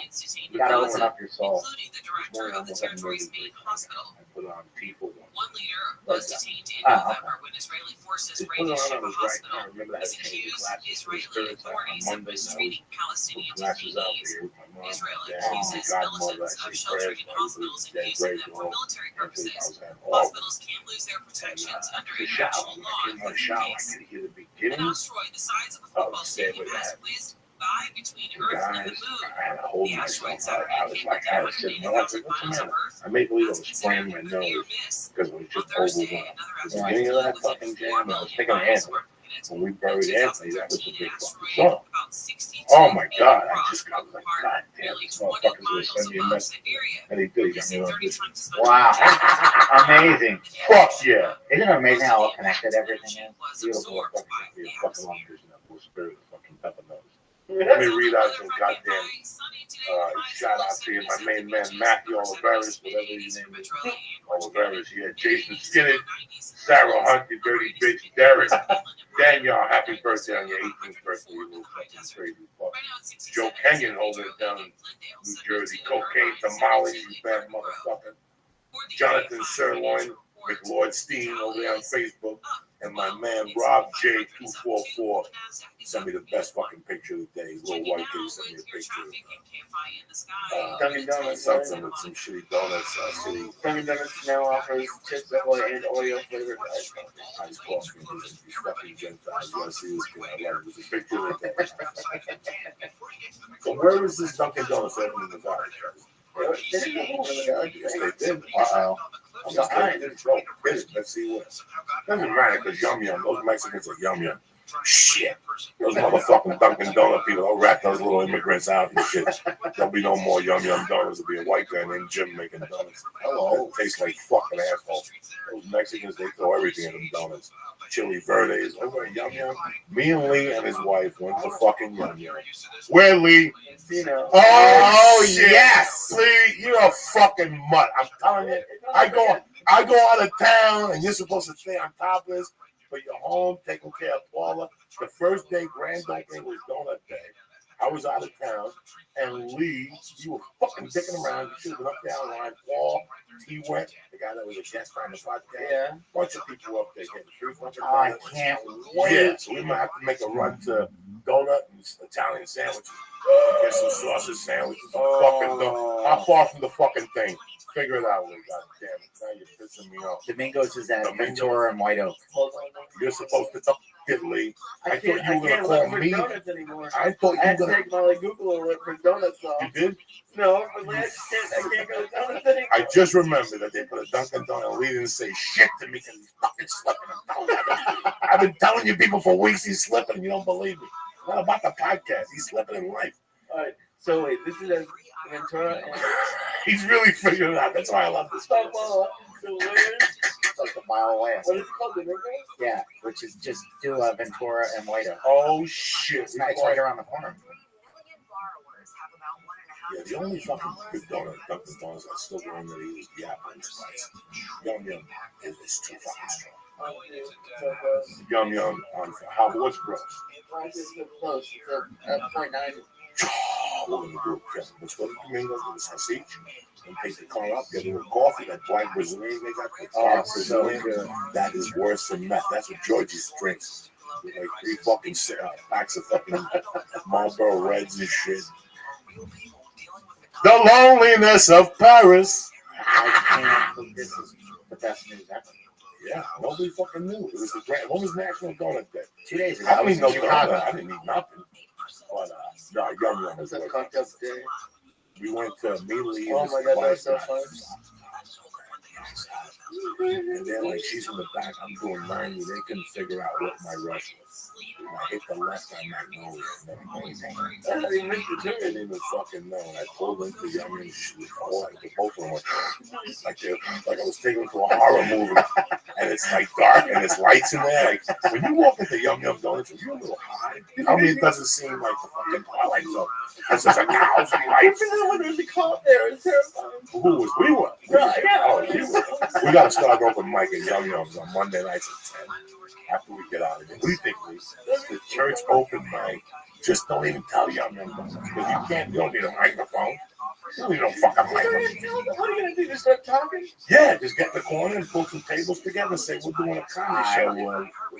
I love donuts. If you guys bought like a couple dozen donuts, they'd probably let you. Listen, they wouldn't give a Frenchman's fuck even if they bought a dozen. You ever go in there and buy a dozen? They always give you like 19.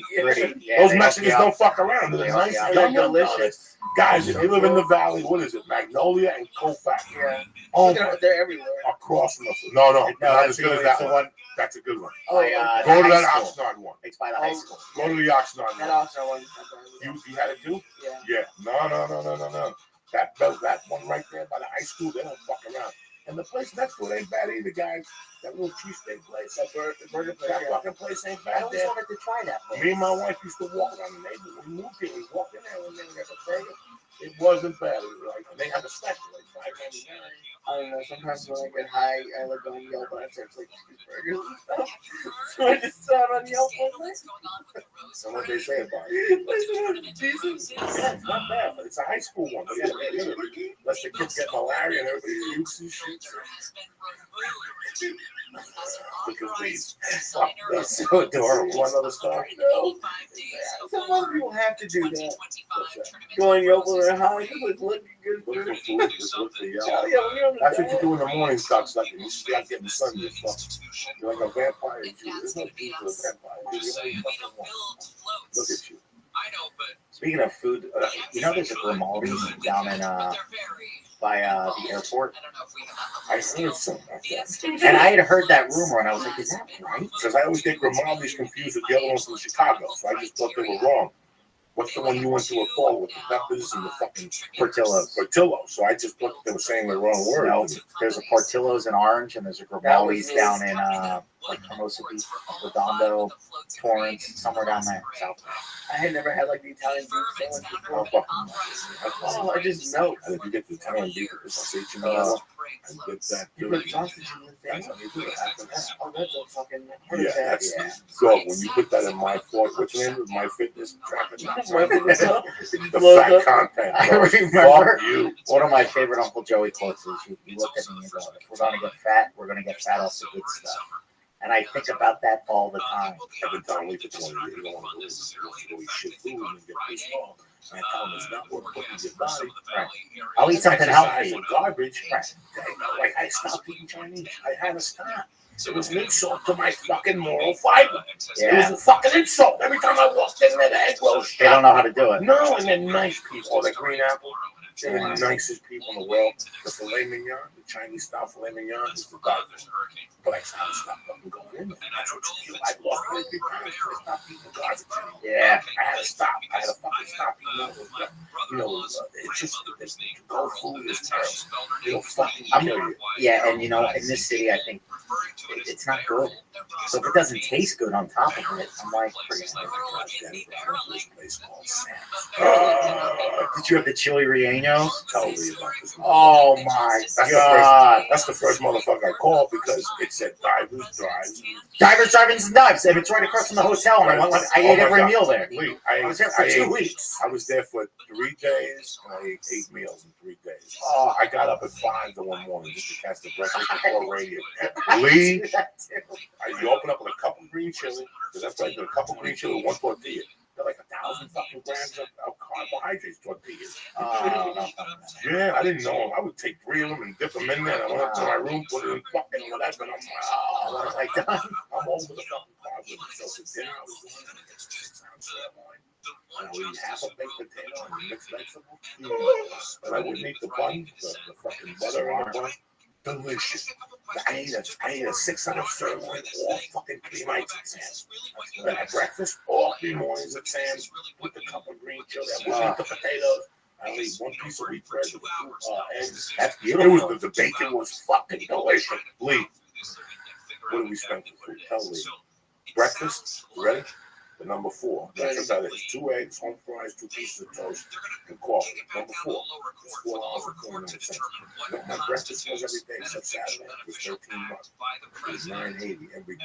And I was for a cup of green chili, 2 eggs, 4 strips of fucking country bacon, a pile of potatoes, great wheat bread when they fucking put the wet butter on it.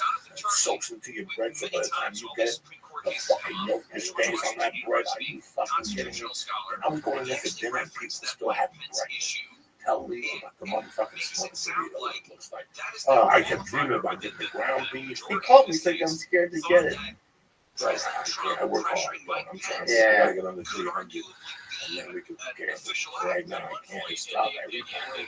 Yeah. You work for every mile at 50. I work for every fucking. It's like football, longest yard. You work for every fucking yard. I'm working for every fucking yard. Yeah. So I have to. I mean, there's times I had a milkshake with Lee. We split a cheesecake. I gained 4 fucking pounds of bacon. Yeah, I just got off the road. I was eating garbage, and I had a pair of jeans, and I went to some. They just didn't fit right last night. I looked like sausage. I get fat when I eat water. When I drink water now, I gain a fucking pound. So it's just you gotta watch. You know, for me, for you guys, it's that fucking burrito there. Oh, the green chili, the cup was 258 calories, not too many carbs. That's so healthy for you. It's all protein and fiber and all delicious stuff. Your fucking sinuses. The green chili there, I'm more of like out here in California. I do the red sauce. In Denver, the green is amazing. The different, Listen, New Mexico, Colorado, and I think Tucson cook that same. Then you get to Texas, and it's called Tex-Mex. So there's 3 or 4 different styles of Mexican cooking. So good. This is a great podcast today. I enjoyed the topic we spoke about. So happy to be just here. you being here on Monday night is always great. I was trying to get you like 2 weeks ago. I had somebody scheduled for this afternoon. I really liked the guy. But my Monday nights have to be I want them to have a fucking morning. Wow, that was a great podcast. Lee was high. Thursday, we'll do a thing about Sistema. He's a great guy. We're going to have the guy that just He's a friend of Bonnie, and he opened up. To me, it asks more questions. You want to jiu-jitsu tomorrow night? Questions unanswered. If I got with this, then Yeah, you don't. Forget about the don't even blame the arm. We'll put it back to him. Make sure you do it. What did you do? I'm very proud. You have no idea. Because I tried to tell him, Lee, hang out with me and Steve some more. Hang out. We have 40, 50-year-old guys. Yeah. And then I can see them once a month. Yeah. And it's like that. You sit down off the fucking phone. We're going out with some 25-year-olds. Yeah, it's true. Get off that fucking treadmill that gives you that eye infection all the fucking time. You touch it. And you go home and don't wash your fucking teeth. And constitutes official act versus not. There's still a chance that it does kind of tighten up the definitions of this, but the idea that the Supreme Court just kind of he went 2 weeks ago the first time. I was going to go up with the mess and And she the mess and never fucking did Bugatti. And his mother-in-law said, I'll put a pepper in your eye, the Mexican stuff, the remedies, and he wouldn't do it. He scheduled that. That shit works. No, I know. You didn't do it. You didn't do it. I got mad at her. That's your mother-in-law. So when in doubt, listen to an older woman. They know everything. She loves you. Yeah. She's not gonna burn your eyes. She loves you. Call Paula. Tell you you're headed over there tonight. You'll watch my tell you to stop and get yum donuts. I told her I was gonna do it tomorrow. And you're gonna get guacamitas. You can't do it tomorrow. You gotta do it tonight. Tomorrow you're gonna wake up with, you're almost shot. You're almost like Rocky. Something you do with something you like. It's just good. Even if you don't like it, something different. You gotta go mingle with kids your fucking age. You're gonna be the oldest fucking 26-year-old ever. You're gonna be the oldest 26-year-old. That's like you eat a mushroom. It's gotta be all wired, soprano, up, shit, speaking, all niggas. What the fuck? You know what I'm saying? That's why I love this fucking kid. I love her all my heart. We're gonna go to Boston. Plane tickets are $7 base. Fucking plane tickets. They're fucking American, the airlines. Fucking America. This is what I don't understand no more. What do you got going on? Talk to me. What's the next move for you? The great CD, you know, all this stuff that gave you. Like I told you, you're pointing in the right direction. I know that you get frustrated. Yeah. You get frustrated every 90 days. You want to go home and work in your brother's dental clinic and make fucking braces for 13-year-olds and shit. But you're invested now. You can't go nowhere. It's only going to get better. That's a piece of young comics. You told me, get the CD. You helped me a lot because I used to be a prisoner of perfection. I call it. If it wasn't perfect, that was because it was fear. It's a form of fear. It's fear. And you go, if it's not perfect, I don't want to do anything. I'm not going to jiu-jitsu until I get in shape. That's what jiu-jitsu is. Go to jiu-jitsu. You get in shape. Nobody's going to laugh at you. You're going to do great. It's like anything else. Everybody's always preparing for the thing. So I just go out and live. So then I put it in. As soon as the CD came out, now I'm looking, I'm going, I don't know how it's coming in. It's never, and it's taught me how to live. I don't live in the future anymore. But I go, you know what? The phone rings, I get a gig, and it works out. So that's it. I've been busy, been around the world twice. You don't need to question nothing. All you need to do is get up every Monday and keep doing what you're doing. I got this the other day, and I really wanted to talk to people about this. And it sounds kind of stupid again. Let's discuss this real quick. I got this off of Google. There are 16 things that people do on Monday. Successful things that people do on Monday. I've been doing 11 of them. Because naturally, me and Lee have always discussed this. Get up early. That's why I don't want to fucking fly. There's no comedy club that's worth for me to fly Monday. Monday, you have to be ready to go. Not, and that's what I tell Lee again. Lee and I got into it about a year ago. I go, Lee, let's be at work Monday, I'll fly back Saturday. Right? Yeah, but I don't give a fuck. You'll fly back Saturday. That's it. Get rid of your guests. One day to bounce back. You cannot get in at 11 and do a job at 8 in the fucking morning. You cannot. It's a fucking shitty job. It's anybody's. It's anybody. You gotta get up early. I don't give a fuck what they tell you. You get back and you have to take a vacation from the fucking vacation. Absolutely. All right? Exercise on a Monday. This is the one I wrote, healthy breakfast. You know, that Monday, that starts your week. You know, work, you gotta be there at 8. You don't have to do that till 8. There's no big traffic. Then get there, arrive early. Whatever you gotta do, make it a point. Monday. Just Monday. Yeah. I don't give a fuck what you do Tuesday. You know, greet the team. Good morning. Everybody you talk to, when you wake up in the morning, if you don't say I love you in the morning, first fucking thing, it ain't gonna work out for you, man. You know, I was thinking about that book, The Warrior. Remember years ago, it was a big thing. People get involved with some book that created Unleash Your Freedom, The Warrior Spirit. So, yeah, I remember that. The big thing about that is they tell you when you wake up in the morning, it's to write. Just get up. You don't have to be a comic or fucking anybody. Because when you get up, what's the first thing you do? How bad does it smell to pee? Okay, now you have your first cup of coffee. What happens? A bowl of cereal. Okay, so if you everything has waste, what about your mind? What about the shit you saw the day before that you dreamt about? Now it's in your mind and you might wake up a little fucked up over it. So you know what? If you usually get up at 7:30 because you gotta be at work at 8, you're a fucking loser. Get up at 6:45. Get that cup of coffee. At 7, you sit down and relax and write out what you woke up with. Now, every morning, why do I always wake up with a song in my head every morning? That's a soundtrack. That's a soundtrack of my fucking day. That's when I wake up, I'll show you what I write. My penmanship's off. Yeah. My words are off. My spelling is off. I go from talking about comedy to talking about You're just jiu-jitsu. cleaning the tubes You out. clean the tubes. 2 pages. Don't get up. Don't fucking get up. I'm buying a notebook on my way home. Don't tonight. get up. A Just new one and just look for at that thing. It's like getting home. It's like drinking and trying to write jokes, and you wake up the next morning and look at them. It's reversed. Yeah. It's your mind's waste in the morning. Just sit there. That's 15 minutes. You're gonna be so much fucking better person. Your work, you're gonna be.